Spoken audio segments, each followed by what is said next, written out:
It should be coming up.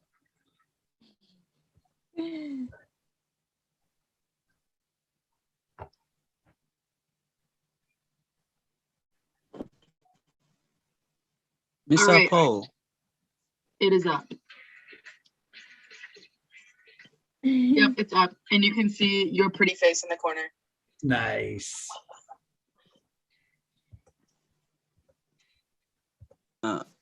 I'm so confused to say everything in my mind. Yeah, because my vocabulary is not much. It is okay. You're doing a great job. You know, I hope this isn't offensive to anybody. In our culture, it's fine. Like, this means okay.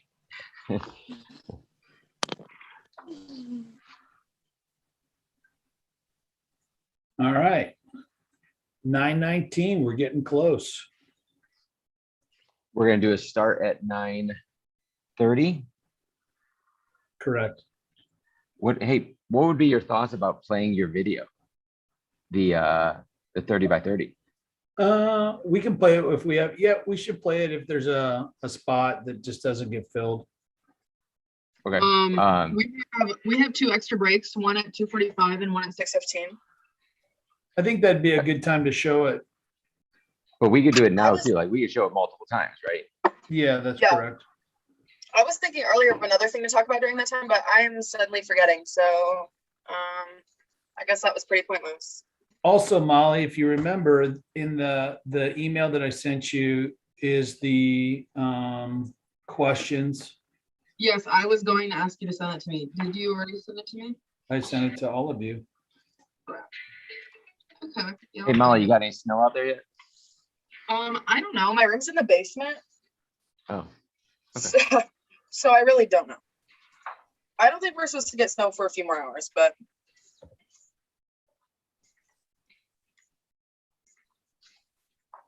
Matovo.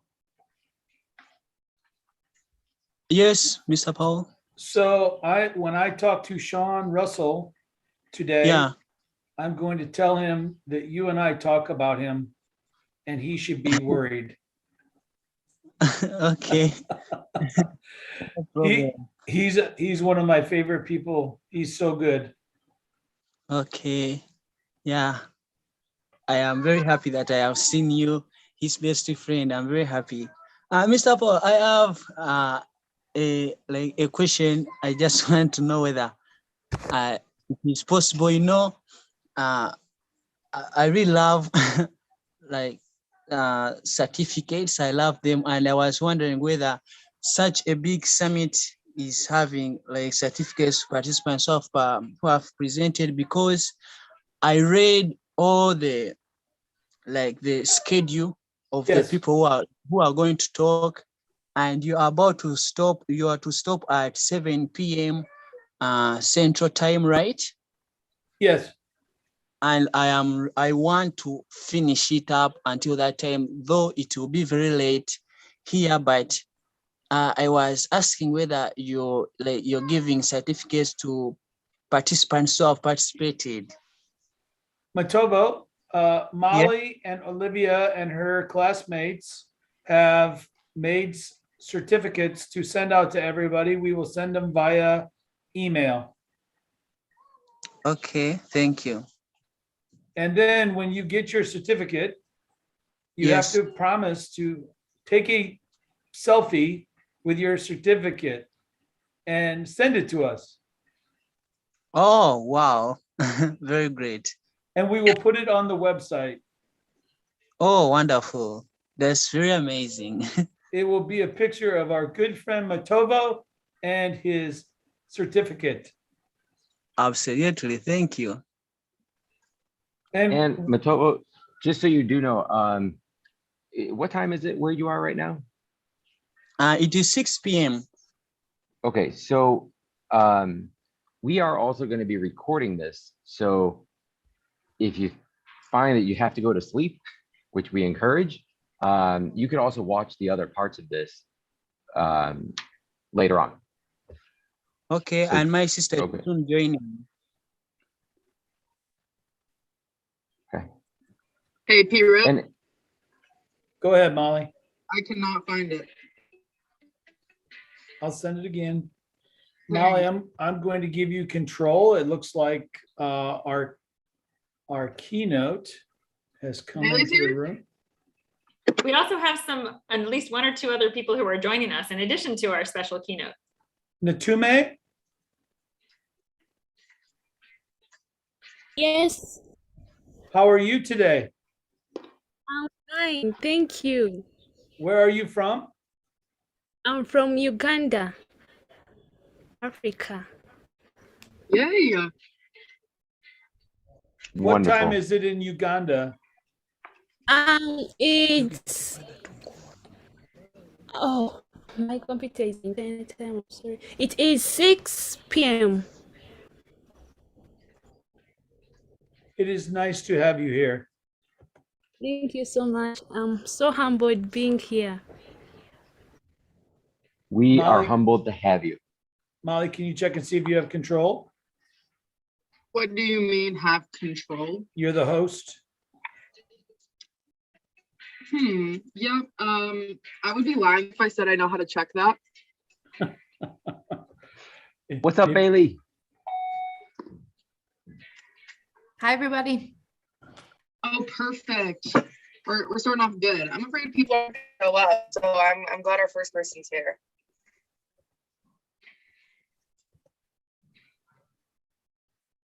How is the weather there, Bailey? I'm assuming similarly to how the weather is there for you. You're so funny, P-Rip. I was confused. I thought she moved, and I was like, Yeah, wait a no, minute. definitely like a mile away from him. So really close. Mr. Ritter, I did not get your email. I'm sending it right now. Oh, okay.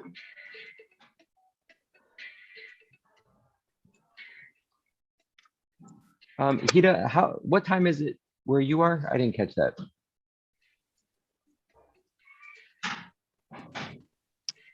Time here, 10:25 p.m. Great. And Matau, where are you located? I am in Uganda. Uganda also. Okay, great. Yeah. Mhm.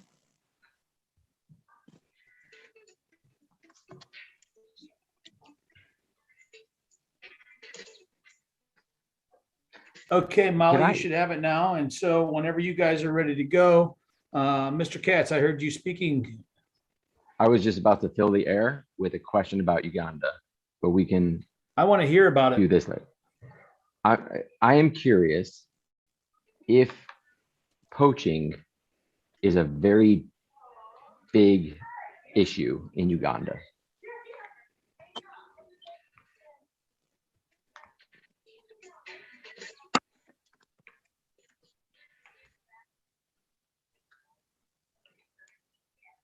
Natume or Matau?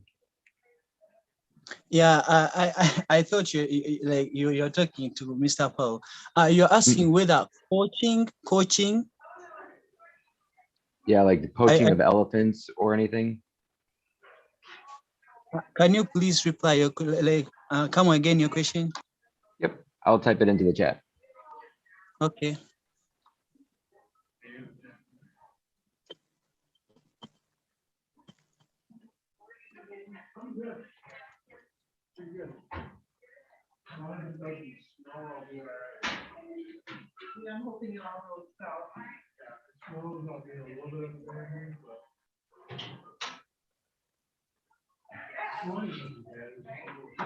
Oh, I'm Todd. Are you listening? Yes? I'm sorry. I can't. Have to right now. We'll talk either early next week. A little more detail.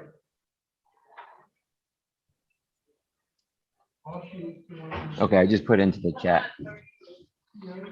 So how much of a problem is poaching, like the killing of animals like elephants or rhinoceri in Uganda? Oh, I got your question. So far, I have not get any updates about poaching, but it was sometime in Uganda, but it has been fought upon. But I don't have updated information about that, but I'll get to know it and inform you. Thank you. Thank you.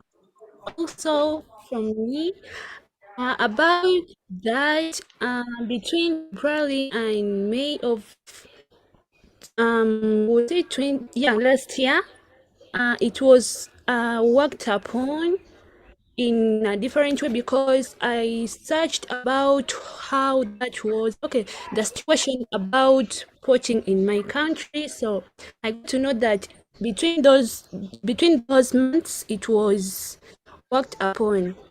Yeah, so I think it's not a big problem. Thank you. Thank you.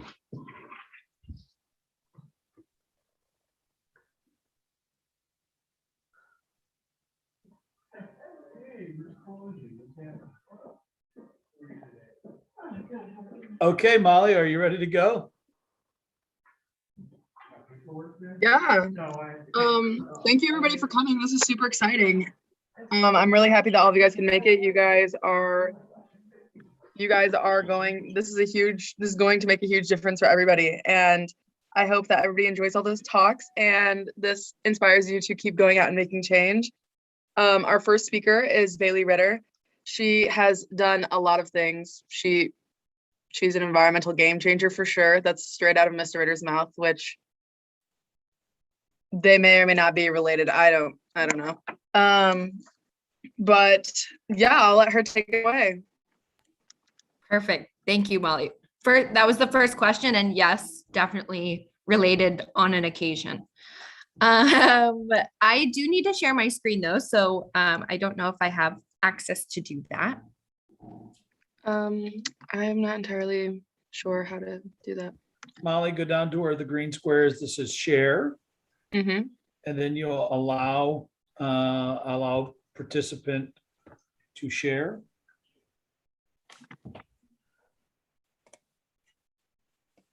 All right, I think I did it. Yay, perfect. There we go. I will share my screen. Can you all see it? Okay. Also, it's 9:30 here. So if you hear my like grumbling, piping coffee pot in the background, it is trying to wake me up faster. So please ignore that. It's not a dog or something. But like Molly said, my name is Bailey Ritter, and I'm just so honored and so grateful to be in this community with all of you today.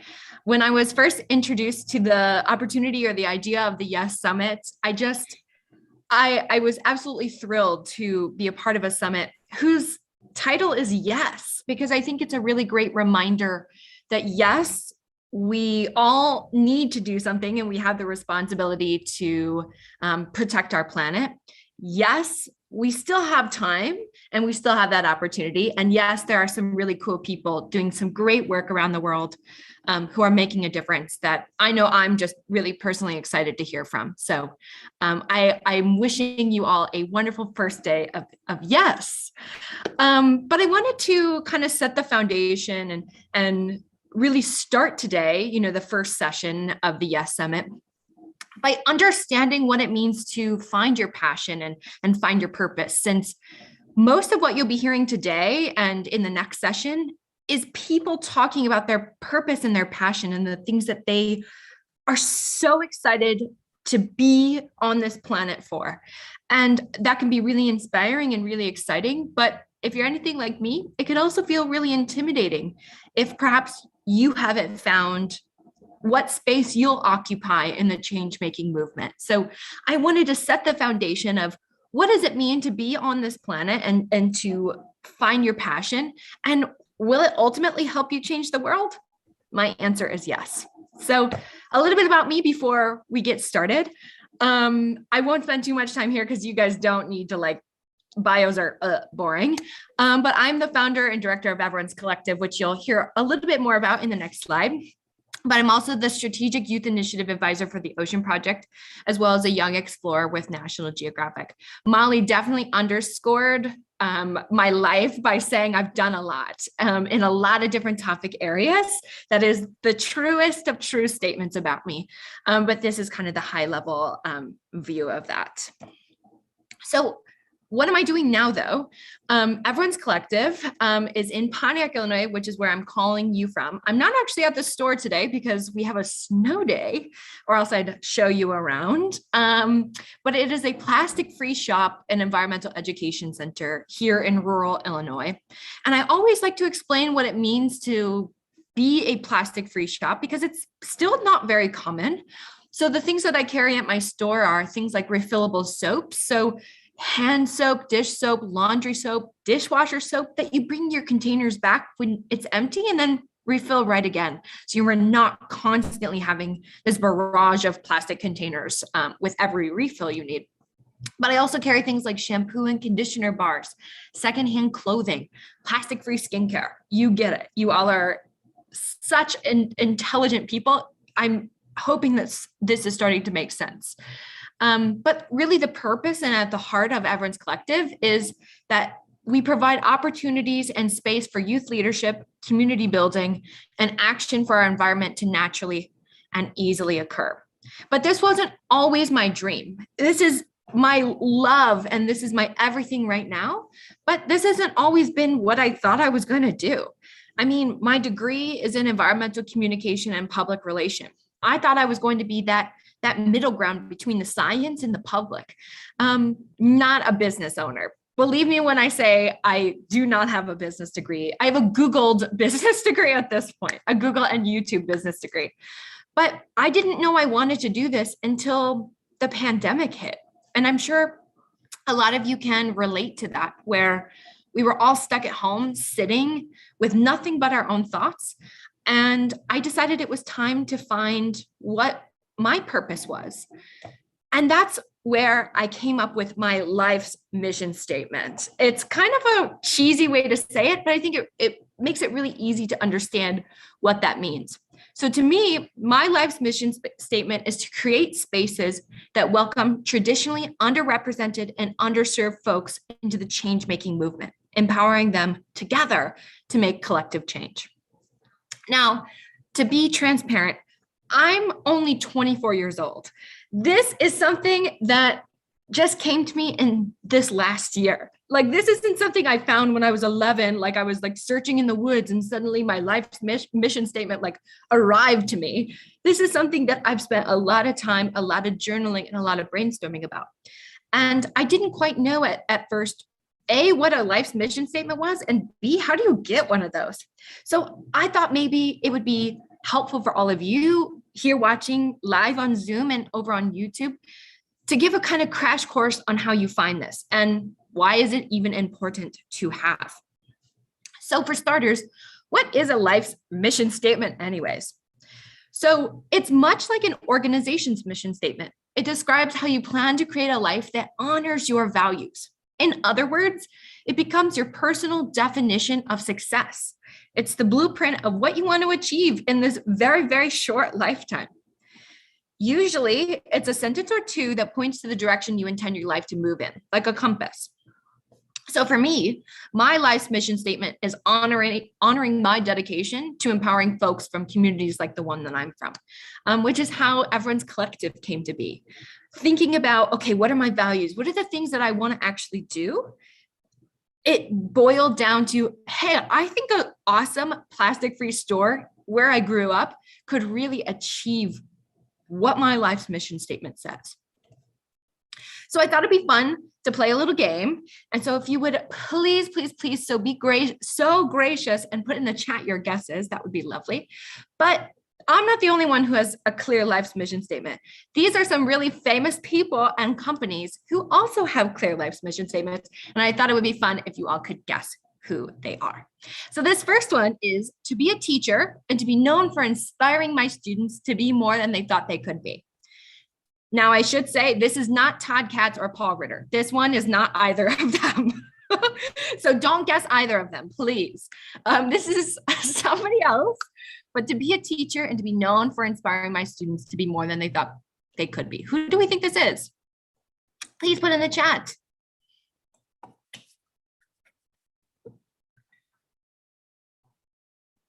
Be a teacher. And this is a very famous person, very, like, known worldwide. Any guesses? Come on, we have to have some guesses. Queen Elizabeth? Ooh. What a guess. John got it. It is Miss Oprah Winfrey. Now, this next one might be a little bit more difficult. This person's is to leave the world a bit better, whether by a healthy child, a garden patch, or a redeemed social condition. Who do we think this is? This is a very famous author. They are no longer alive.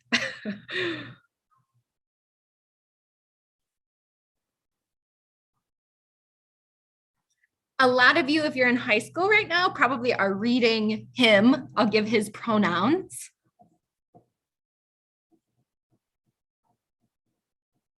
Anybody? If Olivia Schickel does not get this, I'm gonna question her reading. We have Steinbeck, Hemingway. These are all really good guesses. Don't make fun of me. This is a really also famous environmentalist author. You guys had it. Shakespeare. Okay, it is Ralph Waldo Emerson. Okay, I see a couple of like, that was the next one I was guessing. Okay, these next three are companies. These should be really quick because you all use these three organizations and companies. So this next one is to organize the world's information and make it universally accessible and useful. Who do we think it is? Olivia had to redeem herself. It's Google. Good job, Olivia. Good job, John. Okay, how about this next one? To spread ideas. To spread ideas.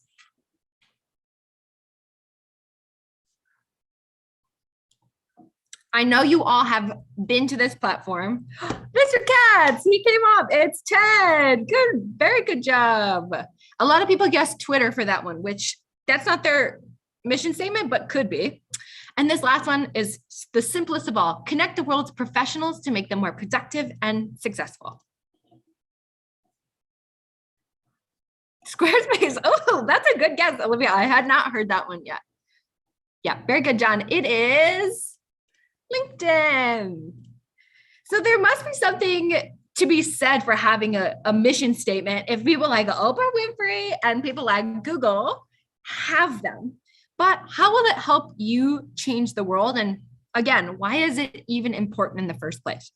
So like I've said earlier, it really acts like a roadmap, helping you stay on course towards your ultimate destination and mission, and really helps you do just about anything you put your mind to. Because honestly, you all are such passionate change makers, and you'll be bombarded constantly with people saying, hey, Molly, I think you would be great doing this endangered species thing, when maybe your passion is plastic. So it also makes saying yes or no to opportunities really easy, which is something I think a teacher on here should learn to do, Mr. Paul, finding when to say yes and when to say no. It also helps combat imposter syndrome. So if you don't know what imposter syndrome is, it is essentially the questioning of yourself that, hey, I don't think I can do this, when in reality, you really can.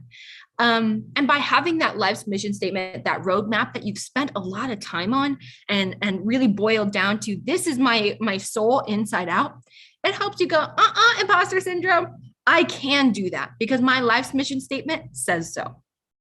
So really quickly, before we get into the actual work of figuring out what all of your mission statements are, I wanted to talk through some misconceptions, because life's mission statements aren't this rigid, you can never change and be different kind of a concept. They are fluid and they don't limit you. So a first misconception is, if something doesn't align with your mission statement, you can't do it. Couldn't be further from the truth. I mean, right now I'm working on a project that really has nothing to do with my life's mission statement, but is bringing me so much joy that I just had to say yes. And that's okay. It's about figuring out how much time you have to fit in those extras that really allow you to have this robust experience as a change maker. Another misconception is that your mission statement can't change. Yeah, no, they definitely can't. I told you all, I'm 24. By 40, it might be completely different, and that's okay. As long as it's fitting the now, that's all that matters.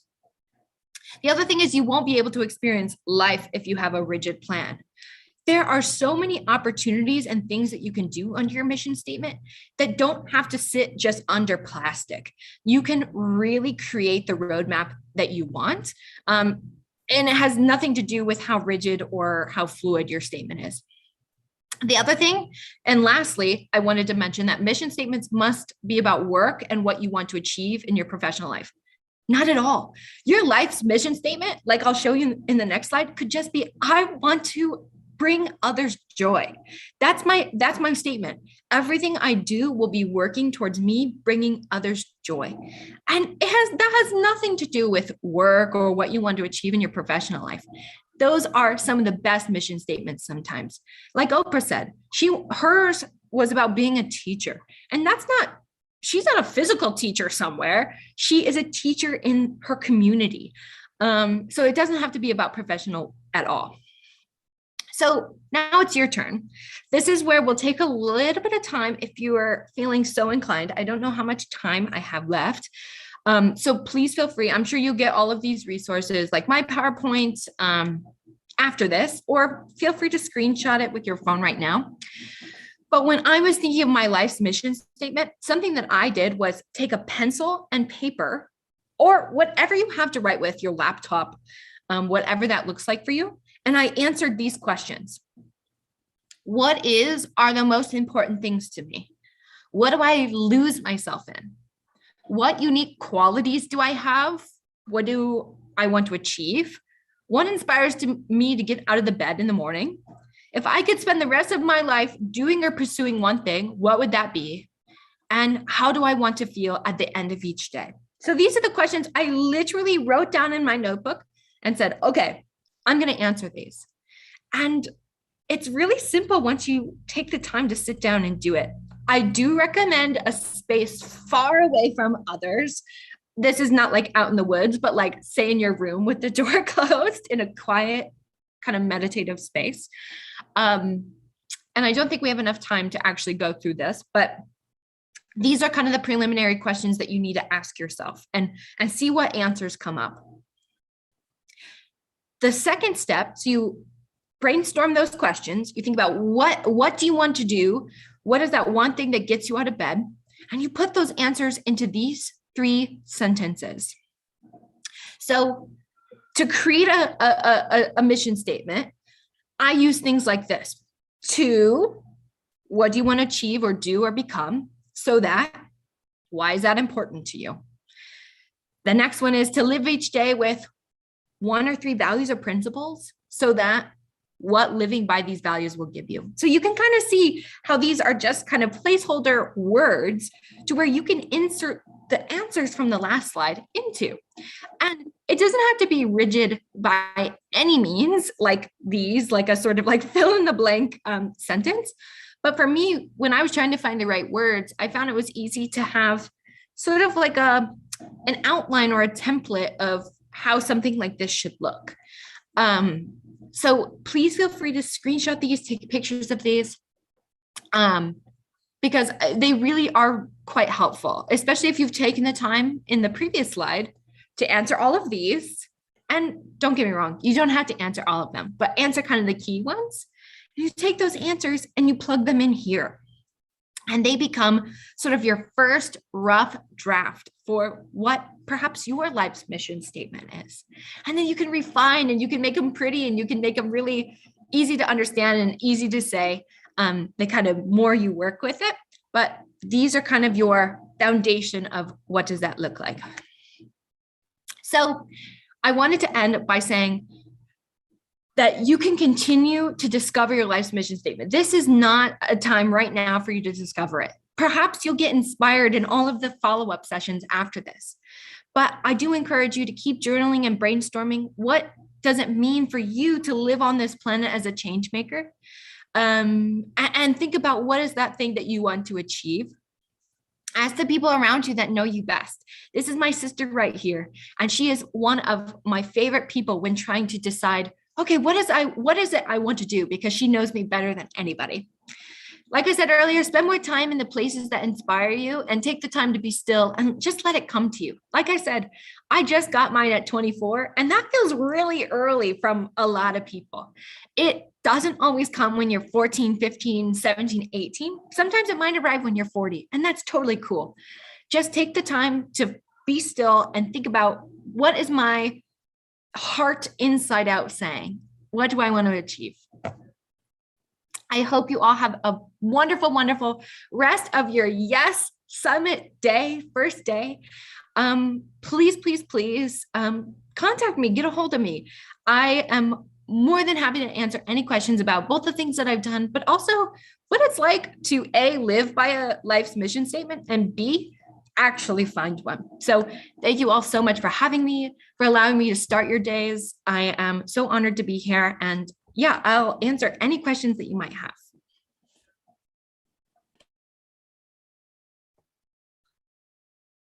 Molly, if you want to go ahead, we have a couple minutes here that you can open it up to anybody who has a question for Bailey. And I just want to say in front of everybody that I could not be more proud of my daughter. She makes Aw, that's so sweet. I am so proud. I hope to be able to get to your level someday. Oh, that's so sweet. Also, if anyone has a mission statement that they've already created from themselves because they're like such a rock star, put that in the chat. I'd love to read them, and I'd love to know a little bit more about what you guys are doing. All right, if anybody has any questions, I encourage that you just put that in the chat. I see Matovu has a hand raised. I'm again not sure how to do anything about that, but just unmute Matovo. If you go over to the participants, you can unmute, or he can unmute. Got it. All right. Yeah, I have a simple. I have a question to Miss Bailey. I don't know whether I pronounce your name right. Wonderful. Yeah, you are working at a shop called Free Plastic Shop. I am happy to inform you that I and my sister Nantumi, who is here too, we made a local civic group in our community, which is collecting plastics in our community, and we want to to make our community a free plastic community and the nearby communities. But right now we are able to collect in our community, and we thought we had an idea of making products in plastic, but when they are totally plastic, made without any producing fumes and whatever. And we made a prototype chair made of plastics only. And I'm having a question, is what is the right way, or to remove plastic? Making a free plastic shop, can it eliminate plastic in our community, because it is disturbing our oceans and causing death of water animals to die? So is making a free plastic shop or making products in plastic without fumes, what do you think is the best way? What a wonderful question. Thank you so much for that. I think it's all about finding where you fit into the overall puzzle, because another element of that is actually turning off the tap. So in the plastic pollution space, there's this wonderful example of kind of filling up the bathtub. So our bathtub, so our planet, is filling up with plastic. And right now we're trying to bail all of this out. We're trying to take our buckets and kind of use what we can to turn it into chairs or have plastic-free stores. But the water is still running because unfortunately plastic, just companies in general are still using tons and tons and tons of single-use plastics in all of their products. despite at this point, hopefully knowing better. So I always think it's where you see yourself fitting in. So for me, that was here in my hometown, actually educating people that there are solutions that can also be really cost friendly and affordable. Because ultimately, I'm not as cool as you, Matuva, and I can't turn plastic into a chair. Like, I knew that was not going to be like where I could fit in, because I'm, not that smart and not that cool. So I was like, let me go on the other side of that and encourage people to actually change their lifestyles and tell companies at the very top that they're not interested in having their products if they're covered in plastic. So it's all where you see your skill set fitting in, because honestly, any little bit with the plastic pollution crisis is, I mean, so helpful. So it's wherever you see yourself fitting in, honestly. What a great question, though. Thank you. I wish I can get in contact with you. Definitely. I'll put my email in the chat. You definitely can. Okay, thank you. Any other questions? I saw Olivia left a question in the chat for you, Bailey. Yeah, we got 6 minutes left, so. Oh, hopefully I can answer it in that amount of time. This is from Olivia. Thank you for your question, Olivia. What was your biggest inspiration to do the things that you do? Honestly, I think it's two things. Both my dad, who is my biggest hero of all time, honestly, walking his talk of, it's not enough to say that we're going to do something. We need to, no matter what that looks like and how that manifests. So I am continuously inspired by him and all of his students and the people that he works with who are doing the work and not just talking about it. So that's first. And second, honestly, like, I grew up outside of Pontiac in a little town called McDowell, which is only about 35 or 36 people. And what I realized is every summer I'm really fortunate. I have parents who are both educators, so we had our summers off, and something that we did nightly was walk our country roads and picked up our ditches. And as a little kid, I knew, even from a young age, how insane it was that we were walking just down our road and found things like bathtubs and toilets and people's pets and just all of this nonsense that really should not have been taken out to the country and dumped. And it kind of connected to me that people from other communities thought there was nothing where I lived. My town was nothing. And how that sort of metaphor of someone else's problem, someone else's trash, someone else's problem really connected with me as a young kid with the plastic pollution crisis of, here in Pontiac, we live on the Vermilion River, which connects to the Gulf of Mexico through the Mississippi River. And our plastic here is ending up in the Gulf of Mexico. And out of sight, out of mind, the trash here is going there and only contributing further to the ocean crisis. So from a young age, I honestly recognized really quickly that there are a lot of people who think dumping their trash in someone else's homes is okay, and it's not. And so I've been really inspired by that since I can remember. So what a wonderful question. Any other questions?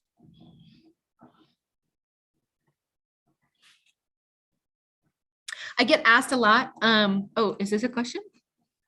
Oh no, thank you, Natumi. I get asked a lot, kind of like, what after the store, what's my goal? And I tell people all the time that I hope I no longer have to have a store. I hope I no longer have to have a tiny location that specifically sells plastic-free goods, because I hope they're everywhere.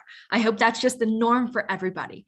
I really hope I'm out of a job someday, that our planet is just like thriving and healthy and abundant, and everyone's like an environmentalist and everyone just is killing it with the change-making game. So that's what I hope we see in, I don't know how many years, but hopefully in my lifetime. So, and I hope for all of you as well that we get to see that. All right, thank you, Bailey. That was super inspiring. Beautiful. I really appreciate how you even included how we can go about creating our change in our mission statement and things such as that. That was really awesome. Thank you. Okay, next we have Olivia Schickel and Ava Nolan. These girls are my age, 17 and 18, I think. They're from Pontiac, Illinois in the US. And yeah, they're going to be talking about 30 by 30. If you don't know what that is, you'll know very soon. All right, girls, you guys take it away. Okay, so I'm gonna nab screen sharing if that's okay, and then hope that you guys don't, I don't know, see my old homework as I try to get where I need to go. Nope, not what I wanted. Okay, give me 1 second. Molly, you might have to make her able to screen share in the green square. Wait, I think I got it. Okay.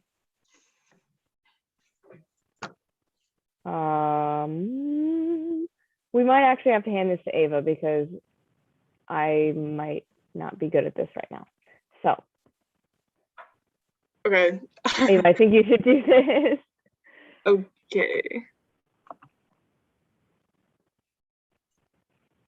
Okay,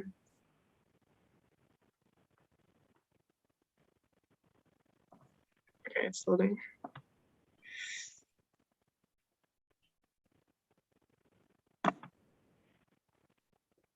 Never done this before. Well, just so you guys hear from me, I'm very proud of you for what you're doing. So keep it up. You're doing a great job. Thank you. Hold on. Okay, that was my Latin homework.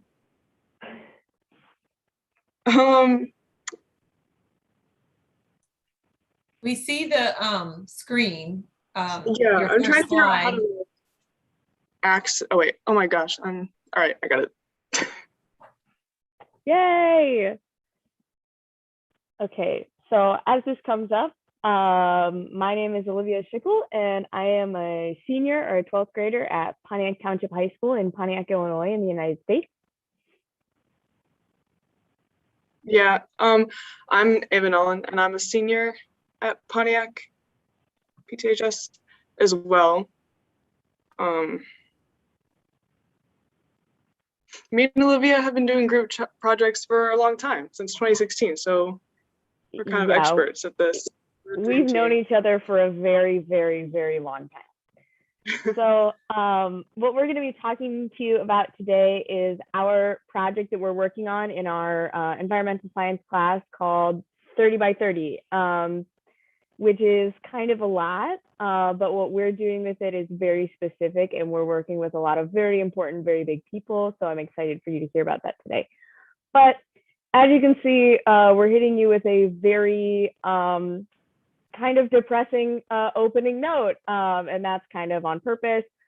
The earth is dying, ouch. We kind of are always bombarded in the media with terrible news of climate change and biodiversity loss and plastic and all of these things that are so damaging, and it feels overwhelming, especially for like us as kids trying to have to deal with that. But what we're doing and what we're going to talk to you about today is really just how we're fighting to keep our earth alive. So basically what 30 by 30 is, it's a global movement to conserve 30% of land and water on our planet by the year 2030. That's a lot. But we've taken that, and other students have taken that from the past, and we've kind of shrunk it down into conserving 30% of Illinois, our state in the United States, land and water. And we're working with a lot of very important people to make this goal happen. So the origin of 30 by 30, kind of going off of that, was started in Mr.'s class by Claire Nee and Lauren Durham a few years ago. And then the project was carried on by Emily Collins and Keegan Hall. And they got a bill passed through the General Assembly. It's the House Bill 3928, which calls for the formation of a task force. And now we are in charge, and it's me, Olivia, and Emma, who couldn't be here today. And we are the first student-led task force in the country, which is pretty cool and important, I feel like. So Yeah, this is us. This is the PTHS team. I'm Ava Nolan. I'm a senior, and I've grown up around nature, my grandma's woods and my Nana and Pa's farm, and I would love to continue to visit these places and not be unsure of the future of like nature. And then Emma, who obviously she couldn't be here today, but she travels a lot. She's been to 48 states, I believe, and many national parks, and she's very passionate about seeing nature in like many different environments. Then we come to me. No, I did not include a picture. Sorry, we're just all kind of crazy here, so that's what you get. But I didn't really grow up really in like a super nature heavy family. Going outside meant work for me, and I didn't really like that. But there are parts that I really enjoy where, like, you know, going out and like going boating or going swimming, things like that. Where I'm in water and generally not surrounded by bugs is where I'm the most happy outside. So I'm not necessarily the most like Zen nature person, but it's still really important to me. And then we have our teacher and biggest inspiration, chief cheerleader, best friend, Mr. Paul Ritter. We take as much time out of our day to irritate him as possible. And he's the only reason that we're able to do all of this. So he's like he's not our team leader because that's the three of us. He just kind of follows along with us, but he makes everything happen. So he's important to us.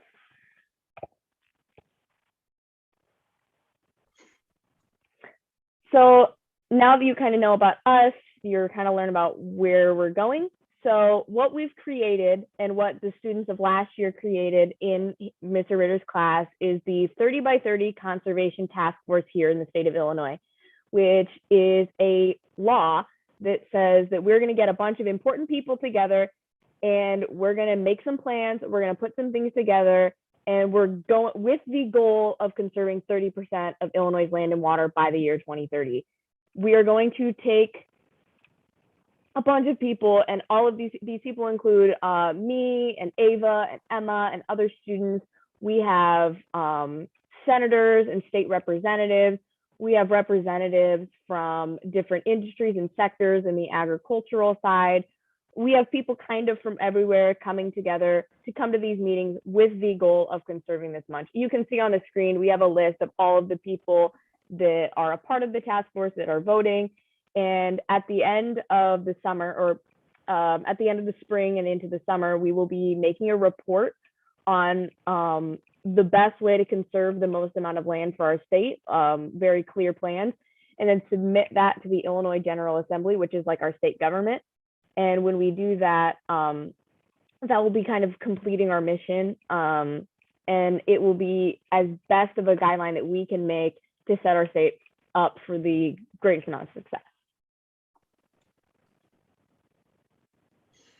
So I found this quote and I really like resonated with it. So it's nature is loved by what is best in us. I thought it was interesting. Nature really does, I feel like, bring out the best in like humans. So I think it's up to us. It's our responsibility to do the same for nature and keep conserving it, and because it's precious and it really does bring out the best in us.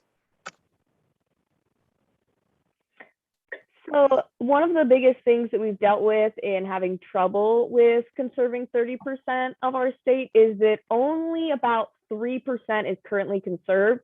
Illinois is a really big state. Illinois is the size of multiple European countries put together. So we're having to make up that 27%, which ends up coming out to about 9 million acres of land and water combined, which is a lot. That's a big number.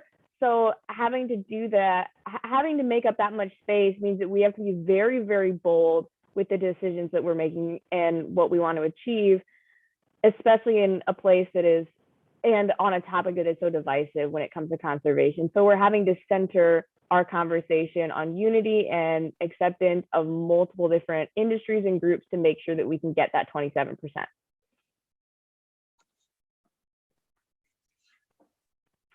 So in order to get that 30% goal, there's a lot more things that we have to do. So one thing that is really important to us and to the global initiative for 30 by 30 is to bring the planet back to its roots. And that means that contacting indigenous groups that are connected to Illinois, because a lot of indigenous populations don't have a connection with the land they originated from anymore, especially in Illinois where there are no accepted territories. So we have to bring that back into the conversation, have their guidance on what the task force is doing.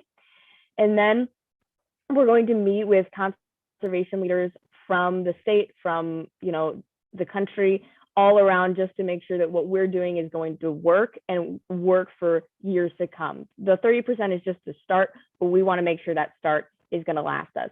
Then we need to finalize our solution plans. So the plans are going to come from a lot of different sources, as we compile them, and then, finalize that into our report. And then finally, we're going to present our recommendations to the General Assembly. So this is our SWOT slide, which is an acronym for not a real word, but it stands for strengths, weaknesses, opportunities, and threats. So for our strengths, we have legislation passed. We're made up of an innovative group of students, politicians, and adults. Our weaknesses are that we need to improve connections with private landowners. Our opportunities are we're saving land and water, overall making Illinois a better place. And the threats are continued destruction of our land and water and not having no cooperation from private landowners.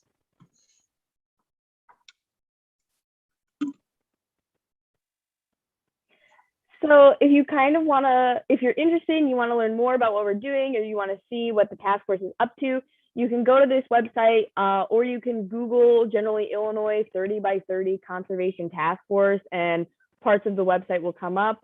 It would be under the Illinois Department of Natural Resources where you'll find that. And you can see videos of our meetings. You can see little updates and notes and things like that about what we're doing. You can also contact us via email. And if you're interested, just reach out and ask us. We're generally pretty chill people. We'll talk to you. And yeah, we've done some pretty amazing things, and we're so glad that we've gotten to share them with you. So if you guys have any questions or anything, feel free to pop them in the chat, or raise your hand, whatever you guys want to do. We're happy to talk for as long as we can. Just like with Bailey, if you guys have any questions, leave them in the chat. We have 5 minutes for questions. So if you have any questions or just anything you want to know more about, go ahead and let them know. I have a question. Hi, Bailey. Hello. My question is, why 30%? What is that number? Where does that come from? And do you think it's doable? Do you think 30% is doable? So I have trouble remembering this, but the 30% number came from, very intelligent scientists, people much smarter than me, who looked at, our trajectory for how our biodiversity is going and how our habitats are holding up. And if we're going to, get ourselves to a place where the planet can sustain our life for as long as it needs to, because we are at a place where we're accelerating, mass extinctions and climate change. It's all going too fast, right?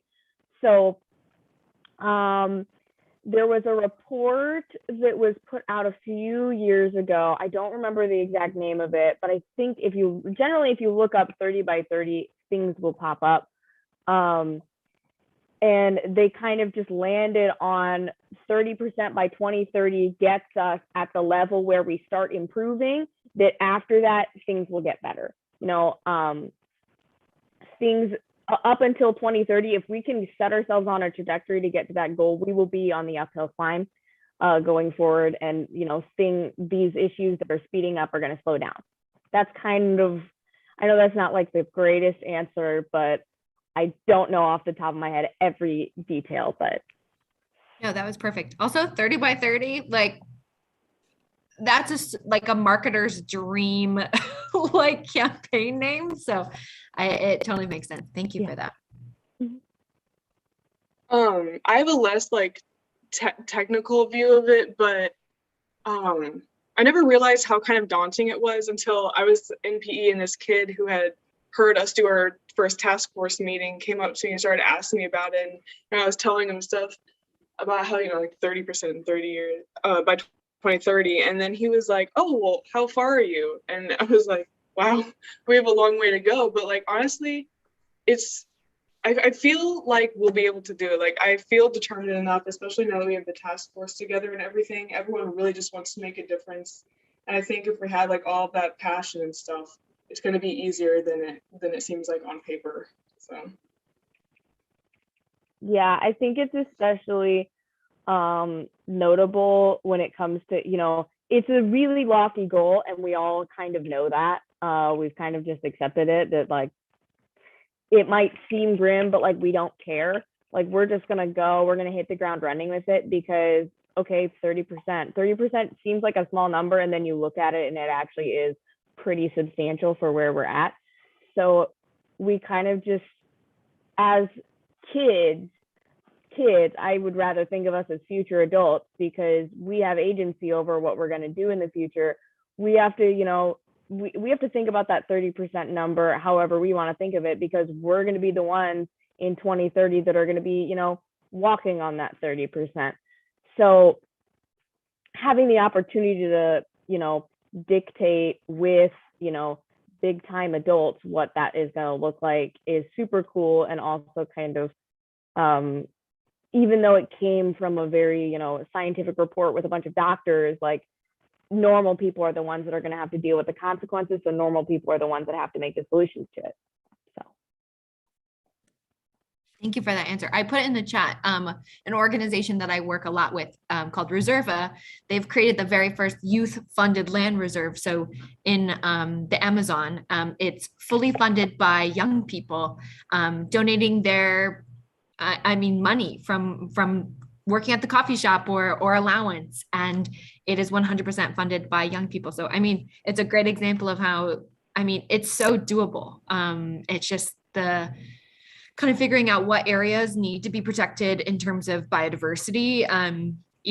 Protecting our backyards is important, but protecting these really critical spots are even more important. So anyways, I just wanted to put that in there, since they have a lot of similarities in work.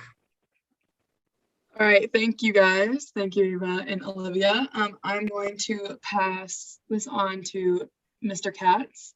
Yeah, take it away. Hello, thank you so much, Molly. I appreciate that. Make sure you also please make me into the host, if you don't mind. All right, we are going to, give me a second. Yeah, how do I do that? Molly, you're going to go to participants and click the button, and then you'll go over to Mr. Katz's name, and you'll see more, and then you'll make him the host. I got it. All right. And then all of our guests, please bear with us for 1 second. It is easier for me to just talk versus to text or chat with everyone. I do not see our next video. So they could not get it into the drive, so I have it on my computer. You do? Okay. So I will just share their presentation. Great. And can you share your screen still? Yeah.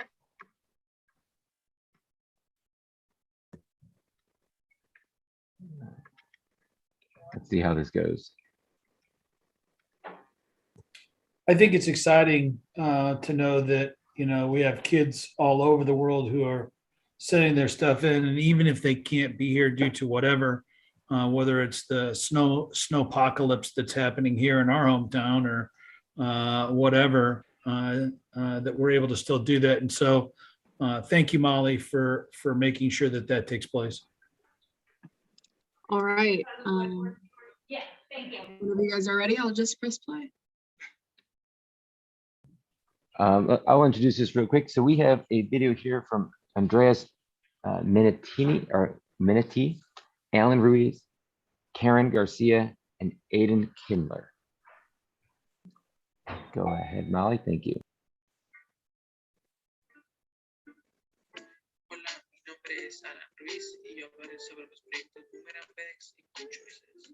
Hola, mi nombre es Dan y yo soy estudiante de Oklahoma High School. Yo voy a hablar sobre los proyectos de Summit Elementary y Tree Plantation.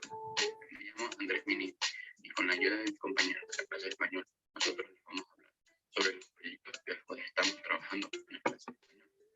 En nuestra clase de español y Environmental Science nos enfocamos en 17 objetivos de desarrollo sostenible, que consiste en breves palabras en 17 objetivos globales para erradicar la pobreza, proteger el planeta y asegurar la prosperidad alrededor del mundo. Boomerang Bags es una organización que promueve la creación de bolsas reutilizables hechas de telas suprarrecicladas. Esta organización ha estado activa desde el año 2013 y se ha extendido a 1,100 comunidades a través del mundo. Los estudiantes de Oklahoma que están ofreciendo su tiempo para crear Boomerang Bags con material que la comunidad donaría. Su meta es reducir el uso de plástico en la comunidad. Este proyecto entra en el Objetivo de Desarrollo Sostenible número 12, el cual es producción y consumo responsables. Cool Choices.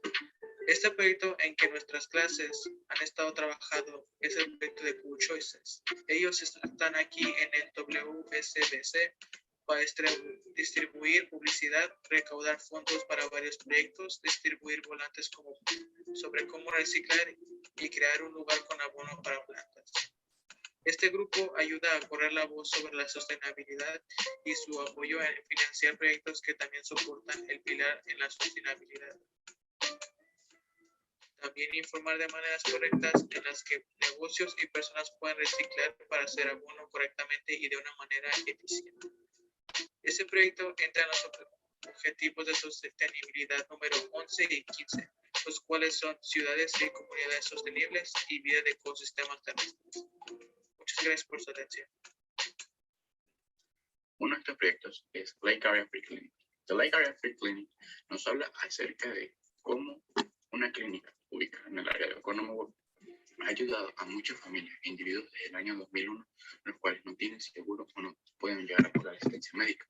Los estudiantes que están trabajando en este proyecto tienen como función realizar folletos o tablones de información acerca de las vacunas del COVID-19, con la función de que esta gente termine de estar decidida y tomar las precauciones adecuadas a la hora de tomar sus vacunas. Otro de estos proyectos viene siendo Neighborhood House. El Neighborhood House Nature Center nos habla acerca de esa información que tiene como la meta proveer educación acerca del medio ambiente, al igual que el CTAM, para los niños y los estudiantes. Los estudiantes que están trabajando en este proyecto tienen como función tomar muchos de los libros que ellos tienen para que tengan información y de tal manera poder traducirlos y actualizarlos a información moderna para que se vean mejor. Uno de ellos es el International Women's Day. Este grupo se encarga del Día Internacional de la Mujer. Es un proyecto colaborativo que existe en nuestras clases. Los estudiantes de este grupo han estado trabajando en crear un folleto que explica el Día Internacional de la Mujer, como su importancia, asuntos y avances por lo que las mujeres han estado luchando año tras año. Este grupo ayuda a correr la voz sobre la sostenibilidad, así como despertar conciencia dentro de nuestra comunidad para ayudar a mejorar la desigualdad que existe entre los géneros. Esto se puede ver en el 5º Objetivo de Desarrollo Sostenible, que claramente explica que las mujeres tienen el derecho de llevar una vida libre de violencia y discriminación. Otro de ellos es TREX. Esta es una organización que provee papeleras de reciclaje a comunidades y que personas pueden reciclar bolsas de plástico para que TREX pueda crear productos de los plásticos reciclados como bancos y macetas. Los estudiantes de Oklahoma que están trabajando con la administración de nuestra escuela para poder poner papeleras o botes de basura que van a servir para poner basura de reciclaje a través de la escuela. Además de esto, también están creando videos y folletos que demuestran y explican lo que puede ser reciclado y lo que no. Eso se puede ver en el 12º Objetivo de Desarrollo Sostenible, que es producción y consumo responsable, que de crear un ambiente donde los estudiantes estén informados e involucrados en el procedimiento de reciclaje, se pueden crear una producción y por ende un consumo responsable. El proyecto de Summit Elementary es el grupo más grande entre nuestras clases de español 2 y de su trabajo es enseñarles a los estudiantes de Summit Elementary sobre la sostenibilidad y la preservación multicultural. Las lecciones incluyen lecciones sobre la conservación de la tierra, sus recursos y más. Y las lecciones de español incluyen frases básicas y números como de nada, gracias, y etc. Y conecta mucho con el objetivo 4 de los objetivos de desarrollo sostenible, la educación de calidad, porque estamos educando, enseñándoles a los estudiantes y estamos mejorando su educación y su percepción de la cultura y de la tierra. El proyecto de Replenish es una organización y proyecto muy interesante en mi opinión. Su meta es combatir el uso de papel en nuestras escuelas, especialmente en Calma, porque usamos mucho papel.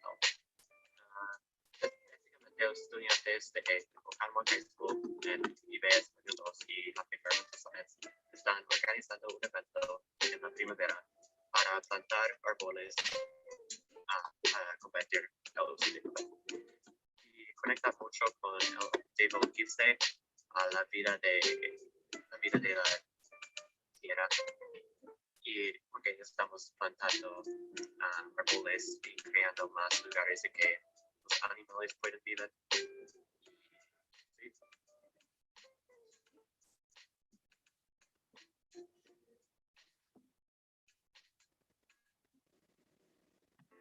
All right, thank you so much. For those of you who were unable to understand or who don't speak Spanish, were you able to get what this was about?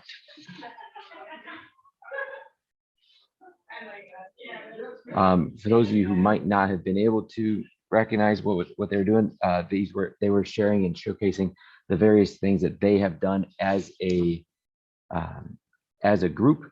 And obviously we saw tree planting, plastic bag recycling, in general plastic recycling, as well as creating their own reusable bags. So really awesome job, Andreas, Alan, Karen, and Aiden. Really, really, really wonderful. Thank you so much for sharing that. Anyone have any questions right now?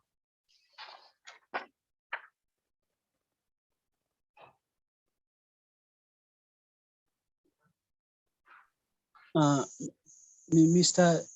Katz, can we have like that information in English, like any information we can get it in English, because I didn't understand it. No problem. I understand. Let me see what we can do with that. And I will get that back to you. Okay, Matua? Thank you. Yes.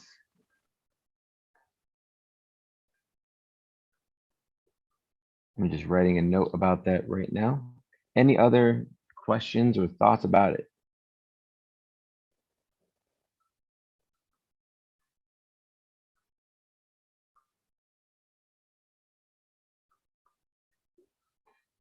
I think today I will ask if my students could actually translate that for us, and maybe we can make that happen. Hey, Molly, if you can, please check the chat. I see a few things in there. Next up, in a couple of minutes, we are going to have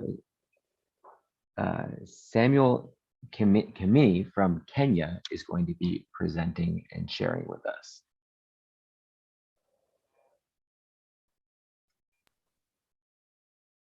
Samuel, are you there? Yes, hi. Wonderful. Welcome, Samuel. How are you? Thank you. I'm good. I'm glad to be on the board. Yeah. Great. Thank you. Hey, yeah. Samuel, what time is it over there? Is it 10 o'clock or? Okay, it's 7:27 p.m. Yeah. 7:30. All right, great. It is currently 10:30 over here, so it's perfect. Yeah. I find it fascinating what time everyone's on here yet. So thank you so much. we are about 9 hours ahead of US, that is. Let's see. All right. Molly, are you still the host right now? No, it says you are, Todd. So if you'll go to Oh. participants and then go off to Yep. the right Yep. More. and then go to more. Yep. Okay. And then you'll give it to Samuel.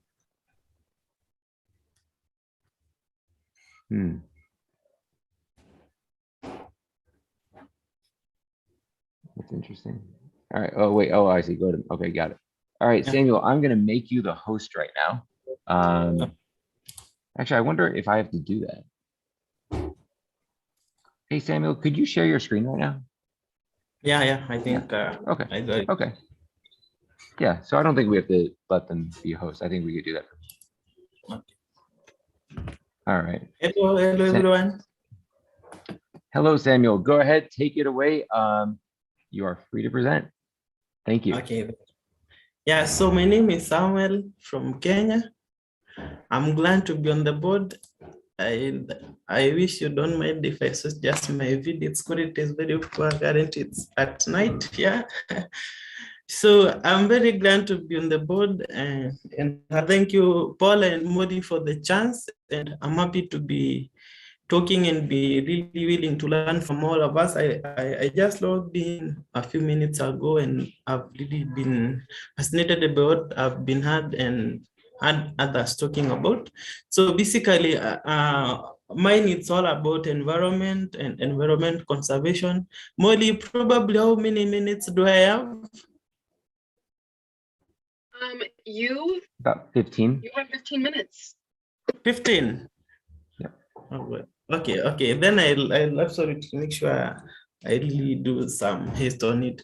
So I'm someone from Kenya, a student leader at KC University, a marketing major, and also I run a youth-based organization called Roll Kenya, that is Reclaiming Our Roots Kenya. Basically, we do youth empowerment and other community service-based activities around us. So straight away, just go straight to the subject of the day. So normally, when you just learn about environment, what comes into your mind? Environmental conservation, it's something which concerns us, all of us as human beings, because environment, it was around us, and then it's our duty to conserve environment. Therefore, environmental conservation, it's that act of preserving the natural world to prevent it from collapsing as a result of human activities. This is because all the human activities we do on the planet, on Mother Planet Earth, it's what determines the nature of the state of which the surrounding of us will be. For example, recently, I think the last month, we've been having the wildfires in some states of US. As a result, all these are resulted by human activities. For example, in Kenya, we have the nomadic communities, those who had their cattle, their goats, their sheep.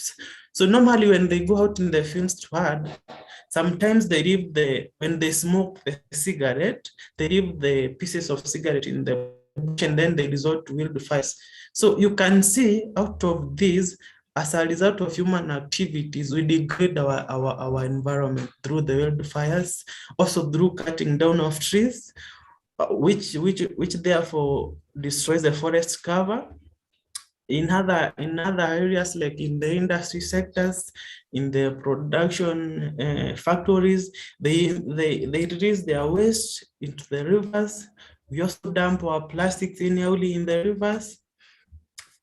Giving a good example, in Kenya, we have a number of dump sites. I think those all of us who have been able to maybe watch even a cripple been able to visit Nairobi sometimes back.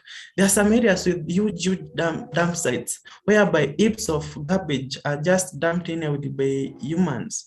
They don't mind or they don't care what may be as a result of this. Therefore, you can see all these human activities, they degrade our environment. When the industries release the harmful gases in the air, which as a result cause the global warming. In some other cases, we breathe in those harmful gases and chemicals into our bodies. As a result, they cause respiratory diseases. When these gases also destroys the ozone layer, therefore causing global warming, they cause the acidic rains, I think something which also interferes with our crops and with our farming. And then as a result of this, now the repercussions of our activities on our environment, they later on cause the climate change, most which is really a problem we're having currently in the world, the drought, the crop failure, respiratory diseases, land and soil degradation. Therefore, we cannot even have a sustainable farming. That is the beauty even of our environment around us is degraded. Therefore, after all these activities human beings we are really doing, and as a result, they're harming our environment and our planet. So the question is, what now? What are we going to do? So from where I come from, my hometown or from my home place, what we've been doing with my organization, team up with my home. I live in a children's home called Kidokamani Children's Home. So at our home, we do what we call permaculture. So permaculture is the growing of agricultural crops or ecosystem that is in a sufficient way without using chemicals or fertilizers. And therefore, as a result, we tend to conserve the environment, and therefore we don't harm the environment because we don't use the chemicals, we don't use fertilizers anymore. Therefore, my presentation is basically all based about what goes around my place, and this is a good way which we really use to conserve and preserve the environment. Let's have just a look at this. So basically, this land was sometimes very low-key and uncovered. So we started our process. We first created a plan to work on it with some advice and guidance from a system, and then a system of professionals in teaming up even with the professional from the government, Ministry of Agriculture. They really mentored and taught us how to do it effectively to come with good results.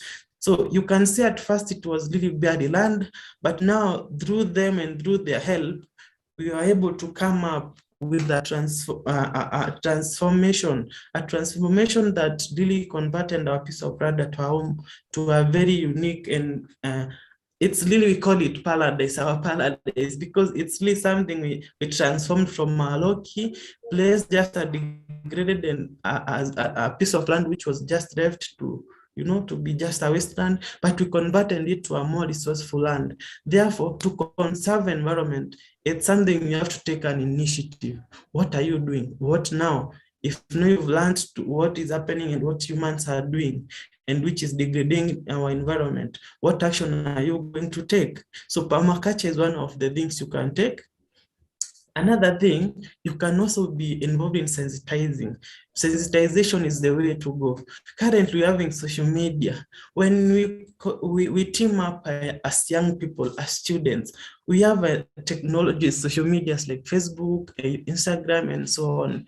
When we team up and then come up with the initiative, we say this day we're going to clean our town. This day we're going to clean a certain place or a certain even mall or a town. A certain day we are teaming up and going to plant this to a certain area. We realize this place, the nature of the serenity of this place needs some new look. This is just the small effort we can do as young people, and they can have greater impact at long last. Therefore, tree planting is really a good thing. Cleaning the towns, sensitization. Also, for example, in Kenya, sometimes back when we were in primary school, we used to go for to fetch water for more than 10 kilometers away. You can imagine you are lucky to get that piped water at your home. And sometimes we as kids, we as students, we get to just take it for granted. That is, we even taps oozing, taps unattended, we just misuse water anyhowly. Let's conserve water. Let's save the planet Earth.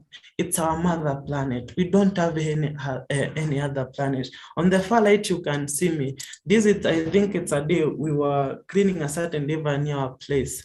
These are all things we can do. We can also take an initiative of protecting the young trees which are being planted, because as we know, the trees mostly and the forest cover mostly greatly impact or greatly, that is the greatly facilitating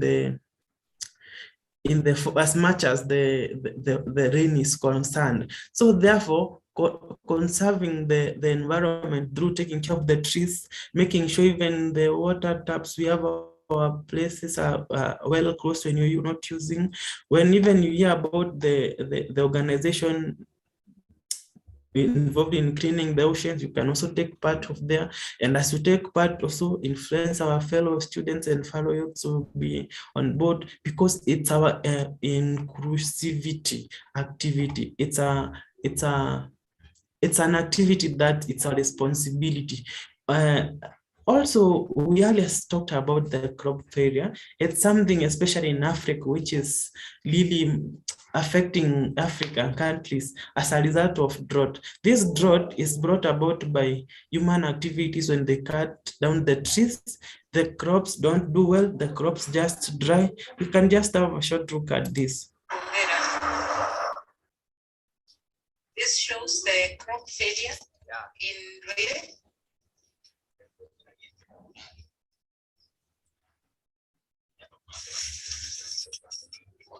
So this is a huge tract of land whereby they planted their maize. Well, the plantation was well done, but now the area is really affected by drought. So the crop failure is massive. It's catastrophic. The crops even cannot be used to feed the cows or the livestock, because they are very dry, very poor quality. So you can see all these is as a result of human activities we do on our planet Earth. So what can we do to stop this? What do you think we can do to stop this? It's all about taking responsibility, taking the initiative of stepping on gap. As young people, we are so energetic. We are so, we have that knowledge, a lot of knowledge in social media. We have that and a lot of knowledge in the inner circle of our friends we keep. We can take initiative of ganging up, holding hands, and then working together as we take responsibility of standing on gap to conserve our environment. Therefore, let me just, okay. Therefore, we have to do this. Young people, my fellow young people, we have the responsibility. We have to take the responsibility. We have to stop, to stand in the gap. Yeah, so that was basically about crop failure. I think we can just go to the second last part of my presentation as I'm intending to end up. So the big now question is, efforts being done, they are there, being them huge, but now what are you doing? For example, even if we can see, for example, in Kenya, the security forces, the school staff members, the hospitals, the county government agencies, people are stepping up to conserve the environment. What about you as a young person, as a young student? What are you doing as much as environmental conservation is concerned? Are you just watching and then saying like, harming environment? What are you doing? Are you taking care of the trees around your place? Are you taking care of the environment around your school? Are you taking care of the environment around your home place? So the question is, as a young person, what are you doing? As much as efforts are being done, what are you doing? at a personal level. So as I wind up, the question also I'd like to encourage us to ask ourselves, and also let's spread this gospel of environmental conservation as we ask our fellow young persons, what next? As much as environmental conservation is concerned, what can we do? Let's have a look this as I wind up. Absolutely stunning. The forest was vast, full of trees, providing us food and shelter to live. The animals were freely living. Everything was so clear. The air was so fresh. The water and sky was clear and blue. The land was clean and the grasses were green. Indeed, the earth was a beautiful place to live. But at this point, there is no denying the fact that our environment is changing. We didn't realize how special our Mother Earth was. We didn't know what we had until one day, everything vanished. The trees are cut down, which results to global warming. The air is polluted. The water is contaminated. The soil is poisoned. Look around. The roads, rivers are filled with so much garbages and mostly plastics. Plastic here, plastic there, plastic everywhere. Through our actions, we are destroying nature and put the life of future generation in danger. This planet depends on us. We can work to create a small difference. How? Educate to help others understand the importance of our Mother Earth. Plant more trees. Trees provide us food and oxygen. They help save energy and help combat climate change. Drive less. Refrain from using vehicles that use fuels. Conserve water. It will save us later. Reduce, reuse, recycle. Follow the 3 R's to conserve natural resources. And lastly, stop burning garbage plastics. Let us save my... All right, Samuel, thank you so much. I did have to pause your stuff or mute your thing. Unfortunately, we have run out of time, but Samuel, thank you so much for being here and presenting. It was really awesome. Samuel, for reclaiming our roots in Kenya, great job. Next, we have Kathleen Guo. She is going to be, we're going to have a video from her. And does anyone have that video on hand, or is that a me thing? Todd, I think that's in the Google Drive. Got it.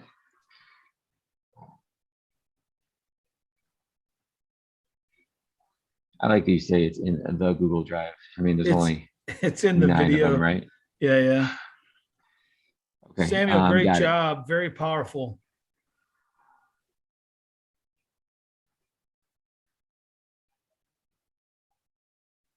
All right. Thank give you, me Paul. one. Yes, thank you, Sam. All right. I'm going to share.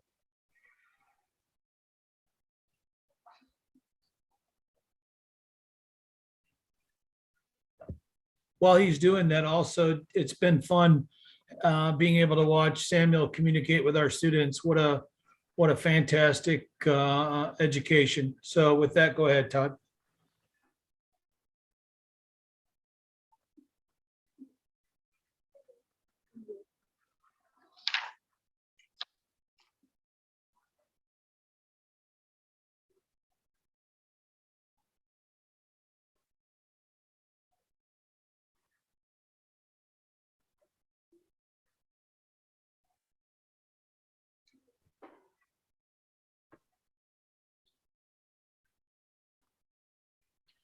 Looks like it's playing. Is the sound going, Todd? It's definitely going in my ears. Go down to the bottom where Yeah. it says share share audio as well. All right.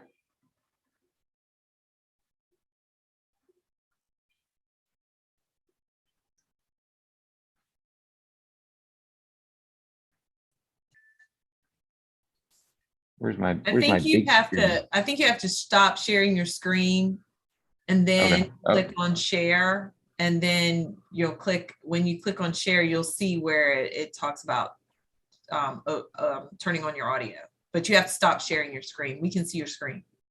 Yep. Hold on a second. I have to say the first slide looked inspiring. All right.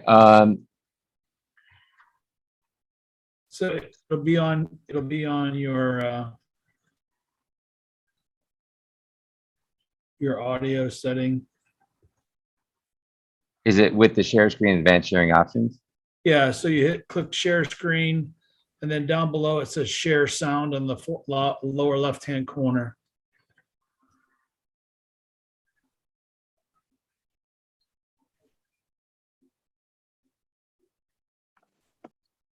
We appreciate everybody as we're going through the technical difficulties as well. Yep. Yep. All right. So I see in my audio. No, go to share screen and then pull it up, and then the little green box share screen.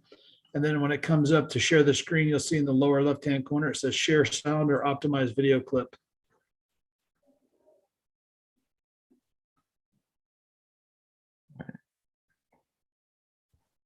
Oh, I see. Okay, got it.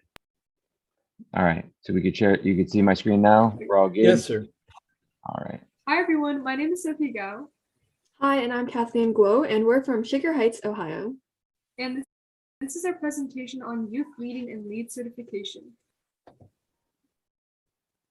So, what exactly is LEADS?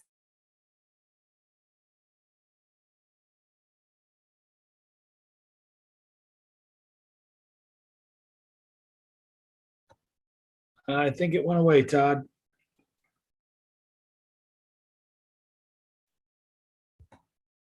And I'll make Todd the host again.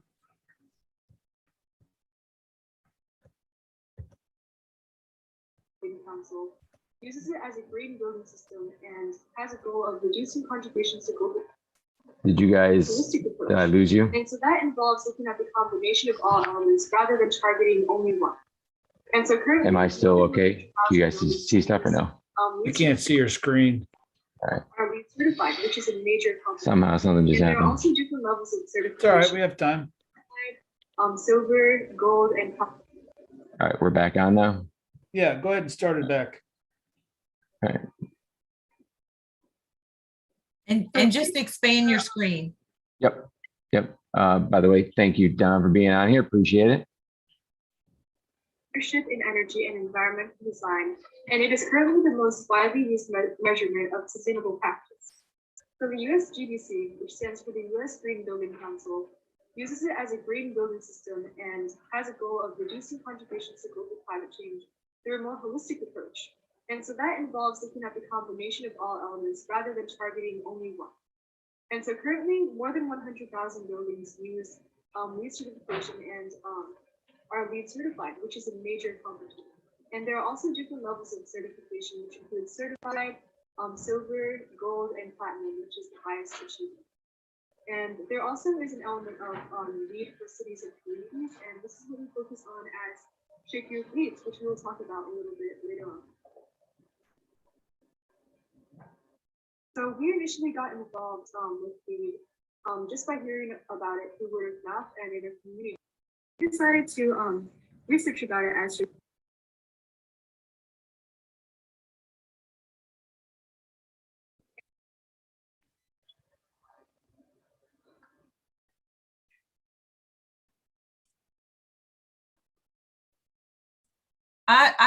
we lost sound, I believe. Is it just me? Nope, we lost sound. All right. How about now? part of the members that presented that to the Can you hear it community, now? but members Yes. of the years presented that to the council in the summer of 2020, and in the summer of 2021, which was a year later, Shaker Heights, our city actually was the first town in Ohio to achieve LEED Gold certification, which is a major feat. Definitely. And so you've definitely heard Shaker Youth Leads probably tossed around before, said by Sophie. And so officially, Shaker Youth Leads is a committee of a group of high schoolers throughout Shaker Heights, Ohio, dedicated to providing new perspectives surrounding sustainability in Shaker Heights. And so we were actually a group founded in 2019, but Sophie and I actually joined in 2020 during the academic year. And so a really amazing point is that we are able to work directly with the Shaker Sustainability Council to include our voices and other students' voices and sustainability topics surrounding the city. And so some of our goals year round, firstly, is to connect youth voices throughout the city, especially in terms of lead credits, to create a space for innovation discussion and a space for change. And thirdly, to collaborate with the community and not just within our schools, but also among residents and city council members. And so these past years have definitely been a little rough because of the coronavirus. And so we have not been able to have many in-person meetings and really bond as a group as one would usually do on a regular academic school year. And so instead, we've been working with Zoom, the ever so wonderful Zoom. And so we've had weekly meetings and different work sessions. And so besides our own meetings, we've also had a plethora of speakers and presentations. And for example, we were able to have the transportation, somebody from the Transportation Council of Shaker Heights to come in and talk to us about transportation and how it works and how it is evolved and changed and adapted to the city. And so we've also had our fair share of presentations, which is super, super cool to be able to present what we've been working on. And specifically, we've been presenting to the Shaker Sustainability Council pretty much quarterly about what work we're doing, asking for budgets, giving any updates, or just hearing from them what they would like us to assist with. And so in terms of what we've done this year, for semester one, we have completed a project surrounding the Horseshoe Lake Dam and Horseshoe Lake Park of Shaker Heights, Ohio. And so this would be consisted within the leads category of ecology and natural systems. And so Horseshoe Lake Dam is in a class 1 failure, which essentially means that it poses a really dangerous threat to the general public if flooding were to occur. And so in order to gauge public response on this and to really learn more about the issue, we took a tour with Tori Mills, who is the director of the Doan Brook Watershed Partnership, where we were able to learn a lot about the situation at hand. And so there's a variety of opinions surrounding this topic, some who support the removal and some who don't. So we conducted a public survey where we received over 100 plus responses and shared these results with the Northeastern Ohio Regional Sewer District. And so our survey consisted of 2 parts. Firstly, it was a general survey that asked people's general support, general knowledge, 1 being the most knowledge or 5 being the least knowledge about the issue.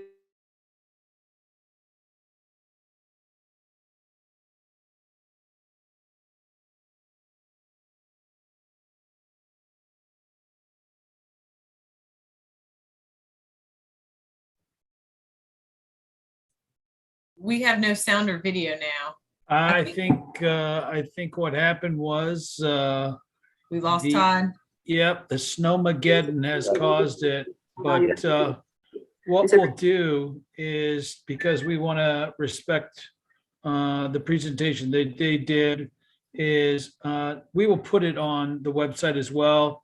And then again, when we have our open spot, we'll add them to the open spot for the next day. So we want to give them the proper respect and the work that they've done. They've done a great job. And so we promised to update the schedule with that. And again, we apologize for technical difficulties. We are in the midst of a blizzard and ice. And what's happening is our state in the United States, actually none of our students are in school as a result of this snow weather event, and it's affecting the internet as a result. But with that being said, Mr. Katz, we are going to go ahead and move on to our next one to make sure that we stay on schedule. But I know we've got about 3 minutes before the next one. Can we ask Samuel just one quick question before he leaves us? You know what? That would be amazing. Samuel, are you there? May have lost Samuel. I don't know. He may have stepped away. Okay, just thought I'd try before he left. I'm around, please. Hi, Samuel. He's on. Hello. Quick question. Great presentation, by the way.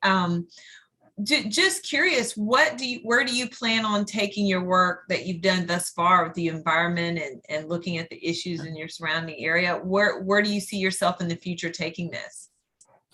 Wow, that's great. So the future, it's all about what we're doing currently, because what we're doing currently, it's what will be now taking us to the future. Currently, we're doing the riverbanks riverbanks preservation as our major project, whereby we are planting the cut trees alongside all the riverbanks around our community. That is Meru County. So in future, we plan to have about, let's say 500 trees around the riverbanks, which were really cut down previously. And also we are much fascinated about the town, our town basically, to be a well-recognized youth-based group institution, which is spearheading the town cleanup and advocating for the environmental conservation around our place. Yeah. That's awesome. I hope you can keep us posted or stay connected with Paul's class. It sounds like I heard you talking about there's a youth-based group that you're working with. Maybe, the two partnering together and just sharing stories. This is awesome, but thank you so much for sharing. Welcome. All right. I am going to try to share the next screen. And so right now everyone sees it. Thumbs up. Yep. All right, great. And how about the sound? Hi, I'm Aranya Trigatam from Massachusetts, USA, and I love photographing wildlife. Let me introduce you.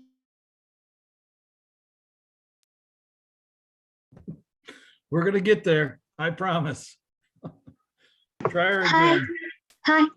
I couldn't screen share. I do have the recording. I'm guessing I lost y'all. I just heard her say she can do screen share. Yep. She has a recording. Please do. If you would like to screen share, that would be awesome. Okay. Thank you. Do you need to give her the rights to do it? Wait a minute. Hold on. Is she here right now? Yes, she is.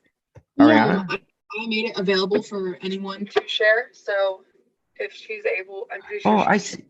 Okay, I see. I'm sorry. So I'm sorry. If you'd like to share right now, by all means, please go ahead. And thank you for joining us. Yeah, thank you so much. Thank you.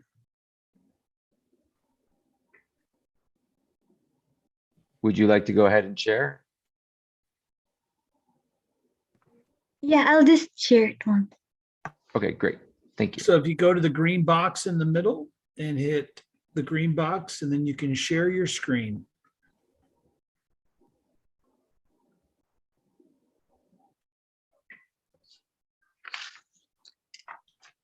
Do you see the green box? I see the green box. Click the green box and it'll say share your screen.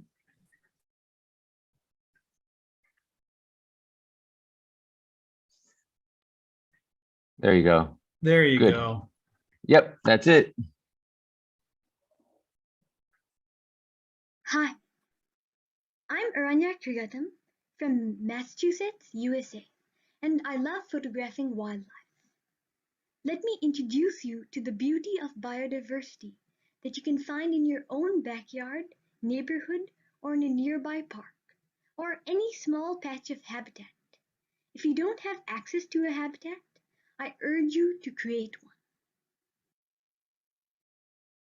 Here is a cute bold jumping spider, around 7 millimeters long, that I photographed in my backyard last summer. While many may appreciate the larger organisms, such as trees, birds, and mammals, they may not notice the tiny creatures that play important roles to keep the ecosystem functioning. Most of these are arthropods. I hope that at the end of this presentation, you will appreciate these tiny creatures more and give them the respect they deserve and help protect them by creating safe habitats. I've been photographing wildlife for many years now, but a few years ago, I began observing them more closely, and I was amazed to see how complex the interactions are and how intricately interconnected they are with other species and their ecosystem. Here is a common eastern bumblebee on Joe Pye weed. These two species have co-evolved over millions of years, just like many other species. In any ecosystem, if we take away any component, the whole ecosystem will collapse. This is another example of co-evolution. This is a locust borer that solely depends on goldenrod as its source of nectar. Goldenrod is a keystone native plant, which means that it supports many organisms, such as these. Starting from top left, we see a small carpenter bee, a tiny weevil, a chalcidoid wasp, an eastern calligrapher, which is a species of hoverfly, a common eastern bumblebee, and another tiny wasp, which is around 5 millimeters. All of them are pollinating goldenrod. Butterflies and moths also pollinate, and on the top left is a woolly bear caterpillar, which freezes in winter under the leaf litter and emerges in spring as an adult Isabella tiger moth. And on the top right is a plume moth. So many flies are also pollinators, such as the one on the bottom left, a common European green bottle fly, which I have observed pollinating goldenrod. Flies are also decomposers, like the peacock fly in the bottom center, and they're also predatory flies. And on the top three photos are springtails, who are also decomposers, which feed on fungi, algae, and mold. And they're very tiny, ranging from 0.5 millimeters to 2 millimeters long. And you may have seen them in your garden pots or in the soil. But tragically, the global insect populations have declined by 41% over the past decade. And this is due to urbanization and deforestation. Also, chemical pollution, light pollution, and noise pollution are big issues. Introduced species and climate change, which has caused the asynchrony of the blooming of flowers mistimed with the emergence of bees.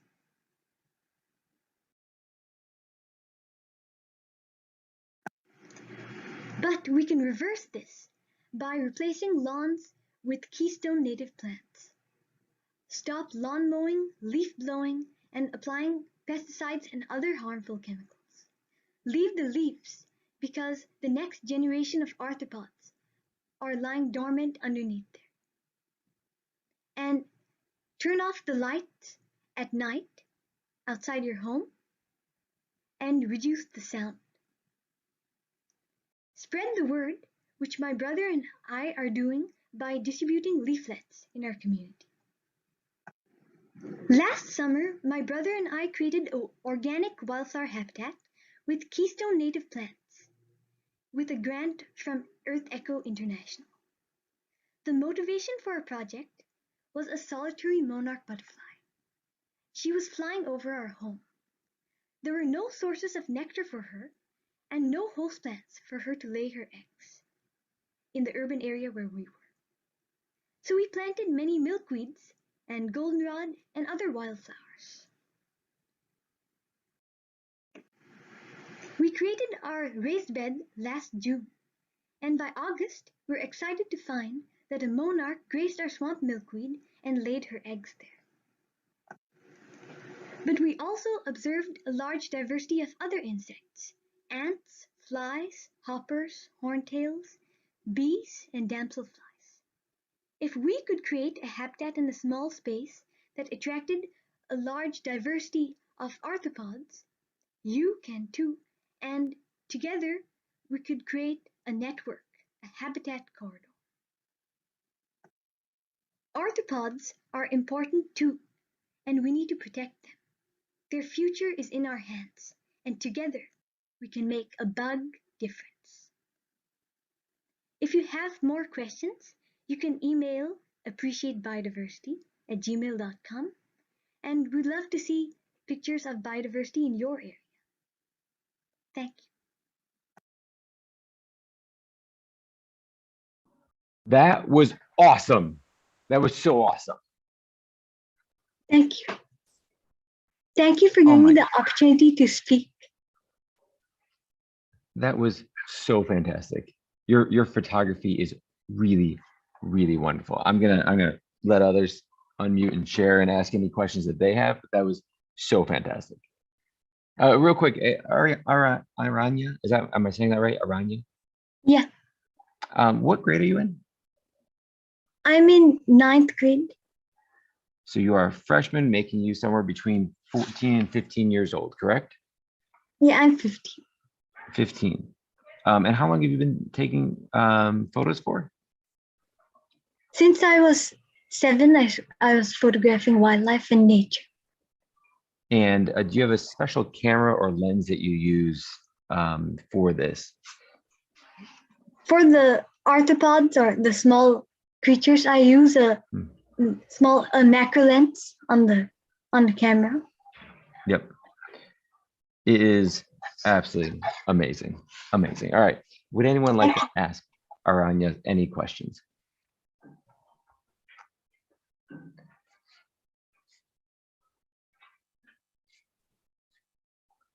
I actually have a question. Right. Go for it. I was wondering, so like when you're taking pictures, like how long does it usually take you? Do you like go out to do like photo taking sessions, or is it just sort of like a day-to-day thing? You just see a bug and you're like, oh, my camera, you know? Sometimes I go out and look at insects and just look at all the insects. Other times I might see one sitting somewhere and I'll quickly get a photo of it before it flies off or crawls.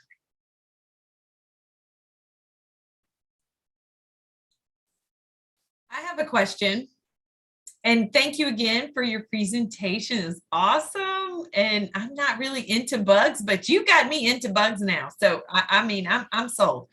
But my question, I know you said you have pamphlets sometimes that you'll take out to talk to people about the importance of these ecosystems and how everything works together.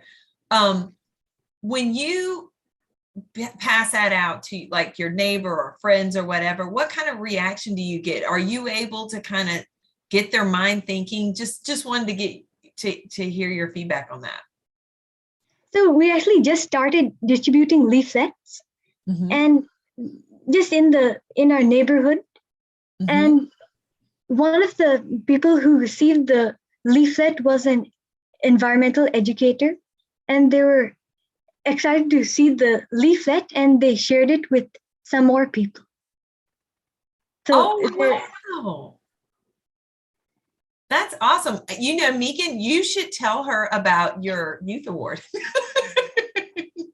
Yes. So for the students in the US, and I think the deadline might be tomorrow, but I need to check that the Environmental Protection Agency, we have a youth recognition program for students in the US, international students, that recognizes kids for doing environmental projects. And so we have it every single year. So even if you miss this year's deadline, you still can participate. Yes, it's tomorrow, and it's nationwide. So, you know, Aranya, you're in, I think, Massachusetts, and yes, you can. Thank you, Kara. Please apply.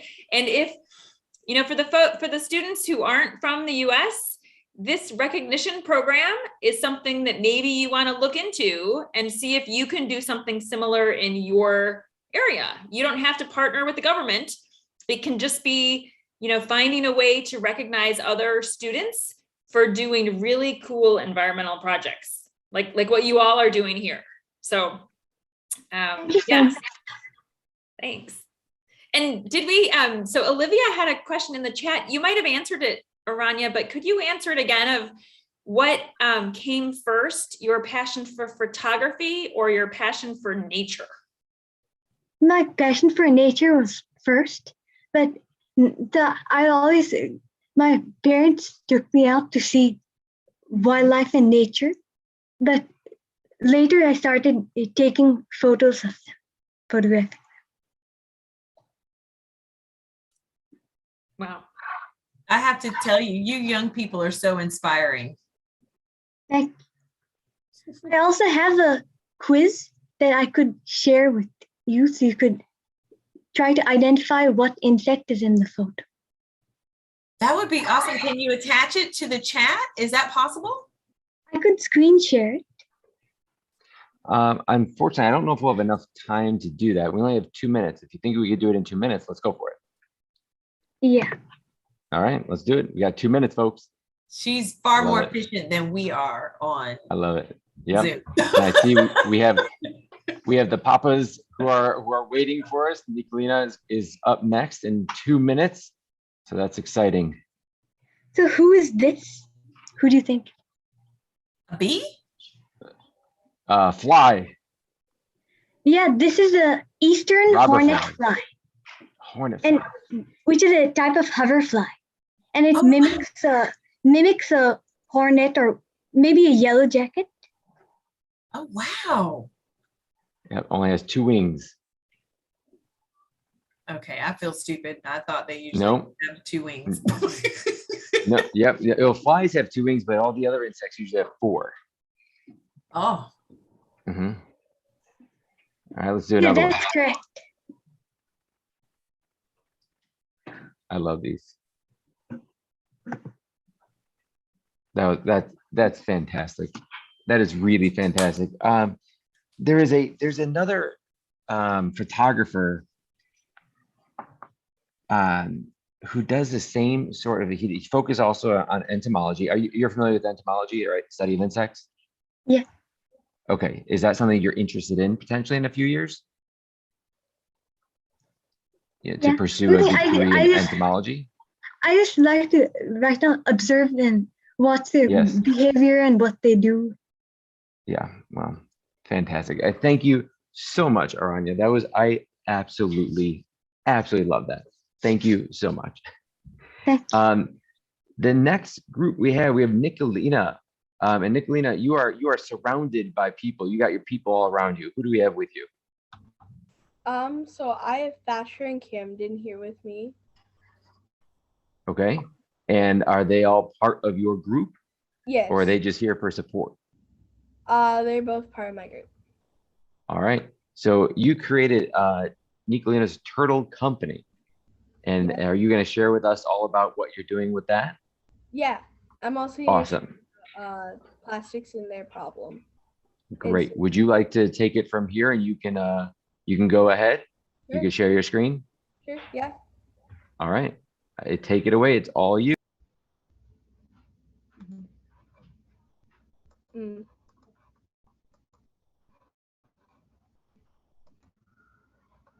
So good morning, good afternoon, good night, wherever you are. This is Single-Use Plastics, the Challenge in Your Solutions. I'm Nicolina Pappas from Nicolina's Turtle Co. I am a 10-year-old aspiring conservationist from Illinois, but I go to school in Iowa. I'm also the founder of Nicolina's Turtle Co., and I'm finding solutions to pollution. Hello, I'm Camden Palmer, 11-year-old helper with Nicolina's Turtle Co. and friend of Nicolina. Hello, I'm Thatcher Crawford, 10-year-old helper with Nicolina's Turtle Co. and I'm also a friend of Nicolina. What we're going to go over is Nicolina's Turtle Co., Single-Use Plastics, the Challenge, big solutions of what you can do. First up, let's talk about Nicolina's Turtle Co. So I founded Nicolina's Turtle Co. about 2 years ago when I was only 8 years old, when my older sister gave me my first metal straw. When I was done, she put it back in her purse. That was disgusting.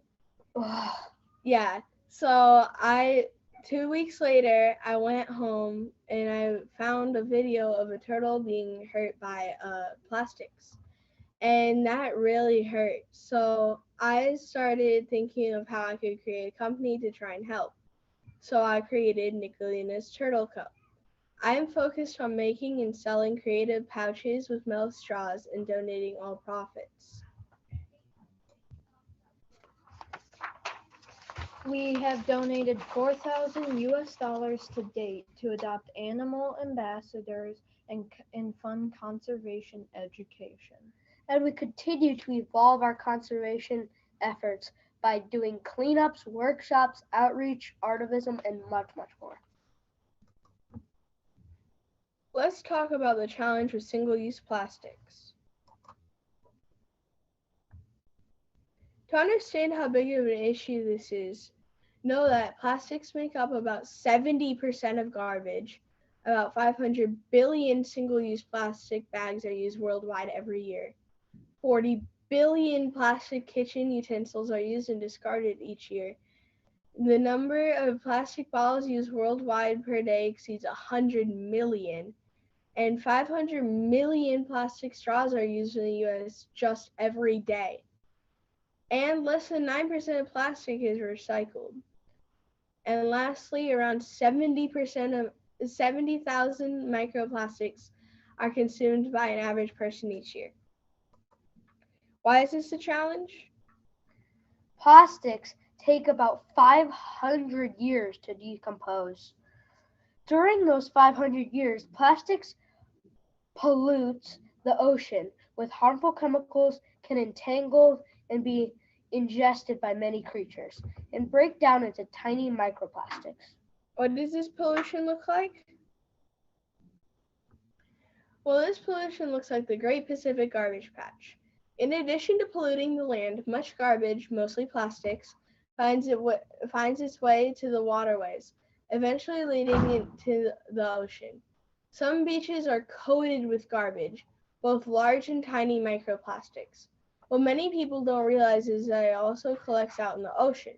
The Great Pacific Garbage Patch is 3 times the size of France. But also, what you can't tell from this photo is that there's an estimated 1.8 trillion microplastics in this patch. 1 million seabirds and 100,000 turtles and marine mammals die due to plastic entanglement and ingestion every year. Here we just have a few examples of turtles being harmed by plastic pollution. The picture on the left shows a turtle eating a plastic bag. Why would they eat a plastic bag? Well, because it resembles delicious jellyfish. The picture in the middle shows a turtle caught in a plastic ghost net, which is a fishing net that has been abandoned or lost in the ocean. Turtles can't breathe underwater, so they will either drown or starve since they can become exhausted or not easily get food. Then the picture on the right shows how a turtle became deformed after growing with a plastic ring around his body. There are many solutions to help the single-use plastic problems, but they might not be perfect solutions, but some of them are a great start. This map shows states in the US which have banned plastic bags, which is a good starting point.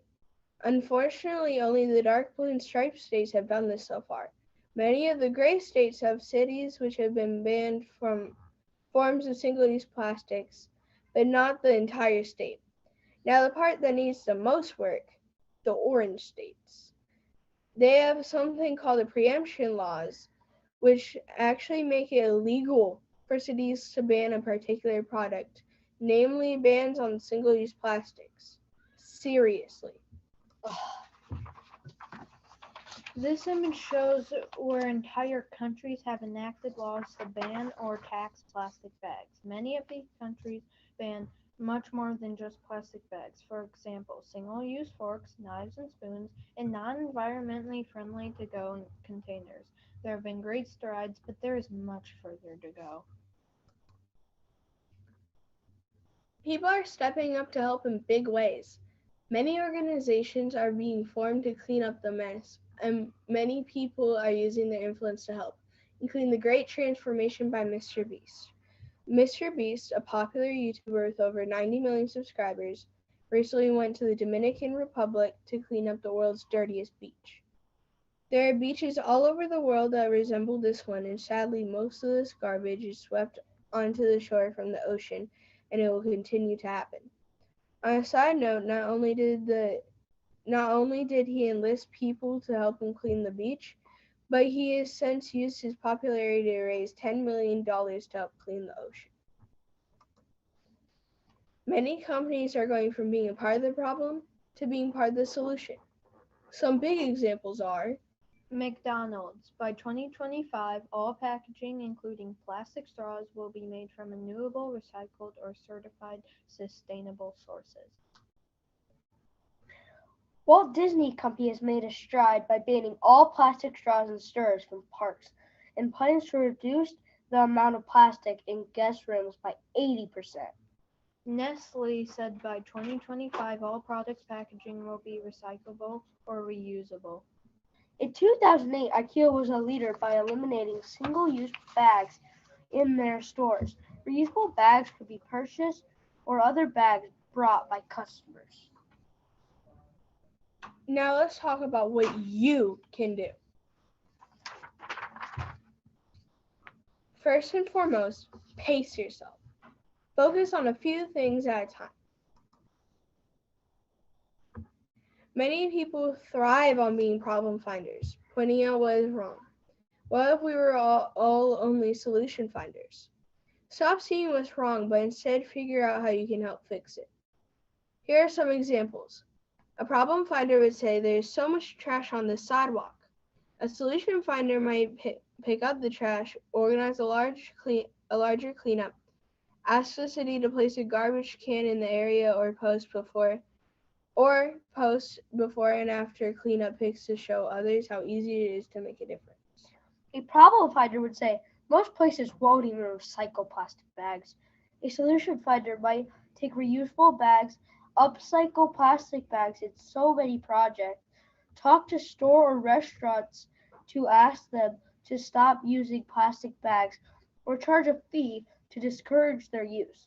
Talk to local recycling centers about options and work with stores to educate customers. A problem finder would say, this restaurant uses so many single-use items. A solution finder might refuse to accept a plastic straw, carry a metal straw, or reusable containers, and even talk to the restaurant about potential changes.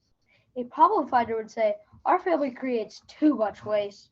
A solution finder would start recycling, start easy eco swaps, challenge themselves to a plastic-free shopping trip, or even create a compost bin.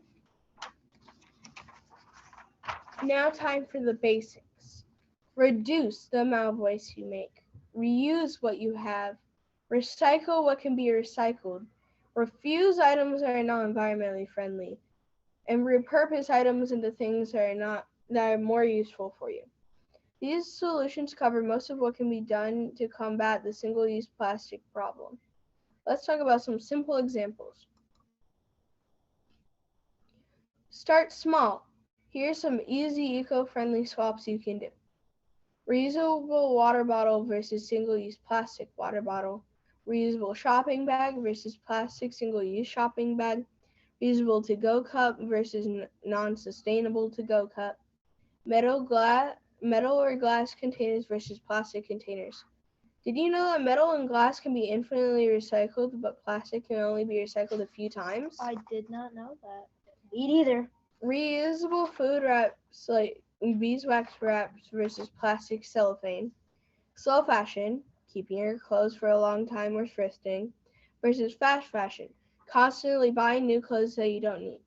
Shein is an example of a company that promotes fast fashion, trendy, cheap items meant to be discarded next season. Dry balls versus one-time use dry sheets. Metal razor versus disposable razor. And lastly, eco-friendly utensils like bamboo or compostable versus plastic utensils. What else might interest you?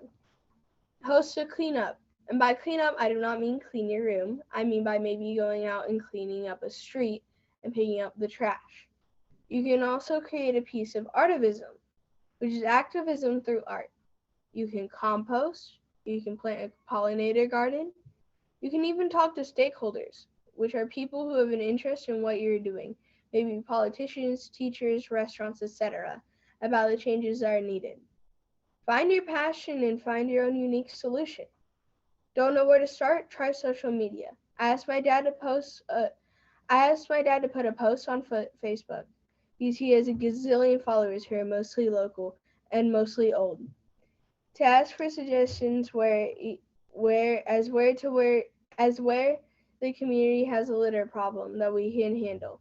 Within a day, I had about a dozen suggestions and many offers to help. Find your people. This is based on a true story. Hey, want to go pick up? Yes. I mean trash. Pick up trash. Heck yeah. You know it's disgusting, right? Ooh, definitely yes. Friends and family will usually help you. Camden even submitted a resume to show how much he wanted to help. All you have to do is ask.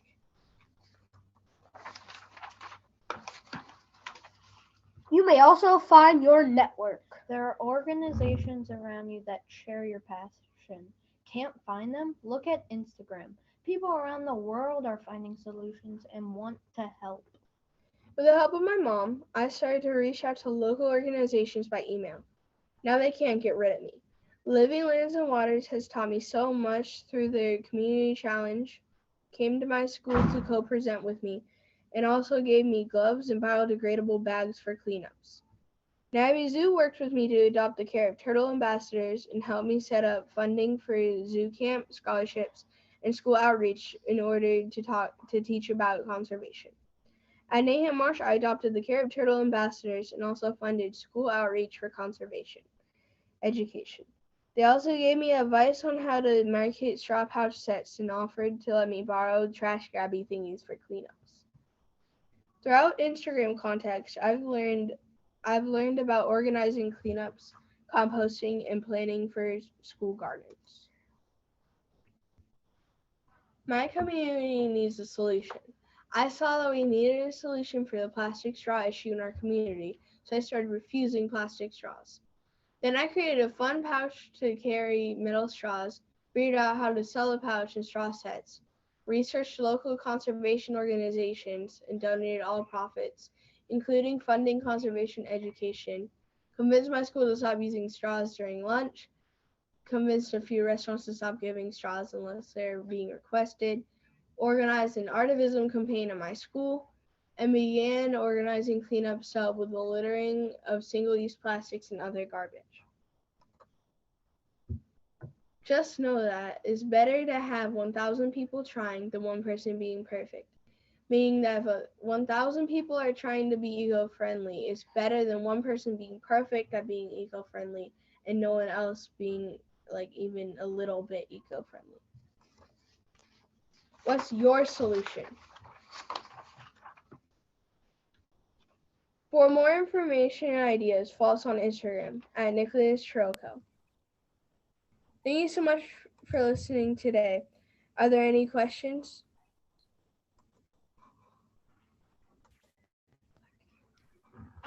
That was fantastic. Amazing. Holy cow. Thank you. That cracked me up too. I am very impressed by you guys. That was really awesome. Thank you. Man.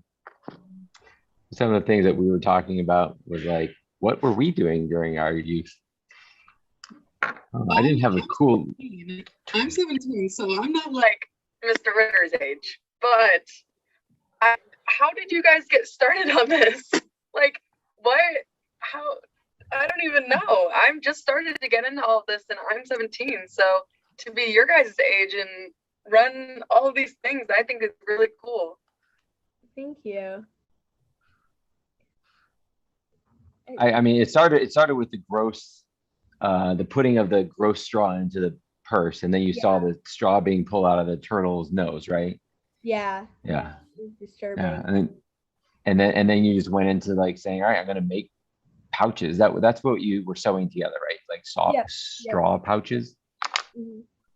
That was fantastic. Okay, you guys, what are you gonna do next, right? So let's just tell us what's next real quick. So we're actually trying to maybe plan out a network for monthly meetings and like trying to help kids our age try to get into conservation. Do you think it's easier to have inspire people if it's coming from you to them, or do you think you have a bigger impact because you're their age? I think I have a bigger impact because I'm their age. Because typically kids the same age as someone else will typically more so listen to the other child. So yeah. It's incredible what you're doing and how you're doing it. And Chad Pergracki is a good friend of mine, and he's the head of Living Lands and Water. And I know that you're an inspiration not only for them, but for everybody globally. And I just want to say, I wish you guys were in my class so I could learn from you. Thank you. Yeah, you guys are making me want to get my act together. I feel like I'm doing a lot right now, but I feel like I should be doing so much more.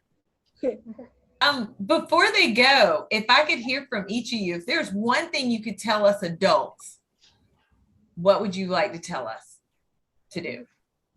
Okay, I would say that if you see a piece of plastic on the ground, you should pick it up and try to see if you can do something to help that piece of plastic not be there. All right. Yeah. And then I would probably suggest maybe trying to compost for less food scraps too, which would help. I would say get a group together and plan it out and take the biggest action you could possibly take, because that could go a long way. That's awesome. Thank you. I'm humbled. Thank you. Hey, Nicolina, there is in my neighborhood where I live, there's a guy. He's not a kid. I think he's a teenager, or he's in college, but he started a composting pickup service to homes, and he had a trailer on his bike, and he would bike around and he would get people to subscribe and give us 5-gallon buckets. We recently signed up, and now he has an electric car. His company has grown, but he started with a bike and a bike trailer, and he got his friends to do it, and they would bike around and pick up, bins from the residents, and he would charge a fee, and now it's grown. It's very cool. So I'm not great at composting in my backyard, but I am supporting a local business, and he is picking up my food scraps. He comes every 2 weeks, and everybody can still do their part. So that was started by a young person, and it's grown. So I love all of your tips. It's amazing. Hey, I got a request for you guys. Could you, I have a request, and this is just on the side because to be honest with you, you've just inspired us all, right? So as the other speakers have done today, but would it be possible that you guys create a small video clip of you guys asking everybody to join in and talk about the things that you're doing, and do it just like you did, but create a little small video and share it on the interweb, and see if see how many people you can really inspire. We're gonna put the links to everybody's presentations on our website and things like that. But it would be so cool if we could share a video from you guys and everybody else too, but from you guys just doing the call for action. I love your quote of 1,000 people versus one. And I think you guys have hit it right on the head. So inspiring. You guys, like I said, you guys rock. Thank you.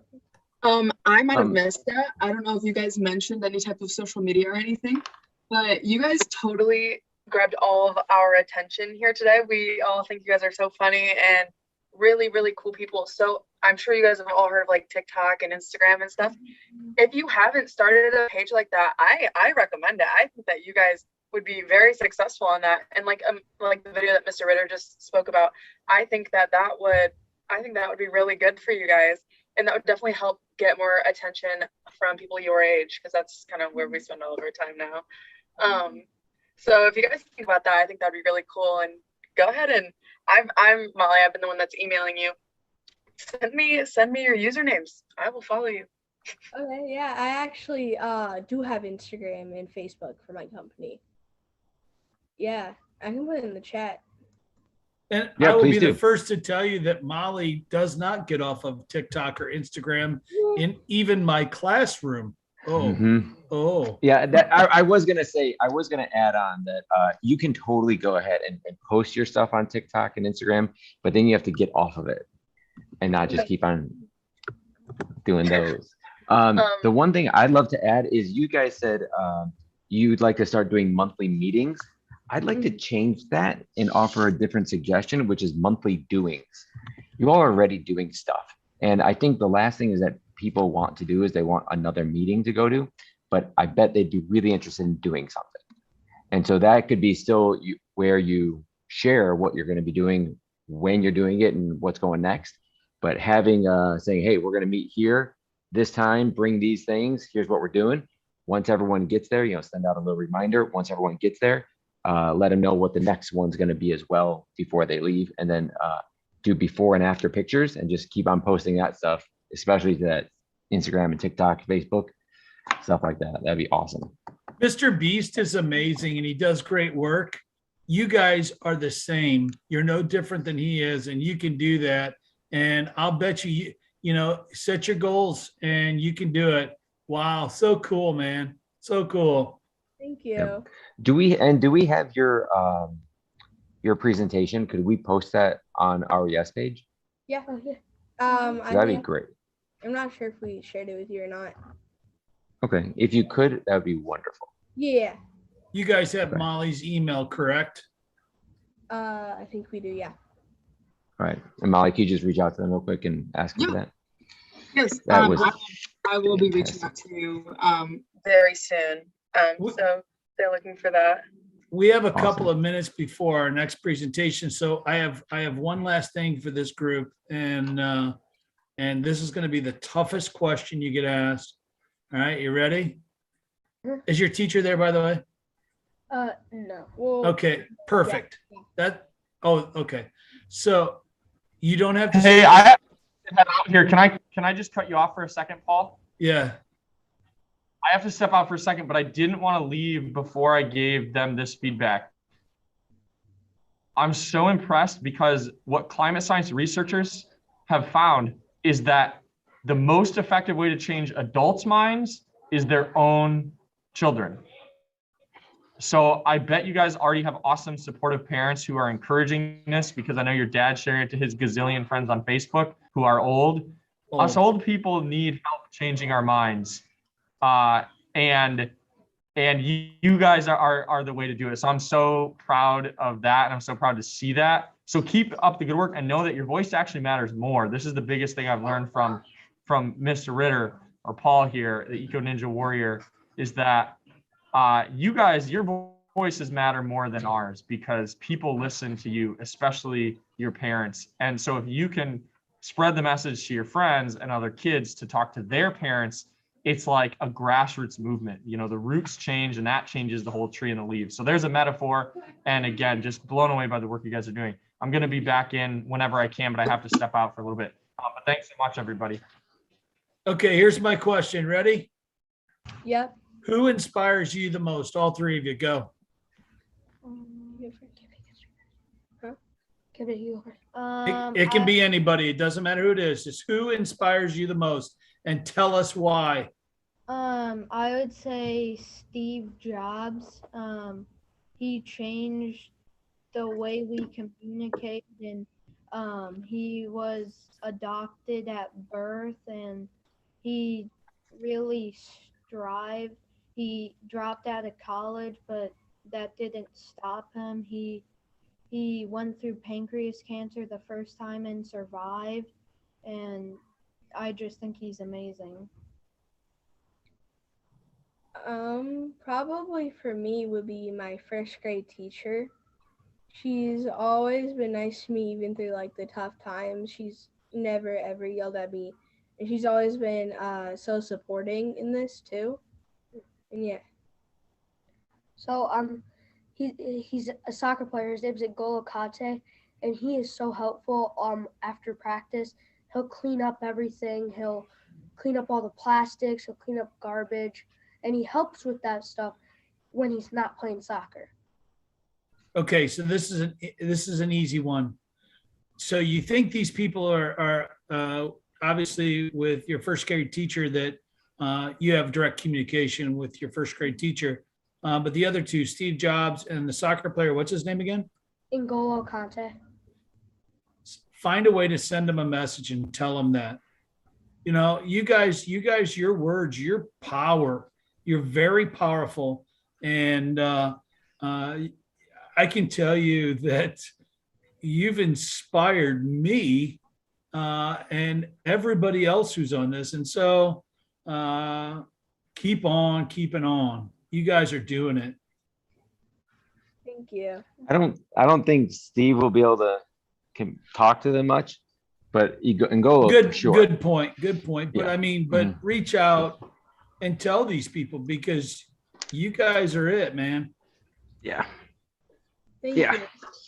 Yeah. Awesome. And you know, actually, I bet if you haven't already talked to N'Golo, I bet he actually might do some stuff with you all to make it even bigger. So that's a great idea and really well done. I don't remember. Is it Thatcher? Yeah. All right, wait, Thatcher. You said N'Golo, and then Camden. You said Steve. Camden, your description was really awesome. That was great. You three, fantastic job. Thank you so much for being here. Really appreciate what you did and what you've been doing. Keep it up and keep us posted. Great job, you guys. Thank you. Thank you. All right. Bye. So Bye. next up, what are your thoughts, Paul, about maybe us showing the video that we couldn't see earlier? Should we try that again? So Molly has a plan. Molly, what is it you're going to do? So right now we're about to have a 15-minute break. And I'm going to show Kathleen Guo's video at 2:45 because that's a slot that nobody took earlier. So we can just move her to that time and we'll have time for questions and everything then. Perfect. Go ahead and share that, Molly. Which one? The video, the intro video, the Animoto. Yeah. Give me 1 second. So we'll take a 15-minute break watching the Animoto video. Yes.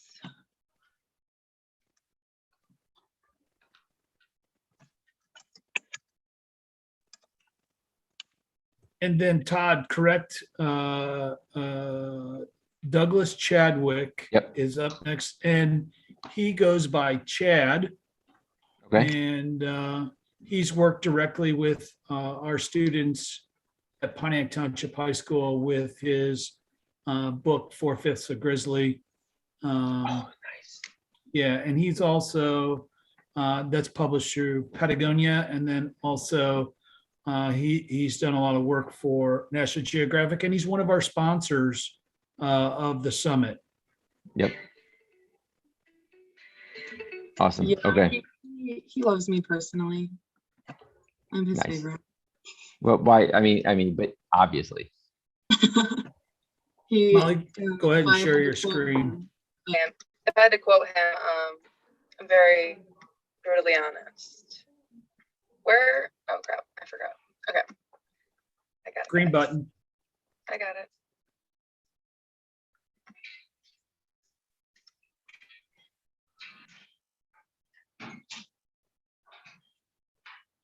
Is there sound playing or no? You got to do your the sound thingy. Can you guys hear the sound? If it's not, yeah, now we can. But I think once you mute it, we can't hear it. Oh, okay.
Hi, Molly.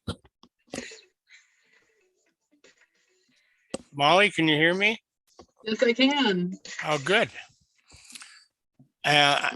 Is the video good and the sound good? Yeah.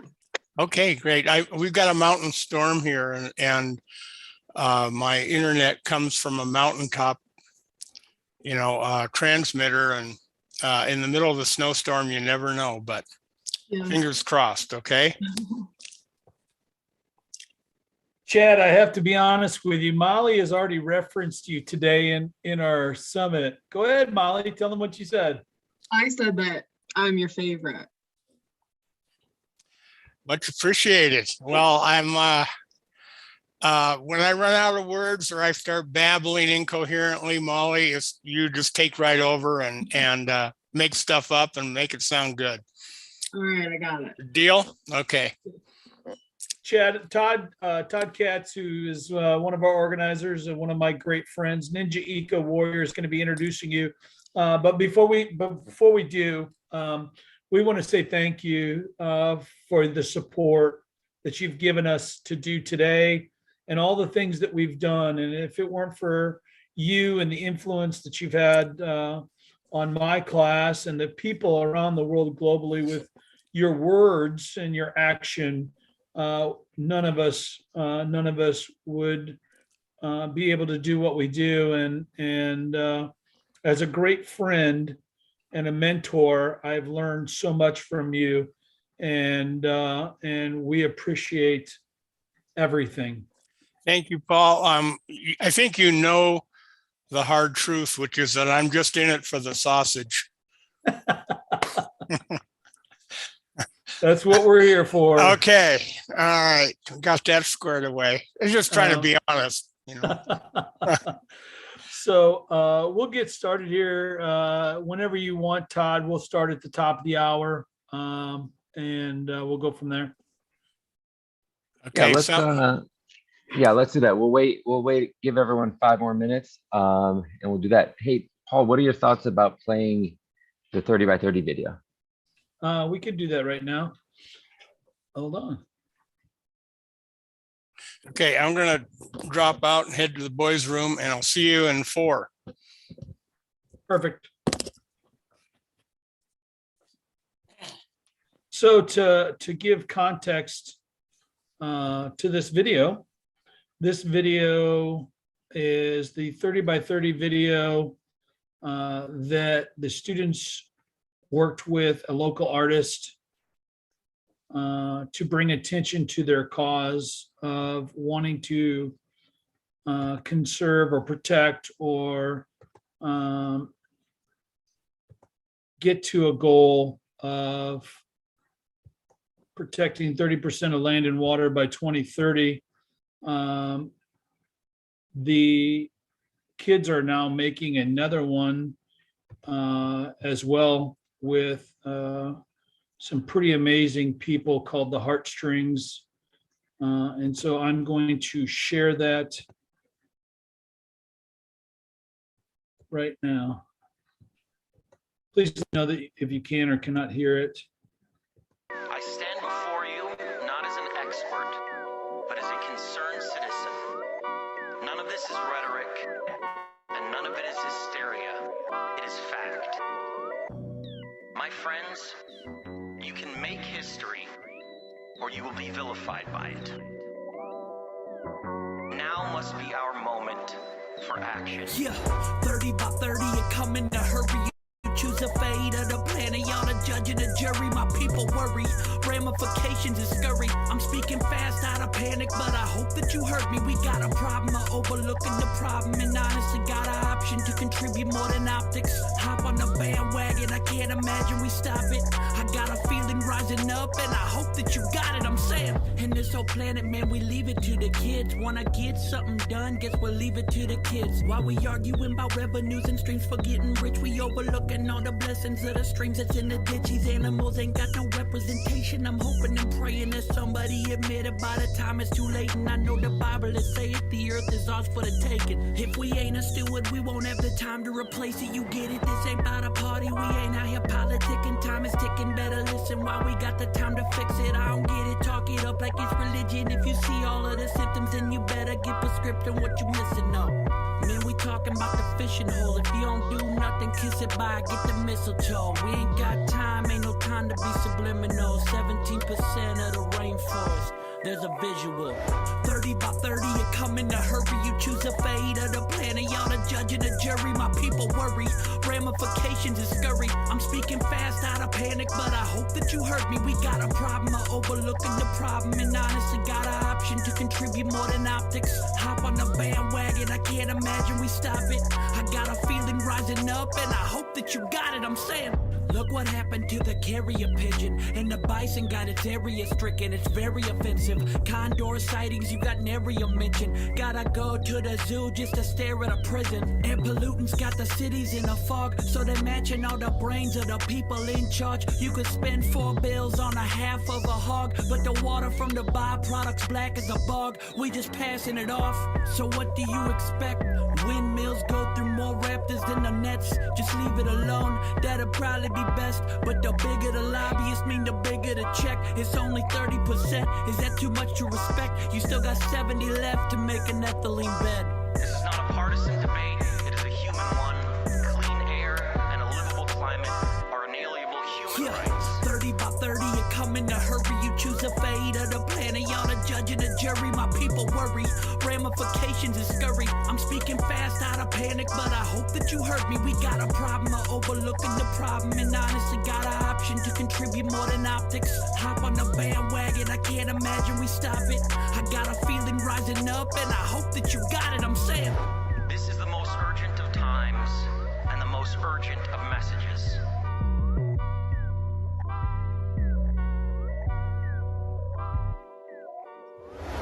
But now it is your turn. The time to answer humankind's greatest challenge is now. We beg of you to face it with courage and honesty. Thank you. Wow. I'm going to put the Link to that. link into the chat. Awesome. And I am really excited. It is 12 o'clock and we have Chad Chadwick that is going to be presenting next. And Chad is fantastic. He wrote the book called 4/5 of Grizzly, which has been published by Patagonia. He is a contributor to the National Geographic, and also he's helped us to sponsor Yes. So Chad, thank you so much for joining us. I'm really glad that you are here and that you can kind of share your insights with all of us today. Thank you. Yeah, I'm really glad to be here. I'm honored to be here. And it's one of the most exciting things I can think of going on in the world right today. And I really mean that. We face an overwhelming number of challenges. And I know, we look around at pollution and population pressures and transforming the planet, and it can seem overwhelming, but with courage and creativity, and I think that's coming from groups like this, I think we can make it. And there's one more element to add, and that's that as we face all the individual issues in the environment, trying to conserve it, there's an underlying issue that doesn't get much attention. And that's that, in my view, we're trying to save nature without really understanding what nature is or how it works. And we're part of it, and we don't really understand ourselves and how we work. There have been breakthroughs in the last few decades that have transformed our view of nature and ourselves. And I want to get at some of those right now. So I'm going to share my screen.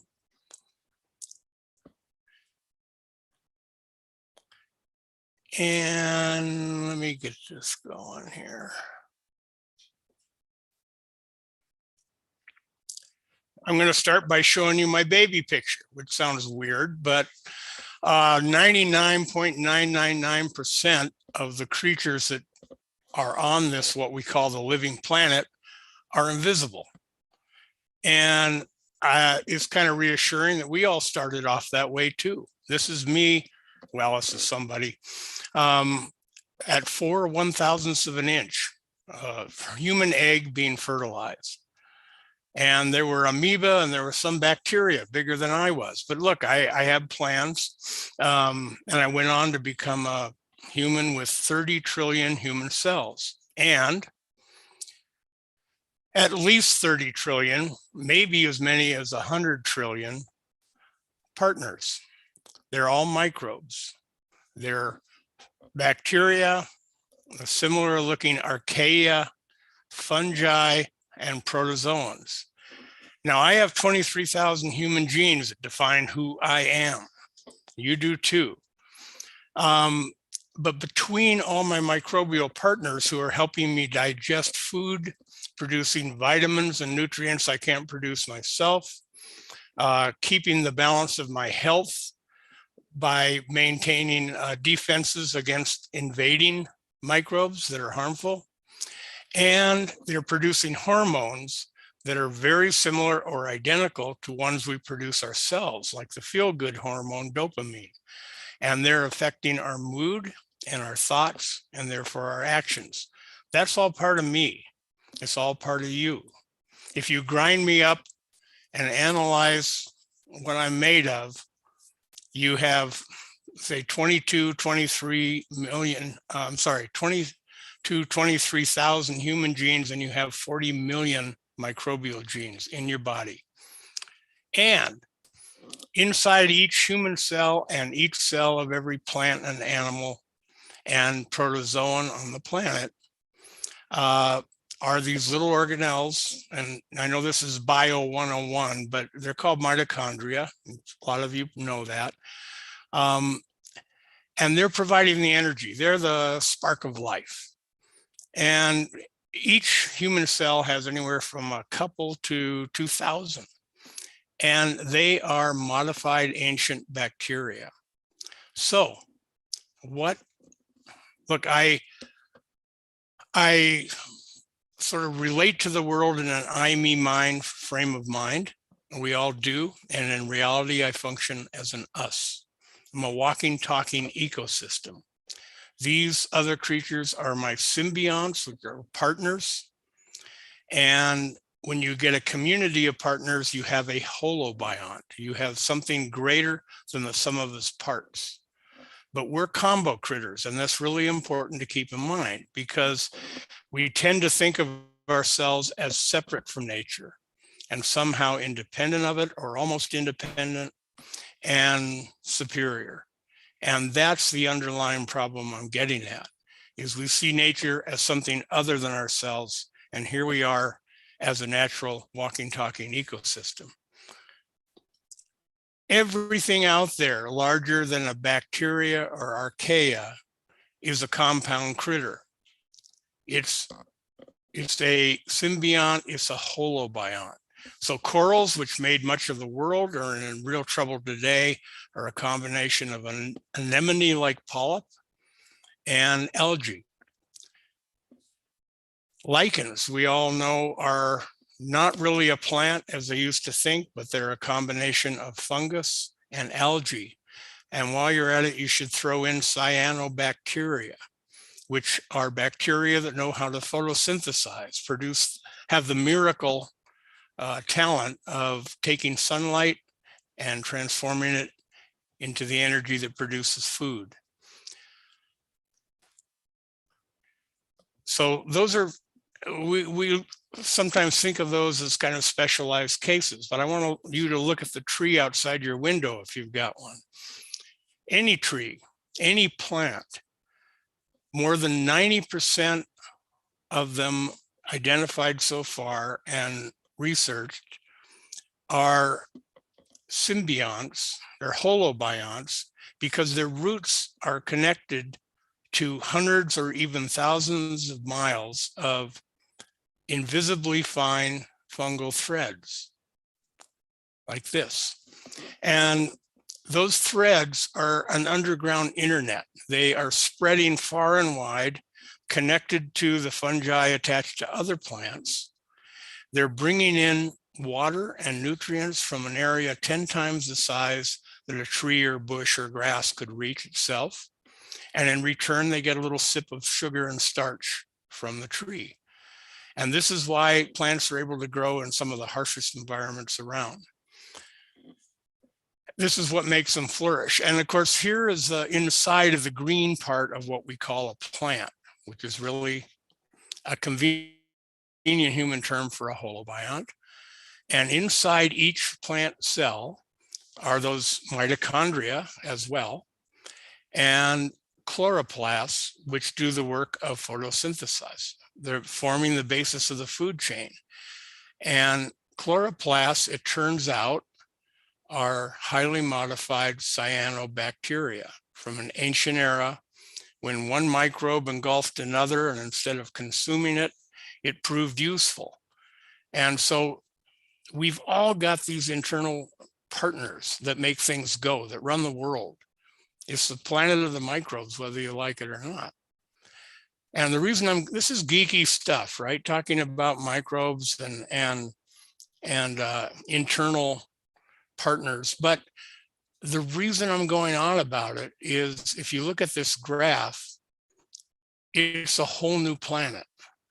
We humans arose about 350,000 years ago, and we went through 338,000 years before all the humans in all the world added up to more than 1 million. And look what happened. It stayed pretty similar through time, started to change around 2,000 years ago.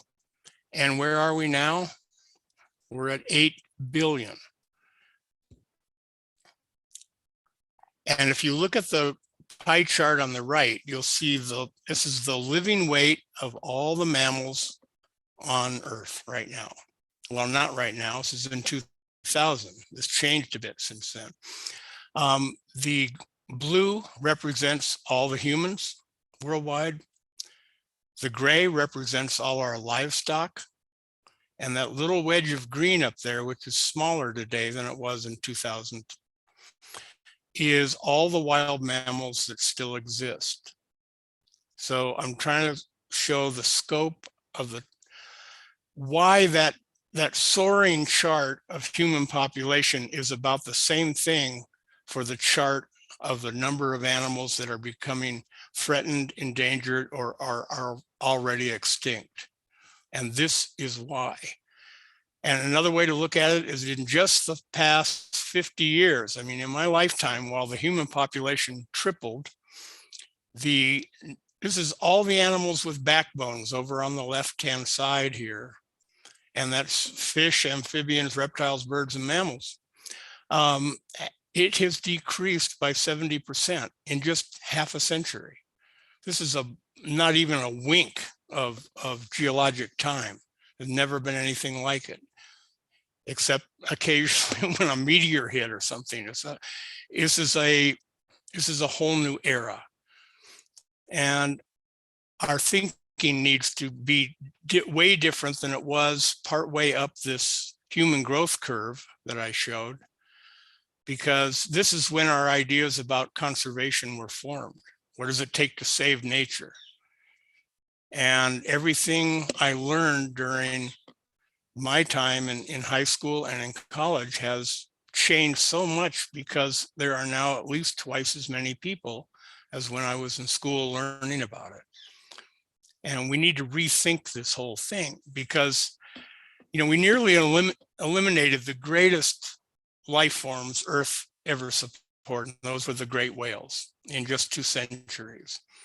And in those same 2 centuries, the number of African elephants went from, and these are the savanna elephants and forest elephants of Africa, they went from 25 to 50 million down to thousands scattered here and there, and they're all under pressure. So what are we losing? We don't know. That's the point.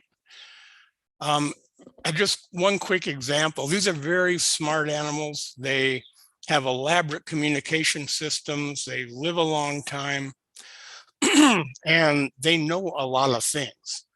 And what we don't know is why elephants, which have many, many trillions more cells than we do, any which any one of which can go wrong at any time.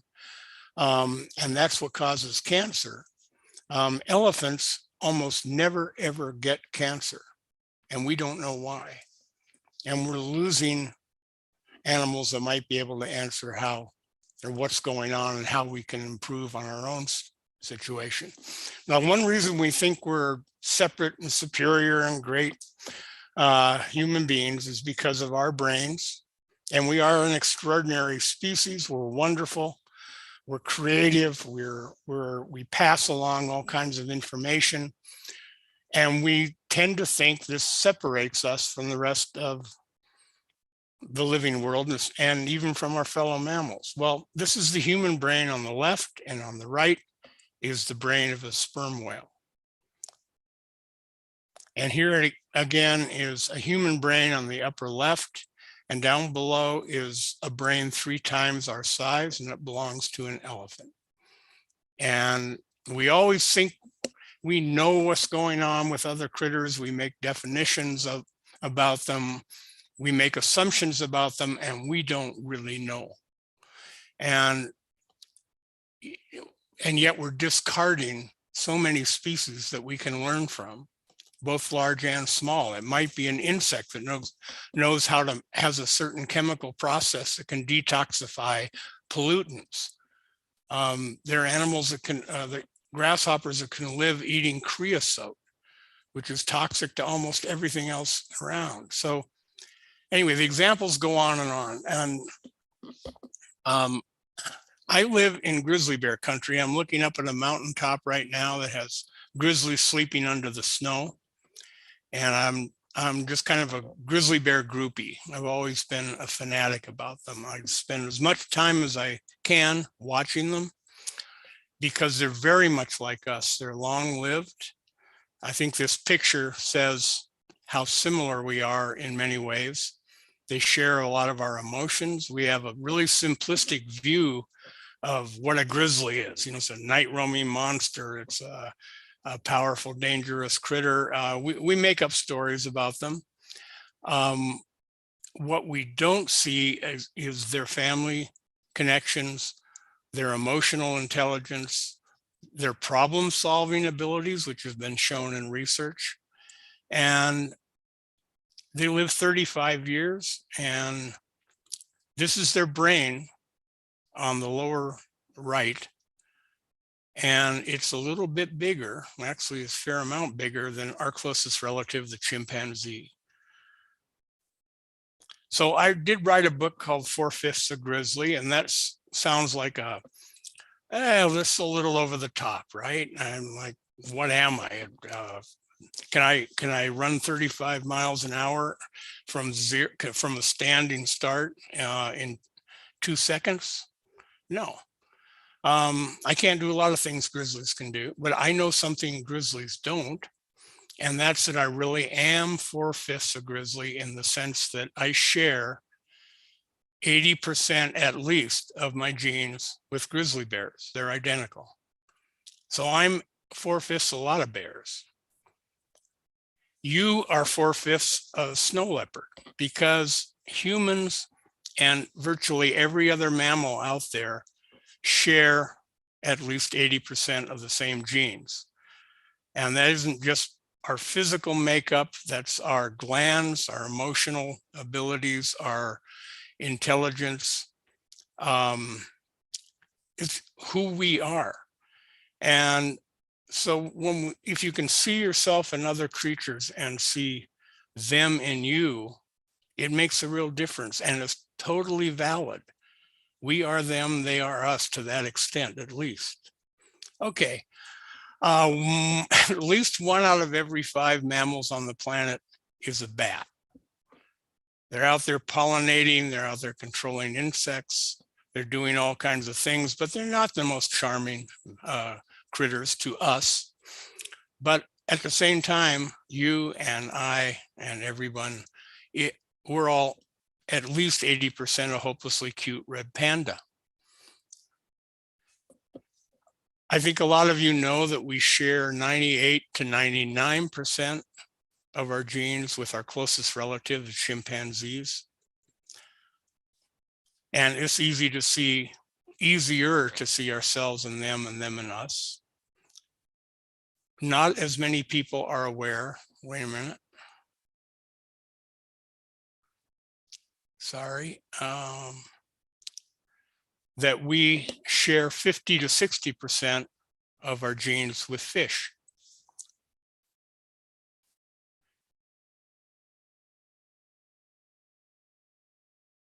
(30 to 40% with insects.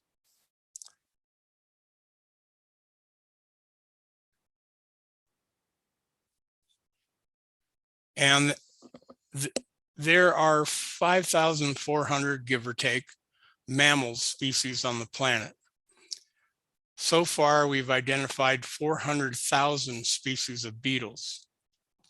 This is a story I did for National Geographic, but if you want to see nature at its most creative, both in terms of anatomy and physical structure and chemistry, go take a look at the beetles in your backyard. And if you really got into it, I'll bet you'd find a new species if you looked hard enough. Now, I threw this in because it's just such a cool picture. These are sea angels, which are actually, their other name is they're sea slugs, but we're probably 20 to 30% related to them. And we share 7% of our genes. They're identical to those in bacteria, the earliest organisms to appear on the planet, and they outnumber the stars in the known universe. That's us too. So I'm going to read something really quickly from the book. Here's how I think about it. However broadly or narrowly one defines identical genes, I am in a sense alive in a mind-boggling number of creatures in a staggering range of environments around the globe through the DNA we share. I leap, I fly, I slither, I shimmer with iridescent scales in the waters off Zanzibar, and I stretch my petals towards the light in far northern Siberia. Being more closely related to avocados, ants, and aardvarks than most people suspect doesn't dilute our stature as humans, but instead increases it many-fold. It renders us more than human. This is our deep heritage and old, enduring kinship as big as the living world. So I suggest a modified view of the, or a modified take of the golden rule for our unprecedented age of 8 billion people. And that's do unto ecosystems as you would have them do unto you. Nurture, sustain health, allow to flourish.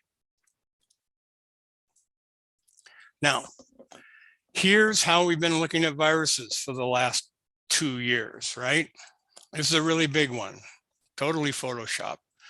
But it's my chance to say, if you stand on a square yard of ground and don't move for 24 hours, 800 million viruses will rain down out of the sky onto you. We live in a broth of them and of other microbes.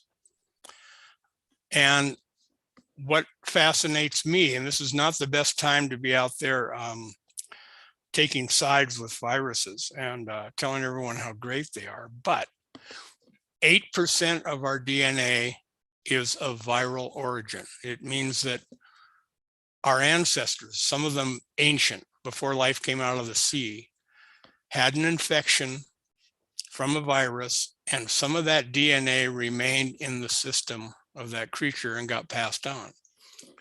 So what does this mean?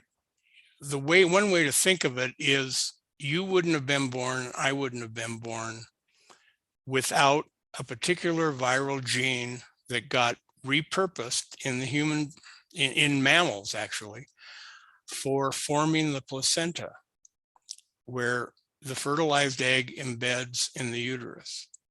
And that's the start of our greater cells. And that's a viral gene, and another viral gene is thought to help with the formation of memories. This is very recent discoveries, but well worth thinking about. So again, we are combo critters. We're surrounded by life. Are suffused with it inside us, and it shapes who and what we are, and it defines nature differently than most people think of it. Oh dear, I'm sorry, I'm having trouble advancing these things, but bear with me, I'm almost done. The last thing I want to say is when you go out into nature, and this is getting harder to do. In 1800, about 3% of the human population on the globe lived in urban areas. Now it's 65 to 70%, up to 75% in so-called developed countries. When you go out, automatically, your heart rate slows, your blood pressure drops, your immune system gets stronger, and your cognitive functions, your thinking abilities, the clarity of your thought improves. And the more contact you have with nature, the better your chances of living a long life. So contact with nature is so beneficial to human health and countering the long-term effects of anxiety and depression and a lot of other things caused by modern environments, that more and more doctors are prescribing time in nature to keep their patients healthy. In Canada, doctors are able to give people a free pass to national parks and encourage them to get out in them. In South Korea and Japan, your health insurer will cover the costs of guided, what's called forest bathing, which is going out and immersing all your senses in a natural environment. That's how good it is. We don't know exactly why, but it surely has to do with the fact that for 99.99% of the time since our kind, Homo sapiens, arose, we have lived in nature, in natural environments. There's just this I'm home feeling when you're out in nature. And I think a lot of you have had different experiences, but you've probably had that feeling at some time. That's one of the strongest reasons I can think of to go out and ask politicians, ask other people, support our effort to save this little swamp, to build a little neighborhood park, not just save species and set aside wilderness. Yes, that's great. But from the local level on up to the biggest one globally with big connected ecosystems, we're not doing this. Well, let me read this.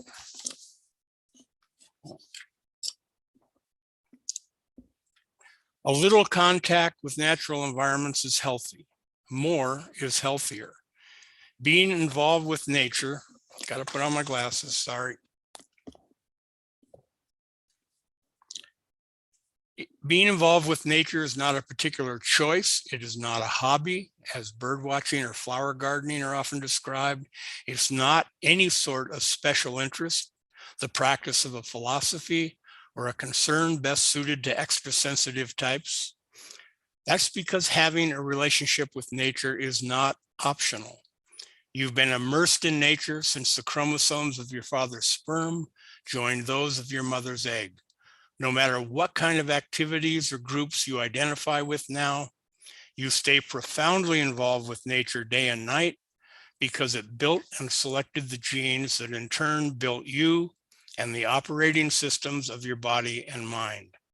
Those systems respond to nature's presence, and they respond in more subtle but very real ways to its absence, to its replacement by modern settings and stimuli. There are no exceptions.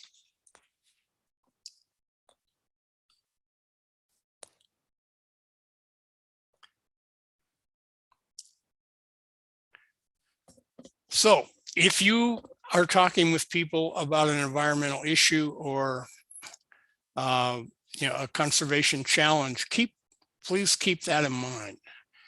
And a lot of people, there's a lot of people who oppose are going to oppose this because they want to keep the status quo. And look, it's not humans versus nature. I'm trying to get at, it's the opposite. It's humans and nature. And you've all heard, I mean, in saving nature, we're saving ourselves. But a lot of people will say, I get it. It's just, I have a lot of other interests and I'm just not all that into nature. And I can look them in the eye and say, that's great. I appreciate your opinion, but you're not really who you think you are. Nature is not really what you think it is. And you said you're not into nature, but nature is totally, totally into you. And sometimes there's a little awkward silence right after that for a while. But I know you can read this, but I'll read it too. Being one with nature sounds like an aspiration. It really isn't, because we already are. So that's, I hope, an extra perspective on all the work you are doing to try to save nature while we still have time. And my generation isn't doing such a great job. In fact, I won't get started, but we're doing a not great job at all. And this summit and this kind of getting together of this union, this whole greater than the sum of its parts, which is what nature is, which is what we are. That's what you're doing. And thank you so much for that. And thanks for letting me be part of it. Chad, thank you so much. Really appreciate the insight and the connection, the great connection of us and 4/5 a grizzly, or 4/5 that cute little red panda, or 4/5 like the mammals. I can't believe that 1/5 of all mammals are bats. Like, I had no idea. That was crazy. But it makes sense, right? It makes sense that understanding that concept that we are, a product of nature, then there's also this component in which we're supposed to be with it as well. And so I call it more than human. It doesn't take away from it. Right. It's our greater selves. And I see it as totally positive thing. I think people our societies have set up this, it's in our language, it's in our philosophies that we are, again, separate and special, and animals are beasts and brutes and something kind of different from us. And nature is a nice, saving nature is a nice thing to do if we have enough time and money, but it's not really essential. And that's like saying, I'm not really essential. You're not really essential, because I'm nature too. Yeah.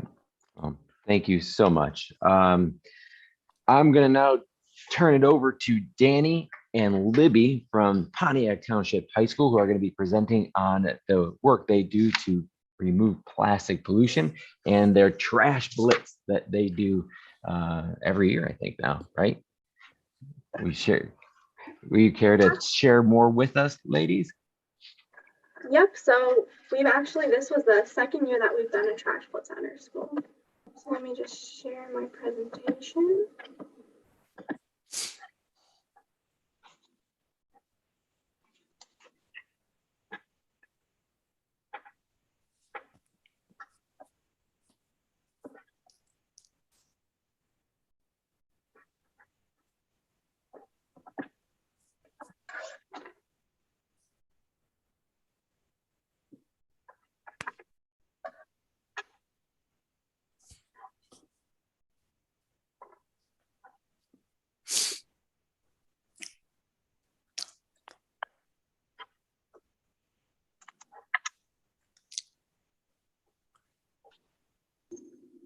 Okay, so as you mentioned, we will be talking about plastic pollution today and the steps that we have taken specifically in our community in order to try to eliminate it. So to start, my name is Danny Grace Schrock, and I'm currently a senior at Pontiac Township High School in Pontiac, Illinois, in the United States. And my name is Lily Larkin, and I'm a junior at Pontiac Township High School. So why did we decide on plastic pollution? So when we were looking up about plastic pollution, we found this quote that really stuck out to us because it shows that plastic isn't just affecting us now, but it's also going to affect the generations that are coming after us.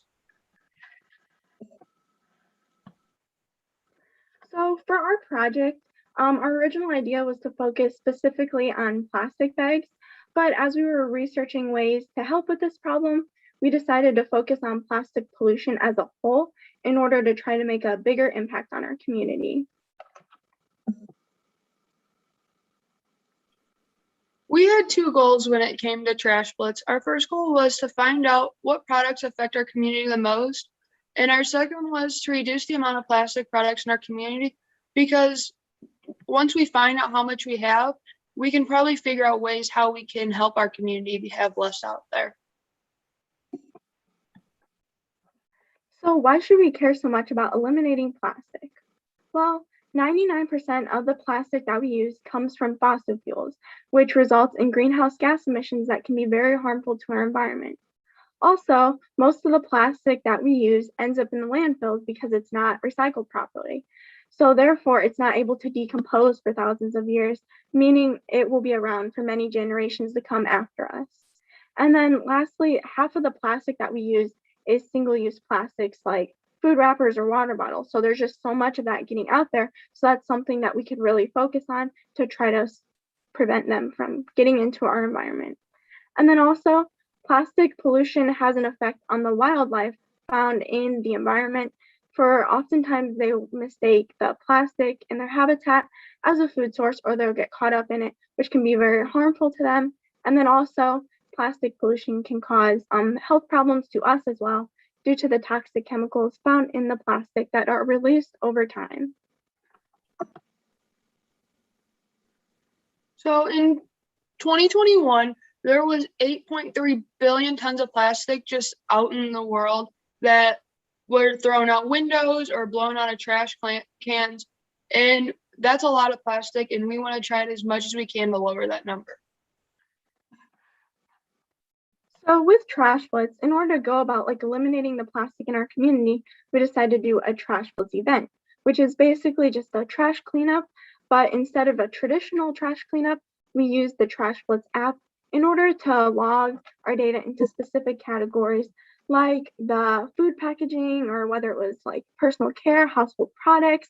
And then also we were able to include the brand and material that it is made up of.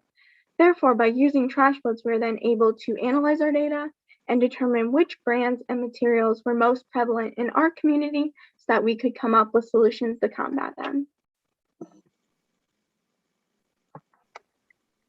So these are a few of the locations that we used when we were collecting our data. And we had 30 locations overall, and they were all diverse locations throughout our community to demonstrate that plastic is preventable all throughout our town and is not just in one single area that it is horrible. Because there were some places that had a ton of plastic, but then there was other places that had maybe just a few pieces in it. But with this, we were able to see where that was at. Yeah, so what we found out with our Trash Blitz was that plastic number 7, which is all the other plastics besides the traditional 1 through 6, was most prevalent at 240 items. Then the second most prevalent was plastic number 1, which is otherwise known as polyethylene, and that's like the thinner plastics like that you'll find in water or pop bottles and in some food containers, and we found 173 items of that type of plastic. And then the third most was plastic number 2, which is known as high density polyethylene, and that's like the thicker type of plastic that's found in like milk jugs, shampoo bottles, and also some plastic toys, and that was at 48 items. So our total plastic for our fall one in 2021 was 546 items, and the total number in the spring of 2021 was 501 items. So just in that few month of a time span, that shows you how much plastic just got thrown out and how much can be thrown out in a single day. And we want to try to be able to get these numbers so they're even lower throughout the whole year. So here's just an overall breakdown of the different types of plastic that we found in our community. As you can see, plastic number 7 made up almost half of the amount of plastic that we found, but we did find plastic of all different types of plastic. These are a few pictures that we took while we were collecting. And with these, you can just see what gets thrown out a lot. So we found like a lot of McDonald's cups, Powerade bottles, beer cans, and just different things like that. And this helps us to learn that, well, maybe plastic isn't the biggest thing, but it is definitely one of the huge effects in our community. And then these are just a few more that we found, and just some different things and just some different items that we found while collecting. So how can you help? Well, if you're interested in learning more about Trash Blitz, feel free to go to trashblitz.org, and there you'll find more information about what Trash Blitz is in general. And then also you will be able to find some data from other Trash Blitz events that have taken place around the United States. Also, if you have any questions or you would like to learn more about our specific Trash Blitz, feel free to reach out to us. And then if you want to plan your own Trash Blitz event like ours, feel free to reach out to Allison Walazuski, for she was the Trash Blitz coordinator that we worked with in order to plan our event, and she would love to help you guys too. So thank you for listening to our presentation. Do you guys have any questions or anything about what our event was or what we did with our project?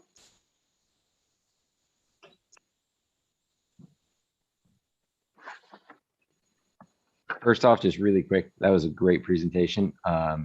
I really loved the actual like watercolored type pictures you have, especially the kingfisher. That one was really quite adorable.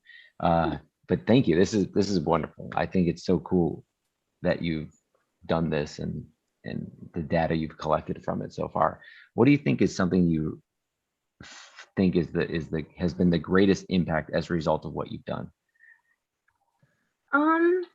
Well, we haven't really done as much like with like our data yet, but what we want to do is come up with solutions and present it to our city council to give them an idea of what they can do.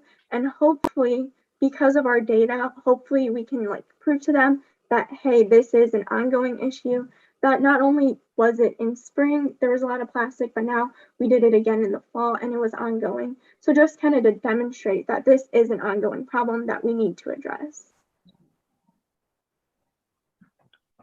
Cool. Thank you.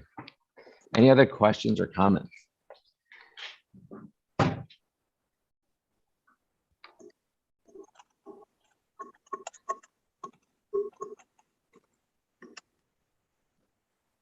Hey, Danny, I'll turn on my video. This is Megan. Hi from EPA. What was the biggest surprise that you found from your project? Was there anything that really shocked you or, yes, surprised you? And yeah, I guess you didn't think about before you did it.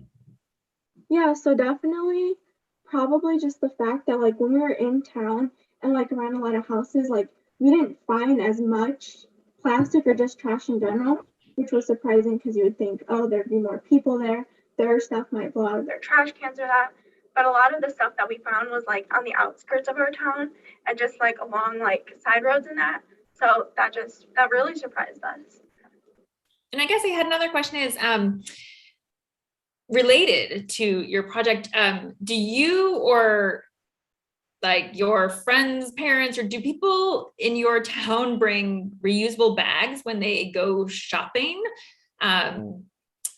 or not really? I definitely think that a majority of people do not. They just, because it's convenient to them.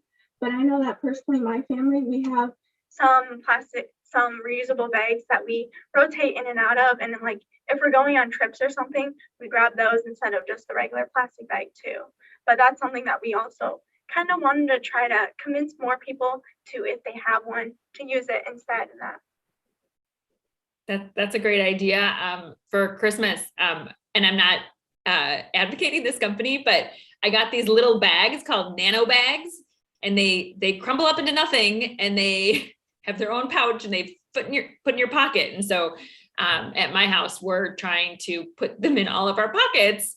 So if we go out and we're like, oh, we need a bag, it's small and it's there. And so I'm sure there's lots of different companies that do that, but it is, yeah, I agree with you. Hey, Megan, have you seen the new bags that they're doing where they're taking food bags from like dogs and cats and things? I gave them to my mother-in-law about 2 years ago for Christmas, Paul. I think I gave her like a horse one or a chicken one. I don't know where I found that, through social media somewhere. And yes, they sell them at your daughter's store, but I did discover that before. And I think it's giving somebody a reusable cow feed bag. I'm sure would get looks no matter where you live. So yeah. I didn't know they were doing that. And she goes, Dad, look at this. I'm selling these in my store. I'm like, that is so cool, right? So, and imagine what could happen if you have local kids who are sewing these things into bags, right? That's so cool. Right. Yeah. Can I add something? Please, Chad. Well, one of the young man here in town of Whitefish, Montana, was just kind of a naturalist from the early age, and he ended up working in ocean systems on microplastics. And I think probably a lot of you know that the ocean it isn't just the plastic trash out there, it's when the trash disintegrates into stuff that's small enough that it gets inside every marine creature out there and ultimately gets into us. And I just, I don't want to be a doom and gloom guy, but I'm not, essentially. I believe we're going to fix this. And it's you folks are going to help. But I did read the statistic that by 2050, the plastics in the world's oceans is going to outweigh the fish. So just for perspective, I love to see it, what Danny and Libby are doing locally. That's where it starts, and everything ends up in the creek and everything ends up in the oceans. And anyway, thanks for that. That was really wonderful to hear. Yeah, again, great job, Danny and Libby. Really appreciate it. You all did wonderful. So it is now time. It is 12:45, which means it's my boy Preston's job to take over as DJ of this rock show. I was hopeful that gave Paul goosebumps because we haven't heard that catchphrase yet. So I had to put that on for your bingo for those of you who are playing at home. All right, everyone. I'll see you all later. I gotta get class to get to or start prepping for. But Preston, you all set, my man? All set. Thank you so much. All right, you got it. Cool. Preston, I just made you the host. Nice. All right, cool. All right, so hi everyone. My name is Preston. Just a bit about me. I have an internship with the Environmental Summit. I do a lot of like the social media stuff and the design stuff. But more importantly, you need to hear from Ashlyn and Georgie. And they're going to be talking about cleaning up the highways and its impact. All right, guys, I'm going to share the screen for this one. Give me 1 second. I did want to say kudos. Great job, Preston. You've been an amazing intern, and he's doing a lot of social media, and I would encourage all of you to do internships in your careers, even if it's volunteering, even if it's a couple hours here and there. Preston, you've been a tremendous asset. You've really done an amazing job on the summit. I hope Preston breaks out the puppet at some point. Oh. That's got 70,000 views. I can go grab him, but yeah. All right, hi guys. Thank you for coming and listening to our presentation today. We're super excited to have the opportunity to talk to you guys about our I-55 trash research project that we've been working on for about 5 months now.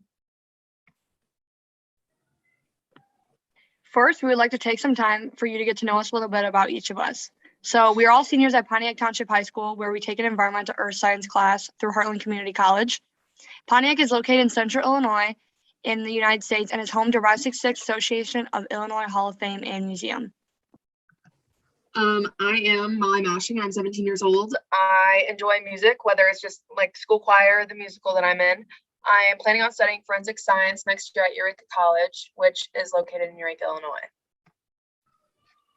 Hi, my name is Ashlyn Bernard. I'm 18 years old and I enjoy traveling around Illinois. I really like to go to like Chicago, but I also enjoy walking and running in all kind of interesting places. Next year, I plan to study psychology at Northern Illinois University located in DeKalb, Illinois. Hi, my name is Georgie Denardi. I'm 17 years old. I enjoy playing tennis and I played it all 4 years of my high school career. In my free time, I love to read or hang out with my cat. I'm planning on following the footsteps of my older sister and becoming a high school English teacher. Do you ever wonder why so much garbage is along our interstate and what is being thrown out? Pontiac, Illinois is home to the second largest landfill in the world. We have garbage trucks coming from the north hauling garbage with unsecure openings on top of the trucks, which is causing garbage to fall out all along I-55. There are many consequences of pollution, and it honestly affects us all. Consequences such as air pollution, wildlife disturbance, and contaminated soil and water. That may sound like a bunch of big words or that don't affect us, but these actually affect us all in very important ways. I'm not sure about you guys, but I would like to breathe the cleanest air possible. When we have garbage sitting around on our sidewalks, roads, ditches, etc., it affects our everyday life and the quality of air that we breathe. Because I'm also one who loves animals, like Nicolina previously spoke about, I hate seeing wildlife harmed by our actions, especially when there are simple solutions that can help those helpless animals. Keeping trash in the garbage and out of our community will help us all live a better and healthier life and make the world a healthier, better, and safer place to be. One reason that we decided to choose this project is because we could see the effects on our local community. We live in a small town of around 12,000 people, and since we could see the effects on our small community, it also helped us to imagine what it's like in a bigger city. Ourselves and many members of our town drive on I-55 regularly, either to get to work, visit family and friends, or to shop. Although the speed limit on the interstate is 70 miles per hour, it is impossible not to see all the trash littering the roads and flooding the ditches. We wanted to choose a project that would have an impact not only on our direct community, but also on the environment. While doing research for our project, I came across a quote by Joanne Harris that put into words our frustration around what we were discovering by looking closer at this issue. She said, "I find littering very annoying. It's a minor but also major thing. A society that litters is one that also has very little respect for the environment and consequently other people. If we had clean streets, a lot of other things would be fixed almost effortlessly." It made me think about how often the phrase, "treat others the way you want to be treated," is used. Why can't we apply the same phrase to our community and the environment? Now, this is the objective that we came up with to make our project a reality. We started out by creating a plan which consisted of 20 different stops along I-55. For 15 minutes, the Illinois Department of Transportation could have their workers pick up the garbage. The goal was to collect as much garbage as they could in a time frame at those design locations. We had stops from not only north but the south to hopefully try to prove that more garbage is along the north side of Pontiac due to the landfill. Since I earlier mentioned that the landfill garbage trucks were coming along the north side of Pontiac, Illinois, the next step of our plan was to go through all the garbage and sort through the garbage into certain categories. Molly made a Google form where we kept track of what was being thrown out. For example, some of the garbage examples were different types of plastic, metal, aluminum, glass, and more. We are very thankful for our classmates and Mr. Ritter to help us sort through all the garbage. We found some weird options in the garbage, like golf club, which we kept, and a plastic tiger, which is now our class pet, named Humphrey. Our next goal after sorting through all the garbage bags is to find solutions intentionally and unintentionally littering that will result in people not throwing the garbage along I-55. In our next slide, it goes further into where those certain locations are located. This is a map I made using Google. It shows you all the places the IDOT crew stopped to pick up trash going north. You can see Pontiac in the bottom of the map and Odell in the top right. Odell is about 12 miles away from Pontiac. They stopped to pick up trash in 4 different places on the way there and back. On the map in the middle, you can also see the Livingston County landfill. As Georgie mentioned at the beginning of that, we did partner with IDOT, Illinois Department of Transportation, to complete our goals this far.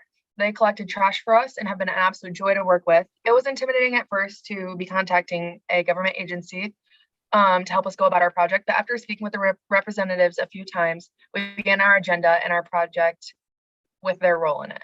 On December 16th, they collected the garbage at 20 different locations on Interstate I-55. They collected from the on and off ramps, 1 mile, from the ramps, 5 miles, and 9 miles in each direction. They then delivered all the trash to us for us to take our next steps.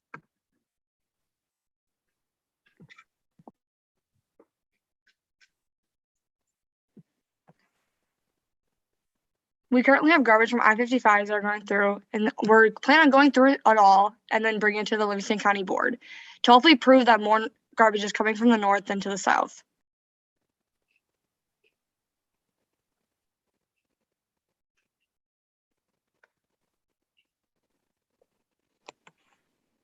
Here are some pictures of our classmates sorting through the garbage. The process was very time consuming, and honestly, it was kind of disgusting, but it was all worth it in the end. This process is very doable in all communities. All you need to do is get involved with your local Department of Transportation and have some friends to do it with you. We are once again very make it a reality.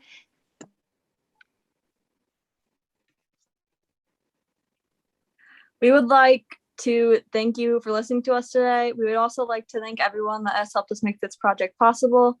Does anyone have any questions for us? All right, you guys did really good. That's like super inspiring. One question I have is like, I feel like that's like cleaning up like the highways is like super important, but it's like also one of like the least flashy like climate job tasks. You know what I mean? So like, how do you stay inspired and like how do you like try to encourage other people to do the same? I think the fact that we've been doing it with like our friends in our class has helped make it a little more glamorous. And honestly, if somebody was like, hey, go sort through trash, none of us would go do that. But I think that since Mr. Ritter has been like pushing us to go do it and just encouraging us, and we're realizing the difference that it could make, was what pushed us to continue to do it. Awesome. And then another question I have is like, how, if we want to do this in our own communities, like how should we like start? Should we try to get like a team involved, or should we just go out and like just start? Yeah, our first steps was we found our group, us three, and we just started contacting people. I think Illinois Department of Transportation was a big part of it. But just finding agencies or companies that are willing to help, and just the more hands that you have, the better it will go and the faster it will be. So I think contacting people was a really big first step for us. Hey, Molly, have you, it's tangential, but related to your project, do they still have Adopt a Highway? This is maybe a Mr. Ritter question of, does that program still exist? I mean, it's not exactly what you did, but different groups or individuals can adopt a highway and they try to clean it up, and they ideally, and so is that still an active, this is a question to the group. Yeah, it still exists, and it's very, very important. I think the best part about that is when others see you doing it, right? And so that's that lesson. But these guys have been an inspiration for so many. And I think where it comes from is when they're in the bus garage sorting trash with their friends, others see it and go, I don't want to have that. I don't want to do that ever. And I think the moment that you go down the road that these girls have done, it very quickly sets a life lesson of we shouldn't do this.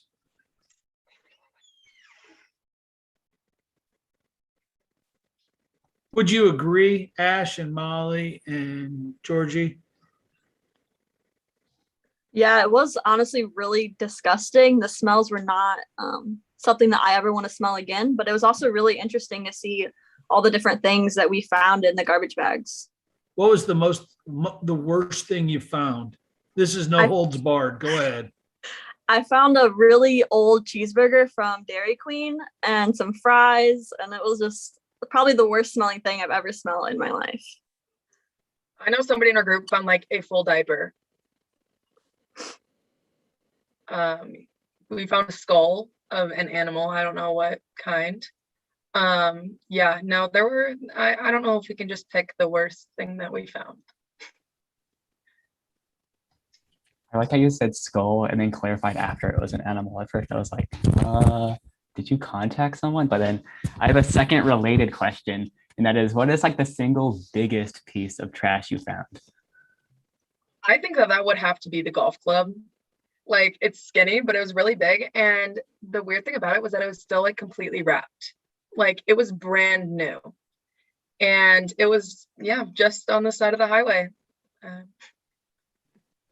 Yeah, we Jan- found a lot of like car parts and like big tire things that were just like, you can like see it like cutting through the bag. It would just be so big. We found so many of those, I can't even tell you. That makes sense. All right. Well, thank you guys so much for sharing. That's super inspiring. And yeah, we have a couple minutes. Are there any final questions anyone has?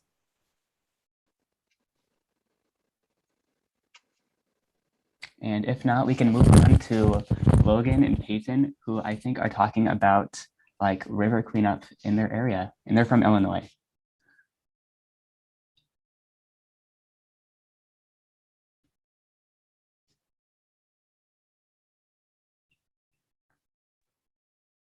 Are they here yet? Is it a pre-recorded video? John, I think I see Johnny and I see Logan, and there's Peyton who just joined.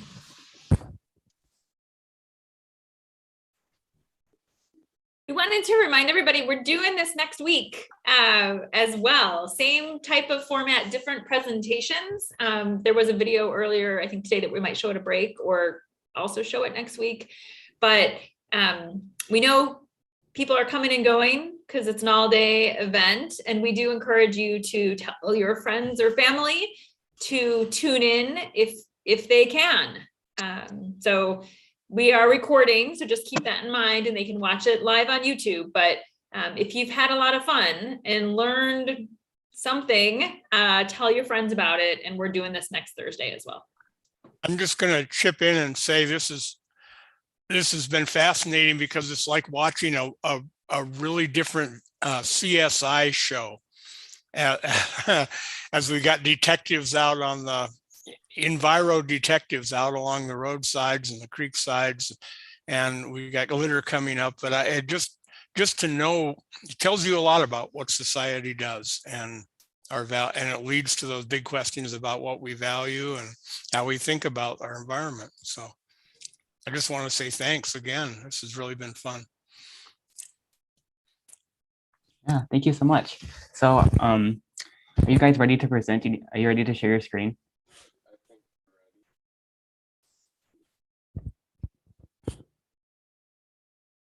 Logan, I think your microphone's off.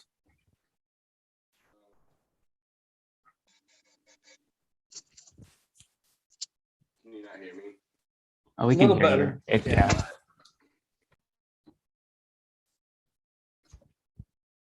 All right, can you guys all see that? Yeah, you're all set. Okay. So our project is water quality testing, and it's me, Johnny Lennox, and Peyton Cheek.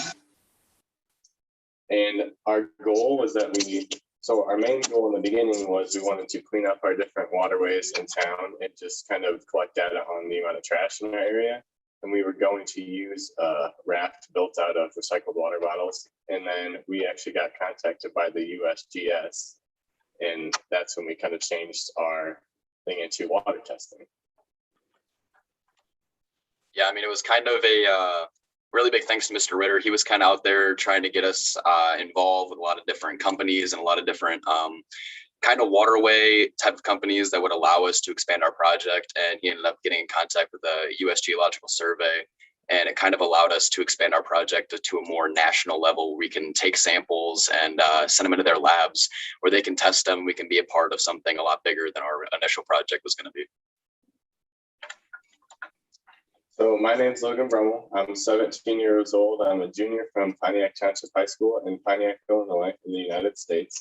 And I'm heavily related in agriculture My family farms, and I've always been around farming and agriculture. And I love fishing and boating, so that's kind of my interest in water. And my interest in water from agriculture has been, everyone always talks about runoff from chemicals and overspray and different things, and I wanted to kind of see if we could test that theory, because it's not just the environmental people that want to stop this, it's also the farmers. I mean, they're losing money all the time for this overspray. I mean, they don't want it to go into the water either. So it's kind of been a group effort, I think, that needs to be put towards solving this issue. I'm Peyton Cheek. I'm 17 years old and I'm a senior at Pioneer Township High School.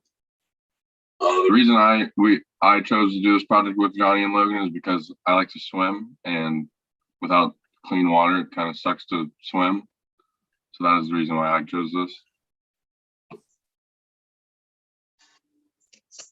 I'm Johnny Lennox. I'm 18 years old. I'm senior at Pontiac Township High School in the United States. I'm very passionate about this project, being able to help our local waterways. I know the Vermilion River in Pontiac is a very big part of our town and kind of one of the namesakes for our town. So trying to keep that clean, trying to keep that as this big kind of form of our town is very important to me. I really enjoy being outside. I enjoy playing multitude of sports, baseball specifically. And since I'll be going off to college soon, it'll be really exciting, and really I'll be able to hopefully make a mark on our community as well as our school, and kind of be able to end on a good note. Yeah, so we all kind of have an interest in water, and that's kind of why we wanted to go towards something helping our waterways. So as I said earlier, our original plan was to clean up the river and collect data on the different types of pollution that we find. And this was a picture of us taking our raft in the pool to just see if it would float. And we decided that we need to make some changes to it. So it's very tippy, but made our first run, and then we decided that we need to make some updates before we could take it in the river. And then it started to get colder, and then the USGS contacted us, so it kind of put a bigger scale plan into motion than what we thought it was going to be, but it turned out to be really fun. So working with the USGS was kind of a dream. They are very helpful. They were able to walk us through the entire process. We were able to have some virtual meetings with Katie Sumners, who was able to kind of walk us through the whole process of the exoson that she was going to send us. And we actually were able to go out on a field trip with our entire class and go out to the Vermilion River. And we were able to test this little raft that would kind of go through the water, test the water quality, test the current in the water. And then we were also able to use one of the sondes that they actually ended up sending us later on. And we were able to get a water sample, and she was able to show us how to test it with different chemicals and send it into the lab. And it was a really cool experience. And I think our entire class kind of enjoyed it. It was a way to get out of class, get out, be active. And we got kind of an introduction to what our project was going to be later on. So it was really cool.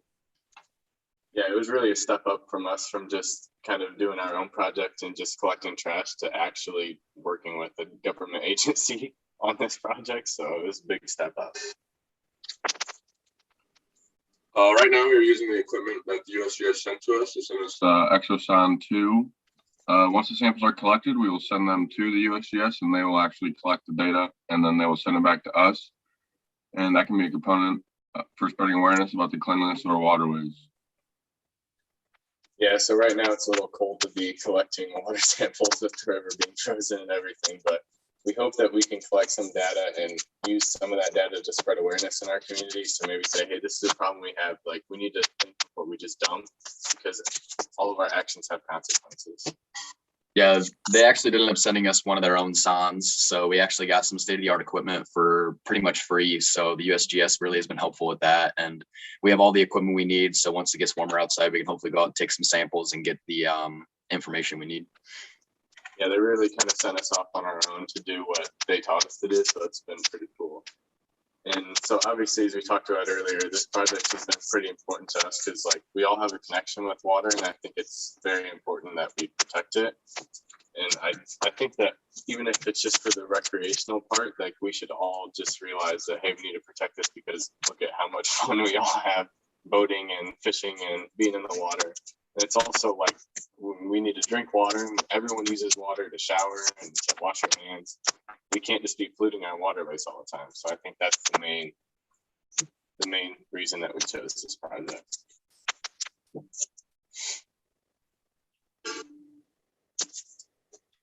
Yeah, so for our future plans, we really truly do believe the sky's the limit with this project, with the USGS as well as Patagonia and other really big organizations kind of helping us out and being a very big part of this. We can't really see a ceiling for what this project can be. We plan on taking samples and kind of going out to our local waterways, but you never really know how that's going to go. Maybe we'll be able to take this to a larger scale and be able to go out to larger waterways, larger rivers, maybe even take it out of state. That'd be a really, really cool thing to do. And that's kind of a goal of ours, I think. We plan on kind of taking our plan into action during the spring semester when between late March and the end of the school year, hopefully when it's warmer outside, maybe a lot easier to take samples. We don't require any volunteers to make this difference, but it'd be really nice if we could have anybody who want to come out and volunteer in Pontiac, help us test the waterways, test the water quality. We'd really welcome anybody who would like to join us. And if everything goes well with our initial cleanup, like I said, you never know what could happen. Maybe we could take it to a larger scale one day as well. Any questions?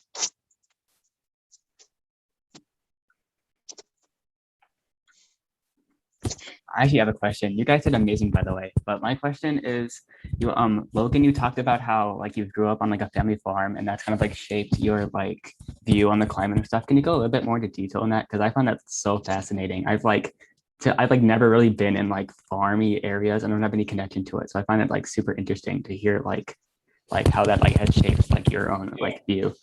So my grandpa's like a third generation farmer, and he started working at FS, and he actually dealt with most of the environmental issues there. So people using different chemicals, he had to make sure that they weren't just, dumping them on the ground and stuff. So that's a big problem farmers have with getting rid of chemicals and different things like that. So he was in charge of that.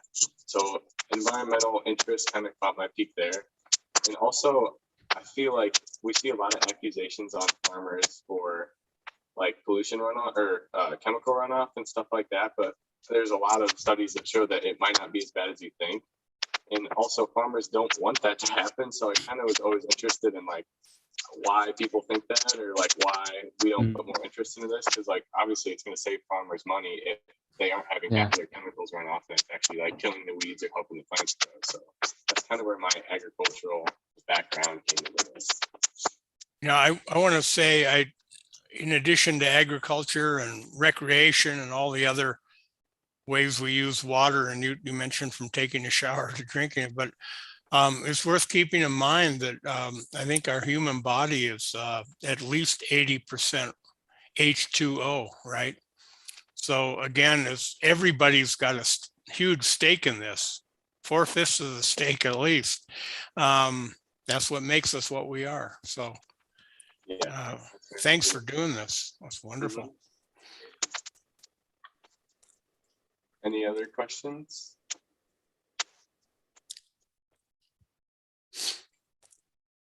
Do you have another question? So another thing, like you're working with the like the USGS.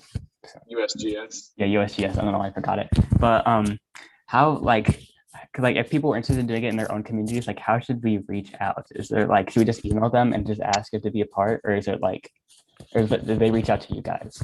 Well, they reached out to us, but they were very eager to work with kids. So I think if they got an email saying, hey, we have a group of kids in our community that want to do this, I think they would be very eager to work with you guys. I think that's one thing that Mr. Ritter always likes to focus on, is that it's like people listen to kids.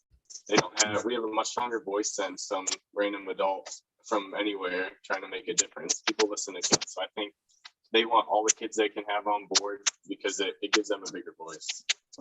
Mm-hmm. Very interesting. Another, like, to kind of build off of that, other people can answer this too, but like, how do you think like being the like climate movement being so like youth focused has like shaped it?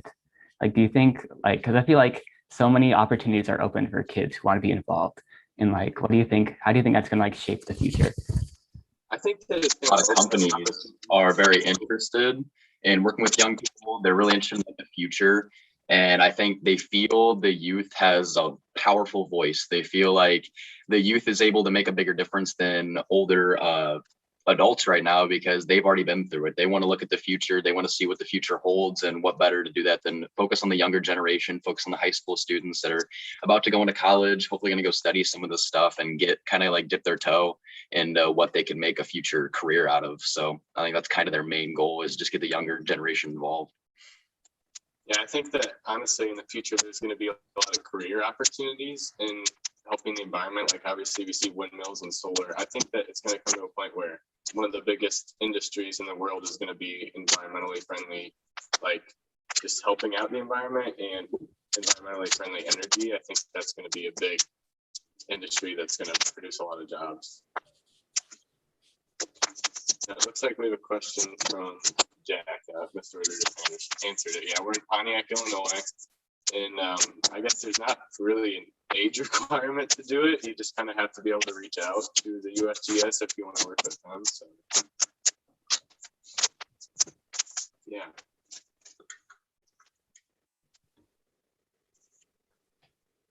Also, Chad, did you raise your hand? Did you have a question? Okay, got it.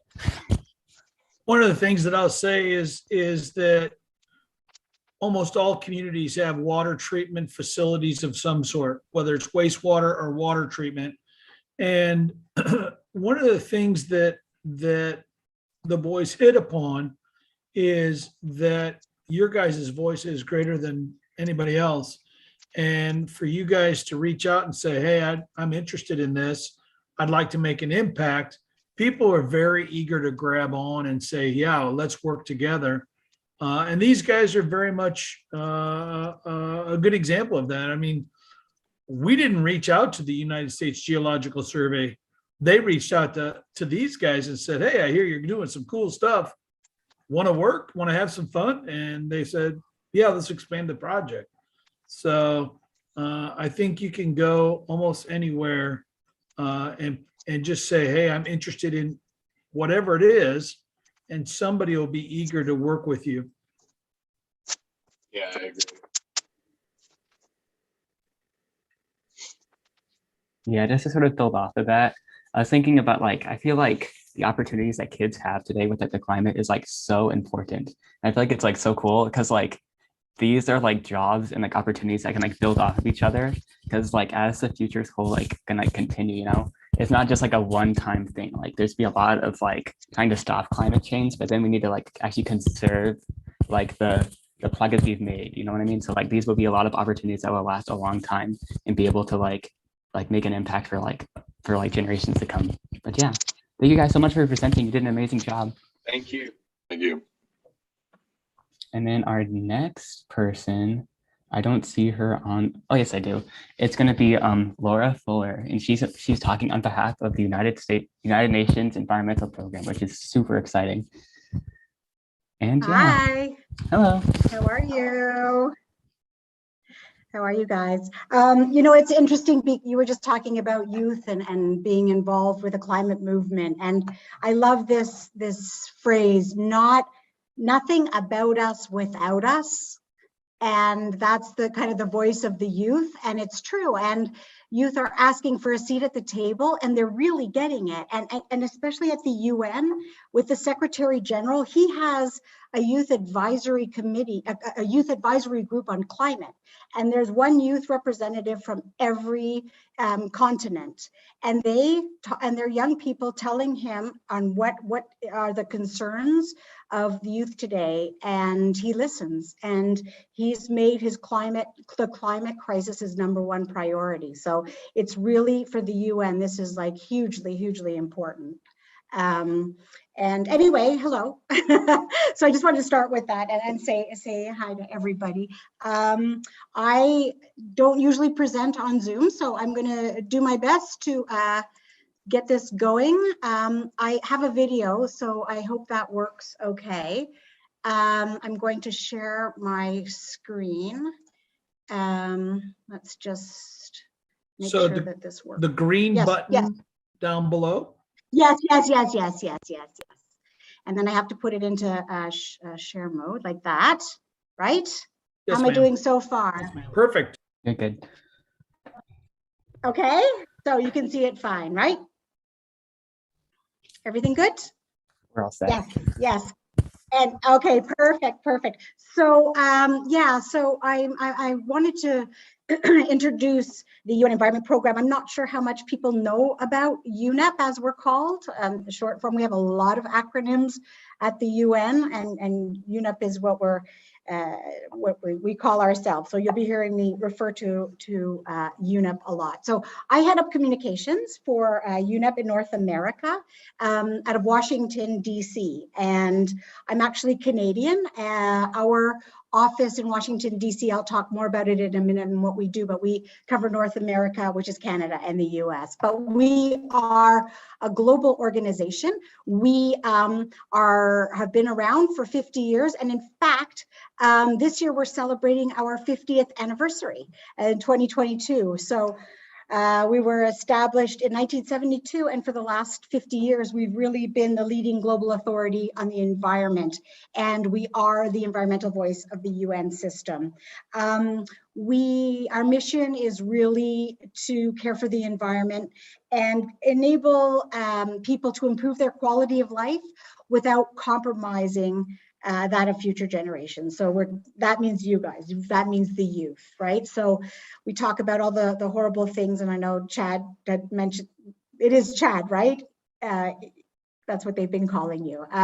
Mentioned about how our generation, what we've done in destroying the world, but it's really important that we care for the planet for future generations. But we really are in crisis mode. We talk about the climate crisis, and we need to take urgent action to restore the planet.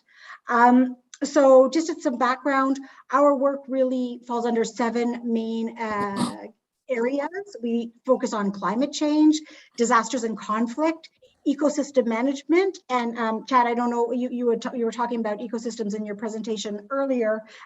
This is the decade on ecosystem restoration, these 10 years. So we're really focused on ecosystem management and restoration and restoring of nature, environmental governance, chemicals and waste, resource efficiency, that means sustainable consumption, and environment under review. Our headquarters are based in Nairobi, Kenya. This is one of the, I think it's the only UN agency that has a headquarters in the global south. And we have regional offices, 6 regional offices around the world, sub-regional liaison and country offices as well. So we are everywhere around the world. I put in this slide because next week is our most important global event, the UN Environment Assembly, also known as UNEA. You may have heard of this. That's all we're talking about these days. But this is when we as UNEP bring together the representatives of all the 193 member states of the UN and businesses and other members of the international community, including NGOs, or what we call civil society, to really discuss solutions and responses for all of our global environmental challenges. So this is where environment ministers come together and come up with resolutions on critical issues. We had a meeting, it's held every 2 years. Last year, because of COVID, it was held virtually, and it's hard to have negotiations in a virtual world. So this year, it's going to be hybrid. It's a combination of both. So every year we have a theme, or every UNEA we have a theme, and this year, the theme that they will be negotiating around is strengthening actions for nature to achieve the Sustainable Development Goals. And that is really highlighting the critical role that nature plays in our lives and in social, economic, and environmental sustainable development. So touching on all aspects, social, economic, and environmental. So really, the objective here is to get all these countries together and create momentum for these governments to really create impact to protect and restore the natural world. And, you know, this is what our economies and our societies and our future depends on. So this is real critical work that they are coming together for. And for instance, this UNEA, there's a resolution on the table for developing a global treaty on plastic pollution. I know some people have talked about these in earlier plastic pollution in earlier presentations, but when governments come together and have a global treaty, then that will really help address the problem and get countries to move quickly and take urgent action. So as I mentioned, I'm at UNEP's North America office, which is based in Washington, DC, one of the 6 regional offices. We've been in the US, based in DC for 20 years. And we were established really to support UNEP's global work.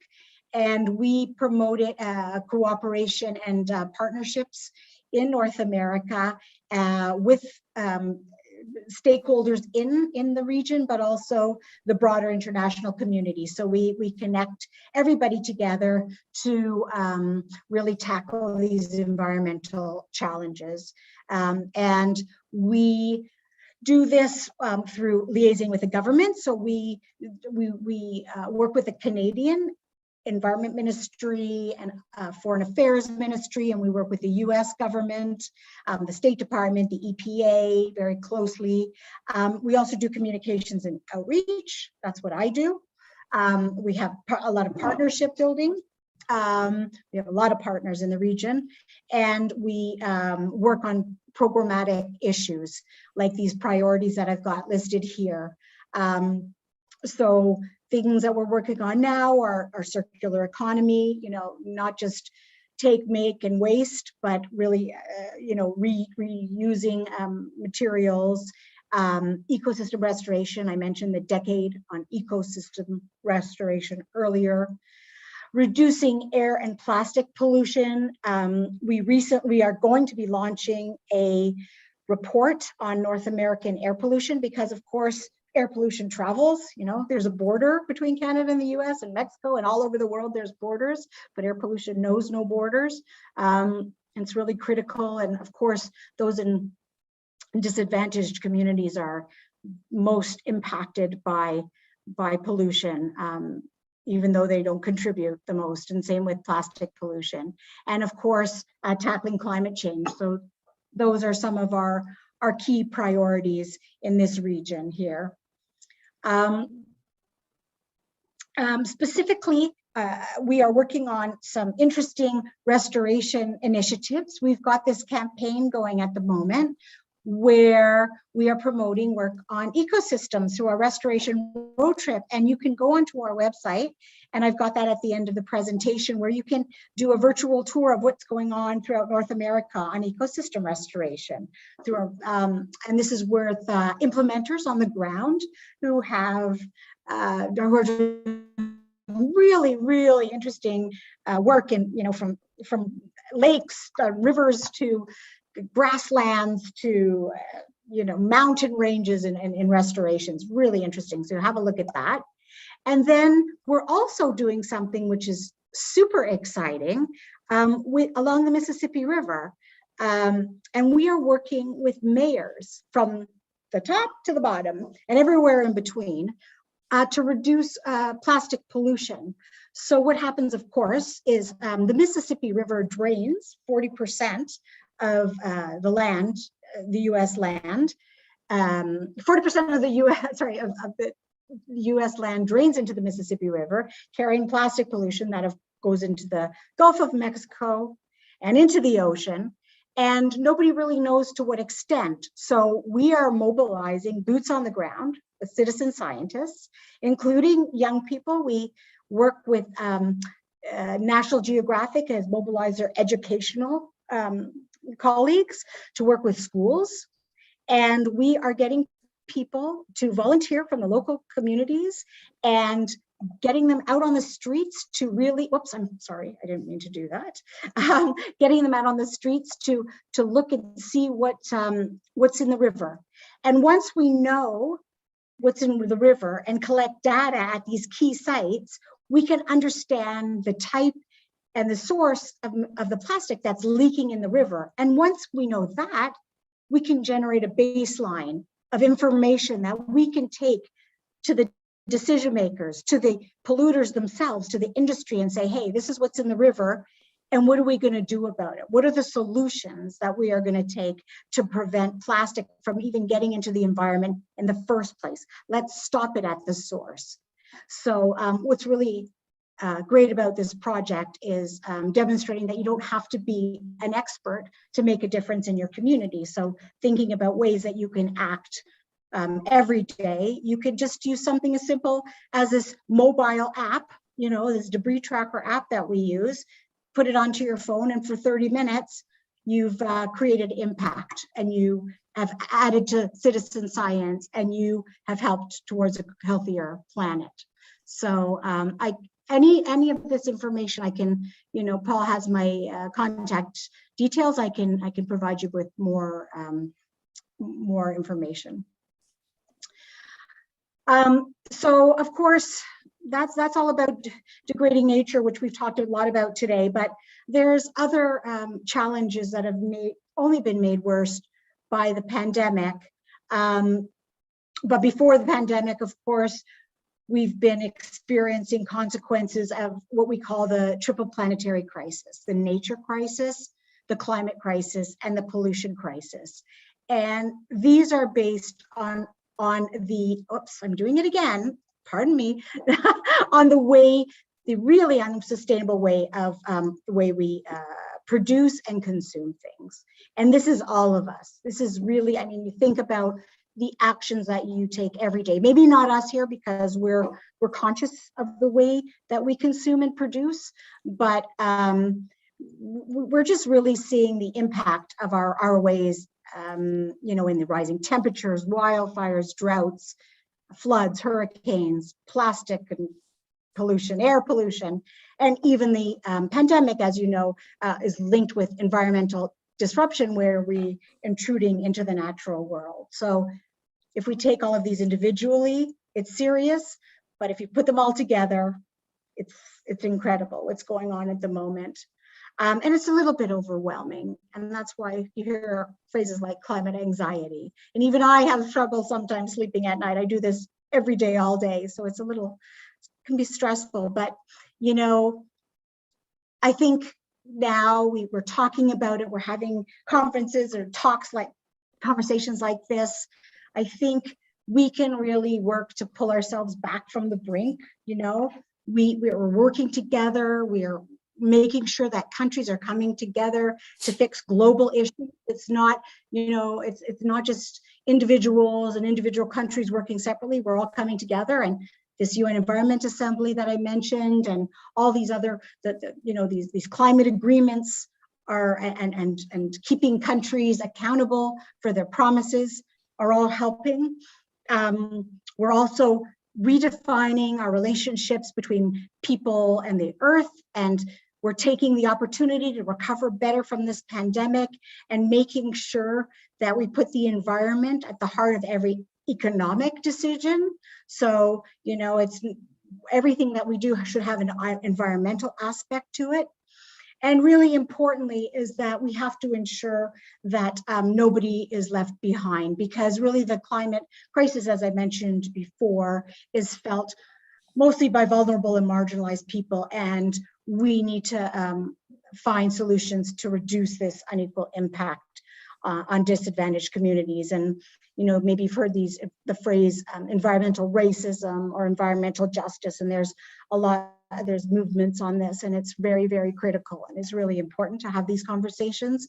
And in the short time that I have, I would love to say more about it. I can't at this point, but willing to talk about that at some other point. So I have this video I'd like to show you, because it's all about hope. And if we come together and act with urgency, this video kind of gives insight into the environmental challenges we're working to address. When it's over, I just wanted to spend a few minutes on some opportunities to engage with UNEP. So how does that sound? I'm going to try to play it, and hopefully it will work. Yes, shall we cross our fingers and play?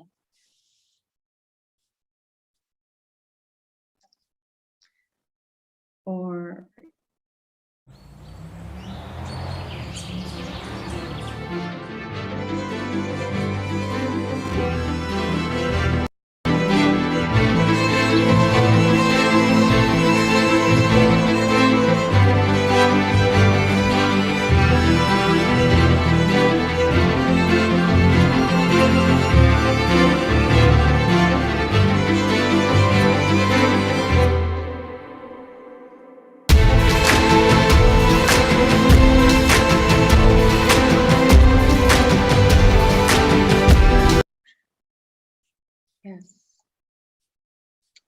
Uh-oh.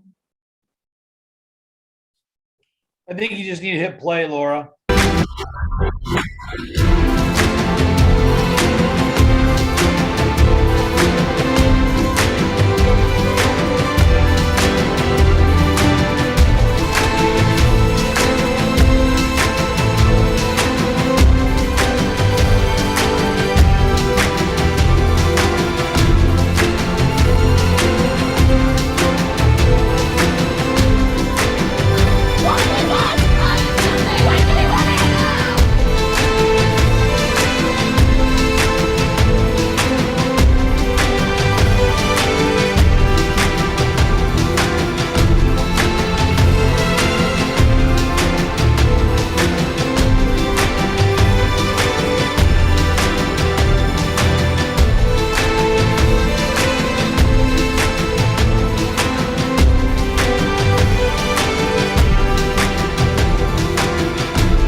Okay, so just real quickly, some ways to engage. Everybody's always asking about how they can engage with UNEP specifically. Something that's coming up that's a great way to work together is World Environment Day. That's every day on June the 5th.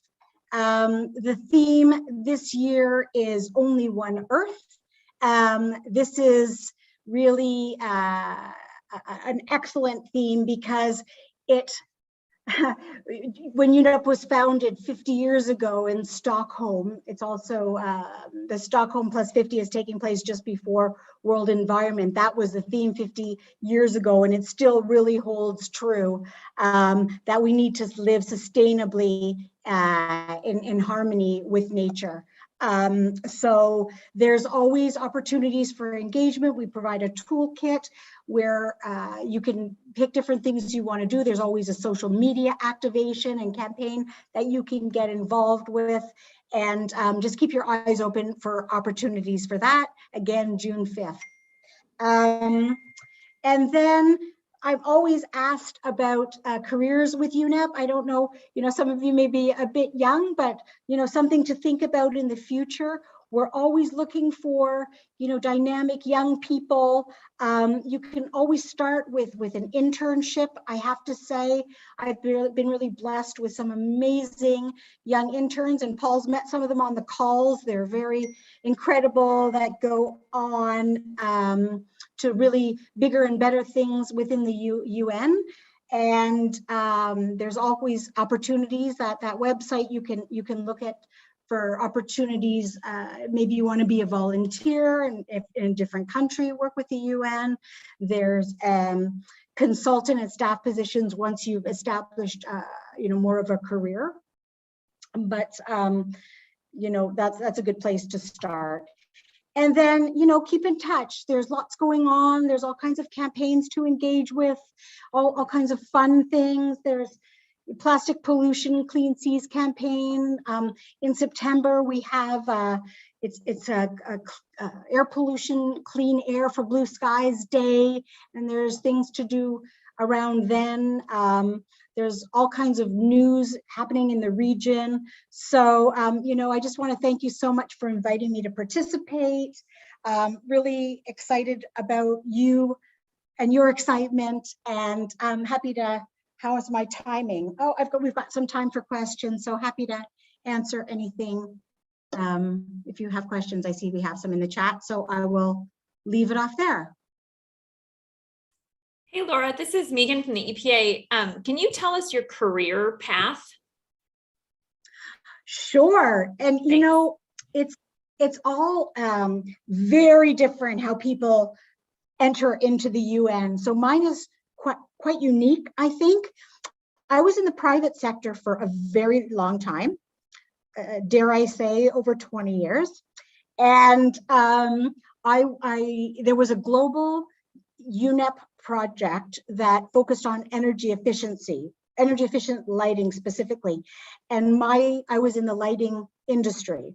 So they needed somebody who understood the technology, but also was in communications. So I headed up the communications in Canada for this lighting company. And because I had the technical and the communications experience, I was fortunate enough to be able to join the UN, and that was in Paris. So I left Canada for Paris for about 4 years, and then this job opportunity came up in the Washington DC office, and I applied. And I'll tell you something, I mean, it's very competitive to get into the UN initially, but even once you're in the UN, you know, there's a lot of excellent people, so it's hard to move around sometimes. But I was fortunate enough to get this position, which I absolutely am so grateful for, because I work now not just on energy efficiency, but on so many other topics, as you could see. And I'm a passionate environmentalist, so I am exactly where I want to be. And I don't think I could ever go back to the private sector.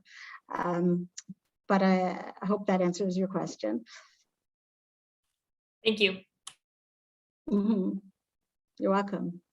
Laura, I want to leave this time for everybody else to ask questions, but I just want to say how energizing it is to see the work that's being done and the energy that's being put into connecting with communities and allowing citizens, moreover, to engage with students, to be collecting data for application. And what a great life lesson. And, you know, I couldn't help but notice all the synergy that was going on with the different kids' projects that we've seen today, and exactly what it is that you're talking about. And I'm so impressed. I'm thankful to be able to have you here and be a part of this. I'm just so impressed with what's going on and how you guys are doing it. And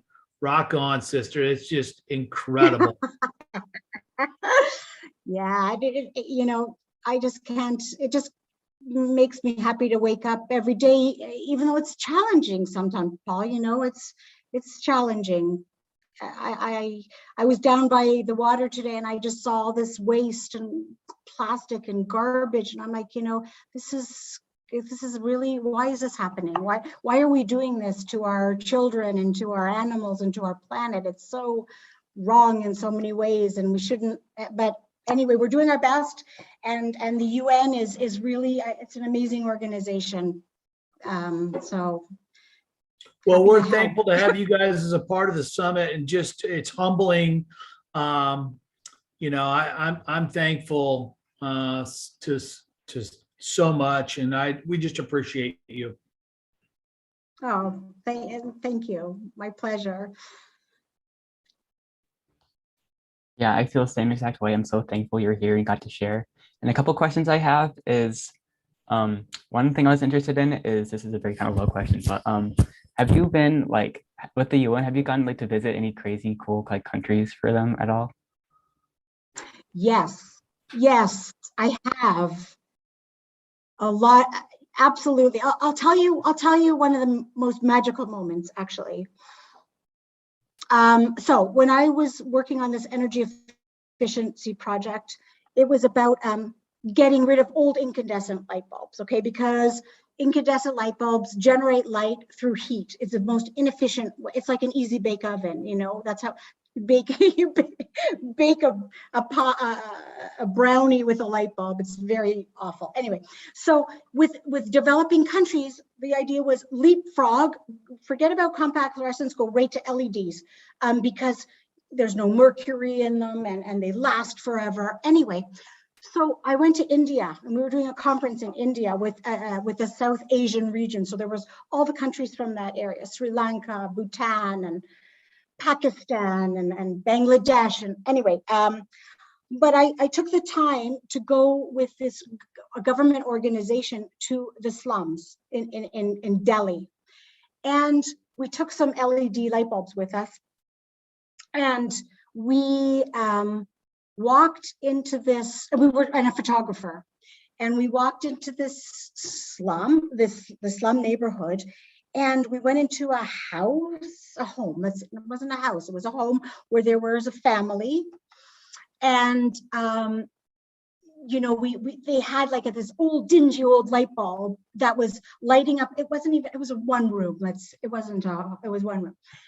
And we put the light in and it lit up the room and they were all happy. And then they said, you know, like look around the corner.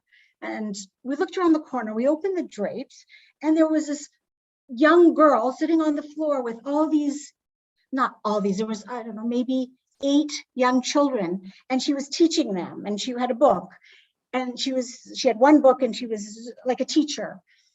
And it was very dark, and we put in this LED light bulb, and they could see, and they were reading the book, and they were so grateful, and it was just magical. And I just remember that, and the looks on their faces, like, wow, this is like, it really, they could study. And I mean, they didn't have everything they needed, and they certainly needed more books and more resources, but even that little bit of light helped, you know.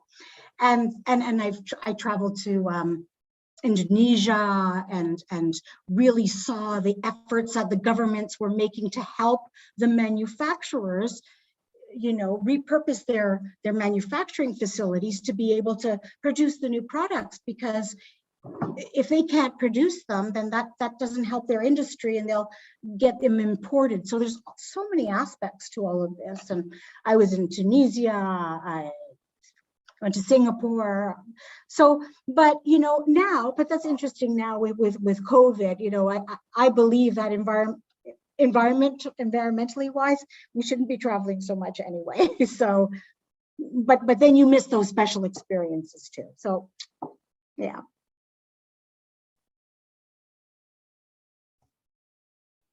Thank you. Thank you so much. Okay, Preston. Again, Laura, thank you so much for joining us. We really appreciate it. Pleasure. Have a great day, everybody. I'm going to sign off. Thank you, you too. Okay, bye. All right, so that was pretty exciting. And then our next speaker is she here yet? I don't see her.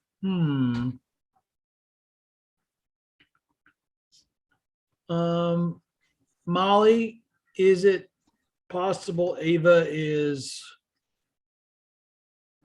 a recording? I am checking it right now. Ava's recording is on the drive. If you want to screen share it, Preston. All right, I can do that.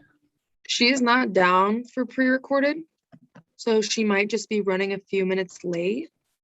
But if she isn't here, oh, I guess it is 1:45. Yeah, we can go ahead and share it. All right, got it. Yeah, but a bit of context. Ava she's from Canada, and she is the director of the Canadian Rockies Youth Network, which is this one nonprofit that we'll learn more about. But the Canadian Rockies is like one of my dream places to go. Yeah, it'll be interesting. 1 second. This is exciting. You have the video correct, Preston? Yeah, I do. Okay, wonderful. Can you guys see it right here? Yeah. Got it. Wait. Can you hear it? No, you're going to have to go down on your screen share, and when you do, hit that button. Oh, that share on the sound. left. Yeah.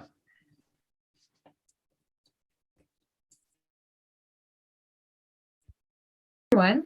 I'm super excited to be here and to be able to chat with all of you today. Yeah, I am Ava Vanderbeek, and I'm the first female and Indigenous director of the Canadian Youth Network. If you haven't heard of us before, we are a fully run youth organization dedicated to protecting the Rocky Mountains and getting youth more involved in decision-making processes.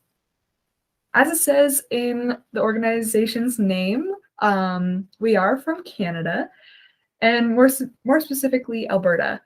So I'll just go over a bit about Alberta and our Rocky Mountains and why they are so important to our identity, to the wildlife, and so much more. So let's first talk about Alberta. This province is very oil and industry focused, And climate change and the environment can often be an afterthought for most companies. If you look here at this map, all those little squares you see are actually oil wells. We actually have 459,000 oil wells, most of which are abandoned by bankrupt companies who have promised to clean it up, but have had no money to do so. And so that map is just a small portion of Alberta, and there's so much more. So as you can probably tell, Alberta doesn't always think of the environment first, and that can be really hard when you are an environmental organization dedicated to protecting our mountains. The best comparison I can make is that Alberta is very conservative or Republican for the US. So Alberta also has a huge problem with tourism. So most of you have probably heard of or have been to Banff, which is a mountain town which falls within the Rockies. Being right next to the mountains, the town has great access to great hiking trails, skiing at Lake Louise, snowshoeing, biking, great shopping down the Banff Strip, and most importantly, my favorite, the Banff Hot Springs. And so that is all really great, and it provides a ton of money to the province as an industry, but it also puts huge pressure on the environment. So Banff National Park in Canada is meant to protect the mountains and the animals residing in it, while still allowing for people to experience the Rockies and the wilderness. In the fiscal year of 2018 to 2019, over 16 million people visited the park. That means 16 million people driving cars to the park, as well as 16 million people hiking the trails and stopping to look at wildlife. Now, you may have noticed that I said 2018 and not 2022, and that's because the number of visitors dropped hugely due to COVID, going from 16 million visitors to 4.2 million visitors, which is great for wildlife, but not so great for small businesses. So what happens to these landscapes called the Rockies when a bunch of people start to tear it up, starting oil wells, strip coal mines, logging forests, and tourism? Well, there's obviously going to be some consequences, and that is loss of biodiversity and the animal corridors being disrupted. Canada as a whole has a huge decrease in biodiversity. From 1970 to 2014, the amount of mammals dropped by 43%, fish dropped by 20%, grassland birds 69%. That's crazy. And most of these animals use the Rockies as a wildlife corridor, meaning that land is used for animals to travel and live in. Without it, a bear per se cannot travel to meet a mate, forcing them to inbreed or causing the population to diminish. By putting towns, roads, trails, human activities in the Rockies, we take away not just the beauty of the landscape, but also animals' homes. So that is all really sad and unfortunately a harsh truth for Alberta and the environment. However, there are a bunch of projects in place and action being taken to help the Rockies and our landscapes. And I like to think that the Canadian Rockies Youth Network is being a part of that change. So the Canadian Rockies Youth Network, organization that I run, was started by a group of high school students in grade 11. They originally started a summit in Jasper, which is in Alberta, in 2019 that got youth out on the landscape doing hands-on projects and learning from experts in the field of conservation. Over the past couple of years, the original summit was transformed into a full-on youth network. And our vision has been to empower and educate youth on environmental issues affecting our shared mountain spaces. So all those issues that we talked about before and even more, we want to get more youth educated about those. And we also want to empower youth to take action to try and fix or solve those issues and help be change towards them.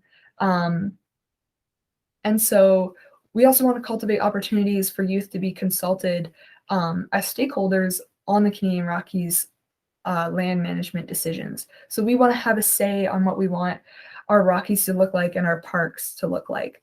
And our last vision is one that I'm super proud of and one that we've done wonders to uphold, is to maintain a youth-led design and organized network that provides opportunities for youth to connect with workshops on the land and land-based learning opportunities. So, so far, I like to believe that we have been working towards this vision. In 2021, COVID was very hard for us, like many of you, I'm sure. So we've had to move to a complete virtual format. We held a virtual 2021 summit, much like this one, and 4 pre-summit workshops that addressed issues surrounding climate change and conservation.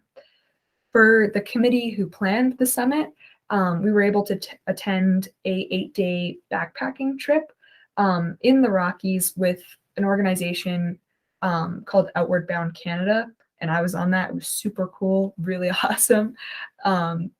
We had done a youth consultation meeting with Parks Canada on their land management plans, which allowed us to give feedback on how to better the Rockies and the parks, which I think was awesome because it really let us achieve that goal of being stakeholders and being at the decision-making table for conservation issues. And we've also launched our Environmental Youth Ambassadors program, which is designed to partner students with mentors that guide environmental action projects and give youth structure and resources to guide environmental action projects. So I like to say that we are bridging the gap between the experts that know a bunch of stuff about all these different topics and the youth who want to help and actually get out there on the field and try to do something. And so in October, we had an in-person Take Action Day that got youth out learning more about the projects that were going on in their own community that were helping the Rockies and the environment. And then lastly, we have ongoing volunteer opportunities within the Rockies with Parks Canada that help get youth out on the landscape and doing physical hands-on projects. And so we've done a wildlife fence check and some trail reports. And all those just help go towards bettering the environment. And so then you can see here some of our events that we've done. And so we have the 2019 in-person summit up on the top. We have the virtual summit in the middle, and then our Outward Bound Canada trip that we had. And then take a minute to switch. Then we've had our Take Action Retreat Day, and then the land-based workshops, the volunteer opportunities. And so then you can see here on the last slide, that's our trail check that we had where we picked up garbage and just did some maintenance on the trail. And so the last couple of years have been really challenging with COVID. Everyone has been sitting behind a screen and learning about these conservation issues without actually experiencing the things that need saving. So this year, we are very focused on getting youth out in the environment and doing hands-on projects in the environment and on the landscapes. So yeah, thank you so much for having me. I can't wait to hear more about what other youth are doing in other parts of the world. If you want to support us, you can follow us on Instagram at Canadian Rockies Youth Network or check out our website at CanadianRockiesYouthNetwork.org. We are currently looking for sponsors, more youth to come to events, show up to meetings, and even be a part of the committee. So any support is needed. Yeah, so thanks so much for having me.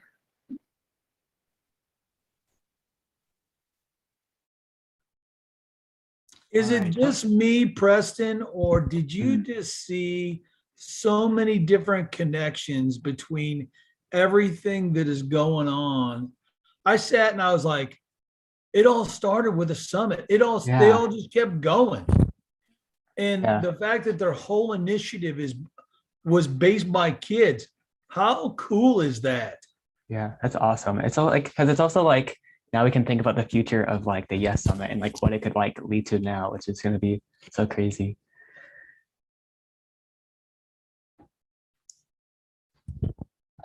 But yeah, I don't know if anyone has any questions or comments, I can maybe answer on Ava's behalf. But one thing I was sort of thinking about as I was watching this was there's been a lot of like, one thing that's been happening in Canada recently related to climate is there's been that huge like have you heard about the huge protest, like the huge like conservative protest in like Ottawa? One thing that's happened because of that is that like the leader of like the Canadian Conservative Party, he's gotten fired for being like too like lenient. Like one thing people were really upset about was like he was like really open to climate change and he really wanted like to make the like Canadian Conservative Party a bit more like for the modern times, you know, for like the modern Canadian. And he wanted to do a lot of like conservation work and like try to make it a part of like his like work if he became prime minister. But now he got fired from his job, which is like I think is like unprecedented in like Canadian history. And now they're gonna like try to choose a new like head of the party, which probably won't be as like conservationally minded. So it'll be interesting to see like what's in store for the future. All right, who we got up next? All right, well, yeah, next let me check. Next up is, it says it's Harper and Lucia, but they're like at 2:30. Do we have a break here, Molly? Yes, we do. All right, so what we'll do is, because we have a break, Molly, were you going to put the presentation that was inadvertently missed because we couldn't get it to run now, or what time is that? I was gonna put it on at 2:45 because that was just a slot that nobody took. Okay. We could do it now and then we'll just have like a random 15-minute break later. It's up to you. I think if you put it, I think if we take the break now, it doesn't matter. And we put up the video, I think that's fine. And we'll just let everybody know because it's scheduled as a break anyway. So I think if we do the presentation later, it would be better. So why don't we do this? Everybody will take a break. What time do we return? 2:30. Yeah. Okay. And Preston, do you still moderate that one? Yeah, I do. Okay. So you'll double check and make sure everybody's in and good to go at 2:30, correct? Got it. Yeah, I'll probably, yeah. We can like maybe aim to come back like 2:25-ish. All right. So we will take a break here. Molly, you'll put the video up? Yep. All right. We'll come back then. Cool.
That's fine.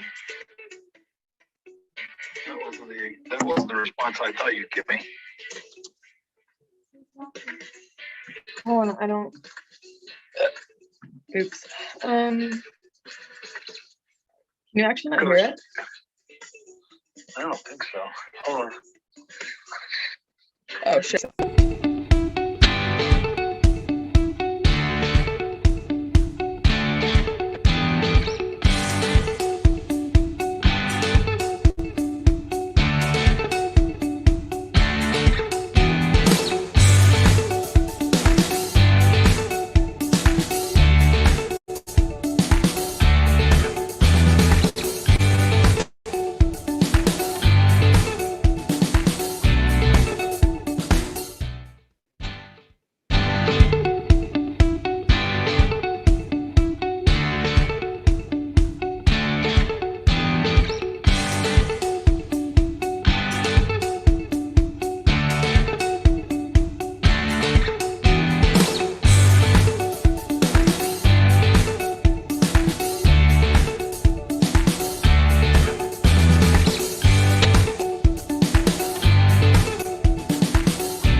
Mr. Ritter.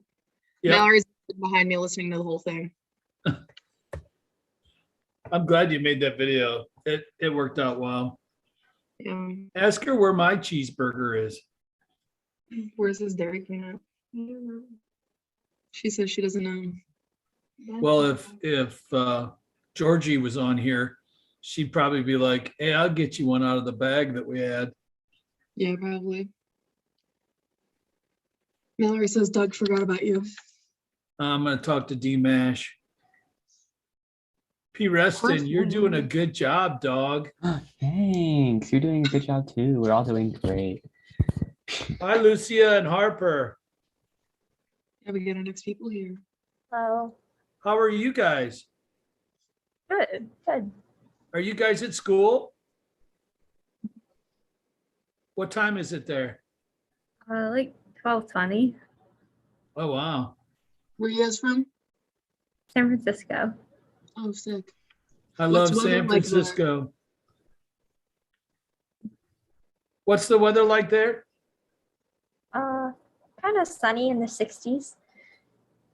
It's Yeah, we're 60s having a where snow I day. it's 60s where I am, and I'm just in Boston, which makes no sense. No, yeah, we're having a snow day right now.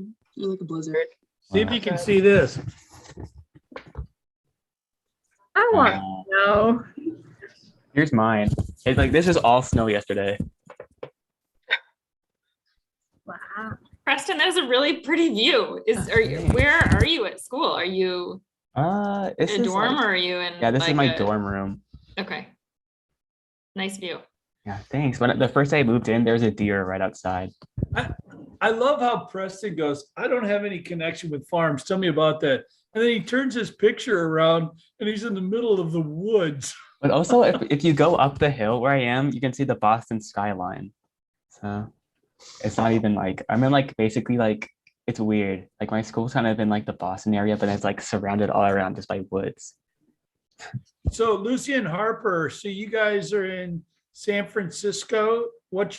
How big's your school? We go to proof school. It's pretty small. They're like 100 students, 120 students. We have 650 in our school, something like that, right? Yeah. And we're only 9 through 12, so we have a bunch of schools that feed into us, but we're a pretty small community, a lot smaller than San Francisco. We actually don't have a trolley car system at all. Yeah. I haven't ridden that in like a while though, so. Oh, is that only for tourists? Yeah, I think the cable cars and the trolleys are more of a tourist thing, but the buses and the light rail subway thing is more of a commuter type situation. San Francisco is a beautiful, beautiful place. So we get started at 2:30, right, Preston? Yeah, that's right. All right, it's all you. Cool. Can't wait to see what we get into next. Yeah. Oh yeah. So wait, the next break. So after this, it'll be like the video. Yes. All right. And then also one thing I realized is I'm still not the host. I think Todd is. Yeah, Todd is, yeah. Okay. We'll change that. All right. I mean, I haven't noticed it at all. So. Okay, should we start our presentation now? Sure, you can start it. Why don't we have Yeah, I guess- Preston introduce you first? Yeah.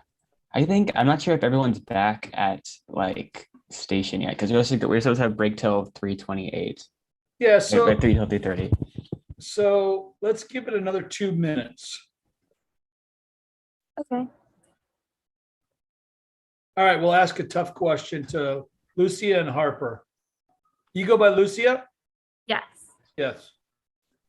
If you could be any animal on the planet, what would you be?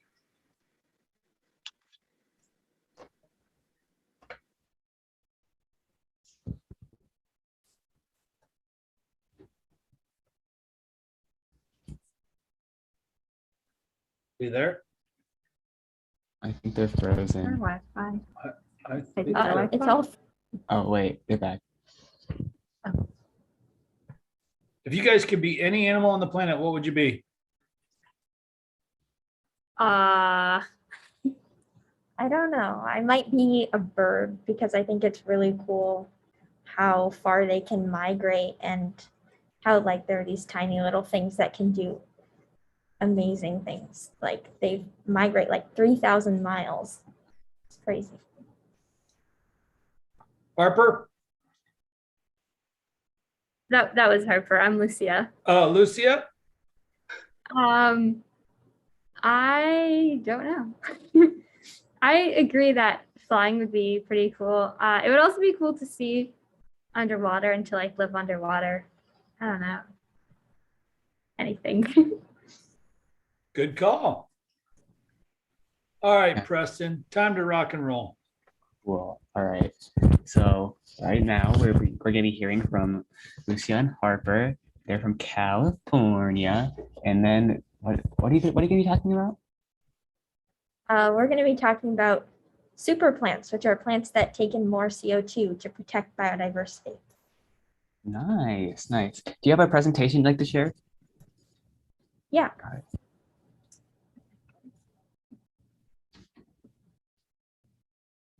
Okay.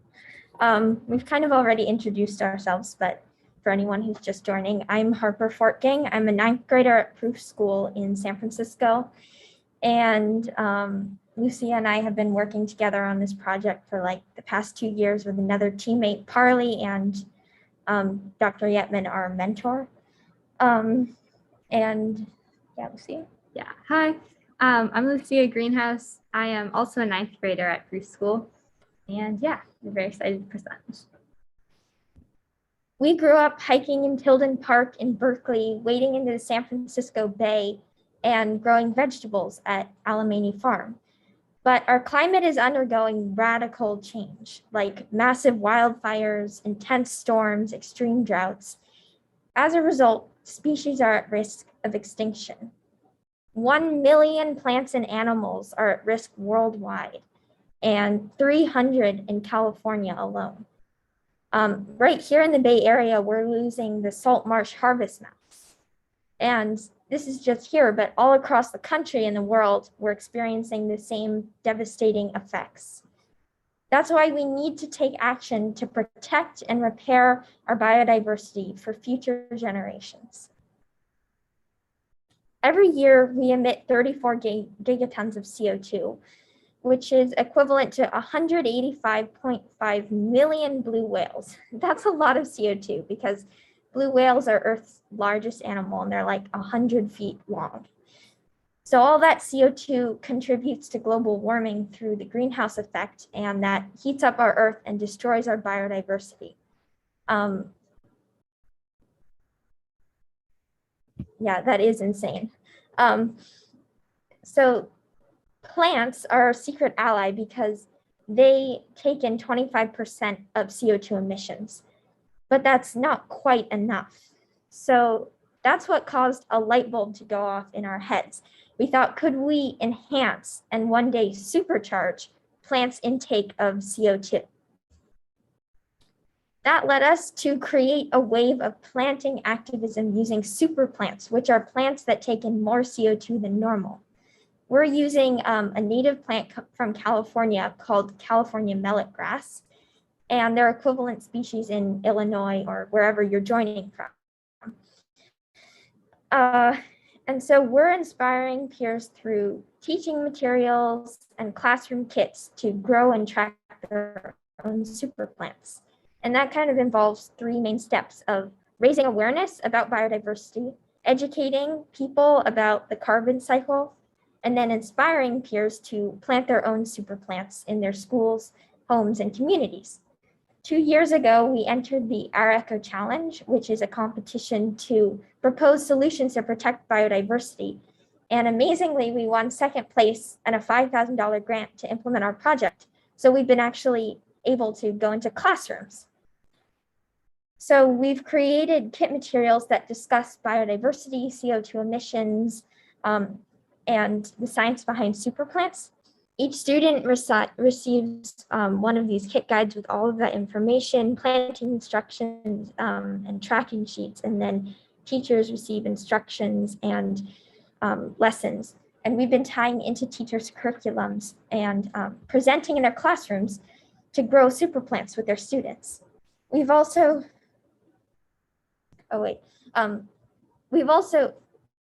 it's been really fun to see students like engage in our project and discussions as they realize like where they see threats to biodiversity around them. We challenged one class to, this was like a couple months ago in a classroom, to propose their own super plant. And people came up with ideas like drought-resistant plants and chemicals that target invasive species instead of native species. These were like 5th graders in a classroom discussion on Zoom, and it was amazing to see the ideas that they came up with. And this is our website that we created, which has a live dynamic tracker. So as students and teachers log impact, it updates right away to show the number of seeds planted, students participating, CO2 reduced. And it's really helpful to have something that updates like live so that students can see the impact that they're making right away, and that motivates them. So another aspect, all right, so superplants take in 300 to 500% more CO2 than normal plants because they have 3 to 5 times bigger root systems. This diagram shows the difference between superplants root systems and normal plant root systems. And root systems are where so this is important. They also have increased suberin, which is a molecule that allows them to store the CO2 for a longer period of time. So the California native superplants that we're using have uniquely adapted to the drought conditions and wildfires here as well. And they naturally grow deeper root systems underground to protect them from these dry conditions or wildfires. Another aspect of our project is that we encourage students to bring in recyclable containers for planting, such as the milk carton in the picture on the left. And the graph on the right shows how many millet grass sprouts we saw in the classroom, which were measured across a month. Protecting biodiversity can feel kind of overwhelming, and we know that superplants are only a tiny step forward, but these are some steps that we think you can take to take action. Teachers can use our teaching materials in your classroom. We provide superplant seeds and we can come present. Please email us if you want to use one of our kits. Students in 7th through 10th grade can help us implement our project into classrooms. And you can also enter the Our Echo Challenge like we did to propose your own solution to protect biodiversity. And as an action we can take right now, if you want to, you can type in the chat some threat to biodiversity that you see in your community. So that could be like the wildfires we see like every year. We saw a couple months ago, or those intense storms that we had just in December. So yes, habitat loss,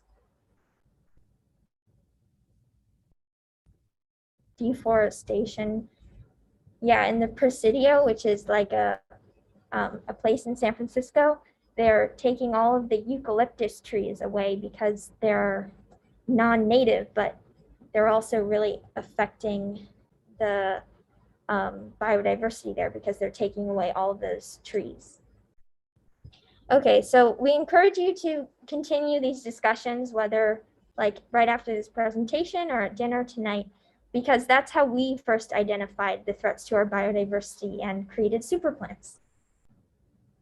One of my favorite quotes is from climate activist Greta Thunberg, who says, "No one is too small to make a difference."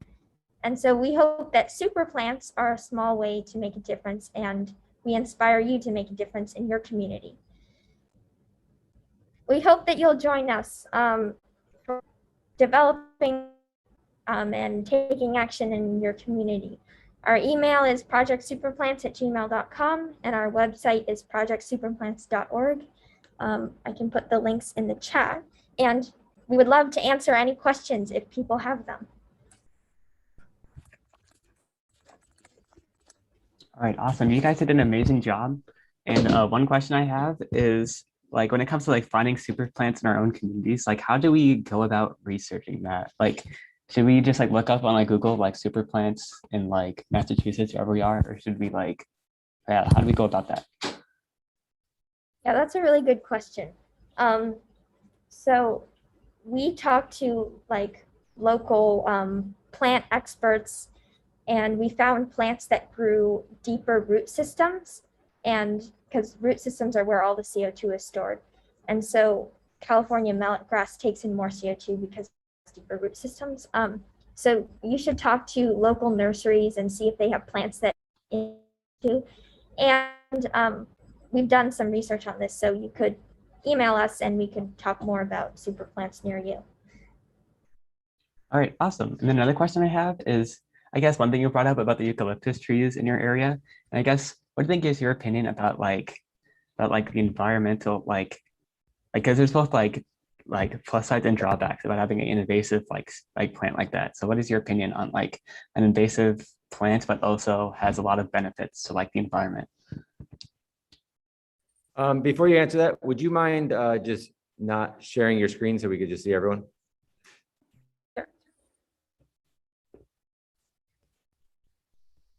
I mean, that's a good question that we haven't really thought about. I think there are benefits and drawbacks because we need the plants and species have adapted to them, but they're also really harmful. And so like at one point we were considering using GMO super plants, which have the potential to intake a lot more CO2, which is really powerful, but they're not native. And so we decided to hold off on that until they're safe to plant. But in the future, we hope that we can use those. All right, that's super interesting. Thank you so much.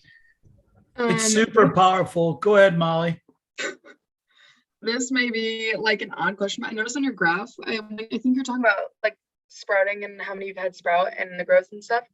I noticed that there are names on your graph. I'm sure it's like the names of the students or something, but I was wondering if they named your plants. No, those are the names of the students. Yeah, that's what I assumed, but I just wanted to know. I thought it'd be pretty cool if you named the plants. I think with 2,000 plants or 4,000 plants, wherever on it, I think they should come up with names for each of their plants. Those names. They can name their favorites, Mr. Ritter. I know. You know what's super exciting about what the work you guys are doing is you've taken a local need that's a global need and really come up with some amazing solutions to it. And my hat goes off to you guys. You're an inspiration. And I put my email in there because I want to know more from my class.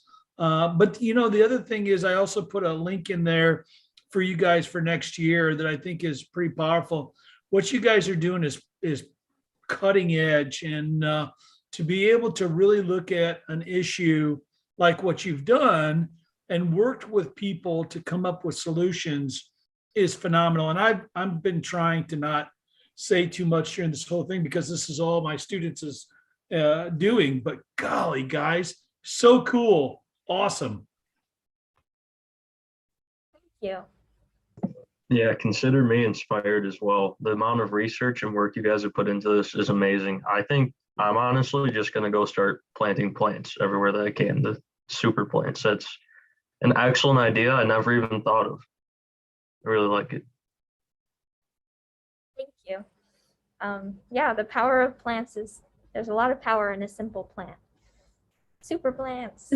Yay. There's a lot of power in plants, but there's a lot of power in you. And what you've done is really made a really big impact. I like the fact that you're going out and reaching out into the community and getting others to join you.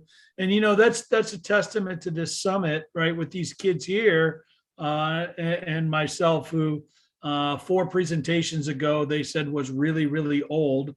But I would say that it's a testament that you have so much power. And I'm so inspired. I know everybody else is. And so I apologize for speaking. I've been trying to stay quiet, but I just couldn't. I'm so proud of you guys. Thank you. Yeah, thank you guys so much. You guys done an amazing job. And I guess we should be moving on to our next thing, which is the video from Kathleen. Am I right? Yeah, okay. Yep. Kathleen Glow. Mhm. I'll be sharing her video.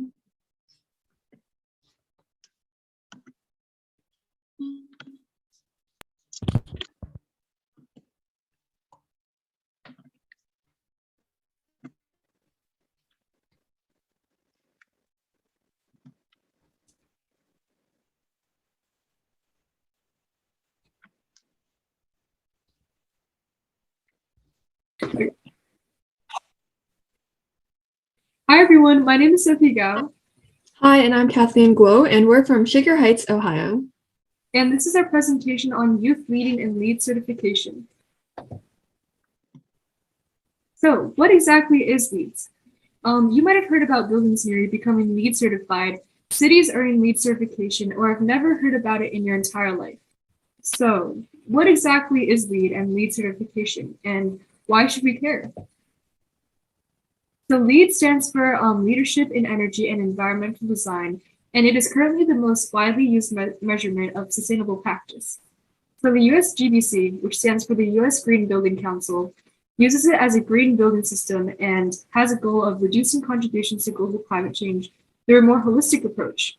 And so that involves looking at the combination of all elements rather than targeting only one. And so currently, more than 100,000 buildings use LEED certification and are LEED certified, which is a major accomplishment. And there are also different levels of certification, which includes certified, silver, gold, and platinum, which is the highest achievement. And there also is an element of LEED for cities and communities, and this is what we focus on as Shaker Youth Leads, which we will talk about a little bit later on. So we initially got involved with LEED just by hearing about it through word of mouth and in our community. And so we decided to research about it as Shaker Youth Leads and get familiar with LEED categories, credits, and etc.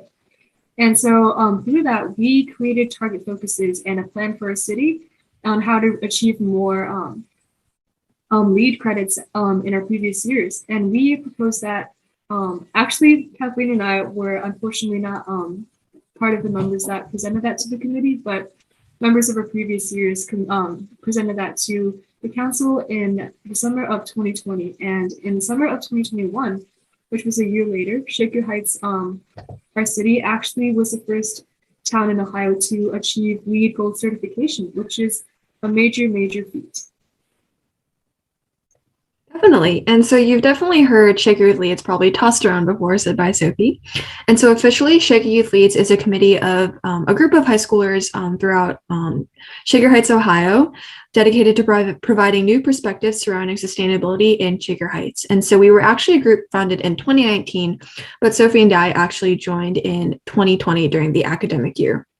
And so a really amazing point is that we are able to work directly with the Shaker Sustainability Council to include our voices and other students' voices and sustainability topics surrounding the city.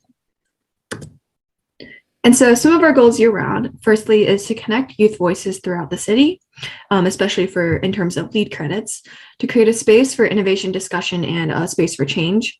And thirdly, to collaborate with the community and not just within our schools, but also among residents and city council members. And so these past years have definitely been a little rough because of the coronavirus. And so we have not been able to have many in-person meetings and really bond as a group, as one would usually do on a regular academic school year. And so instead, we've been working with Zoom, the ever so wonderful Zoom. And so we've had weekly meetings and different work sessions. And so besides our own meetings, we've also had a plethora of speakers and presentations. And for example, we were able to have the transportation, somebody from the Transportation Council of Shaker Heights to come in and talk to us about transportation and how it works and how it is evolved and changed and adapted to the city. And so we've also had our fair share of presentations, which is super, super cool to be able to present what we've been working on. And specifically, we've been presenting to the Shaker Sustainability Council pretty much quarterly about what work we're doing, asking for budgets, giving any updates, or just hearing from them what they would like us to assist with. And so in terms of what we've done this year, for semester 1, we have completed a project surrounding the Horseshoe Lake Dam in Horseshoe Lake Park of Sugar Heights, Ohio. And so this would be consisted within the leads category of ecology and natural systems. And so Horseshoe Lake Dam is in a class 1 failure, which essentially means that it poses a really dangerous threat to the general public if flooding were to occur. And so in order to gauge public response on this and to really learn more about the issue, we took a tour with Tori Mills, who is the director of the Doan Brook Watershed Partnership, where we were able to learn a lot about the situation at hand. And so there's a variety of opinions surrounding this topic, some who support the removal and some who don't. So we conducted a public survey where we received over 100 plus responses and shared these results with the Northeastern Ohio Regional Sewer District. And so our survey consisted of 2 parts. Firstly, it was a general survey that asked people's general support, general knowledge, 1 being the most knowledge or 5 being the least knowledge about the issue, or 1 being not supportive and 5 being the most supportive. And we were also able to ask them what they would like to see in the area instead of the when the Horseshoe Lake Dam is removed. And so we've also been able to create a plethora of resources on our website and also share these results, as said before, with NEORSD. So we have a few web pages on our website that show kind of the pros and cons of the removal, but also the general public opinion. For example, some people support the removal because of the danger it poses as a class 1 dam, and others don't really support the removal because of the emotional value that Horseshoe Lake Dam holds. And so, for example, a lot of natural spaces do hold a lot of emotional value for people because it acts as a safe haven. And so this is definitely something that NEORSD will be thinking about when the dam is removed. And so here's an example of a survey we created or a flyer we created to promote our surveys. And so finally to the somewhat main event, the Shaker Eco Challenge. And so this is essentially a hyper-specific eco challenge built for specifically Shaker Heights and its goals surrounding sustainability, and now really to promote the platinum level of LEED certification. And so the Shaker Eco Challenge was officially launched April of 2021, and we actually spent the majority of 2020 and 2021 brainstorming this idea and getting this put together by connecting with businesses, making challenges, and doing our own research. And so, as said before, it's essentially a citywide sustainability challenge based off of the different LEED categories. Those include ecology and natural systems, materials and resources, transportation and land use, water efficiency, energy, quality of life, and engagement. And on the next slide, I'll show you some of these examples that we came up with in terms of challenges. And so, like I said before, last year it was launched in April and lasted around 2 weeks starting on Earth Day. And this year we're planning for it to be launched the 1st of April and then just have it go among the entire month of April in order to promote sustainability month round and highlight different challenges throughout the 4 weeks of April. And so not only were we to promote our sustainability group and what we do and also get community engagement, but we also partnered with local businesses such as a composting business, a business that promotes plant growth. And yeah, we're really excited to see the partnerships we have this year. And so as promised, here are examples of the challenges. And so up top, you can see 2 different categories, quality of life and water efficiency, which are both LEED credits. And so under quality of life, we have challenges such as volunteering, using Shaker sidewalks, and exploring Shaker parks. And so you can earn a variety of points that you would eventually log onto a Google form, which records your points, and it gets logged into a spreadsheet where the total is summed up and a winner is chosen based off the most points they have. And so we also have a category for water efficiency last year, and those consisted of installing a rain barrel, installing low flow wash shower heads and faucets, and scraping food off your plate instead of rinsing it off. And so another thing to add is that this year we plan to expand to schools, small businesses, and also just personal challenges, individual challenge. And so last year we really only had an individual challenge, but we thought this year our plan is to incorporate the small business and the school challenge so schools can compete against each other and so can small businesses. And so behind the scenes, how do we get this work done? Well, the answer to that is a lot of wonderful people who are really driven to promote sustainability around Shaker Heights. And so firstly, we have our communications team, which works on local outreach to businesses and also to experts to gain more knowledge, but also just outreach in general through word of mouth. And next we have social media, and they basically focus on advertising our challenge, which is essentially marketing, and also creating social media resources. And the main platform we use is Instagram, but we do plan to expand to Facebook. And finally, we have our logistics team, which works on creating a budget for our challenge and proposing that to the council, creating a website where all of our information and point logging can be found, and also creating the point system that holds all of the points and finds the winner. So we have garnered quite a bit of experience over the last few years, and we have created a couple of tips on how to get started. And so we found out that a lot of people our age are often interested in sustainability, but are unsure of how to get involved. And so our main tip for that is just to seize opportunities. And there's often just a lot of work just waiting for us. And that involves green teams at your local schools, maybe a committee similar to ours. And yeah, and if you are unable to find those opportunities, it is never bad to contact people about them, and such as city council members. And you can even look into starting a group similar to Shake Your Leads as well. And that would ultimately help lead your city or school to achieve LEED certification. And so ultimately, we found that a little bit of work goes a long way. And to add on a little bit, it's been really amazing to work with city committee members, and we've learned so much from them, and we've been able to get really involved within the community. And so I highly recommend reaching out to your city council members in sustainability. Mm-hmm. And so if you're interested, find us on social media, and you can find us at Shaker Youth Leads. And within our bio, you can find our link tree, which connects to our website, previous Shaker Eco Challenge website, and we'll also eventually have the link to our new Shaker Eco Challenge website, and also just additional resources. Yeah, so stay tuned. Thank you for listening, and if you have any questions, please feel free to DM us on Instagram. Thank you. Thank you. All right, that was super cool. That was an amazing video. Now we have a couple minutes for questions. I could try to answer questions on their behalf, or if anyone has questions or any comments about it, anything they liked. But yeah.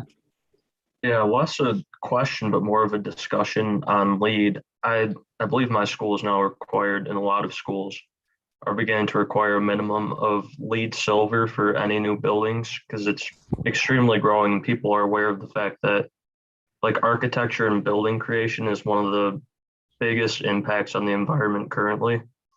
So this LEED certification is really beginning to grow and take root in like big organizations like state universities, public schools, and now you can see even townships. It's really cool to see people taking that impact into consideration. Yeah, that's so true. Yeah, I feel like even like just in like the last like few weeks, I've heard a lot of like news about like architecture and buildings like impact on the environment, especially like old buildings from like the 50s to like 90s, you know, like that kind of phase. I feel like there's been a lot of like discussion and like conversation about like what we should do about these buildings, and like it would be more environmentally conscious to just rebuild it entirely and stuff like that. It's super interesting. It would take more resources to get them up to LEED certification than to completely just demolish and rebuild at this point. Just kind of concerning, but that's where we're at. Very good. I think Preston, is it my understanding you're handing the baton off to Ava? I think I am. Yeah. I think I'm so thankful that I've had the opportunity to talk to you guys. It's honestly been so inspiring. Like I had no idea how like interesting and like actually engaging and like amazing this summer would be. And I'm so glad I've gotten to work on it. And yeah. Yeah, Preston, you've done a great job, and it's been inspiring to work with you, or for you, I should say. And we can't be thankful for the work that you've done. Thank you so much. And I'm so glad I've had an amazing team to work with, and I'm so glad I've gotten to be a part of this. Yeah, Ava, you can take it away. All right. Hi, I'm Ava Nolan. I'm from PTHS, and our next speaker is Arushi Nath from Ontario, Canada. And if you have any questions for him, feel free to ask him in the chat. And yeah.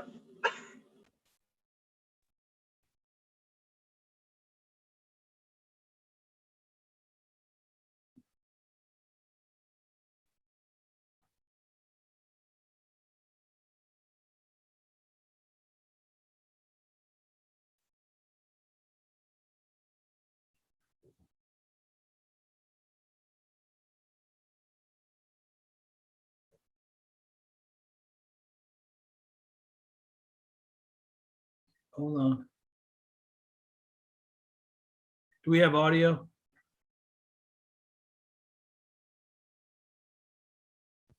Hi, can you hear me? Yeah. Okay, great. Okay, so my name's Arushi Nat, and I'm a grade 7 student. So I'm 12 years old, and I'm from Toronto, Canada. So today I'm going to be talking to you about some recent project I've been doing. Let me just get my slides really quick. Great. So my project is called Schools and NASA Aiding Climate Action by Kids. So SNAC. So a bit of a backstory first. So I've always been really interested in space exploration and robotics, environment, science. And since a very young age of around 6 or 7, I've always been trying to learn more stuff, make projects. Actually, one of the first projects that I made was in the Canadian Space Apps Challenge, where I made a project where I took images from the Canadian satellite RadarSat-2, and I converted the map of Canada into different art images. And this actually won me the award. And so this got me really inspired. And as a reward, I was able to visit the Canadian Space Agency and actually meet the Canadian astronauts, so Jennifer City and Joshua Kirktrick. And I was able to present my project, and I got lots of feedback, and I was able to see a lot of cool stuff. And this inspired me even further, and I want to keep on doing stuff like this. So actually recently in 2020, I won the COVID-19 Space Apps Challenge. So this was a project to measure the pollution or the change in the environment during the COVID-19 lockdown. So because the cars or traffic would be going down, so I wanted to see what changes would that bring in the environment. And yeah, so I was able to become one of the global winners of this challenge. So I'm also, as I said, really interested in environment, and I'm always going to protest like Fridays for Future or the Global Strikes for Climate, and raising slogans and participating in this. And I noticed that in these protests, a lot of youth are there, but and that means that youth are aware of this problem and want to make a difference or act. But I wanted to do more than just raise slogans. And that's where I decided, why not do some projects related on environment? So I wanted to do something that touched me personally. And I thought about schools or parks, because those are places that as a kid, I go to very often. So I thought, why not try to measure the tree density of different parks? So this would include my neighborhood parks, my school parks too, because I wanted to see how green these parks were, which parks were greener, which parks were less green. Was it based on the area? So what I did is, especially with the COVID-19 pandemic, I knew that I was using the park a lot. So how would I measure the tree density of these parks? So first I would need to get images of these parks. So I could do that by going to all of these parks separately, but that might take a long time and a lot of transport. So I thought, why not use satellites to merge my interest with space exploration with this project? So I decided to use, I explored various different satellites, including the Planetary satellite, the NASA Landsat satellites, and even using just Google Earth. And so this gave me the images. And as you can see, I'm able to get here the images of different parks. So I used software called iTree, and I was able to use a software where I was able to find the tree densities of certain areas by seeing random points on the image and seeing if they're a tree or not a tree, and repeating this process a couple hundred times. And based on that, I was able to get quite a good estimate of the tree densities in these parks. And I'm actually going to go further, and I'm going to be making an app where kids from all around the world, so it's going to be a crowd map, and they can add their data of the tree density of their school by following the same process of taking a picture of their park and measuring the tree density. And they will be all able to add it to this map. And we'll have a whole crowd map of tree densities in different parks. And they'll also be able to add different data, like maybe take a picture of a specific tree in a park. And I plan to make my app able to tag the species of the tree. And maybe if we take pictures of the parks, for example, in summer and winter, we can see the difference, which trees are winter trees, which trees are summer trees. And to make this project, like the app and everything, I plan to use 3 main tools. One is the iTree tool, and this is to measure the tree density of the parks. Another is Python, and this will be used to code the app.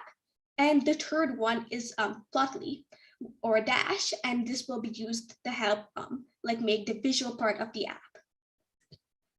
So I plan to take this project further in the coming months. Thank you.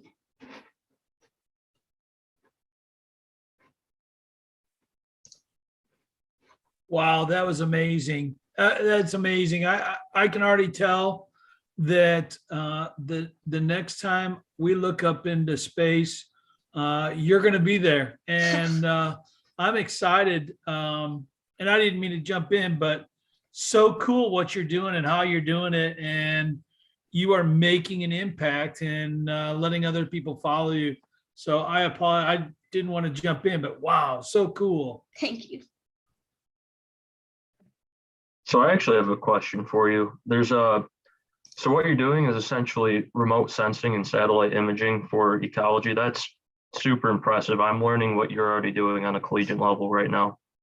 So what other uses do you see this satellite imaging and remote sensing having in pretty much just climate impact in general? Well, so one thing is this is also helping you get aware of the problem more, because this is also like an app for you to be able to come together and actually try to do something to help, because you are going to be the ones living in this planet. So it's really important that we know about this problem and are willing to act. Well, yeah, I like it. Get everyone involved in their own personal local area. It's impressive. Thanks. Ava, I think we have a question in the chat. Olivia asked, what do you want to do with the data you collect? Sure. So the data I collected will be available to all youth around the world. So this is like a worldwide project, and they will be able to see, like, compare their parks with other parks, and hopefully this will give them like a reason to act and want to increase the tree density of their local parks. I actually have a question to go along. So have you reached out? Obviously, you're doing a lot of work with the Canadian Space Agency, and you're reaching out to NASA.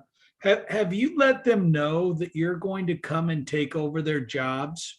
Because I think what you should do is say, listen, not only am I going to take over for you, you guys, I'm going to help you get to the next level. And I think you should do this and be very matter of fact when you do this. What you're doing is great. And clearly you don't have a problem with asking people or talking to people. And so I think the next step for you would be just that. Let them know that you're going to take their jobs. Well, not yet, at least. Like, I'm just really interested in these topics, and it's really interesting in my pastime to try to do something, and I find it really fun, so I just keep doing it. Well, you keep doing it. You're doing a great job. Thanks. I had a question. So I feel like one of the coolest things is that you're really young. Do you find more advantages to being young and like towards these goals, or do you think there's more roadblocks? Well, I think that whatever you want to learn, you can start doing that at any age. So doing it young has an advantage because like you have more time to continue doing this. And like when you're an adult, you probably have like jobs to manage, university or whatever. So you have less free time. But right now I have a lot of free time to continue pursuing this.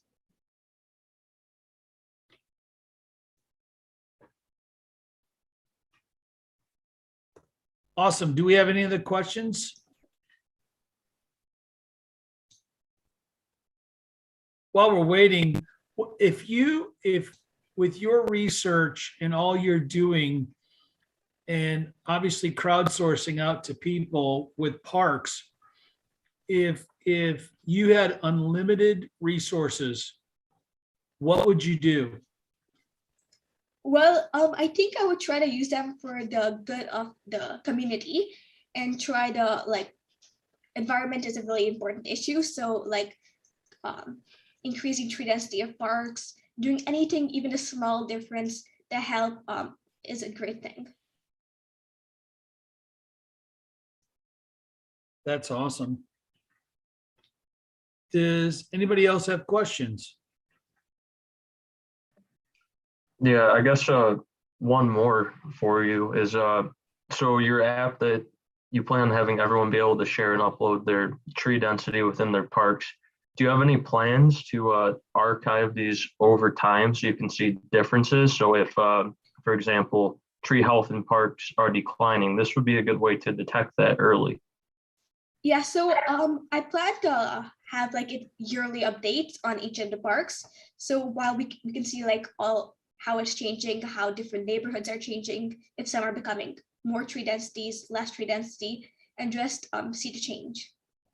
Yeah, that'd be a good resource for acting on any like negative health of the trees in the area. Sure. I like that. Are you using any platforms to push your information out to work with others and inspire others as well? Well, so once I have completed this project, I'll be like sharing this in an app version and like reaching out to all the youth around that and like just sharing this with them, and hopefully they'll share it with their friends as well, and it can just become a growing community. Now you're in Toronto, correct? Yes, I am. And so have you reached out to the Toronto Council and spoken to them about what you're doing? Not yet, no. If I imagine they would be very interested in what you have to say, because any planning for any community, this is a vital bit of information that you are developing, and I would think that they would embrace you quite well. Thank you.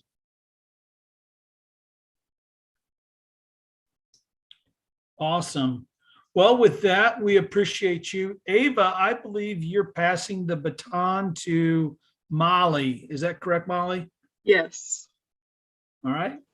Thank you again, and we'll go to Molly. I have spoken a few times. I'm Molly Mashing, if you weren't here when I was talking earlier. I am going to be introducing Tiffany Gao. I'm not sure if I saw her in here or not. She is in here. Hello. Okay, perfect. Yeah, you can take it away whenever you're ready. If you have a presentation to share, you can go ahead and share your screen. We're super excited to hear from you. Awesome, thank you. Okay, I'm gonna quickly share my screen. Can you all see my slideshow? Yeah. Yes, Awesome. we can. Okay. Hi, everybody. My name is Tiffany Gao. I'm a high school student from New York. And today I wanted to kind of introduce talk to you about my initiative, Devotion Foundation, and also a bit about my sustainability research, which is called Investigating the Perceptions of Food Retail Corporations on Sustainability. So a little bit about me. I grew up in a sustainability conscious household and became rather involved in environmental activities when I was younger. So beach cleanups, trail cleanups, removing invasive species, all the sorts. And one environmental issue I held very dear to my heart was plastic pollution. It frustrated me to kind of see plastic all over the world, all over our beloved oceans. And as you can see in this huge pile, just a huge landfill.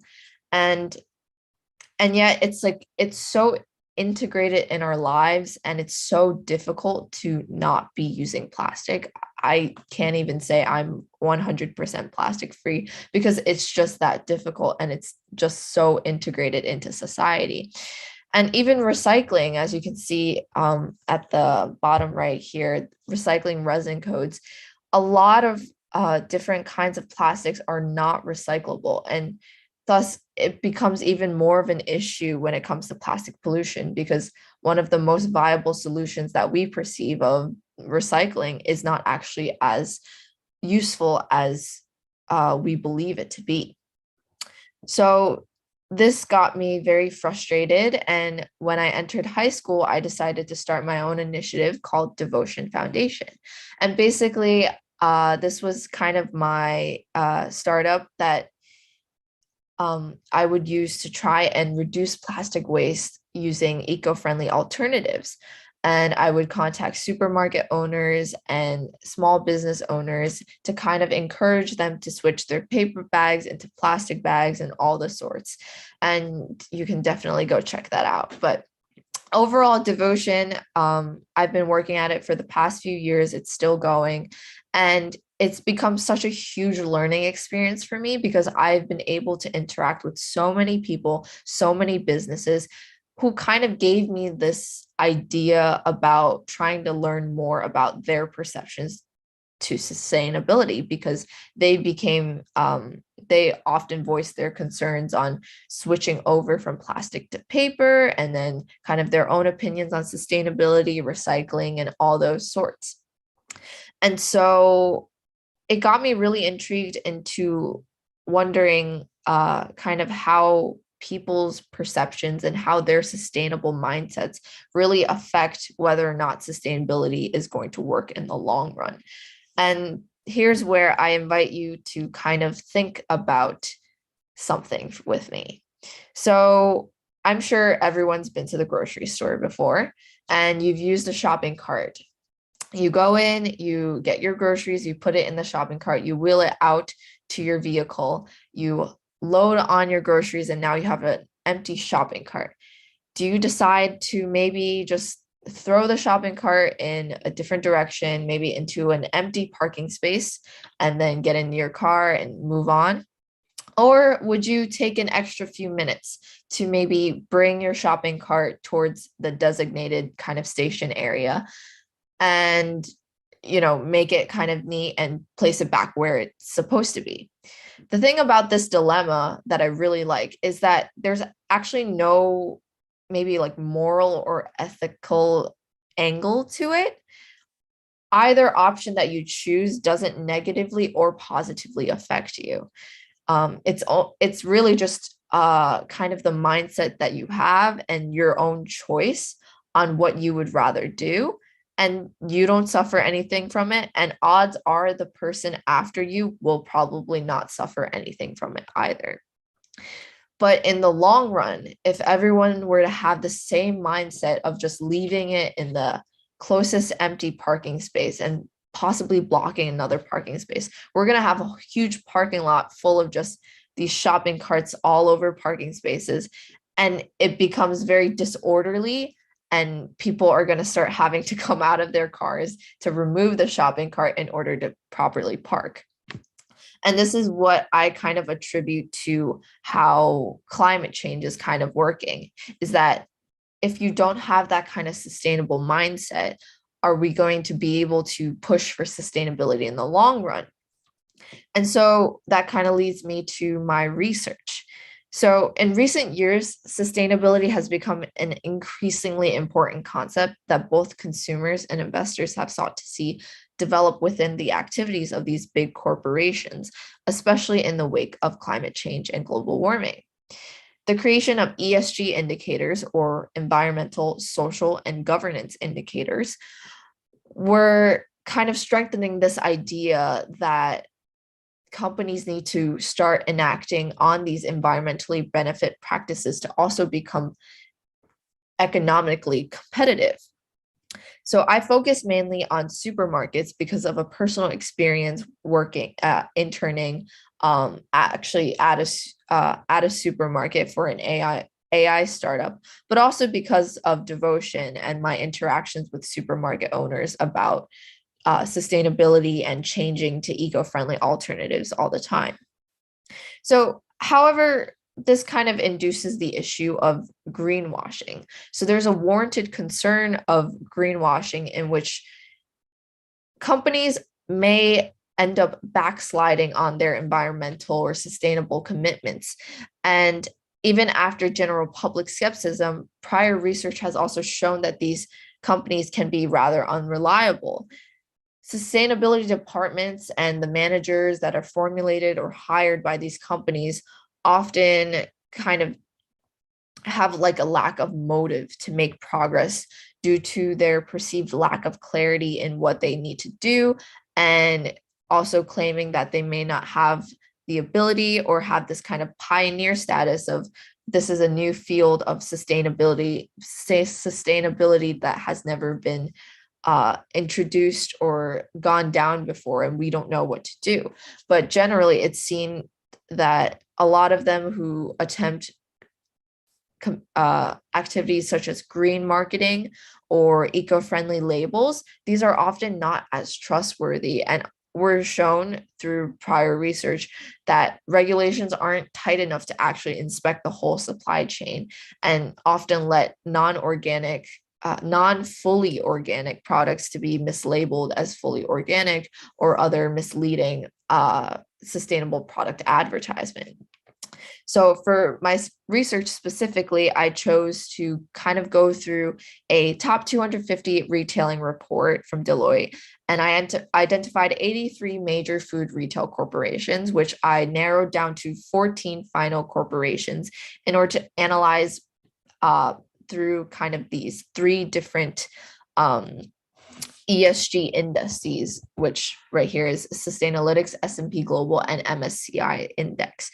I collected the annual reports from 2018 to 2020 of all 14 corporations, which were around 45 reports, and I put them through a qualitative analysis tool called To Get, which I use to thematically code each and every one of their annual reports. And so what I was really looking for were any mention of sustainability or a commitment, an initiative. Maybe they displayed concern, they mentioned some kind of risk involving the environment or being sustainable. And so I categorized them under these 17 different tags and codes, as you can see here. And then I ended up kind of doing a lot of statistical analysis with my final results. And this is what these were the two main highlights of my research. So of the 83 major food retail companies, 64% of these food retail companies had a lack of involvement with any of the studied indices.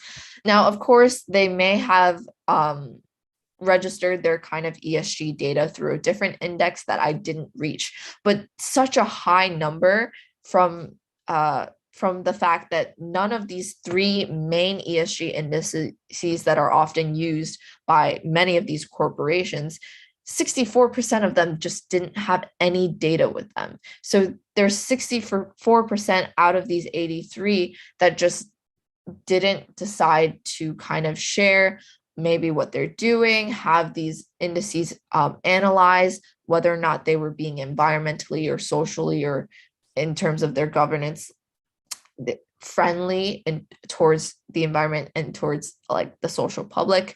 And so that causes a huge problem. And when I was tagging these scores and thematically coding, I found out that S&P Global Ratings had a statistically significant relationship with my calculated scores.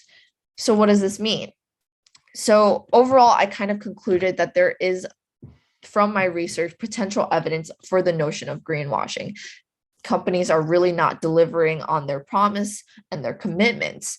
And so companies were also generally observed to be more focused on the social aspect. So what would directly affect people, what people would be able to benefit from. And while this is great and it shows that they're more involved in their community, they also had a lack of being more involved with the environment. And that becomes a really big problem in the wake of climate change and global warming.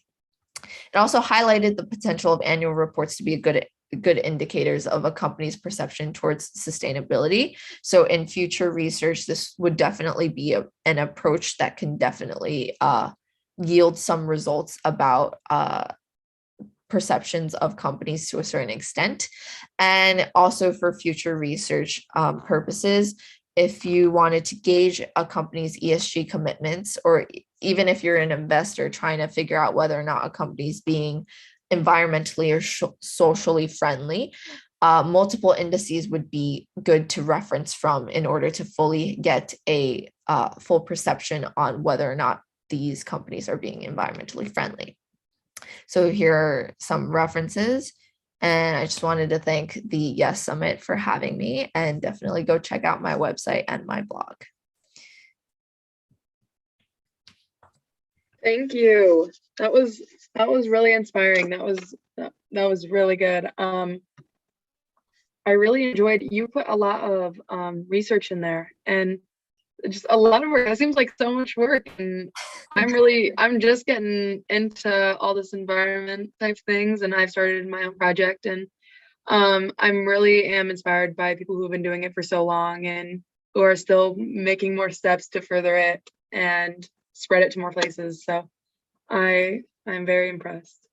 Thank you. Molly, we have a question in the comments. All right, Olivia wants to know, how do you call a company to commit to sustainability and stop greenwashing? Or is it better to seek out other brands with more transparency? Definitely. Okay, so in order to kind of call out a company, you can definitely directly reach them and kind of contact with them. All of these companies have contact forms, but it's often when it comes to these major, powerful kind of food retail companies, maybe like that one email might not be able to make a significant difference. That's why there's power in numbers. And so whenever it comes to kind of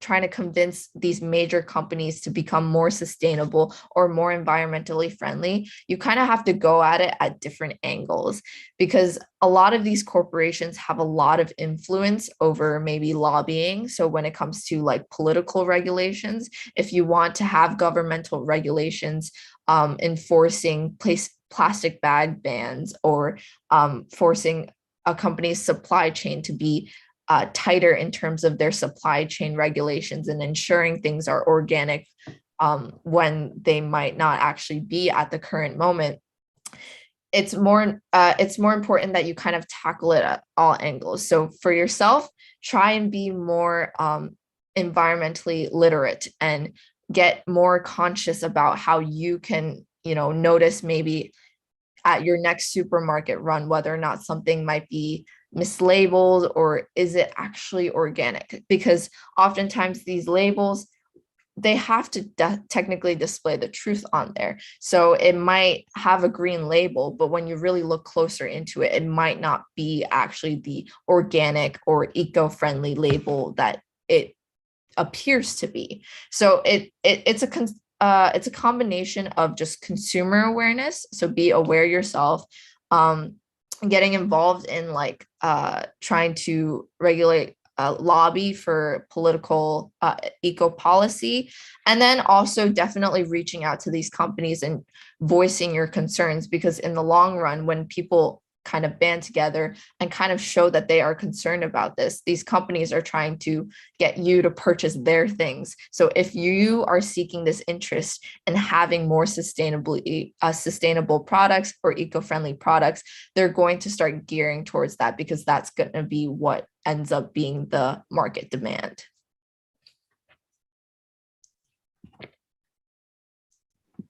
All right, thank you. I think I am passing post on to Libby. Does that sound right? Anybody know? Libby, you good? Your microphone's off.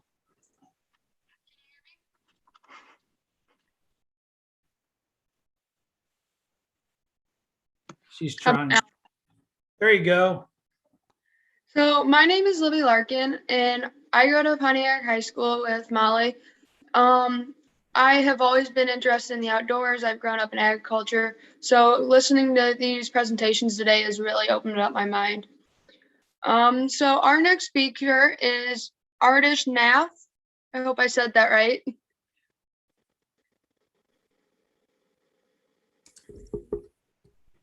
And if you have a and if you have a presentation, if you want to go ahead and share it, you can. Sure, sounds great. Thank you.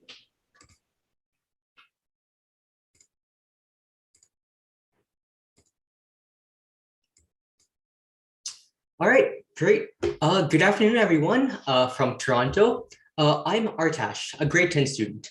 And today I'm excited to be talking to you about my project on the acoustic impact of COVID-19 lockdowns on the Arctic and Pacific Ocean. Now, the underwater ocean soundscape is dark but noisy. In fact, most of the light below 200 meters in depth is non-visible. However, sound travels faster and farther in water than air. So in the ocean, there are sounds of geophony, which are the natural sounds of the earth, like rain and seismic events. There are biophony, which is the sounds of marine mammals and aquatic plants. And finally, there's anthrophony, the sounds that come from human activities, like commercial shipping and energy exploration. Now, there has been a rise in trade and globalization all around the world. So in the past few decades, trade has gone up by multiple fold. And this has caused an increase in anthrophony in our oceans. So an increase in underwater sound caused by humans. Now the issue is that the ambient sound created by humans and shipping traffic in the lower frequency overlaps with biophony and threatens marine life. Because underwater light does not travel. So in the darkest of the oceans, marine mammals must rely on sound to forage, communicate, mate, and navigate. So essentially, a deaf whale is a dead whale. But this recent increase in anthrophony means that the calls, the whistles, the moans, and the groans of marine mammals underwater have been masked by the sounds from shipping traffic, which has caused stress on these species and has rendered some of them unable to hunt. So my problem statement was, how can I measure the contribution of anthropogenic activities to ambient noise levels in the ocean? Well, a rare opportunity to do this presented itself in 2020 with the emergence of the COVID-19 pandemic. The restrictions of the pandemic caused a global anthropause, which caused a decrease in energy, trade, and economic growth. Now, China has an outsized role as a global manufacturer and a consumer. And since the pandemic started in China, the impact of the COVID-19 restrictions was felt all around the world. In fact, over 30% of the ships in the world passed through Chinese ports. So I selected 3 hydrophones, which are essentially underwater microphones located in the Arctic and Pacific Ocean. Some of the criteria I had for selecting these hydrophones is that they were close to tourism and shipping activities, and they were operational before and during the COVID-19 pandemic, so I can understand the differences in noise levels. I obtained the data from Ocean Networks Canada and Embari. Now, how did I go along processing this hydrophone data? Well, I had a couple of main steps. The thing is that hydrophones collect sound at a really high frequency level, but I was only interested in the lower frequency sounds caused by shipping. So I pre-processed my data and resampled it to a lower frequency of 2 kilohertz. So I'll be able to use power spectral densities to understand frequencies of your interest up to 1 kilohertz. So I applied power spectral densities with Fourier transformations to 1-minute segments inside my hydrophone data to get the power of the sound at different frequencies over time. Then I used 1/3 octave band analysis to focus on the frequency bands of interest, which were 63 hertz, 125 hertz, and 1 kilohertz. Finally, to eliminate the effect of wind speed and atmospheric conditions on the sound data, I only compared days, the sound pressure level for days with a similar level on the Beaufort scale. My results were pretty interesting. So the first result I came up with was by plotting the sound levels and the wind speeds. And as you can see in these diagrams, in the lower frequencies on the top left, the correlation between sound and wind speed is nearly insignificant. And whereas in the higher frequencies of 1 kilohertz and 8 kilohertz shown at the bottom, the correlation between wind speed and sound is very strong. Right now, for my second result, I plotted the sound levels at different frequencies for the 3 frequency bands I had mentioned for this lockdown period. And you can see here in Georgia Strait for Vancouver, in March, the sound dipped dramatically. And this was because the passenger ferry service in the area dropped right during the lockdown. Next, I wanted to have a more concrete analysis of how much exactly sound levels had decreased during the pandemic. So that I could avoid any changes that were because of seasonal reasons, I compared the sound levels from 2020, which is the year of the pandemic, to the previous year of 2019 for the same months. Now, you can see here that the Pacific Ocean quietened by over 5 decibels during the COVID-19 pandemic. While in February, this decrease is not very strong, in the later months of March onwards up till August, the decrease in sound is very obvious. So this means that during 2020, the early months of 2020, there must have been a lot less stress on marine mammals in the Georgia Strait because of this vast decrease in sound levels caused by shipping traffic. I was even able to use open source libraries and Python to extract the sound of anthrophony and biophony inside my hydrophone data. On the top, you can see the signature of a passing ship. On the bottom, you can see the whistles of a dolphin in the higher frequency levels. So I plan on expanding my analysis to be able to capture a wider range of sounds from marine mammals and from human activities. So my study has shown that the COVID-19 restrictions reduced ambient anthropogenic sound in the ocean. It has also showed that hydrophones and ocean noise is a reliable and accurate way of understanding the changes in shipping traffic in the world, as it showed a decrease during the pandemic. Now, ambient anthropogenic noise overlaps with marine mammal sounds in the lower frequency bands. However, unlike things like climate change, noise pollution is transient. So what does this mean? Well, for climate change, we've already been polluting greenhouse gases and so on into the atmosphere. So if we suddenly stopped pollution, then the problem of climate change would not go away immediately. But for ocean noise, if we decrease shipping traffic, then sound levels decrease immediately. This means that some of the recommendations could be strategic anthroposis, which means temporary stoppings in deep sea mining, tourism, and shipping routes to put less stress on marine biodiversity. Also, hydrophone data is very hard to get your hands on. So ocean noise should be measured annually by governments around the world. I'm actually expanding my project to several other oceans, including in the southern hemisphere. So I'm able to get a better idea of how sound decreased in our global oceans. And I will be making all my code open source that students around the world can replicate my study for their oceanic regions and become stewards of the environment and use technology for good. In fact, I'm even working on a web application. This web application will allow politicians and policymakers around the world to understand visually the impact of lockdowns on ocean noise. And in fact, I'm going to be giving a short demonstration of the web app for the location I just talked about.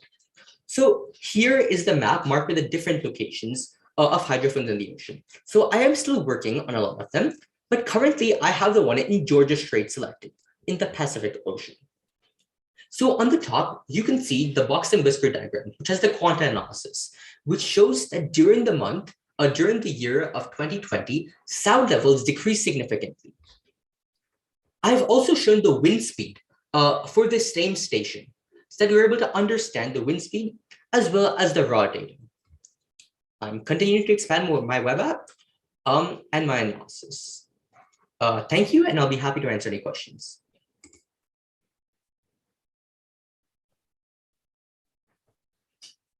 So does anybody have any questions to start with? Because I know I have a few. I'll go ahead and start. When are you going to publish this data? This is incredible. What you have done is you have really put together a lot of information that I think people need to hear. Incredible. Yeah, for sure. Well, as mentioned, I'm continuing to work on my study, which means expanding it to a total of 7 hydrophone stations around the world. So I'm currently wrapping up my project, in fact. So in a couple of weeks, I'll have wrapped my project. Then I'll think about publishing it and releasing the data, releasing the analysis to the public. Libby, I think we have a question in the chat. Yes. So Olivia had asked, is this what you want to do as an adult? Oh, great question. Well, I'm really passionate about using technology for the good of society and the environment. So last year, I undertook a project where I looked at the decrease in seismic vibrations, so ground vibrations during the COVID-19 pandemic, because the lockdown restrictions actually decreased traffic and social events all around the world. So I found a decrease in seismic vibrations during the COVID-19 pandemic as well. And this year I expanded my projects to oceans as well. So I would like to continue with the theme of exploring the world through data. And next, there are other things remaining, like space, for example. So I would like to keep working on big data sets, applying machine learnings and other technologies to better understand the world through data. Wow, that's amazing. Thank you. So I have a quick question about this study. So your findings are somewhat concerning, of course, but as humans, we run into the issue of like, that's not us, you know, we're not in the ocean, so why should we care? So do you have any ideas of how we can spread the awareness? Because this is a real problem that you've kind of discovered. What do you think the best way would be to get the message out on this? Yeah, you're absolutely right in saying that many people don't understand how important the ocean is as well, because in fact, the ocean sequesters almost 50% of the carbon dioxide in our environment. So it's definitely a huge factor to take into account when thinking about climate change. So I think some of the things that could be done to spread awareness about the ocean and the decrease in marine biodiversity that's been happening for the past decades would be to start at the student scale, right? Because it's the students who will be tackling these problems in the next coming decades. So teaching students more about why marine biodiversity is important and the role our ocean plays in preserving our biodiversity would be really important. And it's definitely important to start at the younger age. Yeah, I agree. Good answer. Thank you.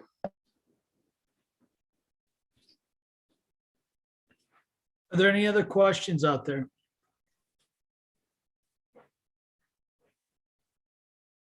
I believe there's one in the chat right now.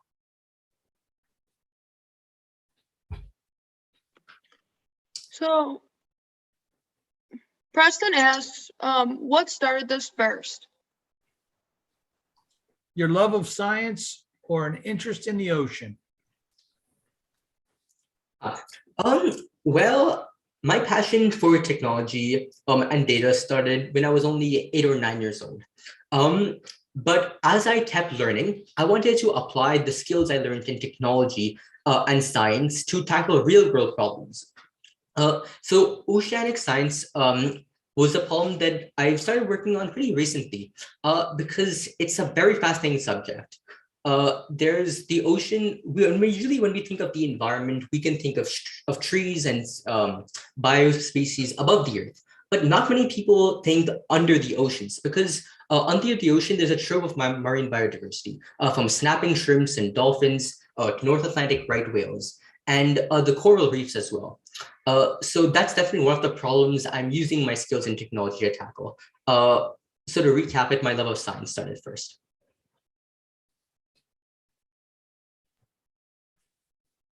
Very cool. Very cool. Thank you so much. Again, publish that data. That's incredible. And wow. Thank you. I think Libby, you're handing the baton off. Is that correct? That is correct. I am handing it off to Danny Grace. Hi, my name is Danny Grace. I'm also a classmate of Libby's, and our next speaker will be Jack Dalton, who's also known as the Kid Conservationist, and he'll be talking about conservation today. So Jack, if you want to take it away. Yes, so I did pre-record mine, so I'm going to pull up that video right now.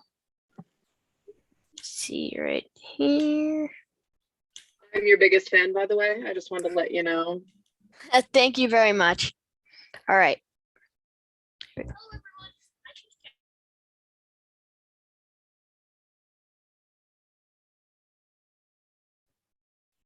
Jack, go ahead and check your sound. I apologize, I wasn't sharing sound. Hold on, let me share sound. Hello Jack, can you hear everyone, that now? my name is Jack Yeah, and we I go got by it. the name Kid Conservationist. I'm the youth ambassador for Orangutan Alliance, Orangutan Republic, and Plastic Pollution Coalition. And I'm here today to talk to you about my work as the Kid Conservationist, which includes being an animal activist, public speaker, YouTuber, and most recently, an author. So, let's begin. How did my work as the Kid Conservationist get started? Well, it all started when a baby orangutan named Rowan had his 3rd birthday party, and my family attended. After looking into this baby orangutan's eyes, I fell in love with orangutans and knew that these animals were the ones that I needed to do something to help. At the same time, I also learned that palm oil is used in over 50% of grocery store foods and cosmetics because it's cheap and helps make products last longer. I also learned that over 85% is grown in Indonesia and Malaysia. And to make food from these palm oil plantations, orangutans' homes are being cut and burnt down. That means orangutans don't have homes because of palm oil usage. Ever since then, my goal has been to get orangutans off the endangered species list through the power of education, inspiration, and any other way that I can. My first action as a Kid Conservationist was my letter to companies, where I wrote to 3 companies, Hershey, Nestle, and Kellogg's, telling them about their usage of palm oil and how it was harming orangutans. Orangutan Alliance heard about this and contacted me and named me their youth ambassador. My most recent project with Orangutan Alliance is my book, Kawan the Orangutan Lost in the Rainforest, which I wrote myself. Orangutan Alliance, in conjunction with them, for every book bought, a tree is planted in the rainforest. And in just under a year, almost 1,000 books have been sold, meaning almost 1,000 trees have been planted. This is so important and really, really, really helps orangutans.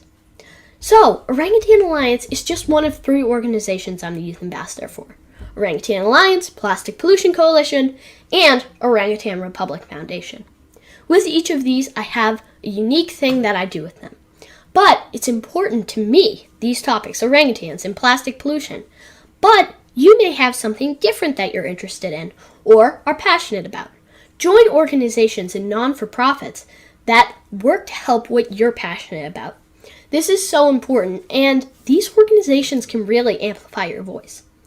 Now, I want to share with you a video from my YouTube channel, 10 and 10 Orangutans, which actually won an International Video Contest Judge's Favorite Award from Orangutan Republic Foundation. This is actually how I got connected with them, so it's really neat.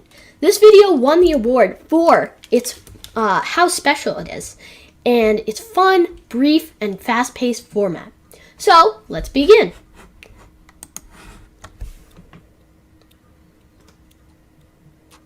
Hey guys, it's me, Jack, Kid Conservationist, and welcome to the first ever 10 in 10, where I tell you 10 facts in 10 seconds each.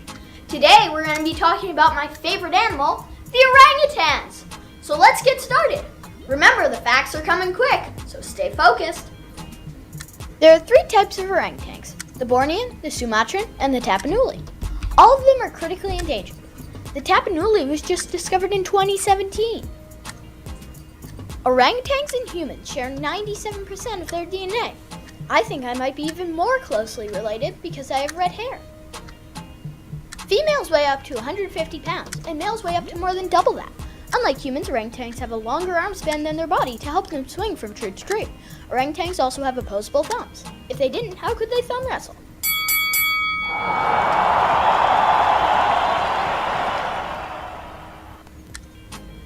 Orangutans swing high in the canopy. They live in the highest part of the trees in the Bornean and Sumatran rainforest. They spend little time on the ground. Orangutans stay with their moms for longer than any animal besides humans.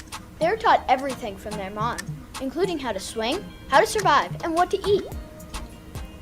Orangutans can live to be old. They can live to be 60 years old when the conditions are right. That's almost as old as my grandfather. Wow! Orangutans aren't picky. They eat one of the stinkiest fruits in the world, the durian fruit. They also eat insects with sticks as utensils. You wouldn't eat ants on a log, and I'm not talking about the celery and raisins kind either. Orangutans take the longest of any mammal to reproduce. They wait 8 years in between births so they can take care of their young. This makes it hard to rebuild the population, making them even more vulnerable.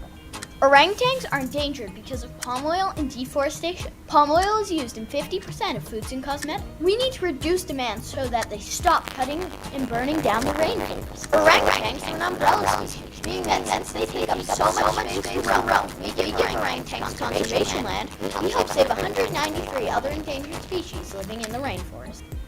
I hope you enjoyed the first episode of 10 for 10. Stay tuned for the next one by subscribing to Kid Conservationist on Facebook, Instagram, and YouTube. So, that is my 10 facts in 10 seconds orangutans video. And if you like that video, make sure to check out the rest of the series on my YouTube channel, 10 and 10. For more fun educational videos, you can go on there, Kid Conservationist. Now, that was a video from my 10 and 10 series, which I would say falls under the category of fun educational videos, like my Earth Day video. I also, on my YouTube channel, have interviews, such as my interview with the PR director of Ben & Jerry's, and my book reading videos that I do to spread awareness to kids even at a young age. My YouTube channel has reached over 180,000 views and has been watched in over 93 countries all around the world, which means my YouTube channel is global and popular. It's really neat and has really helped to spread the word of orangutans. Now, for my work, I have been recognized. I was a Time Kid of the Year, top 20 finalist. I was in The Week Junior, which is a weekly magazine. For kids, I was on NBC Universo, a Spanglish-speaking kids news show. In 2021, I was an international eco-hero for Action for Nature. I was recognized by the mayor of my home city. I won an international video contest, Judge's Favorite Award. Here it is.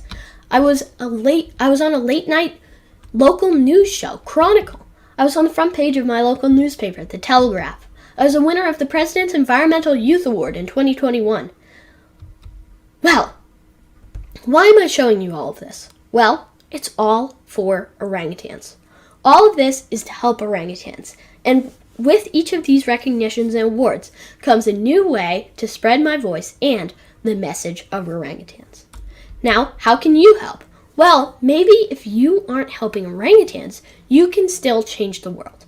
You can educate. I always say education is the first step. If we don't know about an issue, then how can we help it? This is one of the biggest ways that we can help the environment. You can also connect with organizations. This is one of the biggest ways that you can help because these organizations can amplify your voice and you can put more force behind them. You can also raise funds for organizations, even if you don't join them, because nonprofits are always looking for more funds and ways that they can get funding to help and give back to their community and the issues that you are working towards. You can also connect with other people and even start an organization if you have enough people that you are working with, because we always work better together. And by working together, we are amplifying our voices. You can also write letters to politicians and to the government or to companies telling them about how they can change for the better and how they can help the issue that you're working towards.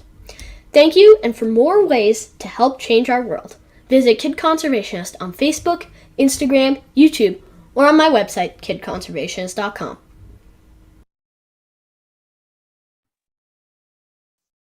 Thank you very much. That was amazing. You're an inspiration to see all the things that you've been able to accomplish throughout your time, just as a youth as well. So, does anyone have any questions for Jack or? Better hang on, Jack. They're coming, I guarantee, because you have been, since you sent in your video, it has been crazy cool to watch it. So, and Molly is not lying. She's your biggest fan. Molly, you have a question for Jack? I don't know. I'm blown away by you. I don't even know. Like you and Nicolina, you guys are in her group. You guys are so young. That is crazy to me. So you said that you came across orangutans you went to a third birthday party for one of them, correct? Yeah. Yes. Were you like interested in them before that? Like, was that always like your favorite animal when you were like super young, or? So my family traveled the country for my dad's work while my mom taught me, and we live in the United States. And we traveled all around, but one of the places that we visited was a zoo in Tennessee. And it was within probably 5 minutes away from our house. So me and my mom would walk there every day as a part of our homeschool curriculum. And orangutans were always the animal that I had the most fun with and that I loved the most because they were just so playful and the baby orangutan there was so cute. So I fell in love with orangutans before the birthday party that I went there. But really, when I knew I needed to do something to help them was at that birthday party. And that was really a turning point in my life.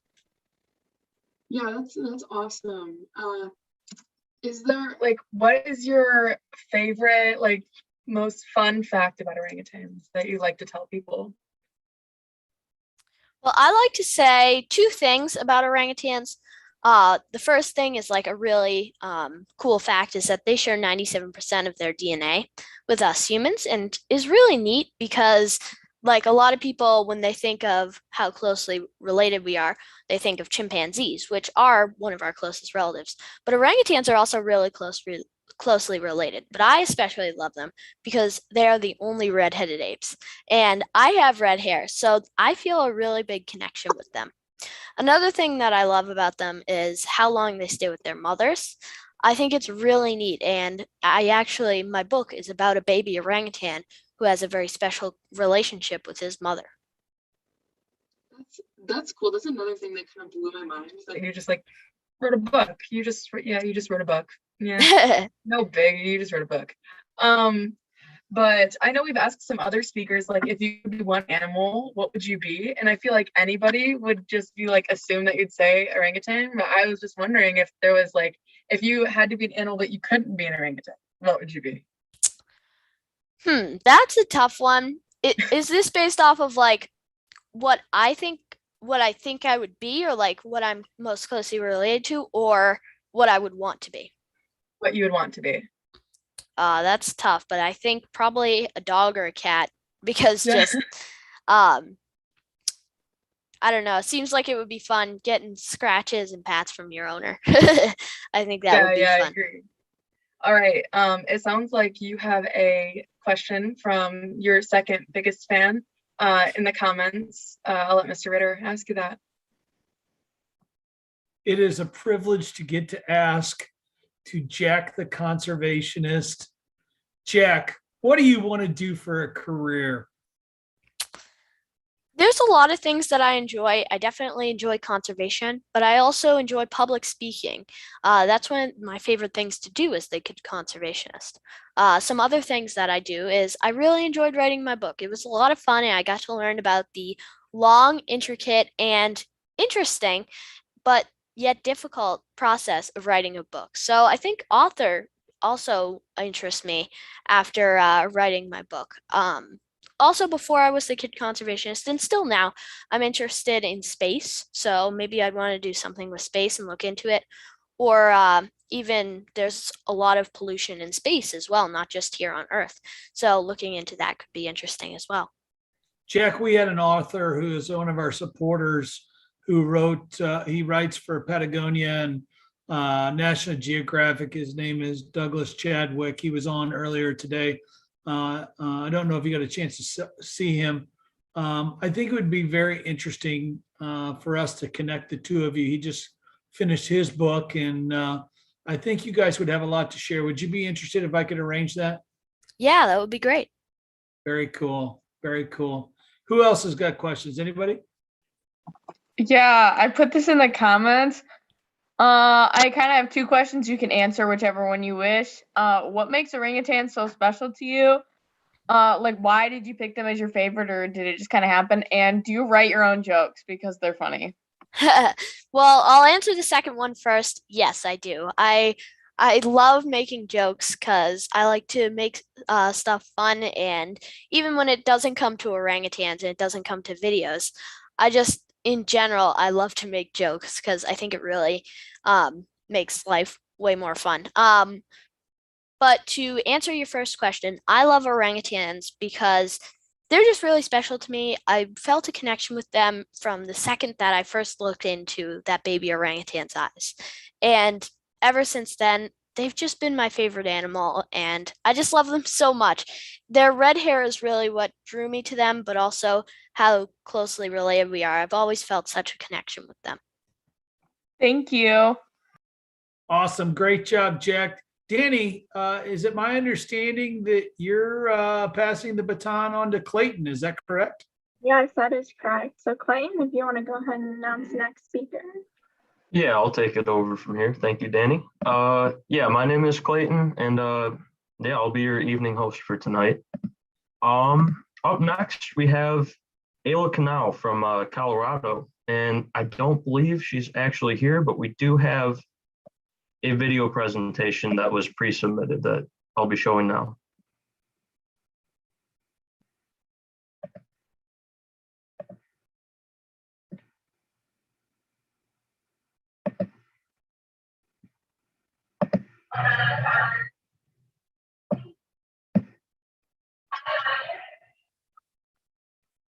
Can everyone hear that?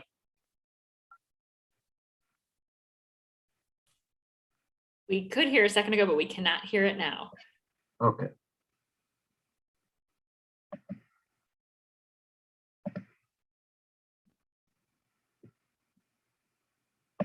There we go. Action in the climate.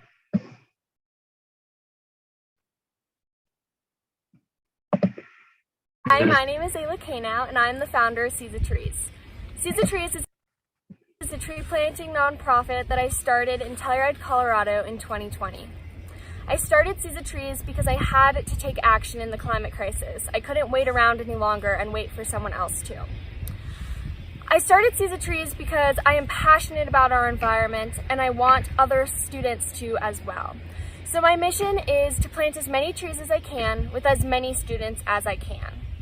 I felt like trees is a very tangible and impactful way to help serve our climate crisis and to become environmental activists, because the moment you put a tree's roots in the ground, you are creating positive change for our environment.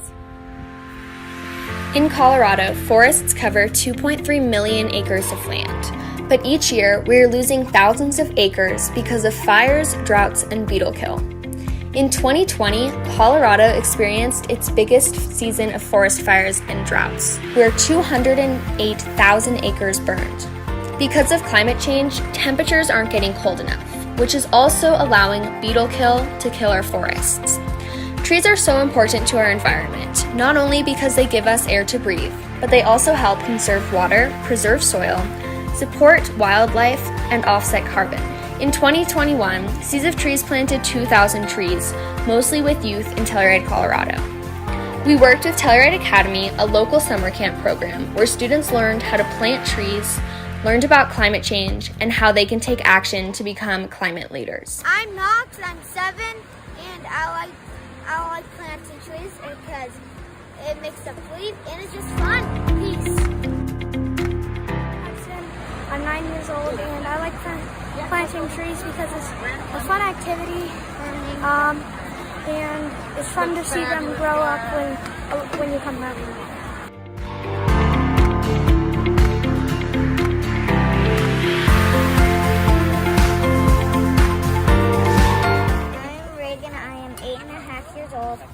This is my tree, and I love how it gives us air. 7, Awesome. Thank you so much. 9. Nice work. When roots get to the air, they stop growing.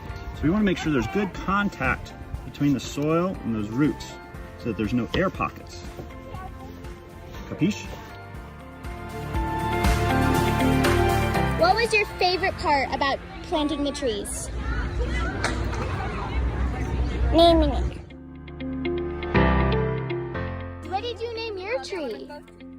Cupcake. Our tree is Rainbow Unicorn. These students come from all over the country, and I'm passionate about giving students who don't have access to nature the way I do the ability to feel connected to the environment and learn its importance.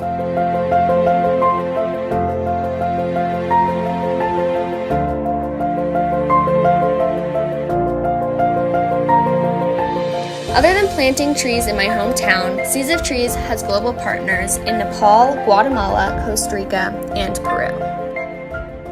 I am so honored to be the recipient of the 2021 President's Environmental Youth Award through the EPA and the White House Council.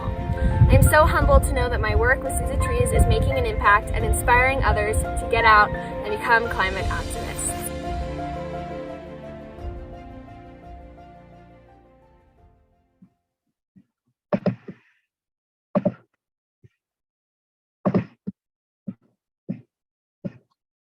Okay, so it looks like Ayla is not here to answer questions, but I can answer questions on her behalf if you have any.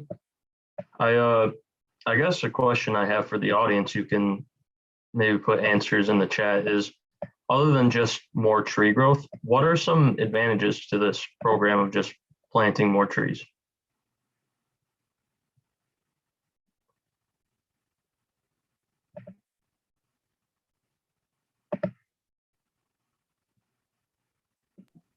I feel like including like more kids that wouldn't necessarily be exposed to it ends up like making more like mini like eco people, environmentalists, and that is like that can be really important to like keeping environmentalism alive, like even after like this generation of like angry like teenagers kind of grows up and maybe gets less angry, I think. No, I absolutely agree with that. It's that is a huge part of it, is just educating the youth on the importance of it. And that was adorable when they were naming their trees like Princess Rainbow Unicorn and all that.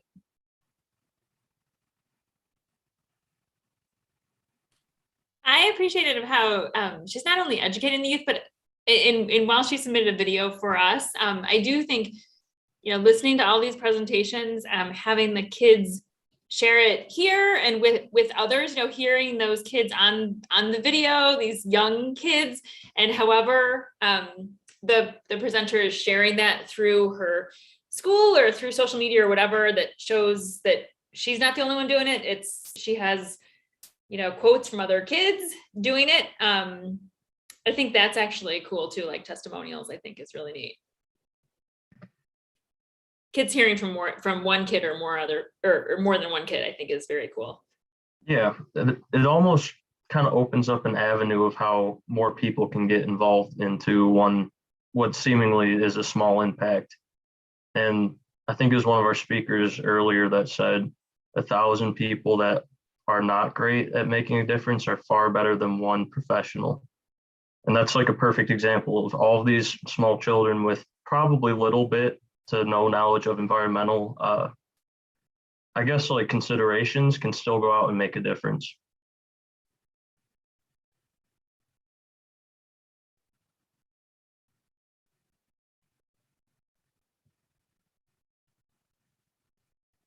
Any other questions or comments about this? One thing that I'd like to say that wasn't super mentioned here is that planting more trees and forests is a good way to absorb CO2 in the climate and the environment as well. So more than just saving forests, you're also kind of saving human impacts and human life as well by doing this.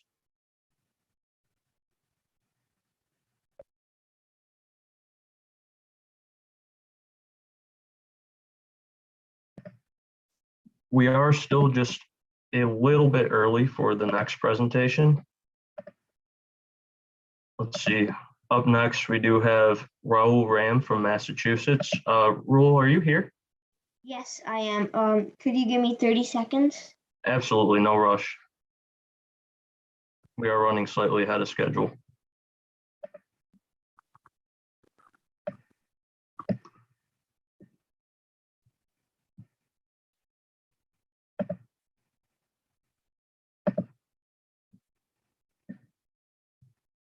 Okay, so can I present? Yep, whenever you're ready. Okay.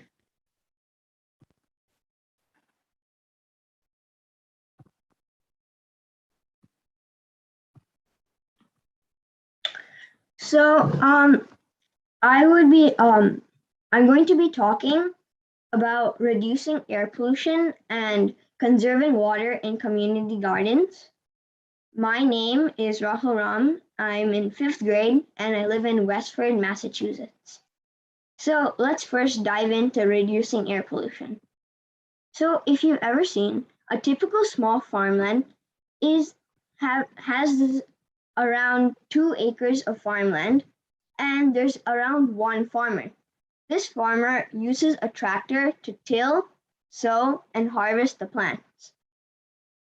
Well, if you see in the community gardens, we use around 2 acres of land also, but we have 150 farmers and 150 cars. With the 150 cars, we're having 150 times the amount of pollution. So the distance from the community garden really matters. Well, to travel to the community garden, there is a radius from around 2 miles to 8 miles away. This means there's an approximate of 5 miles of driving to the community garden.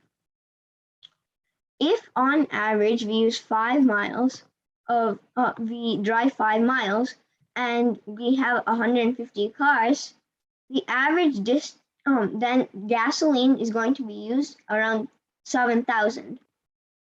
Well, this is the chart to convert air pollution from gasoline.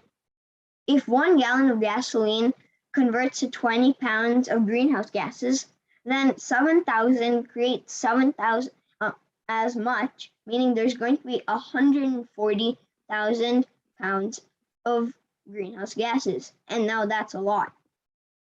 So these are some side effects that is happening to Mother Earth. Firstly, we are having lots of global warming and people are getting sick because of smog and air pollution. Well, I have a solution. My solution is to water your neighbor's plot. If you water your neighbor's plot, that means that you are going to be watering 1 extra. If you're watering double the amount, that means that half of the pollution is going to be reduced. Now, this is much better for the earth. So this is a link to go to my website and I hope you visit it. I'm going to be showing you what it does right now. So right now people have been using it.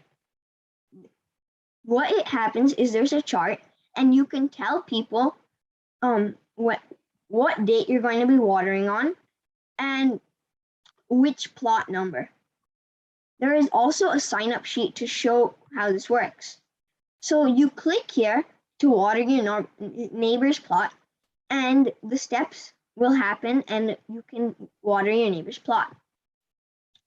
Next, I want to talk about conserving water. So we have a giant problem here on Earth and it's water loss. Right now, when we're watering our plant, do you know only 25% is actually absorbed by the plant? The remaining 75% actually goes to the soil. If we are using such precious water just to keep the soil moist so that the roots can absorb water, this is not good for the environment. As I've stated, the water that we use is extremely pure, clean water. Now, for a reference, if an acre of land uses around 5,000 gallons of water per average every day, and a swimming pool holds 15,000, well, we are using a lot. So a little bit more about the Westford Community Garden. The community garden is where locals from the town can grow plants and vegetables. Think of it as a pie. If you've ever seen a pie, there's slices. These slices is where you can water and grow your plants and vegetables. Our community garden, as I stated, has 2 acres of farmland. This community garden runs for 6 months. On average, the community garden uses around 1 million gallons of water each year. So, more into conserving water. Have you ever seen any announcements and boards ever showing water ban on days? Well, our water is extremely precious and needs to be conserved. The reason why we have been having these boards and announcements is firstly because there's lots of droughts happening, and secondly and more commonly, it's because we are not using our water wisely. So let's go into conserving the water at home. Some ways to do this is to flush less, to fix leaky faucets, to take shorter showers, and last but not least, first look at the rain forecast to make sure that there's not going to be rain coming and that you don't overwater your plants.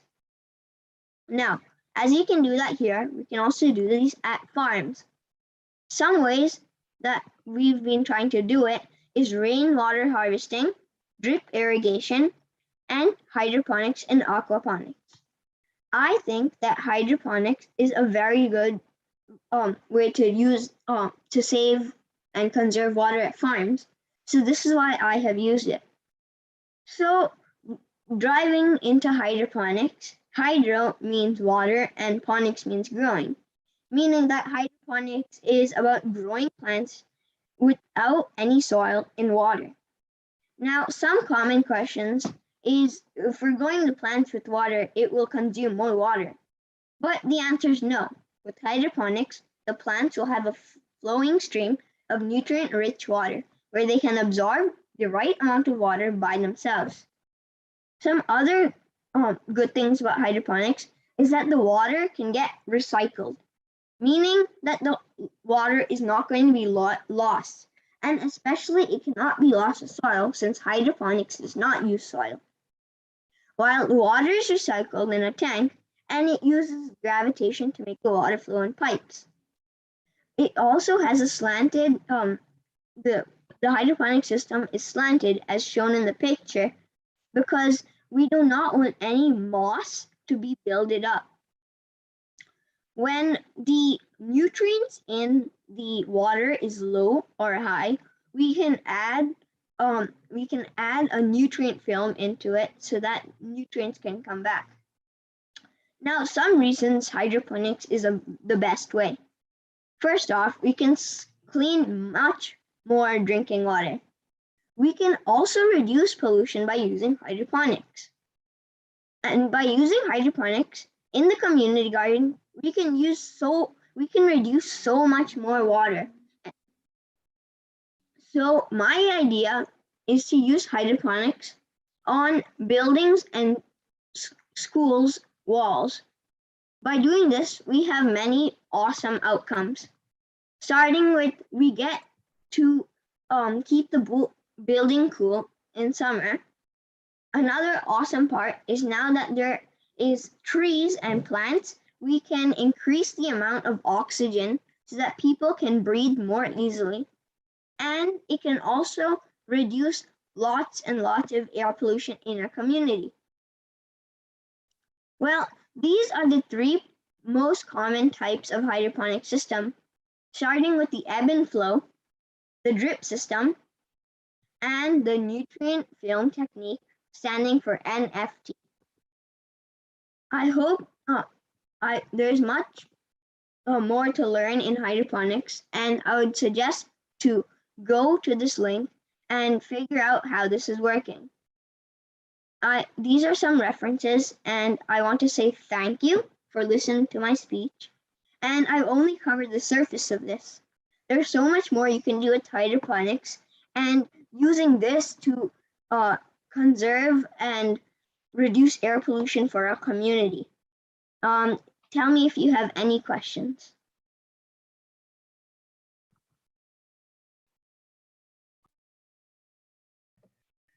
That was excellent. That was some really good information there. You've kind of inspired me a little bit because I've been struggling to find a way to essentially get my own home garden within my apartment because I'm really limited on space. But with hydroponics, it seems to be well stacked in a very small area. Do you think this is like the future of indoor gardens? Yes, I would definitely say that because it reduces so much more pollution, and it conserves much more water. And this is an awesome solution because with less water being wasted, we can have more water and save and conserve our life support because water is what we are on to live. That's a really good way to put it. Water is our life support. I like that. Also, you would think this would be a lot more mainstream because it does completely reuse the water continuously. I was amazed to hear when you said we lost what, like 75% of water into the soil that's not actually being used by the plants? Yes. That's really concerning. This seems like the way around it. Mm-hmm.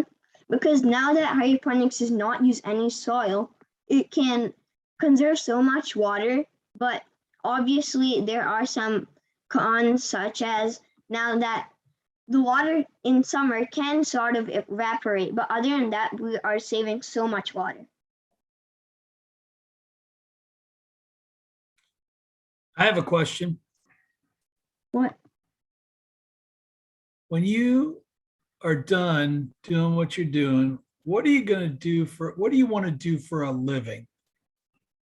Well, I would like to continue this and build so much awareness on this that this becomes like the way of living and gardening and helping the earth live longer.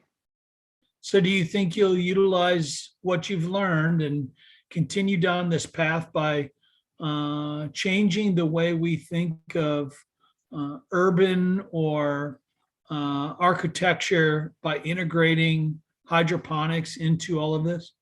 Yes. At one point, we can finally start doing this to trees by getting large enough hydroponic systems and finally getting trees in hydroponic systems.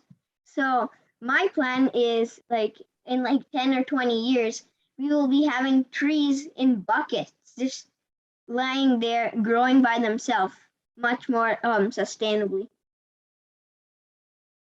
We had a presentation a little bit earlier about fast plants. Have you ever looked into plants that are fast growing and remove extra amounts of carbon dioxide and have great root growth? Is that something you've looked into? Not that much. I think we should connect you with them. Thank you. Is there any other questions? I do have another question.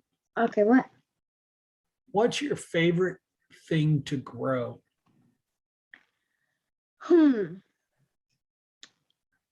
Probably beans, because they're so fast and I just love the way they can start from really small and in a few days they're slowly growing, and I just like the way they grow. Now, are you also into food production? Do you do any food production with your hydroponics? Well, what do you mean by food production? Well, you just said you like beans and how they grow. Yep. I like a good green bean with some hot peppers in them and put them on the stove. What are your thoughts? That would be really good to use in hydroponics because now that everything is much healthier also, because now that there's no weeds or soil, that means that the plants are growing healthier. And after reading a book about hydroponics, in that book it shows how around like we can grow around like 3,000 times the much of potatoes using hydroponics, and how the potatoes won't be like, you know how sometimes when you grow potatoes they like get mushy or something. With hydroponics there's a less chance of that happening. That's very interesting. Do you see yourself also going into the aquaculture to where you have hydroponics on top and organisms such as fish down below? Yes, I have looked into that, and you can make like if the water drains, it can go into the plant, into the like the aqua place where the plants and animals live, and then it can go back, and when it gets recycled it can go back to hydroponics, and it can work as a much better way. And in terms of hydroponics, practically it makes everything better. I can't wait to when you're running the world, because I love what you're doing and you're doing a great job of it. So keep it up. We're proud of you. Thank you. Yeah, it really seems like you have more of an understanding of sustainability than some people that do this for a living. It's impressive. I would say this needs to be promoted on a community level as well. Like you were saying, the community garden would thrive with this. Think about a lot of the issue with community-based projects is the tragedy of the commons, where who's going to contribute to this? No one does it because they think someone else will do it. This seems like far less effort for more results as well. Yes, I've looked into the community garden, and I've been coordinating with our community garden so far, and we are planning to be putting posters on it and showing it to the world how this is a much better idea than using the traditional farming, which is causing so much problems to the world. I think also there's so many communities that are in food deserts, and how this could be a great way to help offset that. So I'm anxious to watch what you do next. So it's a privilege. Thank you for what you're doing. Thank you so much. Hey, Paul, did you get to that other question in the chat about how he came up with this amazing idea? Was that covered already? Yes. How did you come up with this idea? So give me 1 second. So how I came up with this idea, well, it started off when I was in like third, wait, give me 1 second. Yeah, so like when I looked into this problem because like my project came when I like started being part of the Westford Community Garden, and I was growing vegetables and fruits with my parents. And in this one time this summer, my task was to water the plants in the morning and the evening. But then I realized these plants needed much water, and missing a day would practically kill the plant. So with this, I realized that there is many problems, and I also at the same time had been on a mission moon, and this is an FLL or First Lego League thing, and in the First Lego League, we are supposed to be using Legos and our minds to figure a way to help people live on moon.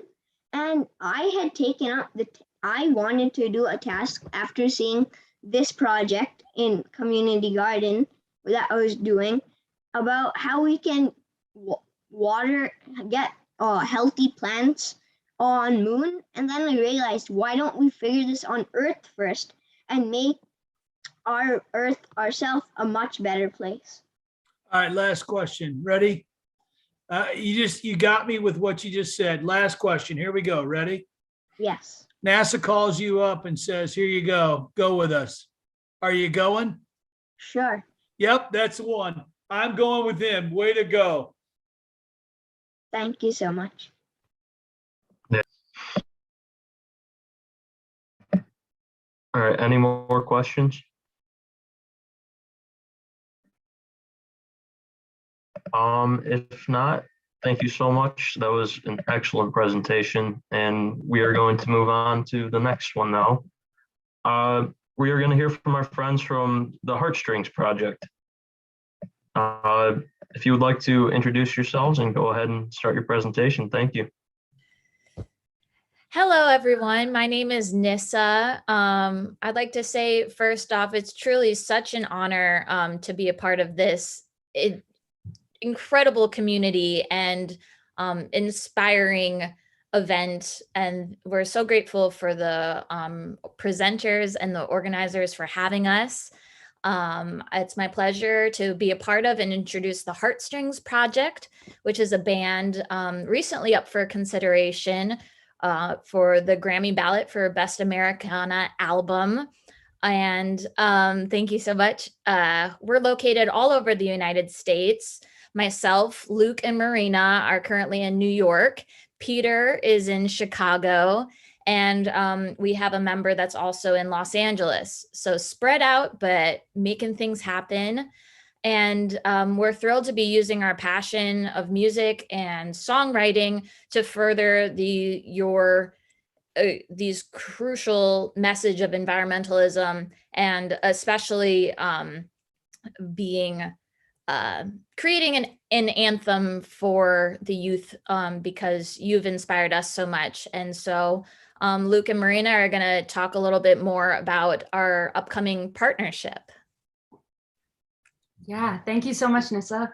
I just wanted to say that we're thrilled to be partnering with Paul Ritter students over at Pontiac, and we're just inspired continuously by their work, and by this passion that they have to make this world better together. And so we just wanted to talk a little bit about building a song and how we're all creatives in the theater and the music industry, and how many people it really takes to bring a song from an idea to the finished product that you hear, the music video that you see, whatever it is. It's just such a community event. It's such a huge, huge undertaking that requires so many human beings working together and doing their little slice of the job to make it all work. And I think that speaks to the work that you're doing, Paul, in your class, and all of you right now on the Zoom and on the event that are a part of this event, is that it's a huge undertaking to think of ourselves as part of nature and not fight against it, and not think that we are above it or that we can do without it, because we are a part of nature and we need to do our best to conserve and protect what is so human and what is so a part of our humanity. It's a necessary part of our growth and evolution as a species and as souls, I think, on Earth. So as musicians, we also wanted to say that that it's important to us every time we write a song to connect our humanity to the process, to whatever it is we're doing. And this project has been a no-brainer for us. We want to make sure that we are telling this song from the perspective of the students as well, because I think their perspective right now is vital. It's a message that needs to be heard. It's a much more specific one. It's felt on the skin. They really understand what the time that we're going through right now, and that's why it's so important for us to really get their words and their perspective on this. So thank you for having us as a part of this event. If anybody else wants to say anything from the band, please feel free. I was just going to say really quick, the presenter who spoke before, what was his name again? And if he's still here, I just wanted to, I was so inspired by just listening to him speak about his passions.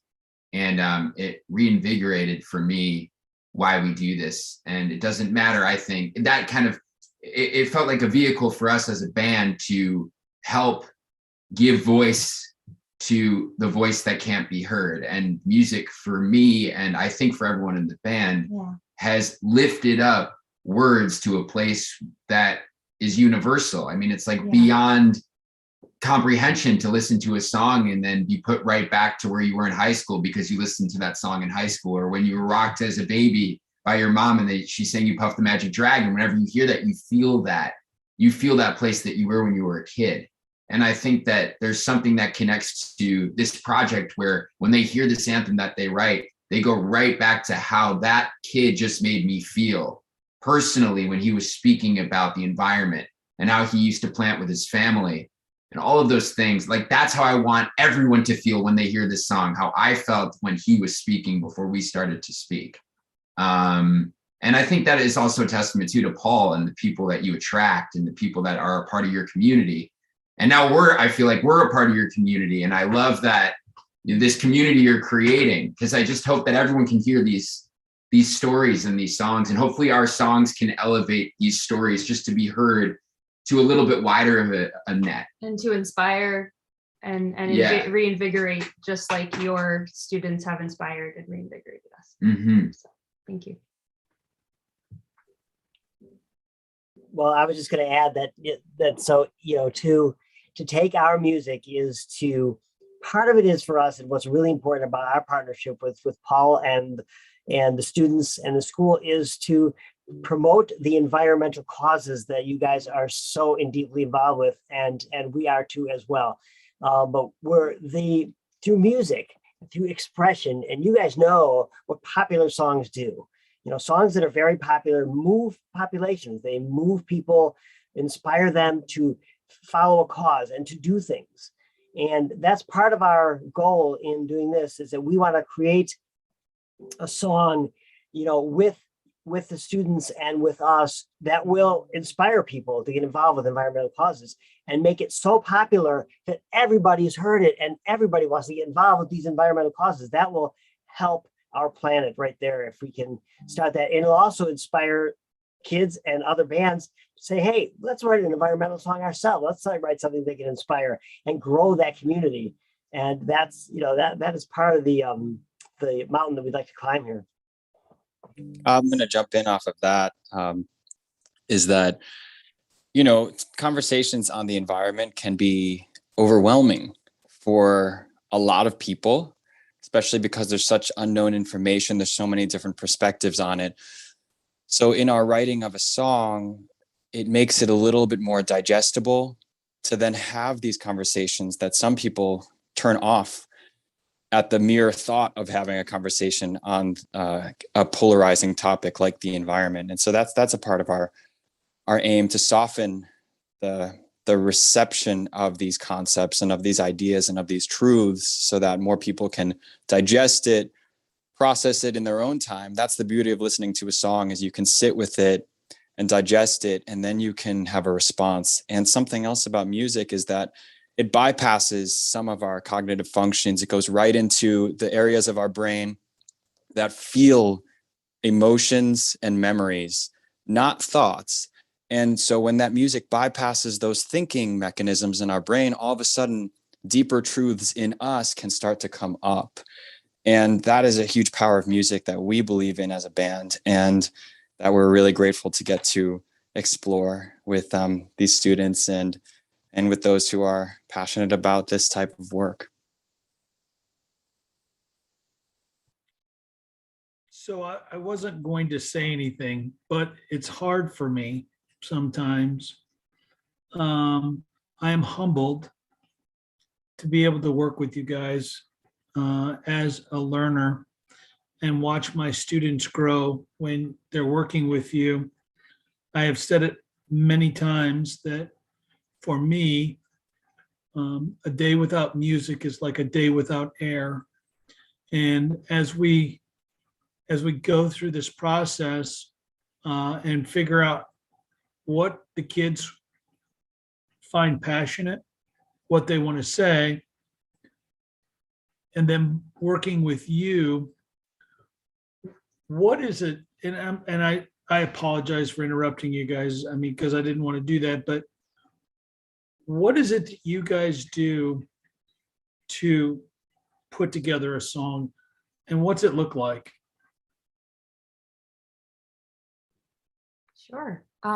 That's a really good question, Paul. I think the songwriting process is really varied for everyone. It can start as as an idea. It can start with a feeling, with a really strong sentiment that you don't know how to express otherwise. It can start with a melody, with a melodic line that you can't get out of your head no matter how hard you try. So you got to keep writing the song. So yeah. And also, like, I think everyone in the band is a writer on their own accord. And so it's been really interesting with this band. It's like the Heartstrings Project for a reason. It's a project, I think, for all of us individually. So when we come together as a collective, it's just like this magnetic thing. And for me personally, it's always been, the writing process has always been instead of a journal. That's the way I got my thoughts out, but with a guitar opposed to writing it in a journal. And the good thing about the phones now is there's this thing called voice memo, where you click voice memo and then that's my journal. So I just have a lot of journal entries, but me singing to myself. And then a lot of them turn into a song. And sometimes it is the song right in one pass. That's just always been my way of relating to my own problems. But when I'm having a conversation with everyone in the band and we have a conversation musically, it's a really special thing, and a lot of harmony and listening to the environment. The way we listen to music is really important to all of us, I think, in the band, and is listening and making sure that we're taking in each other's dynamics and what the song feels like, opposed to it being a robotic type of thing, if that makes any sense. That's just my connection to it. But everyone, I think, has a different connection, because Peter writes constantly, Elias writes, Nissa writes, Sam, the cellist, the melodies he writes on cello. It's just, we're like, how did you think of that? Like, where did that come from, kind of thing. So everyone has a different kind of relationship to the writing process. I would just like to add one more thing. It's a sort of inexplicable thing how a song happens, right? Because there's so many ways that it can happen. But I think the answer is people, getting together and jamming and sharing ideas and communicating. That's all a song is communicating something that's, really hard to say. And I think if we can do more of that, we can change the world. Wow, that's a powerful statement. Peter, could you also share with us more on the background of the band, and then also could you also share with us the process that's been so far and where we're at? Well, I can certainly talk about the band because I've known Luke and Marina. Knew Luke and Elias since they were kids. Luke used to play with my daughter in a band in high school. And I used to go and sit in with them on keyboards. So that was really, really cool. And now, Luke called me up years later when him and Marina and Elias were singing together and formed the Heartstrings Project, and basically said, Peter, you're joining this band. So I did. And it was great. So that's how I met these guys. I've known them for a long time, but that's how I met them. And of course, then I've played in New York with them and with Nissa and with Sam as well. So we have a long history of being in each other's orbits, but it is just recently in the last couple of years that we've all been together in the same orbit, and then we got together and were invited to do this project as well. So let me see. I was just trying to locate in my dim memory our friend in Canada who's the environmentalist. Paul, you can help me out with that? Harvey Locke for Yellowstone to Yukon initiative. Yes, that's right. So this all happened because Harvey Locke is an environmentalist in Canada, very well known and very, very, very, very, very good environmentalist. Does a lot of great things who had, he's also, produces and directs some films, and he had me do a score for a couple of his films. So that was how I kept bugging him to say, hey, what else can I do? What else can I do here to help the environment? And he said, go talk to Paul Ritter, And so then in talking to Paul, Paul came up with, you came up with this idea of having the heartstrings create a song basically with these students that will help push an environmental cause, but not just push a particular cause, but promote environmental awareness to everybody in a powerful musical way that we can make so popular that it will draw other people into the cause. And so I thought that was a brilliant idea, Paul, and we're going to push that as hard as we can. Where we are now in the process, we're writing the song. And there's a lot of great poetry going around right now and music between each other that will mush together eventually and become this wonderful song that we write, along with the ideas that we get from the students, the feelings we get from the students, and the inspirations we get from talking with them will all be mushed into this song. And then we're going to bring it to Pontiac, and we're going to rock out the stage in this big concert. And it's going to be an amazing moment when we have the chorus on stage and the band on stage and the heartstrings on stage. And we do this small theatrical production that is going to create this environmental awareness world we're going to all be involved with after that. So, sorry, I got a little excited. But That's okay. That's what we got the bleeper for. But so I know that you can see Molly and Olivia and Danny Grace is here, and those guys are all working on this with you guys, and they're equally excited. I know that they talk about it every day, but I just want you to know that by creating a song that resonates from students to students, I think there's really vast implications by this, not only in this particular piece, but the inspiration for so many people down the road. And that's where I think you guys you're taking it to a whole nother level. And so for that, we can't say thank you enough. Thanks. Thank we you. love it. We love it. Yeah, we're happy to be able to do whatever we can to just the little that we can do, because your students really are the ones who are taking it down the road and creating incredible change, real change in the world, and it's so necessary. Before we forget, can you guys put in the chat the website or any other of your social media into the chat so people can access that as well? Absolutely. I interrupted you guys' presentation, so take it from here. I apologize, and if you just want to open it up for questions, you can do that too. You guys have sky's the limit.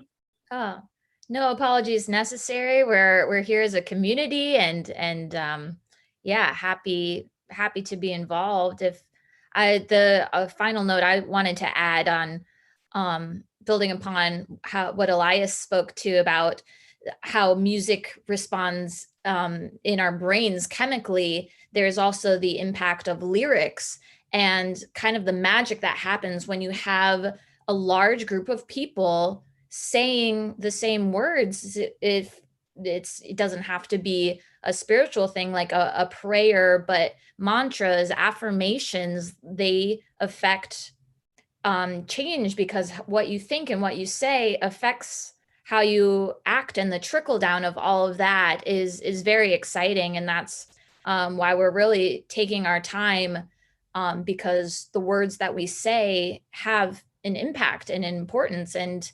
the more people that say them, the bigger the net is cast. And so that's why we're taking our time with them, and looking forward to sharing them so very much. So yeah, if the band has anything else to hop on, we're happy to take questions as well. What do you guys think? I actually have to hop off because I have to get going, but I'm so grateful to have been here with everyone. And I hope you have a fruitful discussion. Thank you, Elias. Thank you, brother. Love you. Love you. Peace. I was just going to say the other thing that's kind of cool about the band is that we're all actors as well. I mean, the majority of us are studied acting. And I met Nissa doing a tour of a Broadway show. I met Sam Marcellus doing a tour of a Broadway show as actors. With this song and this anthem, when we were all discussing it, we thought how beautiful it would be if we have a little bit more of a theatrical taste on this, where it's the song, but within the song, it's a world, and we create this world with you. And it's an experience opposed to just a song. It's an actual experience. And I just wanted to add that because it's been really exciting to expand our minds from this song being way bigger than just a song and an actual experience. And I'm just curious if anyone has any questions for us about really anything that has to do with music and how you relate to it, or how the writing process, or anything like that.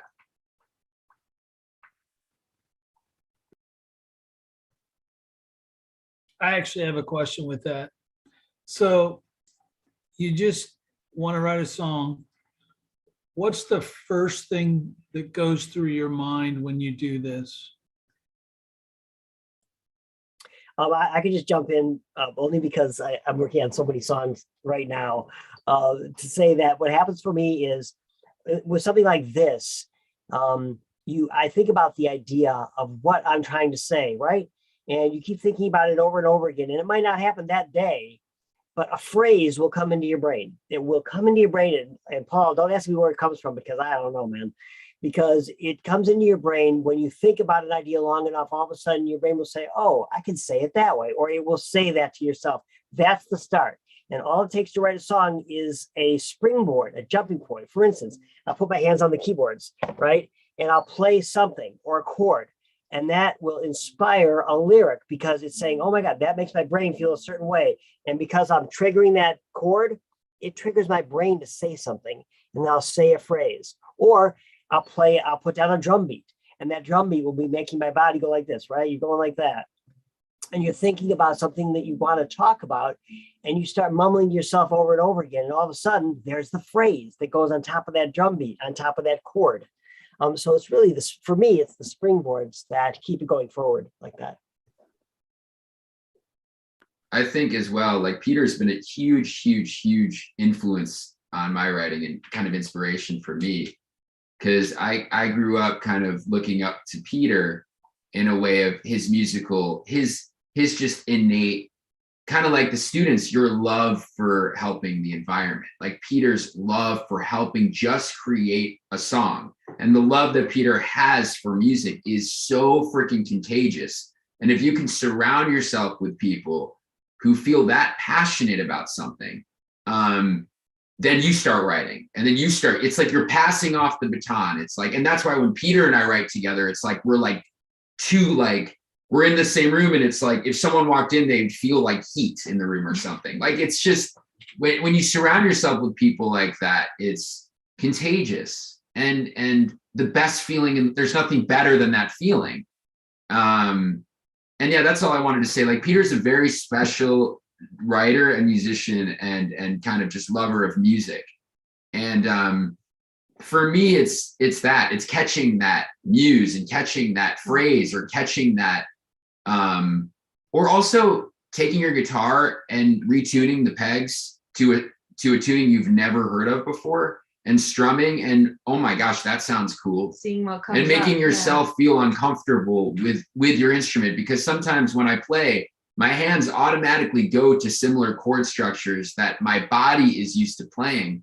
And then all of a sudden, if I retune it, or I get on the piano, or I play a different, or the cello, or all of a sudden the lyrics, like I was playing the other day in an open tuning, and I was singing about love, but love for myself, not for anyone else, just for myself, which I'm always writing about other people. But I think because it was the tuning of the instrument, I think it was the open tuning of the instrument.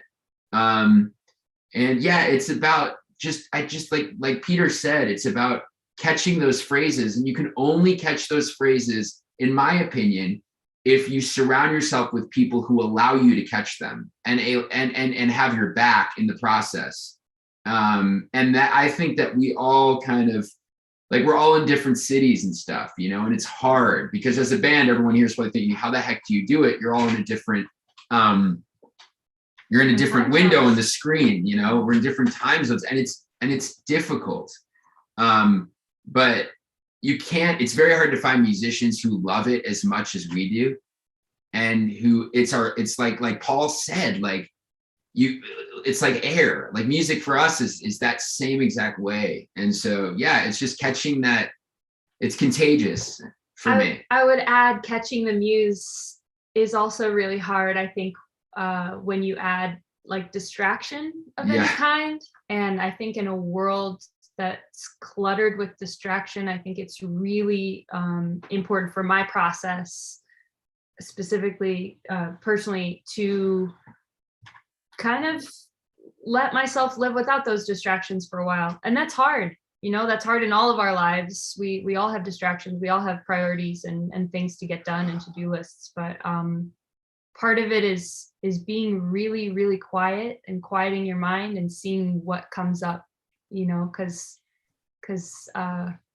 we can be thinking a lot of thoughts at once. And, you know, like Peter said, using that tiny whisper as a springboard to whatever the next part of the song is. One of our previous speakers who basically said that forest bathing and getting into nature to allow yourself to really soak that up is important. And I see that's exactly what you're talking about. We have a couple questions. Looks like Olivia says, what is your biggest piece of advice for kids who want to get involved in artivism? Ooh, really good question. I think that goes back to what Luke was saying. Surround yourself with the people who are there. I think a big community is a big part of that, of any sort of activism. And I think you know, when we need to solve problems, I think Paul has said this maybe once on a call that when you surround yourself with people, you get solutions. You know, you talk, you figure it out, and maybe someone has an idea, and that's just how problems get solved in the world. Is we need each other. We need each other for a lot more reasons than just, you know, hanging out, having fun, but to solve problems, it's vital that we have community. So I'd say that, yeah, find community around you in person. This is a great tool for community, because community has a different meaning nowadays, you know. But I would say, yeah, make stuff that speaks to you, that comes from your heart, that is true for you, and it will resonate with other people. It will be true for someone else. I think it's also, sorry, Molly, I saw that breath you took in, you were about to go, and then I interrupted. No, you're totally fine.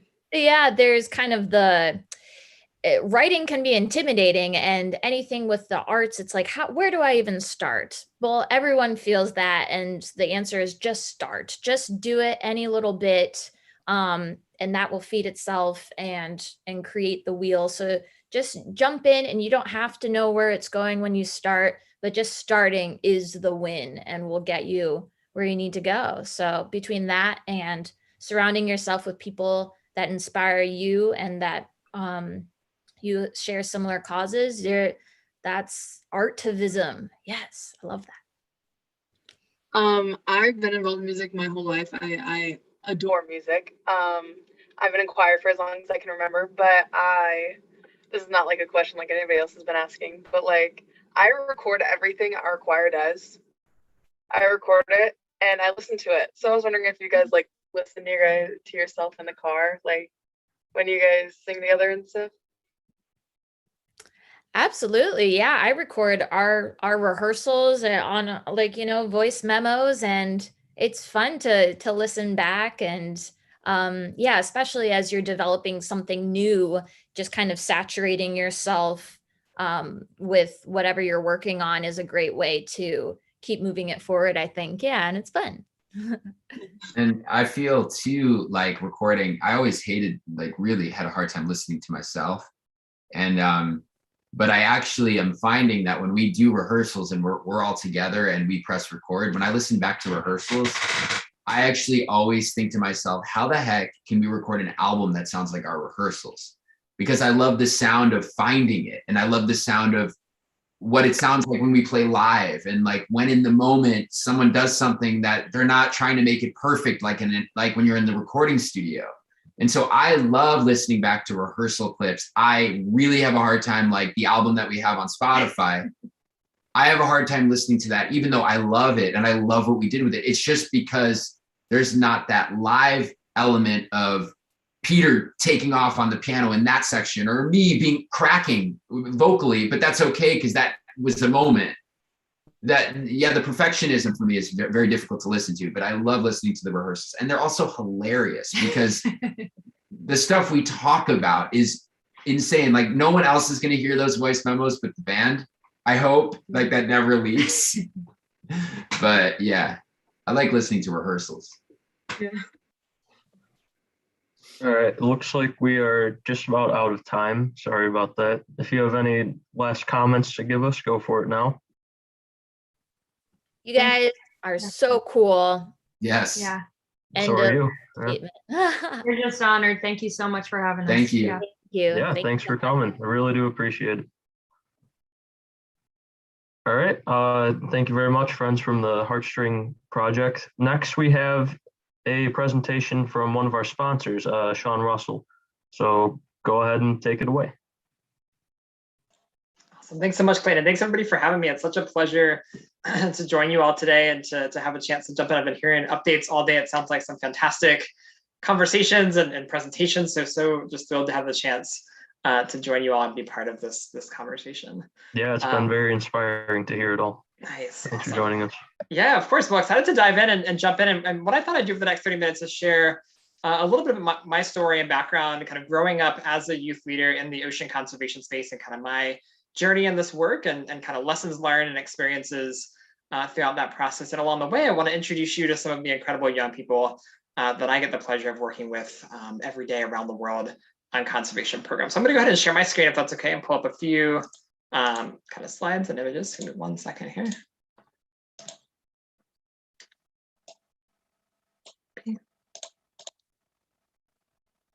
All right, so let's go ahead and get started. And for me, I think I come at this from a little bit of an ocean perspective and ocean conservation in my work, but excited to share again my journey and experiences and lessons learned that I think really apply to conservation work across the board, no matter where you're tuning in from or the issues that you're passionate about. But for me personally, I like to just always take a minute, and we have these conversations to start and look at the big picture. And when we look at the world from space, we see that we live on an ocean planet. The ocean is really the defining and the dominating feature of the Earth. It takes up 70% of our Earth's surface, and even if you live right on a coastline or hundreds of miles away from the nearest beach, the ocean impacts our lives in a variety of ways. First, when we think about weather and climate, the ocean is a key driver behind, I hear some of you in the Midwest maybe getting a blizzard, but whether it's, the day-to-day weather of a region, whether it's the long-term climate, the ocean is really a key factor driving the habitability of our planet, making life on Earth possible. Along those same lines, we've all kind of been taught the importance of trees and plants and their role in producing oxygen and absorbing the carbon dioxide that we create. But what people also don't often realize is that the ocean is one of the world's largest carbon sinks and absorbs a large portion of the carbon dioxide we produce through various human activities. And the plant life within the ocean is really responsible for a large portion of the oxygen that we breathe every day, no matter where we live. Beyond that, the ocean is just home to an incredible diversity of life and habitats, and with representatives of all major, kind of groups of organisms, and some that are only found in the ocean. We've only explored about 5% and kind of barely scratched the surface of our understanding of the ocean and its inhabitants and the role they play in our lives. Now, of course, no matter where you live on the world, you're connected in some way to the coast. Lots of jobs tied to coastal areas. On a global scale, we see billions of people rely on the ocean and fish for major sources of food and protein. And the ocean also plays a key role in transportation, the movement of goods and services, national security, energy, water, food, you name it. And of course, for many, it's a place of recreation, a place of peace and exploration as well. But while all these things are true, unfortunately, what we see around the world is that our ocean is facing a lot of threats and challenges from human activities. We see the burning of fossil fuels producing excess carbon dioxide entering our atmosphere and changing ocean temperatures and chemistry. As a result, we see habitat loss, impacts on habitats that are so crucial, like coral reefs around the world. And as we look to the ocean as a resource, overfishing is another challenge we face. Scientists are suggesting that 90% of fish stocks have already been depleted, and we're kind of tapping into that final 10% over the course of our lifetime. And in one place that's just kind of one example where that's really apparent, we can see is with shark fishing, with estimates suggesting over 100 million sharks are killed each year for meat, for sport, or for their fins, which are used in the shark fin soup market. And we remove apex predators like a shark out of the environment, it can throw the entire ecosystem out of balance. Other related challenges that we see, I grew up in Florida along the Gulf of Mexico, and we still see the issues from the BP oil spill and think about kind of the use of the ocean as an energy resource and the potential consequences of pollution as a result. And again, on a related note, around the world, we see the challenge of plastic pollution continuing to be an issue, both from inland waterways out to our ocean as well. So I share all this to remind us that our health is tied to the ocean, and the ocean's health is really tied to us and the actions that we take every day. And while the challenges facing our planet's marine ecosystems are often big and daunting and overwhelming, it's not too late to turn the tide and really reverse these trends. Now, when we think about, again, that picture of the world, we recognize that we live on a planet with 7 billion people and counting. And what we also realize is that nearly half of those people are under the age of 25. Our young people, like all of you joining this event all day today from around the world. And it really drives home for me the fact that if we're serious about addressing these big picture environmental challenges and ocean conservation challenges like climate change and plastic pollution and habitat loss, we can't afford to just write off young people as leaders of the future, which I feel like so often has happened over the years. It's so critical, the work that you are all driving, the dedication that you have being here today, to take a leadership role now. You're not waiting until you're old enough to vote or drive a car, or whatever that might be, but jumping in just like you're all doing and being part of this movement. And that's what we're seeing, around the world. We're seeing young people, calling on their elected officials to enact change. We see young people shifting how corporations think about their work and their impact on the environment. Again, your participation here today and your leadership is really part of this growing movement. And I'm so, again, grateful to be here with you all today. But for me, in doing this work, it's often, easy to get still overwhelmed and kind of not know where to start or not know where to plug in when you're working to tackle some of these environmental challenges. And so for me, and kind of sharing my story, I always like to start kind of taking a step back and taking a step away from just the issues and the solutions and challenges, but really starting first with grounding this work in what you're passionate about, really finding the sparks and the things that drive you and motivate you to be part of this work. Why are you here today on this Zoom meeting? Why are you passionate about conservation? Really digging deep and finding those pieces that get you excited about taking action around this work. And so for me personally, I really found that passion growing up in South Florida, exploring just the outdoors, the natural world, getting out into the marine environments with my friends and family, and exploring our local coastal ecosystems. And that passion was farther afield. When I was 9 years old, I joined a local 4-H club and had the chance to get plugged into more hands-on marine science and education projects, getting out and understanding the local marine environment in my hometown of Sarasota, Florida. And as I got more interested in the ocean, I quickly gravitated toward this interest in ocean conservation. Started to volunteer for coastal cleanups or habitat restoration projects alongside my fellow 4-H club members or other young people in my community. And my time growing up in the 4-H program also gave me opportunities to develop public speaking skills or skills in science communication and teaching others about these issues, right? It's not, it's so important that we don't just stop with our own actions, but really bring in others to this work and build this movement together and inspire others to join in this work. And finally, my time in 4-H also gave me the chance to develop a variety of organizational leadership and event planning and communication skills that I continue to lean on every day in the work that I do now in this field. And for me, all these experiences ultimately led me to a 4-year high school internship at Mote Marine Laboratory in Sarasota, Florida, which is a world-renowned marine research, education, and conservation institution. And it was this amazing chance to come full circle and now have the opportunity to work alongside my peers, fellow high school students, and marine scientists, educators, and experts in this field and in turn take the knowledge that we are gaining and share it again with others in our community through educational outreach campaigns and projects. Now, for me during this time, one of the really unique experiences that again helped me follow my passion and pursue my interest in this work that I had was a chance to take part in a 2-year study of human-dolphin interactions with the Sarasota Dolphin Research Program, which is actually the world's longest running wild dolphin research project. It's been going on for now, gosh, over 50 years. And so there's this incredible understanding of the animals and their natural histories and their kind of multiple generations of life history in this environment. And for those of you who are in Illinois, this is actually a project of the Brookfield Zoo and Chicago Zoological Society. So some nice Illinois connections for those of you who are out of Pontiac or other places in Illinois. But for me, we went out for 2 years working on this program, and it was prompted by an understanding that there was an increase in dolphin injuries and deaths due to kind of negative interactions with humans in their environment, people feeding them, interacting with them with boats, or boat strikes and other injuries, things like that. And so again, we documented, collected the data, turned the science into outreach projects in our community. But for me, one of the issues that again really sparked my passion that came to the forefront of this work was the devastating impact of improperly disposed of monofilament fishing line on dolphins and other marine wildlife. And fishing line, if it improperly or accidentally gets in the environment, can really wreak havoc. Estimates are that it takes about 600 years to break down or decompose. So really, it's there pretty much permanently, and it can entangle, injure, or kill a wide variety of marine species, not just dolphins, but certainly other animals like you see here as well, whether that's manatees or seabirds or sea turtles. And for me, honestly, seeing images like this were kind of disheartening. It seemed like a challenge that shouldn't be there. It should be something that could be addressed and needed to be tackled. And for me, that really brings me to the kind of the next stage in my mind of taking conservation action and making an impact, which is really identifying solutions. I think it's so important for us to first find what you're passionate about, find that thing that interests you and gets you excited about this work.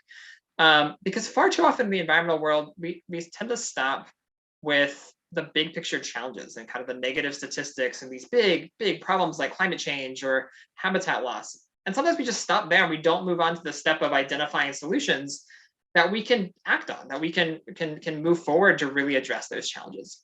And when you start to move in that space of identifying solutions, that's where you inspire others to get involved. People get excited about plugging in and joining you in this journey and this work. And you move from that kind of place of disheartenment to more of one of hope, because there's things that you can actually do and ways to plug in to this work. So in my journey and my story, for me, there was a great solution to the challenge of fishing line entanglement of wildlife in the form of these PVC pipe fishing line recycling bins that can be found up at fishing piers, boat ramps, coastal areas, across my home state of Florida, but also now really across the country and around the world. And this is a great solution to the challenge. People can, dispose of their used fishing line. They can actually get it collected and melted down and turned into all sorts of innovative things, even artificial fish habitats for fisheries enhancement projects, which is a pretty cool kind of full life cycle project. But unfortunately, what we were seeing is, people aren't always fishing in an area where they can access these recycling bins. Maybe they're out on the water, they're on a kayak, they're in a remote area, and they need a tool to safely store their fishing line until they can keep it, properly recycle it, keep it out of the environment. And so for me at the time, one of the scientists that I worked with, Kim Bastos-Hull over at Moat Marine Laboratory, came up with a great solution to that challenge in the form of a personal sized fishing line recycling bin made out of recycled tennis ball containers. She played tennis a lot, saw people throwing away these plastic tubes and not really repurposing those for anything, and just came up with this brilliant and really simple idea to turn these into a conservation and education tool to, again, give people that space to store their line, to keep it out of the environment until they can properly dispose of it. And for me, that was that solution that sparked my enthusiasm and interest in saying, hey, we can do something about this. We can also mobilize other young people to get them plugged in and get them involved in this project. And that really brings you, once you have that issue you're passionate about, you have that solution in hand, it may seem really obvious, but to me, the next really important step is to just take action, to get out there and start moving this work forward. Because as you take those first steps and start to show impact, that's what gets other people excited again and wanting to plug in and wanting to support conservation work that you're leading. So for me, I took that idea, that solution, worked with Kim and the team at Moat and my local 4-H club to launch a project called the Stow It, Don't Throw It project. And this was the idea of, we would make and distribute 1,000 of those recycling bins over the course of a year and educate others about the importance of fishing line recycling. And to do that, we had to recruit other groups to get involved. We had to raise some funding. cost about $1 each to make those recycling bins with the stickers and materials you saw. And what started out as that 1-year kind of community service project really quickly grew and expanded, again, as a result of the passionate young people who were plugging in and excited to take action around a kind of solutions-oriented cause, and incredibly supportive partner organizations, from zoos and aquariums to other 4-H clubs, Girl Scout troops, youth organizations, you name it, who wanted to jump in and really take the lead on this project in their local communities.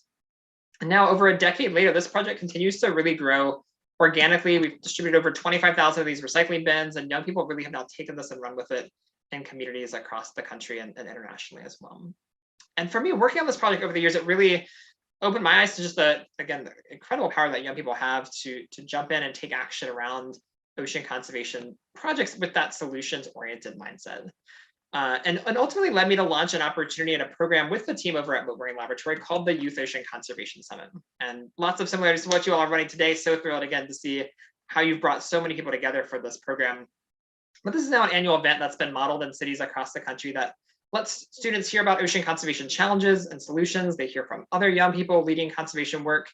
They go through an action planning process to, again, think about the issues they want to address, come up with solutions, and build out a campaign or project around that. And then they go through trainings on everything from public speaking to working with the media to fundraising to help bring those projects to life. Over the years, this program has grown to different cities, and young people have taken the lead on bringing the same style event to life in their local communities.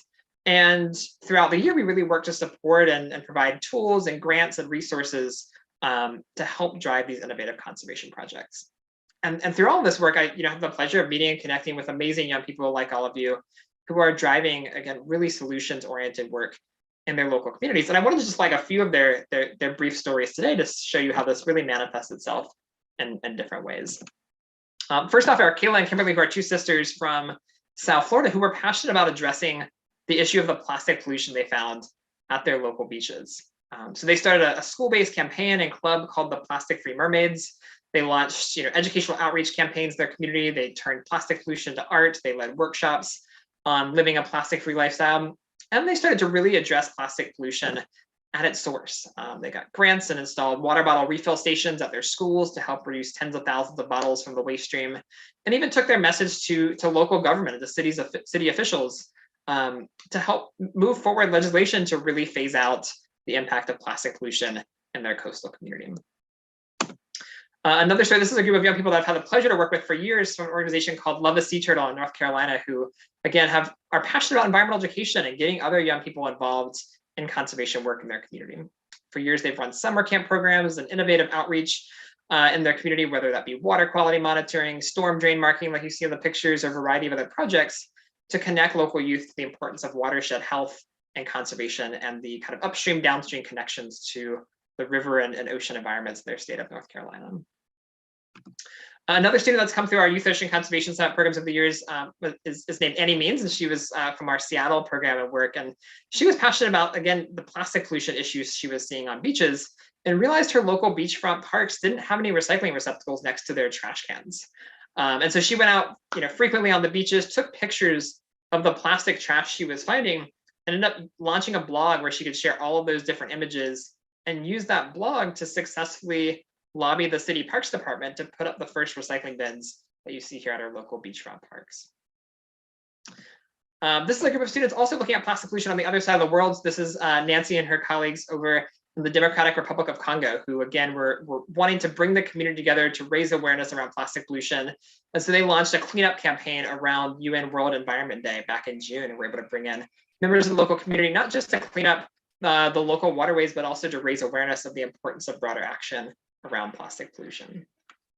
A couple more stories here. This is Caleb Jameson. His passion is really around sea turtle conservation. He used to, or continues to walk the beaches every summer as a volunteer, doing sea turtle patrols and monitoring for nesting sea turtles in Florida. And he realized that there were often discarded, toys that people left behind on the beach, plastic toys and other things that would just become debris. And so he created a project called the Turtle Safe Toy Box, where he worked with local hotels and also the city to install these receptacles up at beachfront parks. And it's kind of a loaner box where if you're done with a toy or done with a beach item, you can leave it behind for someone else to use, but also keep it from becoming marine debris or pollution as well. And finally, I want to share, this is a story of someone I've known since he was like 5 years old. This is Ryan, who started a project called The Fish's Wishes when he was just about 5 years old, and has over the years continued to grow and evolve this work for now over 10 years. He's made ornaments and magnets out of driftwood to raise funds for the Ocean Conservancy and conservation works. He's made these amazing sculptures like you see here out of plastic pollution to put up at local businesses and restaurants. And now even most recently has actually a plastic pollution football on display at the NFL Super Bowl experience, which is a pretty cool way to reach new audiences, and has also led really fantastic coastal restoration work in his community. So again, all these different stories, different experiences, but all centered around that same theme of finding your passion, identifying the solutions, and really building those plans to take action in communities. Now, for me, in my personal journey and work, this was kind of all through my time in high school and college, but those experiences ultimately led me to my job and work now at an organization called Earth Echo International. And we're an organization that was founded by Philippe Cousteau, who's the grandson of ocean explorer Jacques Cousteau. And our work really builds on this commitment to history of adventure and exploration and conservation, with a critical and core mission around building a global youth movement to protect and restore our ocean planet. So all of our programs are working either with young people directly around the world, or the teachers, the educators, the adult mentors who support young conservation advocates. Now at Earth Echo, that youth leadership starts with our Youth Leadership Council. So we have a group of 25 amazing young leaders from around the world that help provide really authentic youth voice and guidance and leadership to shape all of our work and programs, while also driving their own campaigns from start to finish that tie back to our mission. And I do want to introduce you to just one of those campaigns today that we'd love for you to learn more about, to plug in and get involved in. And that's a campaign called Ocean Echo 30 by 30. And it's built around this idea of, when we talk about solutions and we look at the challenges facing our ocean, one solution that comes to mind is the need to expand efforts to create marine protected areas around the world. And marine protected areas are essentially like national parks for the ocean. They're places that are set aside for nature to rebound and for nature to recover, and protecting critical ecosystems that are important to ocean health and ultimately to our health as well. We look at a global scale. We said, the ocean covers the vast majority of the planet, but only about 2.5% of the ocean is fully and highly protected, kind of protected from fishing or drilling or anything like that. And so there's been a global push to protect 30% of our ocean by 2030. And that's really what the science is suggesting that we need to stem the issues of climate change and biodiversity loss. And now over 100 governments have united around that goal, scientists, conservation organizations, and through our work at Earth Echo, really working to amplify youth voices and youth leadership to support that global cause. And so you can learn more at earthecho.org/youth, but this has this three-pronged strategy and approach, including global education and outreach around marine conservation led by young people, direct local habitat restoration projects in communities from Hawaii to the Galapagos, from Argentina to California, to connect local communities to this work. And then also a policy and advocacy arm where young people in our communities and network are really driving policy asks and actions to put pressure on governments to move this work forward. And I do want to flag just one quick opportunity for those of you who are interested. We do have a really unique opportunity coming up actually next week. And so Saturday, February 26th, if you're interested in learning more about this work on ocean protection, ocean conservation, and this 30 by 30 goal, our Earth Echo Youth Leadership Council is hosting a meetup that's also a town hall with the leadership from the United States National Oceanic and Atmospheric Administration, really the group that oversees ocean protection, ocean conservation in the United States. And this will be a really unique kind of first of its kind town hall for young people to provide input on the US vision for both land and ocean conservation, but this goal of protecting 30% of the ocean in the US, which the US has committed to. So it's a unique opportunity for your voices to be heard, for you to speak up to leadership, including the administrator of NOAA, Dr. Rick Spinrad, and the senior policy advisor at NOAA, Dr. Letice Lafair, who will be joining for this session. So we'd love for you to join us. Happy to answer any questions, and you can learn more over on the website as well. Now, in the last minutes, I want to just flag a couple of last things that, through all my journey in this work and kind of having this unique opportunity to come full circle from first kind of being a young person plugged into conservation work to now having the really incredible privilege to work with young people around the world. There's just a number of key lessons that I think really have come to the forefront in my journey that I'd love to share with you as you drive your own activism and conservation work.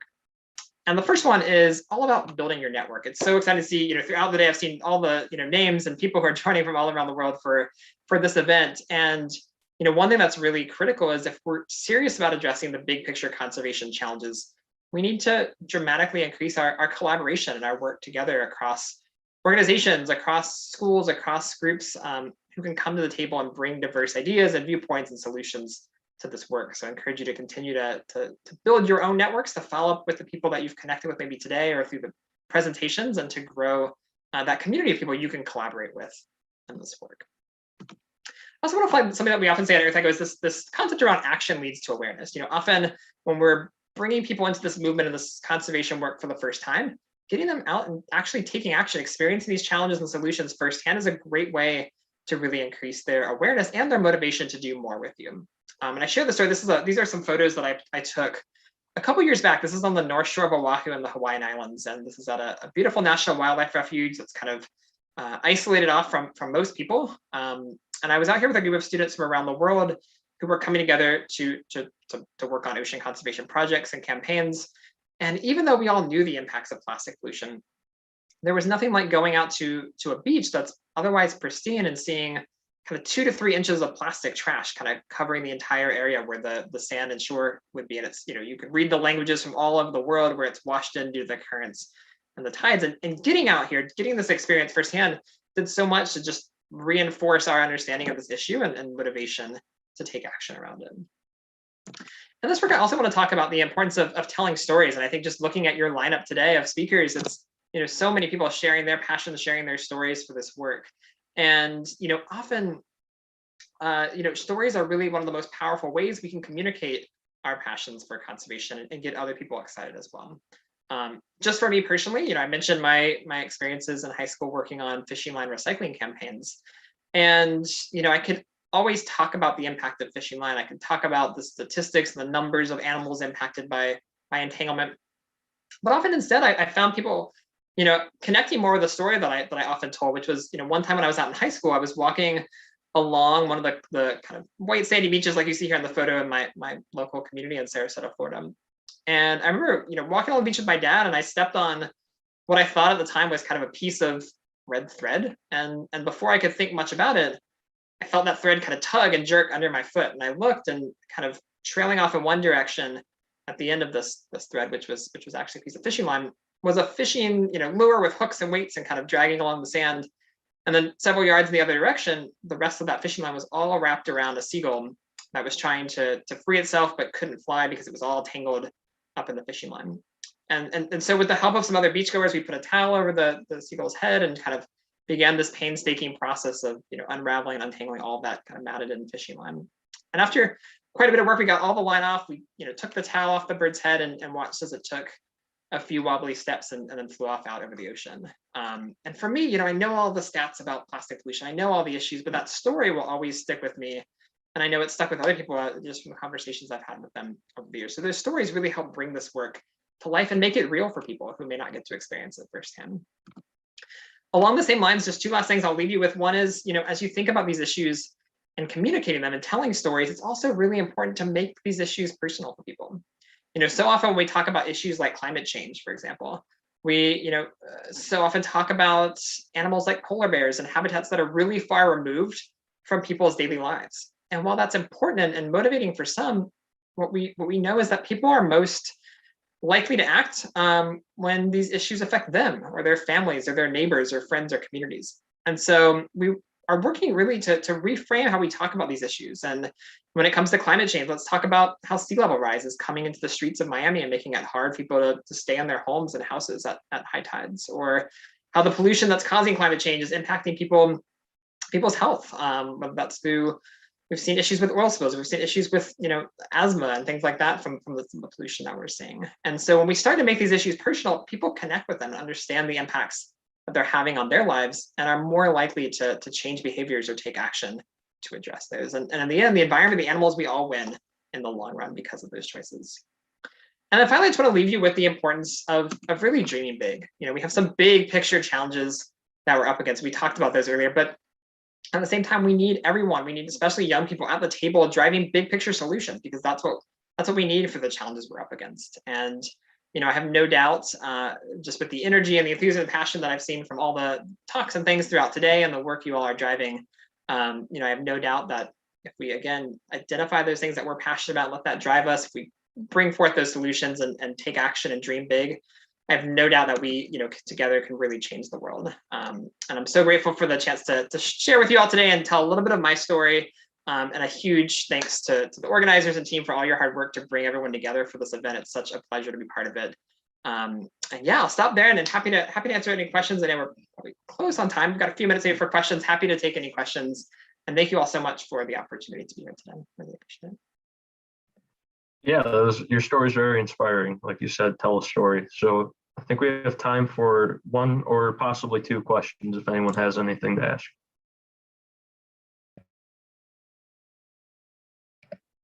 If not, I'm going to take it over because I have a question.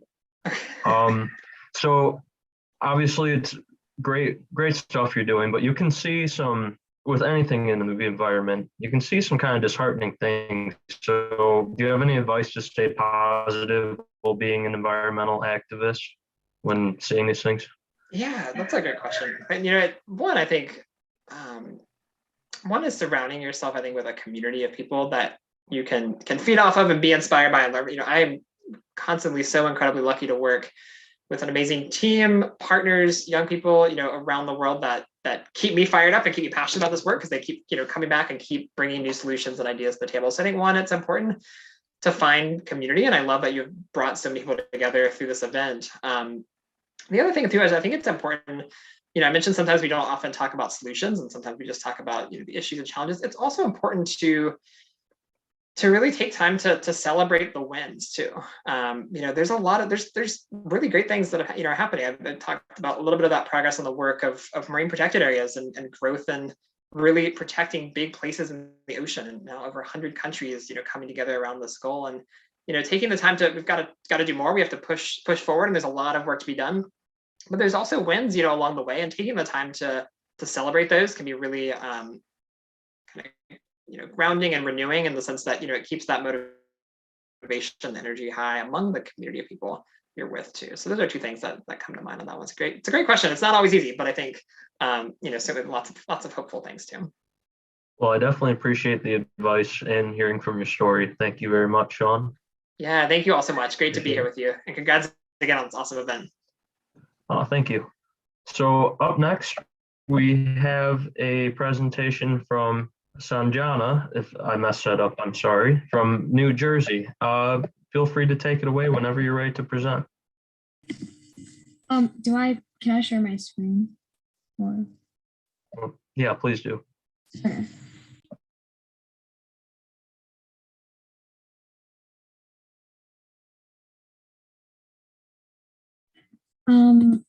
Okay, so first I'm going to talk about, 1 second.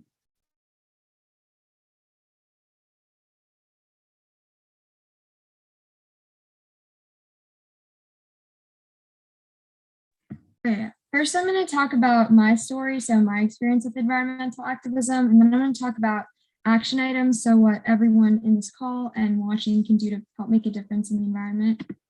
So I'm currently a freshman in high school. I'm in New Jersey. Some of my hobbies, I play soccer, I run track, I read very often.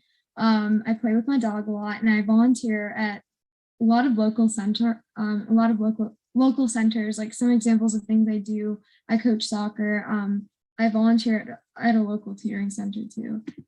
So some of the work I do that relates to environmental activism. So I'm part of this club called Animal Allies at my high school. And basically what we try to do is help with animals' rights. Some of the things we've done is like make posters for local animal shelters and try to advertise local animal shelters and just making a local change in animals' rights. I created a petition on change.org to reduce the number of factory farms in North Carolina. So I'm currently trying to push that out to more people. And basically the objective of that petition is just to, like it says, reduce the number of factory farms in North Carolina, because that's a very big issue. And I don't think a lot of people realize it. And then I know Sean's still on this call, but I volunteer at Earth Echo. So that's the organization he's part of too. And basically what that organization focuses on is ocean environmental activism. So these things loosely link with each other, but they're all kind of connected. And they're all kind of connected because they're all part of environmental activism in general. So my personal story, I got into environmental activism by getting into vegetarianism, actually. So a couple of years ago, my sister turned vegetarian and me and my family made the choice to go vegetarian with her. And after doing that, I found myself more interested in facts about animals and the environment in general. So I started doing a lot of research into more about animals' rights, and that eventually led to me learning more about the environment in general. And so when I saw the opportunity to volunteer for Earth Echo, I immediately took it, signed up, and that's how I actually got this opportunity as well. So that's kind of like my story. It was through something else, and that inspired me to make more of a change in the environment. So yeah, that's my change.org petition. I'll link it in the chat after the presentation. But now to the action items. So these are a couple of things you can do to help the environment. So making a petition, you can go on change.org and create a petition for any cause that you believe in. So change.org is a really great platform for creating petitions because it has a lot of users and it has a lot of different features to help push out your petition to different people. So it has the option to like send your petition to like 600 people. And it's a very good platform to like advertise a petition and just get enough signatures for a cause you believe in. You can join or donate to a nonprofit, and those are listed on the next slide. But joining a nonprofit or donating to a nonprofit that helps the cause that you believe in, and like indirectly helps make that cause, helps find a solution to that cause. Then volunteering at your local animal shelter or community garden, making a local change in your community, spreading awareness. Social media is like one of the biggest platforms today. So posting something about the environment, like an infographic about like carbon dioxide concentrations or something like that, just posting anything related to the environment and awareness about environmental activism in general on social media is like a really good way to help the environment. Then contacting the local government. I actually didn't realize that you could do this until a couple months ago.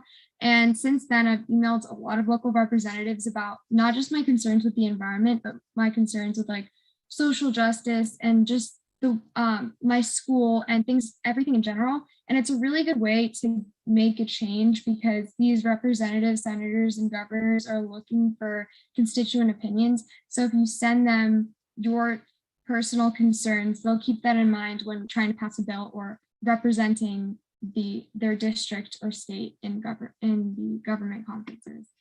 And here are some nonprofits. Earth Echo, it's like that's an organization that you can join or donate to, and it focuses on ocean environmental activism. The Worldwide Fund for Nature the Worldwide Fund for Nature focuses on helping endangered species. The Nature Conservancy is more about environmental activism in general. And then the ASPCA is basically focused on animals' rights. And that's just like a list of local representatives because you can find your local district by typing in your area code. And yeah, that's basically it.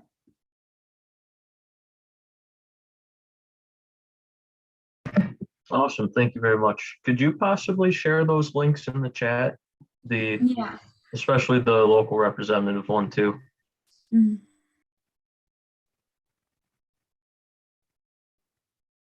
Okay, do we have any questions from the audience?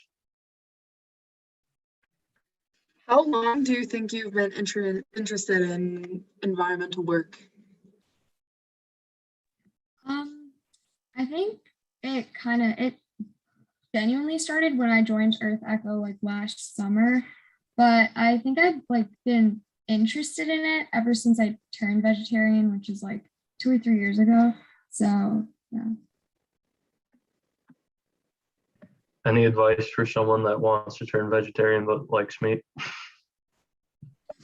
I don't know. I guess the way it happened for me was so my sister, she's like really involved in animals' rights, and she watched a video about it and like inspired all of us to make a change because like I think she was in high school when she turned vegan. So that inspired my mom and inspired me to go vegetarian as well. So I don't really know. There's a lot of plant alternatives to like meat and stuff. I think it's like growing bigger today, like the Beyond burgers at Burger King. They're really good. So there's a lot of plant alternatives. If you really like meat, there's plant alternatives to that too.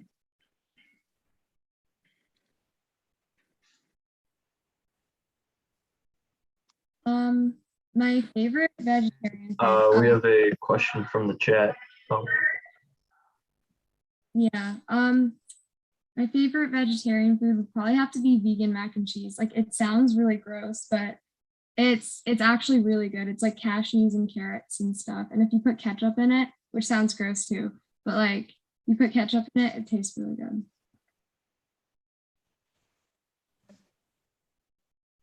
So I have another question for you. After all the stuff you've done at such a young age, do you see yourself as a lifelong environmental activist? You see yourself doing this for the rest of your life? Yeah. I, along with this, I also do a lot of like social justice work. So it's just like rights in general. I'm really passionate about like making a change in the world by doing activist work, like participating in local community events. Like I'm part of a internship for women's voter registration. So it's just like social justice and activism in general is something I'm really passionate about. So I can see myself like joining Earth Echo and making more change there, as well as like just continuing to incorporate, I guess, activism into my daily life, whatever I choose to do. Wow, that is excellent. And then we have a question from the chat. What grade are you in? I'm in 9th grade.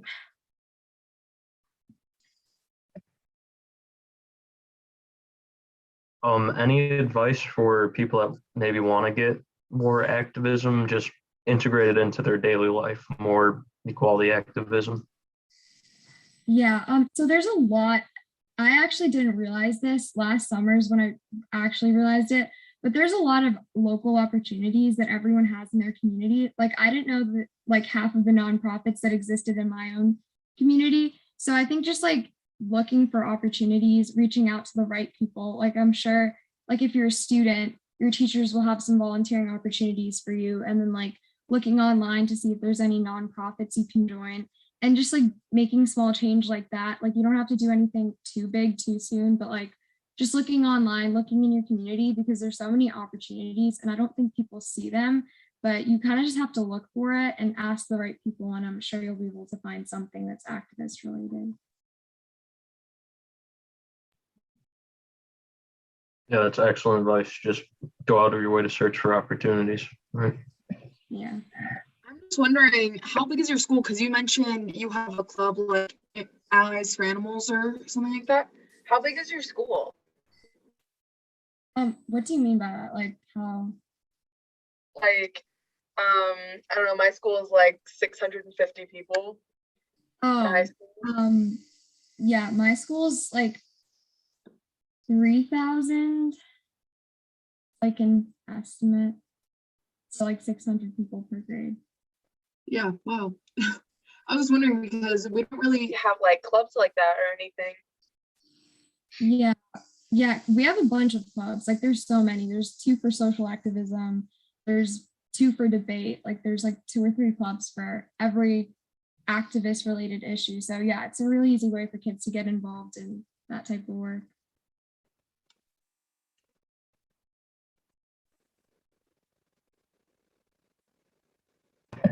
Wow, that really is kind of awesome. I was closer to Molly's size high school, so I can't imagine having 3,000 people in one school.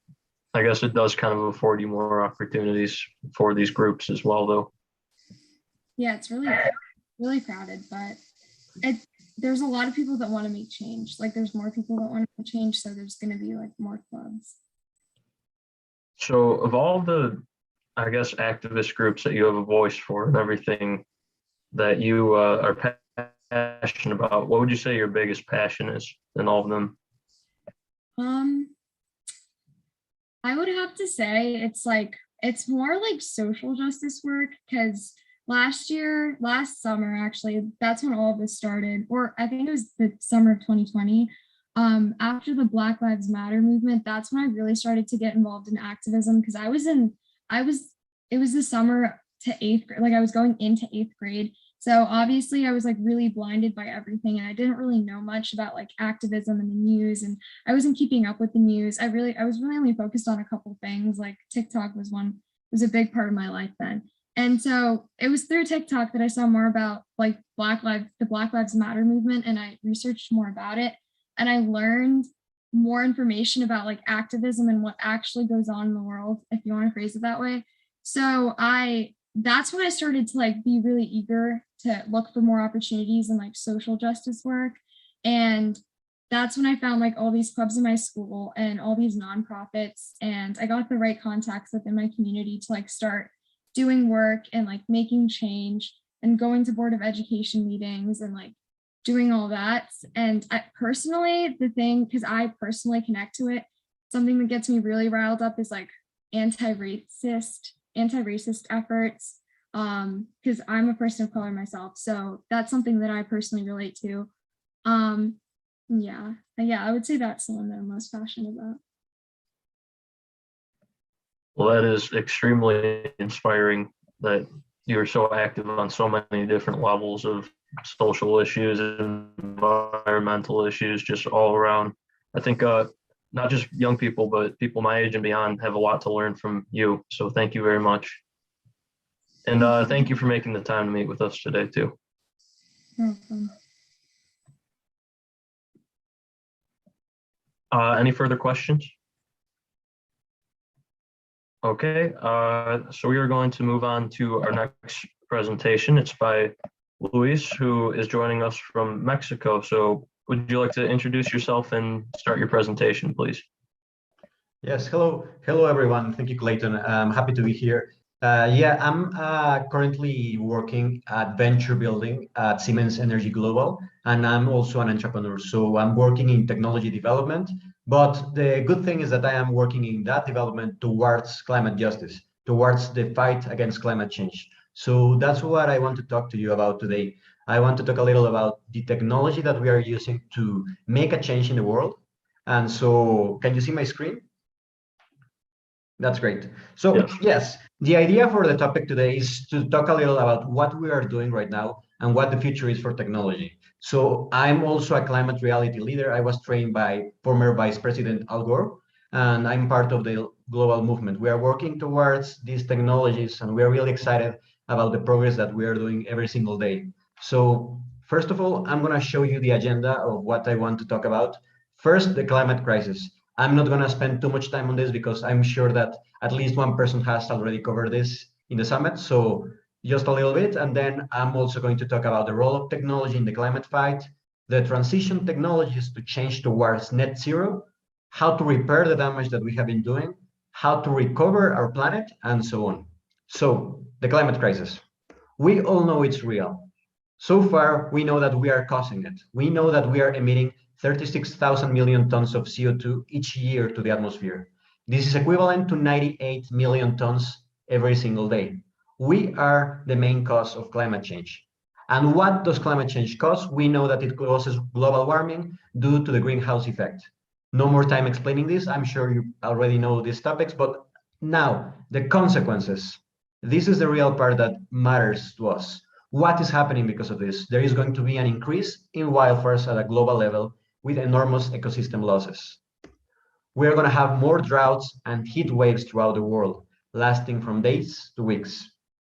There are going to be changes in the weather and the rain patterns throughout the world that can cause extreme flooding events.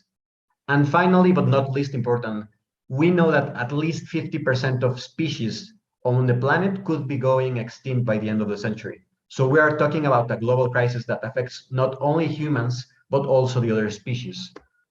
That is why it's urgent to make a change. According to, there's a typo here, according to the United Nations, we have only 8 years to prevent irreversible damage to the planet caused by climate change. So we know that there is a problem. We know that we need a solution. That's why I'm talking about the role of technology in this climate fight. The Kyoto Protocol that was established in 1997 is the first international commitment of relevance from industrialized countries to reduce greenhouse emissions. That protocol, even though it has not been as successful as we want, is a first international mark of doing progress towards climate crisis. And then the Paris Agreement of 2015. It's an international commitment to keep the global temperature below 2 degrees Celsius, aiming for a value of less than 1.5 degrees Celsius. And also we know, all of us, probably the Sustainable Development Goals. These goals are driving the global agenda from the United Nations towards 2030. And the goal number 13, climate action, is directly related to the action that we are taking to fight the climate crisis. There are other objectives in here, the goals, for example, goal number 9, which aims for industry innovation, that is also kind of related to what I'm talking today, and others, but the main one is number 13. So the main topic, how can technology help? There are 3 ways in which technology is very useful for us today and in the future. The first one is transition. How do we continue living our own daily lives while making a less environmental impact, while being more efficient, while using a better take on the resources? So that's transition. This area includes renewable energy, electric vehicles, etc. Then we have repair technologies. Those are the ones that we are using to fix the damage, to clean up our mess, as it says here. So this includes recycling, this includes water treatment, and so on. And finally, we have recovery technologies, those that are helping nature heal. The thing about this is that nature heals at a very slow pace, slower than the rate of our damage. So how do we do this? That's the big challenge. Now, I'm gonna look into some of those technologies to explain what's the perspective of now and the future, the potential that we have. First of all, let's begin with something we all know, wind turbines. Air makes the blades turn, that's the basic principle. And then those blades make a generator rotate, and that generates electricity. As you can see on the map on the right, there are some countries that have more potential for wind energy, including North America, some parts of Asia, and Europe. But this can happen everywhere. This is not limited by geography, but it's limited by the airflow that can happen in every region. So there is the possibility of having some studies to see if you can have, for example, a wind turbine of your own for your house production and so on. Then we have solar panels. This is one of the most amazing technologies because we are using something that was not supposed to happen, but due to a glitch in physics is happening. Light can emit photons. And well, light is photons and it emits electrons, generating an electrical current. And that current is power. We can use that power that comes from the sun. And as you can see on this map, also there are some regions with more solar potential, but the good thing is that we have sun everywhere. Of course, in the poles, it's a little harder because there are some times over the year when you don't have enough solar power. But for example, you can see that in my country, Mexico, there's a lot of solar power. In the US, in North America, South America, Oceania, Africa, and well, throughout the planet. There's no need of explaining more. There is sun, we can make use of that sun. And then there is geothermal plants, which take advantage of the thermal activity inside the Earth's crust to heat water vapor, and that water vapor moves some turbines and creates electricity. This happens according to certain areas in the planet that have those like characteristics, but still it's a great way of producing energy because it doesn't pollute. It uses the resources available. For example, in Iceland, most of the energy already comes from this type of technology. Then we have tidal generators, which are turbines placed underwater that with the sea wave movement produce energy. This is only limited to the countries that have some access to the sea. If you are in a country, for example, in the middle of Europe, maybe you don't have the chance of using tidal, but there is always the possibility of exporting energy from other countries to your country. And then we have electrical vehicles, which are much more efficient than gasoline vehicles, as maybe you know. Since there are less thermal losses, there is no combustion, there is a direct conversion between electricity and motion.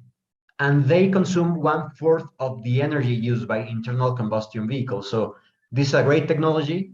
And I will add a little bit to this. It's not limited to batteries. People usually relate electric vehicles to lithium-ion batteries, but there is much more to this. You can use hydrogen vehicles, for example, and hydrogen gets stored in the car. That hydrogen turns into electricity, which then moves the motor. So there are many ways of doing this, of achieving this. There is also a type of car that runs on salt, literal salt, from the seawater, and then you can use it to power vehicles. These are technologies that currently are under development, but have a lot of potential. Then we also have storage technologies. This is a very interesting project for me because I am actually an entrepreneur with this type of project. I am working with a Siemens Energy incubator in Mexico and Latin America and the US for developing this kind of technology to basically we are storing renewable energy so that you can use it later. For example, if you have solar PV, you can store energy during the day, and during nighttime when you don't have sun, you can use that energy. So this is great. It has a lot of potential. And as you can see on this graph, there are many storage technologies. You can use batteries, capacitors, pumped hydro, compressed air, and also hydrogen. Then we are done talking about this first type of technologies. Then we have repair technologies, which are also equally important because we are talking about cleaning up our mess, as said before. Ocean collectors, those are great because we have these systems of nets and filters that collect trash and ocean contaminants. The challenge that these types of collectors have is one, how do you clean up the collector after it has recovered this trash? And second, how do you make it go to the appropriate places? The solution so far is being using robots that are actually like net robots that travel throughout the ocean, clean up the garbage, and then go back to the shore, deposit the garbage, and then do it again. We also have recycling plants. This is very common. People know about this. You can recycle plastics, you can recycle paper, and many other types of materials. And the good thing about this is that you can reuse the material that otherwise would be wasted.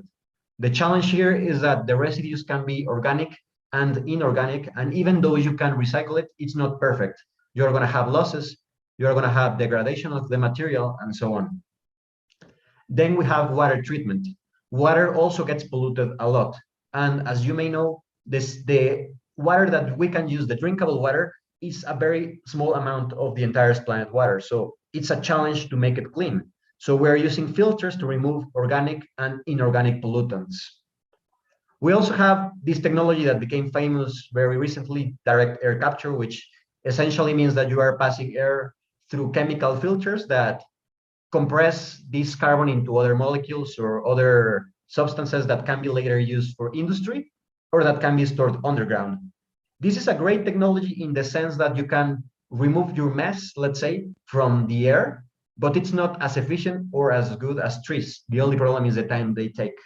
But this is still one of the solutions that we may have. For example, you can make concrete, as you can see in this picture, by using direct air capture. So you can use building materials out of the pollution you already have in the environment.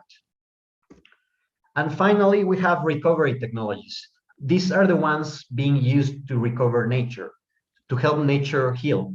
So the first one are what are called seed bombs, quote unquote, which is the use of drones and airplanes to plant local seeds covered with compost and nutrients. And the good thing about this is that people are targeting local flora in such a way that you plant the correct plant in the correct place for it to grow better. And for example, in this picture, as you can see, in just 21 days, you have a plant that is growing, starting from this type of kind of ball of seeds and compost. And the drones are also very nice because they have like this storage compartment where you can have many seeds at the same time and put it in different areas. Then we also have advanced mapping. So we are including sensors, we are including some specific algorithms, including artificial intelligence, machine learning, to detect the best place to plant some trees, to plant plants, etc., and to make a proper use of the land. If this is happening, this is a great way of recovering our planet because these apps even are being aimed, like people like you and me can use it. So if you are in your city or in a suburban area, you can use this kind of apps and then you see, okay, great. I will plant an oak tree because this area needs oak trees, or a palm tree or whatever. And finally, we have monitoring of endangered species. So as I mentioned before, many species in our planet are at risk, at a lot of risk. So the way that we can protect them is by introducing these kind of chips that don't harm the animal and then that can monitor their health, can tell where they are located, they can protect them from hunters and so on. So this is a great way in which you can know where the animals are and what to do to make them feel better and have a proper life. So these are the technologies I wanted to talk about. So I want to finalize with this message. We have to take responsibility on our planet. We cannot leave the responsibility only in technology and then just look away. We have responsibility. Each one of us is responsible. Technology does not substitute the protection of natural resources. It takes thousands of years to recover a forest. So instead of using technologies to recover that forest, we should protect it in the first place. So I want to leave you with that message, and thank you so much for your attention and for your time. I'm open for questions, and I think we have like 3 minutes left, but still. Yeah, thank you so much, Luis. That was a great presentation on technology. We do have one question from the chat right now from Austin. They ask, what is the price comparison for wind turbines or underwater turbines? And which one is generally more efficient for producing electricity? That's a great question. Actually, the more concrete answer will be that wind turbines are cheaper because they are more mature in technology. But underwater turbines have the potential of becoming so much cheaper in the future. So a lot of people are working in research and development of those types of technologies because they have a lot of potential. And right now, which one produces more energy? Again, it depends. If you are in a region where you have a lot of wind, the wind turbine is going to work better. But what I can say is that underwater turbines are usually easier to place than wind turbines, because in wind turbines you have to make like this huge study of the environment and of the region, and in underwater turbines you just have to put it on sea that has some tidal movement. Awesome, thank you very much. And looks like we probably have time for one more quick question if anyone has anything. Nuclear power. That's actually a very good point. There's a lot of people who are against nuclear. I personally like nuclear in the new ways. I mean, I know that these small nuclear reactors and fusion, I am a really huge fan of fusion. I have been working on some research and development projects for quantum computing for fusion, and it's a great initiative. So there's a lot of potential for this. If it works, it's going to be like the holy grail for energy. All right, looks like that's all we have time for you. Sorry, Luis. But thank you so much for your presentation on technology's role in the future and present of climate change. For sure, thanks to you. Excellent. And if you have any more questions, you can contact me. Yeah, absolutely. Looks like up next we have Madeline Painter. Would you like to take it away? Yes, hi. Should I be sharing my video if I agree to submit a video? I'm gonna leave that up to you. If you'd rather present live, you can do that. If you'd rather share the video, you can screen share your video. All right.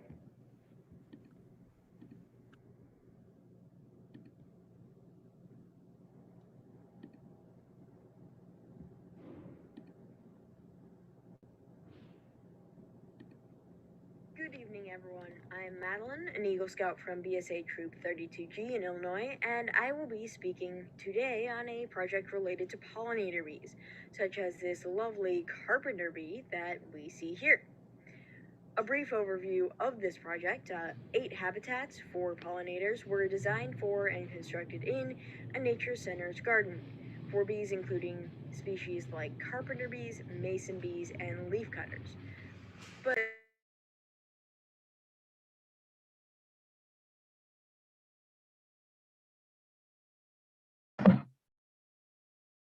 Madeline, I believe your audio cut out.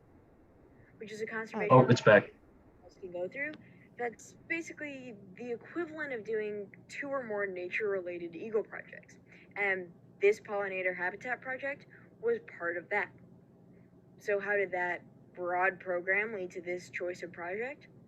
Well, in order to promote diversity related to what different types of conservation go on, the Service Award has 8 conservation categories, and your project must fit into a distinct one of them.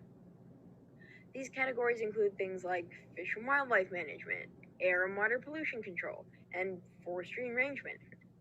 In order to come up with this project, which fits well into fish and wildlife management as it is helping pollinating animals like bees, I took these 8 categories and came up with a few ideas for each in a matrix. environmental problems in my community that I had found a way to potentially solve.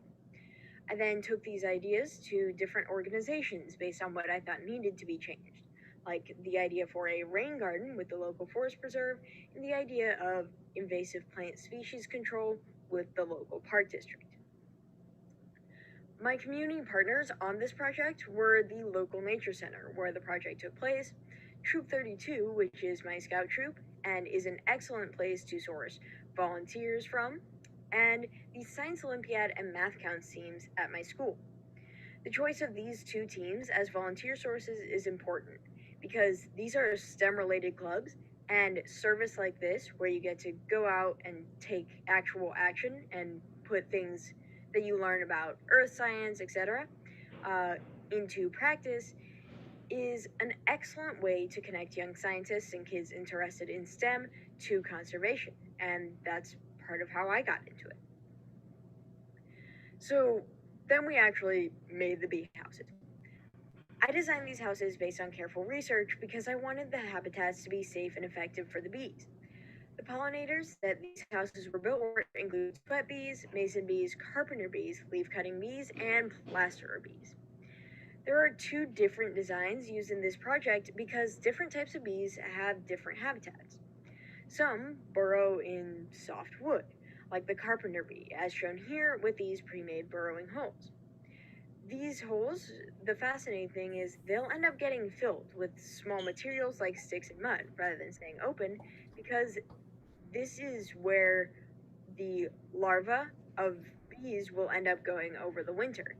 And carpenter bees can keep their larvae warm and safe in enclosed habitats like this. Some of the bees also burrow into loam rather than softwood like cedar, and loam is a mixture of sand and soil. These spaces fit the size needs of bees like plasterers perfectly, since they are dug out by the bees themselves. And while the soft cedar wood used in the previous design accurately reflects things like old rotten trees that the bees can make their homes in, this type of habitat with the loam is meant to reflect hillsides or canyon-like cliff walls. So just another type of elevated ground where you would see, well, a mixture of sand and dirt 3 feet in the air. The flaps on the bottom of this design, as well as the other, are an addition that's meant to protect bees in the winter from some cold, but mostly from dampness, as bees not hibernate, but stay inside during the winter. Closing these flaps allows less moisture from precipitation to come in, which ends up keeping the bees healthier while they're inside. The elevation of these houses is also important as it allows air to flow under the houses. These houses are located in a pollinator garden that was already in place at the River Trail Nature Center. This location is ideal because it gives the bees easy access to plants that they would use for pollination, as well as giving visitors a way to learn from these houses. These bees are mostly friendly, so the visitors don't have anything to worry about while walking through the garden path, but they can still read the educational signs and learn about the bees. Another important thing about the location of these 8 bee houses, is that they're all facing east. This is an important part of this placement because to get, in human terms, out of bed in the morning, they need the warmth that the sun provides, kind of like a cup of coffee.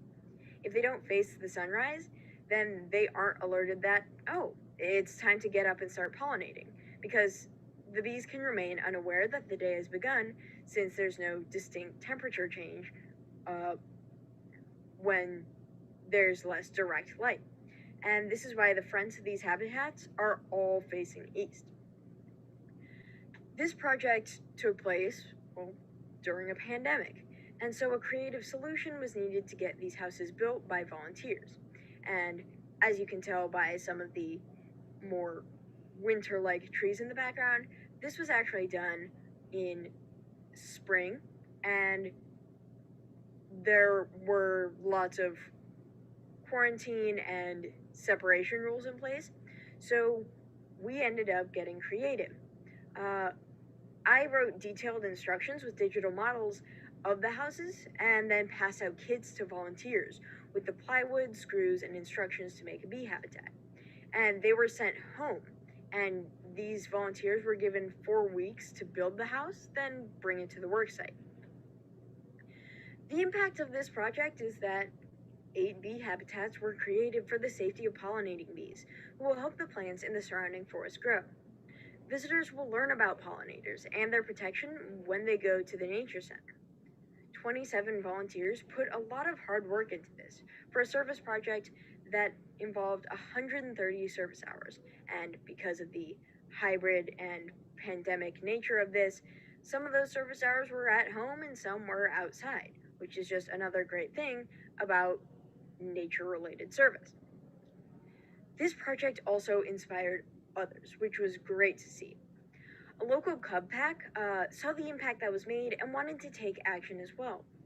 I was able to lead a group of 4th graders to build 2 more bee houses, which were placed in the gardens of families. So hopefully this continues to perpetuate itself, because Nature Center visitors who read the signs about bee houses are given advice on making their own habitats.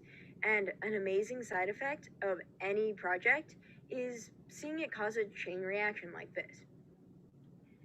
In conclusion, I learned a lot from doing this project, and I hope you learned from this presentation. So thank you so much for listening.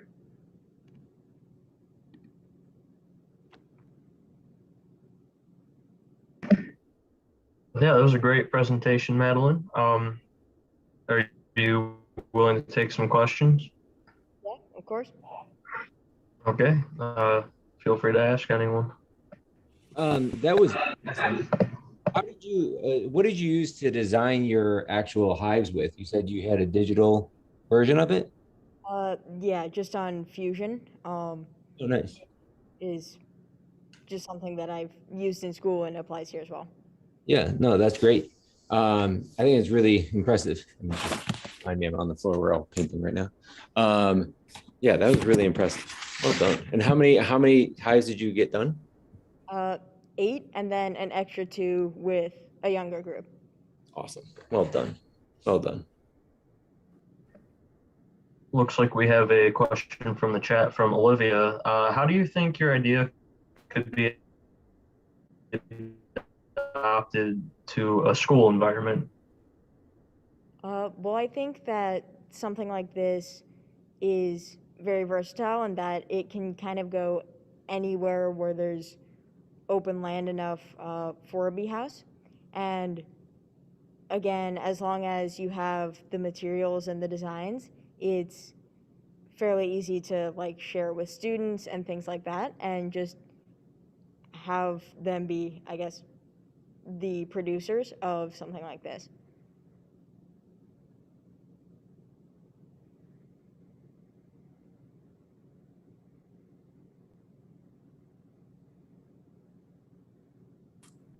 Clayton, should I ask the Paul question that he asks every speaker that we have, which is, well, it's a 2-part question. One of them is, what's next for you, and what do you want to go into?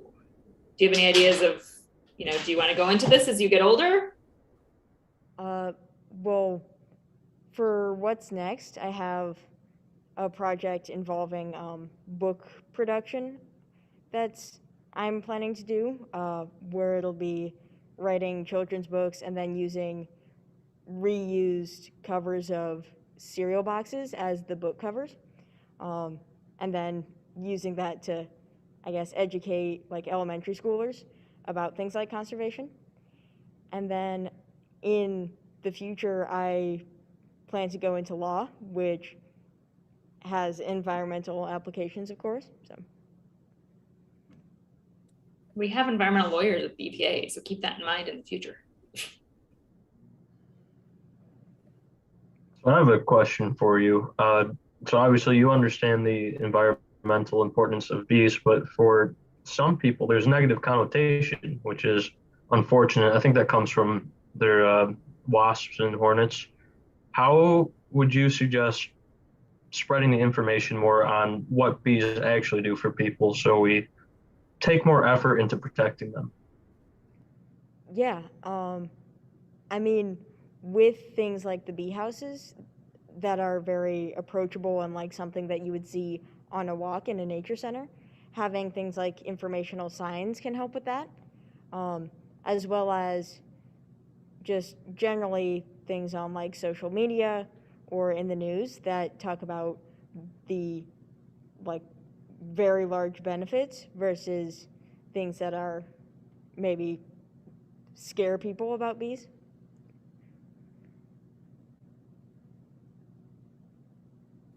Yeah, it's a good way to do it. So when people actually see the bees, they see the information, aren't immediately scared off.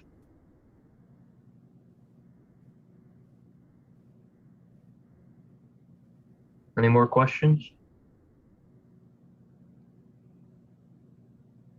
All right, well, thank you very much, Madeline. That was excellent presentation.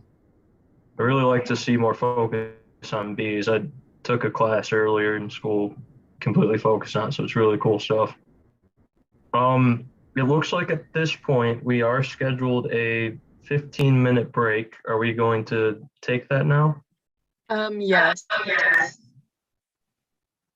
We were going to try to move it up since we only have 2 more left, but I cannot get a hold of one of them.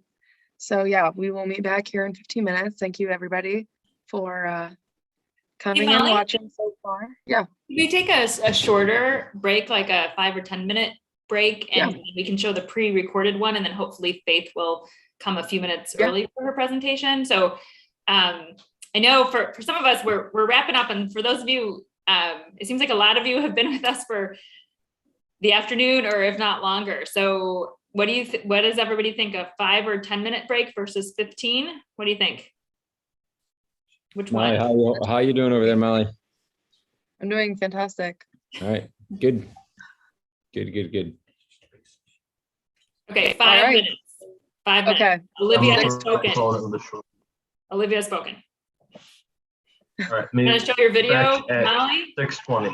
Yep.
All right, looks like we have 1 more minute of break left, and then we'll go into the next presentation. Yeah. Actually, that 1 minute's up sooner than I thought. Okay, welcome back, everyone. I hope you enjoyed your 5 minutes. Got something to drink, maybe. So we have 2 more presentations left in the night, and the first one is by a speaker named Sunika Datar from Washington State. So this is a pre-recorded one, so I will be streaming it now.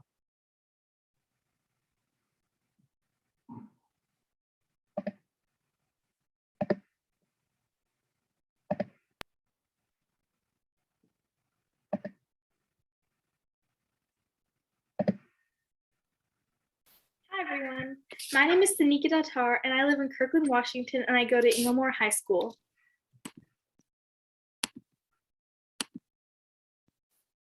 Welcome to my presentation.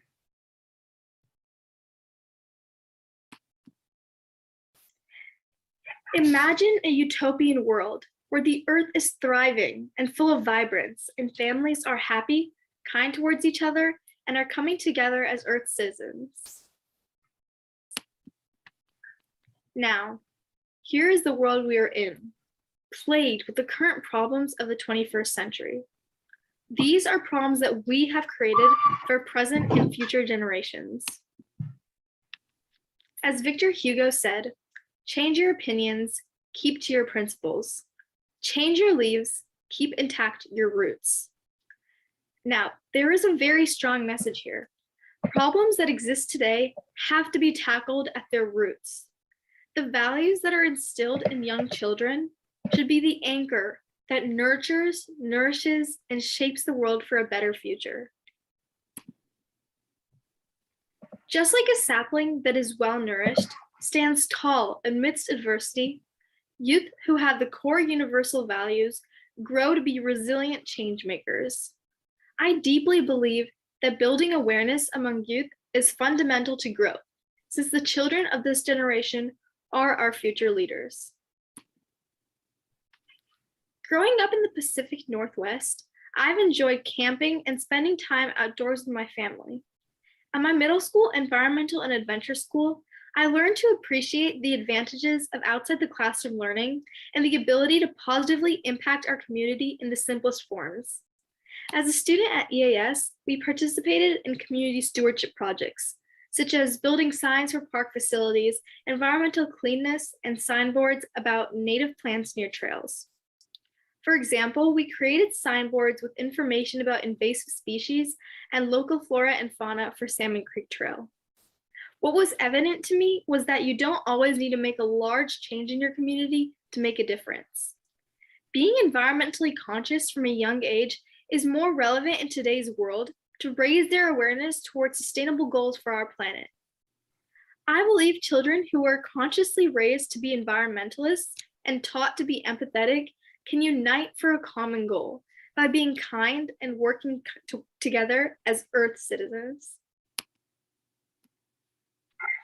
Modern day research has shown the numerous benefits of learning through exploration and hands-on activities that cannot be solely met in a traditional setting.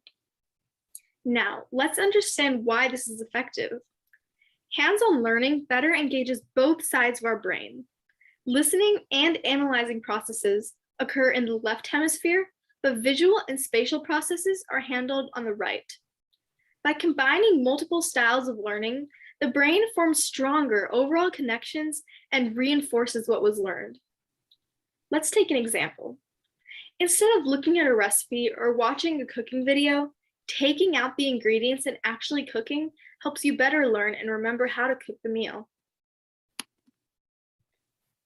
Over these past couple years, I've organized a handful of community initiatives that have had a real impact within the Kirkland and Eastside communities. Through small neighborhood activities, I started to realize the power that younger children hold and their potential to propel changes for a positive impact in our community. The Vitalize Earth Day initiative was created to develop and rally activities to teach young kids the importance of environmental preservation. Earth Day is a yearly occasion made to honor our planet and promote public awareness about the importance of protecting it. Earth Day is on April 22nd and is celebrated worldwide with gatherings, service opportunities, and outdoor activities. This day was proposed in 1970 by U.S. Senator Gaylord Nelson from Wisconsin, and more than 193 countries now celebrate Earth Day. As part of the Vitalize Earth Day initiative, I invited my little sister's friends to celebrate Earth Day in our backyard. I planned many activities for the preschoolers, and my projects carried out perfectly. My goal wasn't to necessarily help the earth then and there, but more to teach the youth in our community to appreciate everything the world has to offer us and be sure to keep it clean. The kids made trash rainbows, eco-friendly sidewalk paint, went on a scavenger hunt, made a nature shoebox, cut open Play-Doh planets that I made, listened to me read The Earth Book by Todd Parr, learned about how to sort trash, recycling, and compost, and then participated in a hands-on sorting activity, painted a fingerprint world, and ate some delicious Earth Day treats that I made.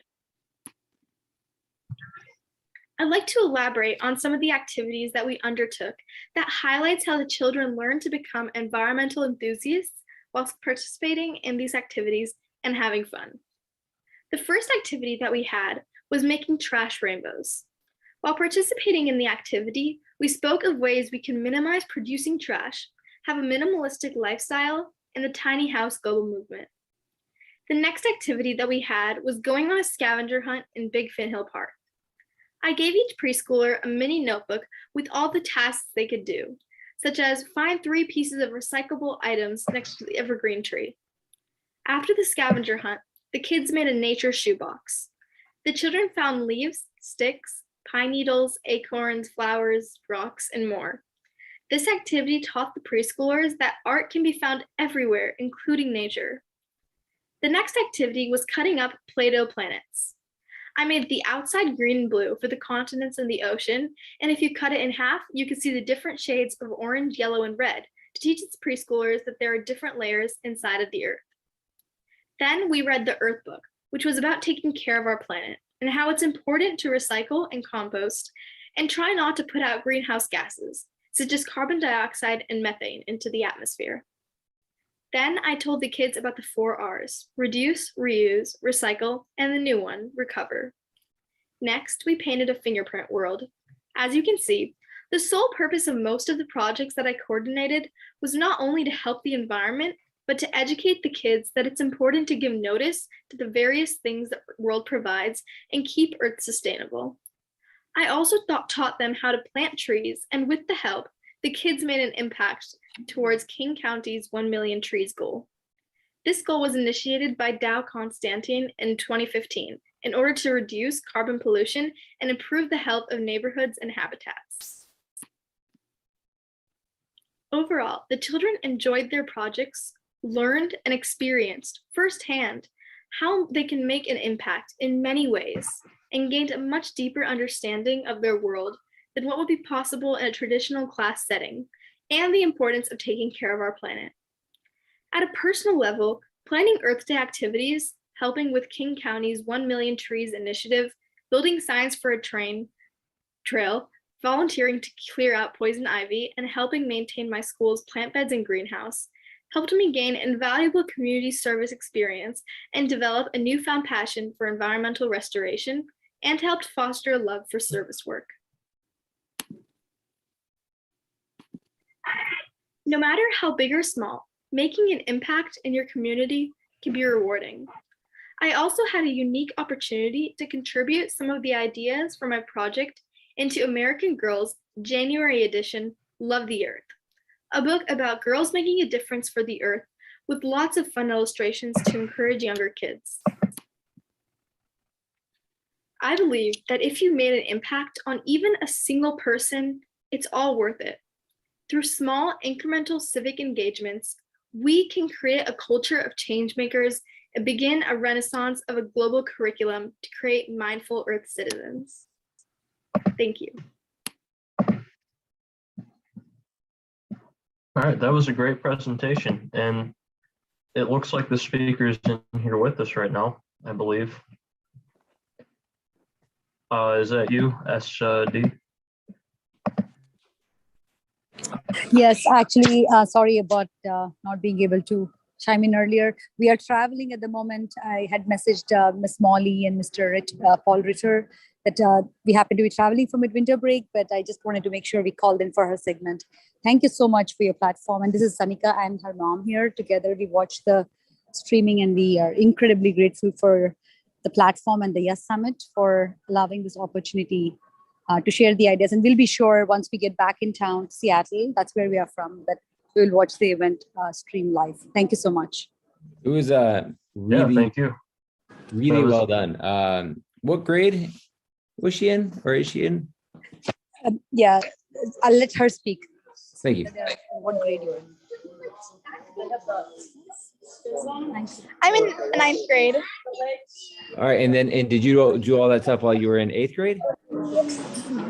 No, I did it in 9th grade. You did. Okay, that was great. Really well done. Sorry for the noise. We happen to be in the airport and it's a little too Don't worry noisy. about But no, I was going to say, yeah, her middle school was the environmental adventure school, and now it's an alma mater. But the engagement has happened over the years. That's how it's kind of evolved over the years.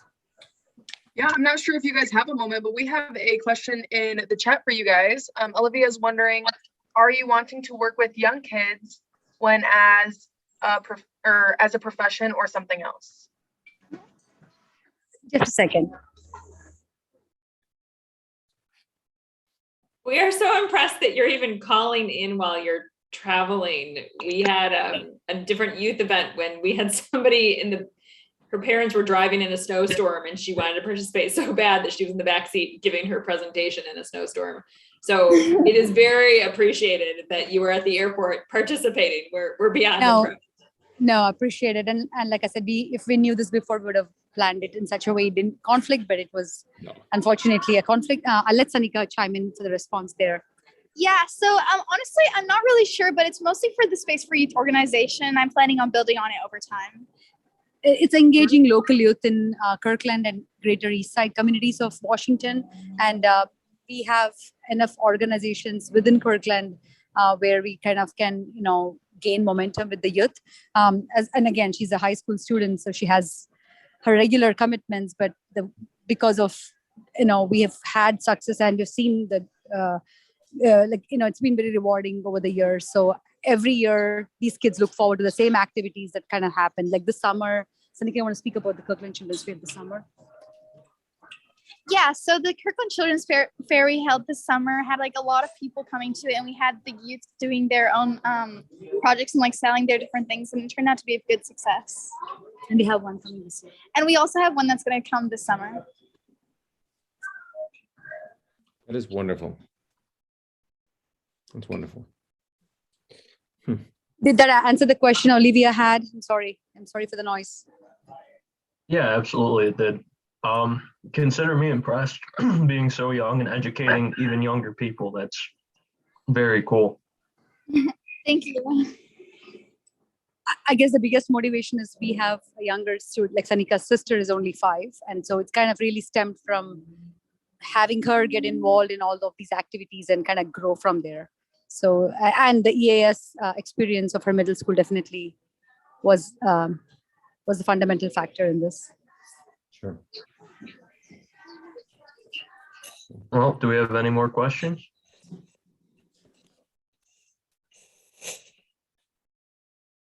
Okay, it doesn't look like it. Hey, thank you so much for meeting with us even while traveling, and safe travels and great presentation.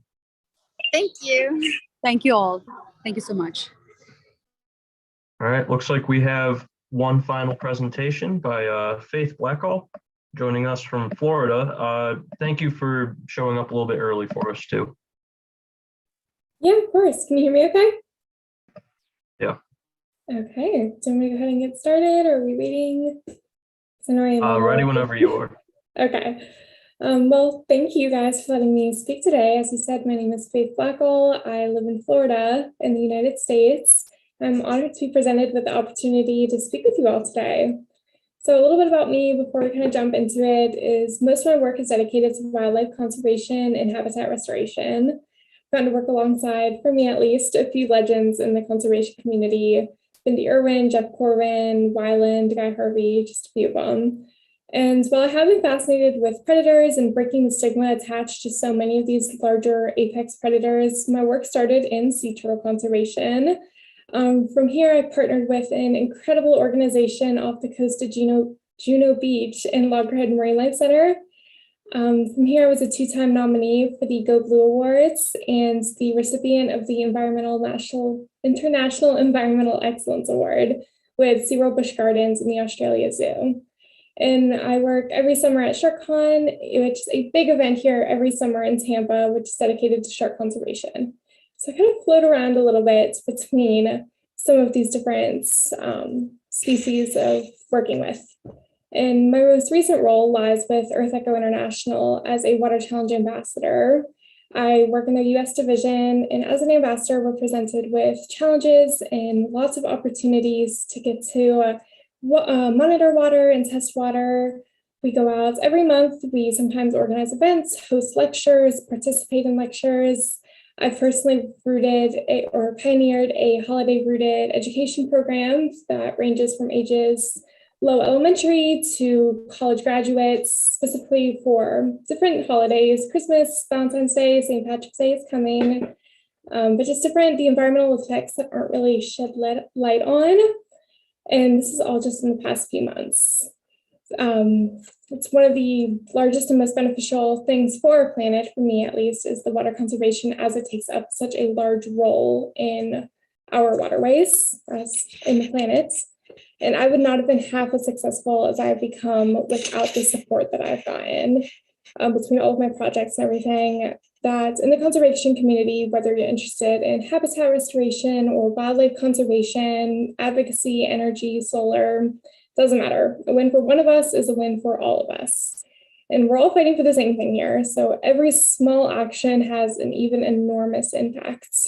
By no means ever get discouraged because of your location, abilities, passions. I promise they matter. The goal you have, work on it, that one day scenario in your head, make it happen. The only project that you wanted to start, why not start it? I mean, honestly, why not? The one thing you have everything to gain and absolutely nothing to lose here. When I applied to speak, one of the questions that I got asked was, what advice would I give to a passionate, like-minded peer that wanted to get more involved?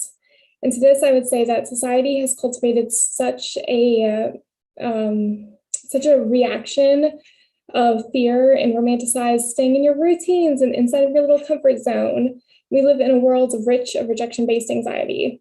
And the worst that happens is they say no. It's not the end of the world. Take the constructive criticism with grace and clarity, learn from it, regear your strategies if you need to, alter your presentation formats, find the way that works. And just because it doesn't work the first time does not mean that it won't always work. So keep going for it. And that doesn't mean that you should stop if it doesn't work. It's all trial and error for personal experiences and goals. And first step to doing this is to figure out what your goal is. What is it you're trying to accomplish? And this is something that only you can answer. And then determine what matters the most to you. What are the things that you are not willing to waver on? So the moral values that will help you through the next step. That next step being, what is the best format presentation option for you to accomplish your mission, whatever it may be? If you're a strong writer that can receive information and translate facts in an engaging way, that's personally my strong suit. Try a blog post or a magazine article. You work well with kids, reach out to past teachers, current teachers, classmates, any local school, and extend an invite to inspire the next generation.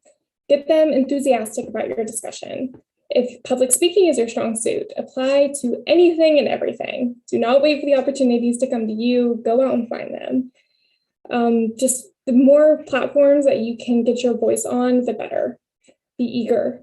And once you've learned what's best, start researching. Compile all of your information in a very organized format to keep it easy for yourself.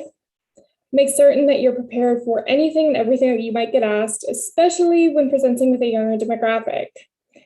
And then before you publish the paper, hit post, send the email, walk in a classroom, or get handed the microphone, give yourself some time. Take a minute and be proud of all of the work that you've accomplished. and allow yourself some calm before the storm. This process looks different for everybody. It might be a bath, it might be a long walk, possibly free time to hang out with your group, with friends, family, whoever they may be. Curl up with a good book, watch a new movie, or rewatch your favorite one. This step is completely personal to you, but just take a minute to reflect on all of the hard work that you have done leading up to this moment and be proud of it and be proud of yourself. And now it's time to show off all of the hard work that you have done leading up to this. Be informative and natural, organized and easygoing, be rehearsed but impromptu, and just stay grounded and relatable. That is the biggest thing, is getting your audience to be able to relate to you and not make it such a foreign concept. So I really hope this helps. Just kind of close things off. Remember, work in whatever way that you excel at. Respect other people's timelines and calendars, be on time, and be confident in yourself. And no matter how small the action is, there's no action that is too small or gesture too grand. And once we start moving forward as one team with one common goal and stop putting so much pressure on ourselves or on numbers or staying in our comfort zones, the impact will be extraordinary. So I'm going to open up the floor. If anybody has any questions, I'd be more than happy to answer. Oops. Hey, Faith, are you on social media? It seems like a lot of our presenters are on social media, and yes, we're collecting them, and I guess I'm looking at Molly as the pretend collector, or I don't know. I'm assuming we can save the chat, but yes, we are. I can drop in the chat right now. Super. Because you gave so many great tips, and I'm curious, if you have it written down somewhere, or if you share it through social media, and then if you have a lot of people who are putting those tips into action. Thanks. Yes, so I do a lot of that, especially with Earth Echo. They have an Ocean Echo platform for 13 to, I believe, early 20, 21, 23. Don't quote me on the exact age, but for like-minded, common conservation-fueled individuals, we can kind of go on, share any ideas, share any kind of events that you're hosting or anything that you're doing. I personally go on and publish a lot of blog posts on there. So I definitely go out on there a lot. Instagram, feel free to message me. And I'm going to drop my email too, if that's okay. So if there's any questions or anything, feel free to email me there. Looks like we have a question from the chat from Preston. He said, when it comes to animal conservation, what is one of the coolest animals you've worked with? Ooh, such a hard question. There's so many. One of my most memorable ones for sure was the first time that I went diving down in Bimini in the Bahamas. She was a 14-foot great hammerhead shark, female. Her name was Princess, and it was so amazing for me being 10 at the time. It's the first person off the boat in the water, and she was just so memorable. We were going down on a shark tagging trip. We did find what we were looking for, which included bull sharks, lemon sharks, and nurse sharks, but the hammerhead was a fun, unexpected surprise, and she's probably one of my favorites. How did you get started in so much stuff? And the fact that you were 10 doing that, like, how did that come to happen? Well, my mother ran an ocean nonprofits. And so I was kind of, I don't want to say thrown into it, but very much grew up around it. I was at music festivals and all sorts of conservation work for 5. So it was always kind of a conservation community that I grew up in. And a lot of it was kind of finding what I liked, and I had the advantage of being exposed to a lot of it. My mother works a lot with orcas and crocodilians. There we go. And it was, okay, here's the reptile side, here's the marine side, here's the African species side, here's the Asian side. What really stuck out to me? That's when I really found sea turtles. I love them. They're so amazing. But yeah, it was a lot of kind of trial and error with my mother's nonprofit, going to these different events and just listening to people talk, listening to other presentations. It was just a lot of kind of feeling out what I like, what I don't like, what I'm passionate about, what I want to see a change in. And that's really where all that got started. Wow, that's awesome. Awesome. Thank you. Is there anything else? I have a question. Of course. What are you going to do next? That is a big question. I know the future looks very scary for a lot of people, and it's a very intimidating concept, and I'd be a liar if I said I wasn't afraid of it. But for me, it's just kind of opening up to any and every opportunity that's presented to me, because like I said, why not? Just kind of testing the waters, seeing where I fall into place and seeing what my passions are. I'm a sophomore in high school at the moment. So veterinary medicine is definitely something I'm looking at as a career path for a leading option, specifically in exotics and radiology. So that's kind of my biggest thing right now. Still, of course, staying very active in the conservation community, but probably not going to make that what pays the bills. You know, Faith, you have nothing to fear. You are an inspiration, and if I were you, I would smile just from ear to ear and go, let's go, and just get after it, because you're amazing and I appreciate you. Thank you so much. It really means a lot. Thank you. I was not expecting to hear you say I'm a sophomore, as in like I'm only a sophomore. I thought you were going to be like, oh, I'm getting my postdoctorate in whatever, right? Yeah. Not quite. That's amazing. That's amazing. Well done. Thank you. Well done. Yeah. Thank you. It's students like you that make us look back when we were youth and say, wow, we could have stepped it up a little bit when we were younger. You're a great role model. You know, I'm just happy that this is the first presentation that didn't refer to old people. Wait, she wasn't done. She wasn't done. Is that common? Like, does this happen a lot? They were pointing we've at just me. gotten older and we've become more aware of it, I think. No, of course not. And for me, a bigger thing, especially being so young and being in this community for so long at such a young age, for me, age doesn't really affect. I've seen older demographics do some incredible things and then some not incredible things. And I've seen some absolutely phenomenal and incredible and inspirational young people that are making such a change. And it's like, okay, like we have some hope for the future. And then looking to legacies that have followed us and future generations and kind of shedding that light and bringing it down and making it well known throughout all age groups. So that's something that has never really stuck out to me. It's wonderful. Thank you so much. That was really, really great. Good job, Faith. Thank you. Yeah, thank you very much, Faith. Thank you guys for if there's having no me. more, yeah, no problem. So if there are no further questions, looks like that was our last presentation for the night. So thank you so much for letting me host this last half and work with everyone here. Paul, would you like to make a closing statement? I'd like to hear I'd like to hear from Molly first, and then Olivia and Preston and Todd and Megan and Kara. And I might say a word, but I'd like to hear from everybody. All right. Well, I guess since you said my name first, that means me. I think that today went really well. I'm very thankful for everybody who came and spoke or listened or watched it on the live. Like, I think that today went really well, and I think that we inspired a lot of people.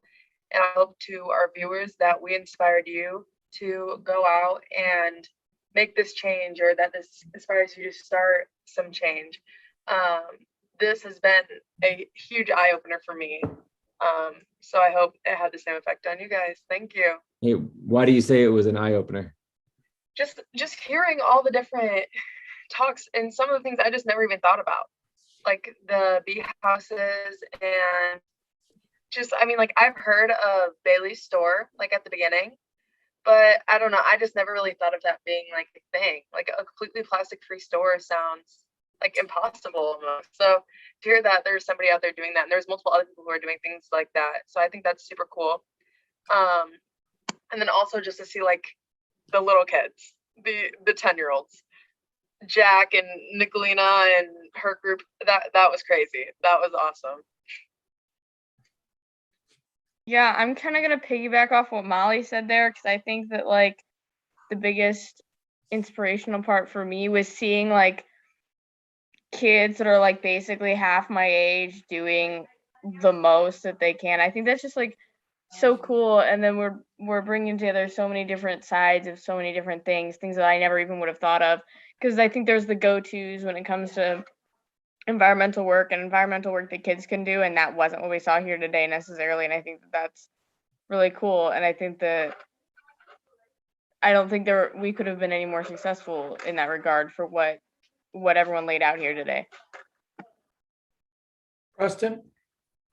Yeah, I can kind of add on to that, but like I really was like my work on the summit, I didn't honestly know exactly like what the students were going to be talking about today. Like I knew it was going to be good, but I had no clue how truly like captivating and like interesting they'd all be. Like I honestly like I had to go get dinner at 5, and like I literally couldn't stop watching. Like I kept thinking like, okay, I'll get off like maybe 5 minutes before, and like I left at like 4:59. It was like so crazy just to see like all these different projects, and like I honestly kind of want to like replicate and try to do myself, and it's like so exciting to see like what the future holds.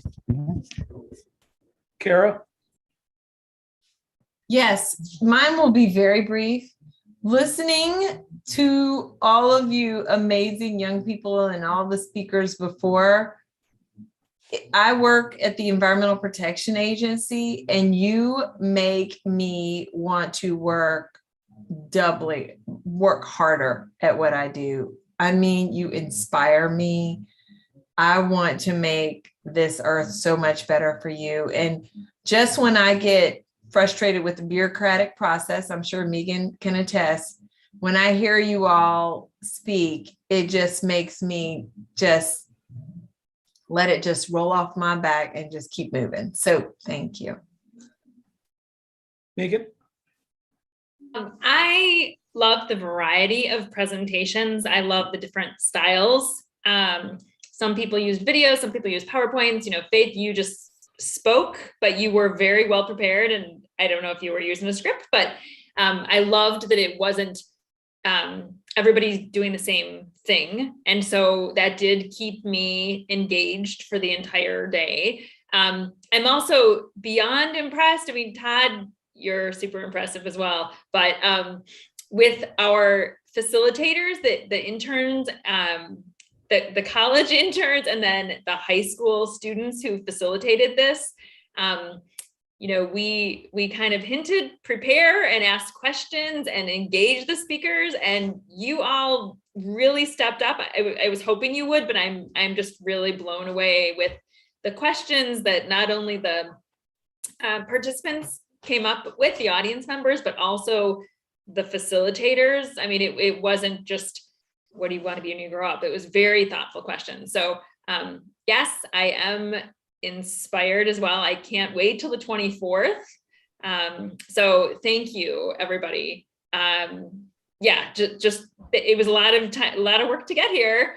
But I'm hoping everybody is really happy with the results. And the 24th is going to be the same, if not better. So we're all like this little love fest, Faith. We're this love fest.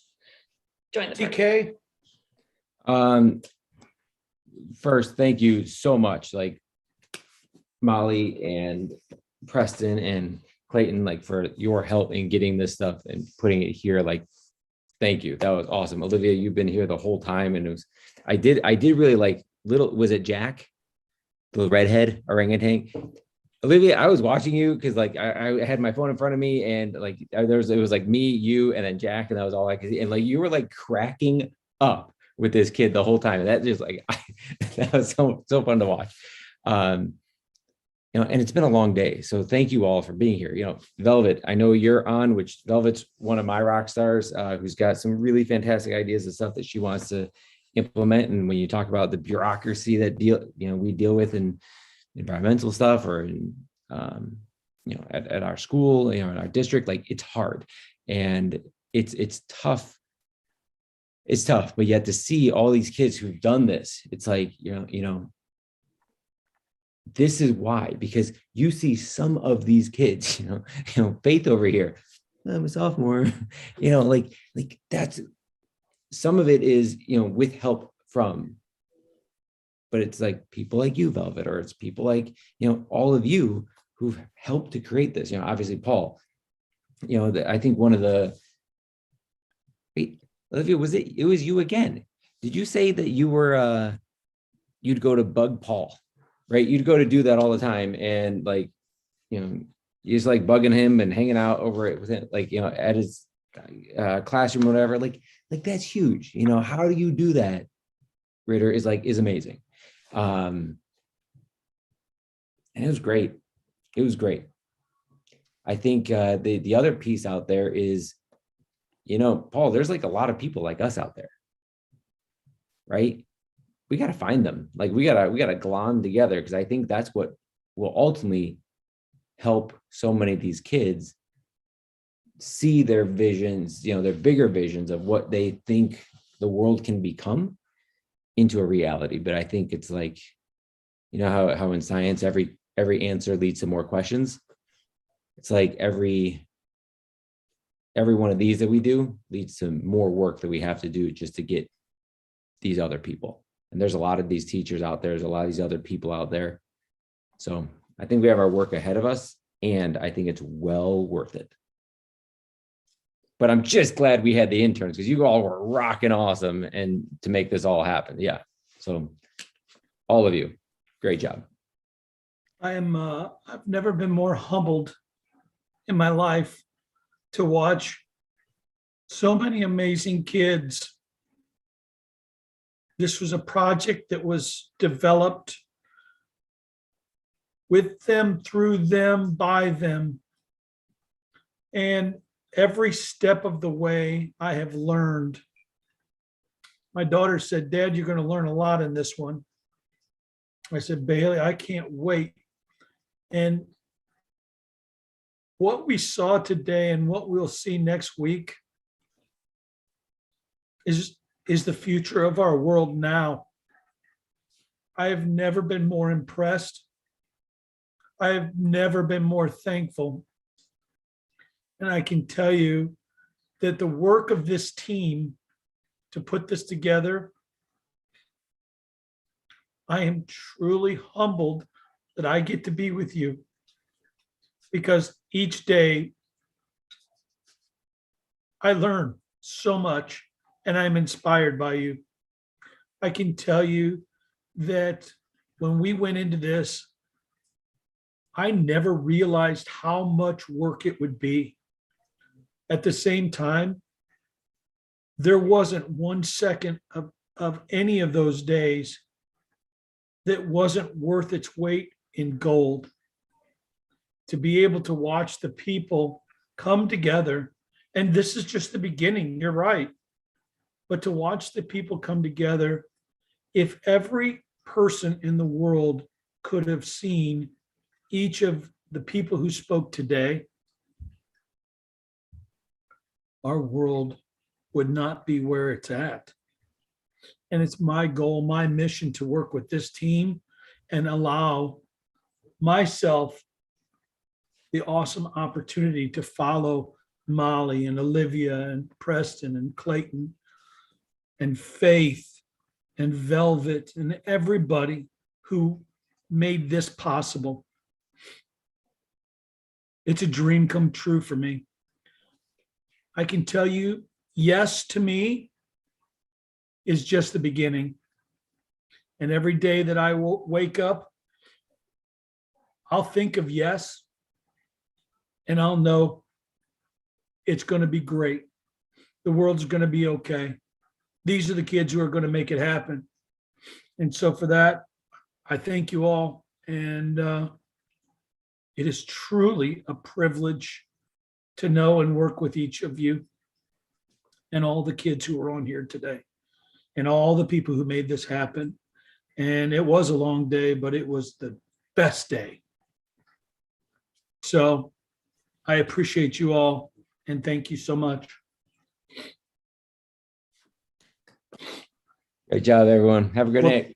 You guys have a Really good quick, night. Can I just say one thing? I Yes. just want to thank you, Molly. You've been so amazing with the support and contact and so quick. So I just want to say thank you. Yeah, thank you. Because honestly, I get lost in my emails sometimes. So I'm glad that you had a good experience. Me too. All right. Did you do those arts on the wall behind you? These? Yes. This is my daughter's. Wow. It's incredible. And I was then, also wondering that. yeah, this is my son's. Very talented. Yeah, and then this was what I was working on. Wow. Do you have a show on PBS? I just love that he's painting as he's listening. I'm just, you're Yeah, okay. multitasking, and that is what you're multitasking on. I'm beyond impressed. I don't think Bob Ross actually passed away, just cut his hair a lot. Significantly. You're incredible. That's awesome. Thank you all. Thank you This is all. great. You guys Hey, have a great night. we should do this again next week. Great You idea. think next Thursday? Let's do it Thursday. Same I time. think that we're all thinking the same thing. Hey, we'll have Okay. another snow day too. Hopefully. That worked well. I think it worked out well. Yeah. 10 inches in the driveway keeps me home. That works out good. All right. And no jury duty. No jury duty. I'm done. Fantastic. All right. Good. All right, folks.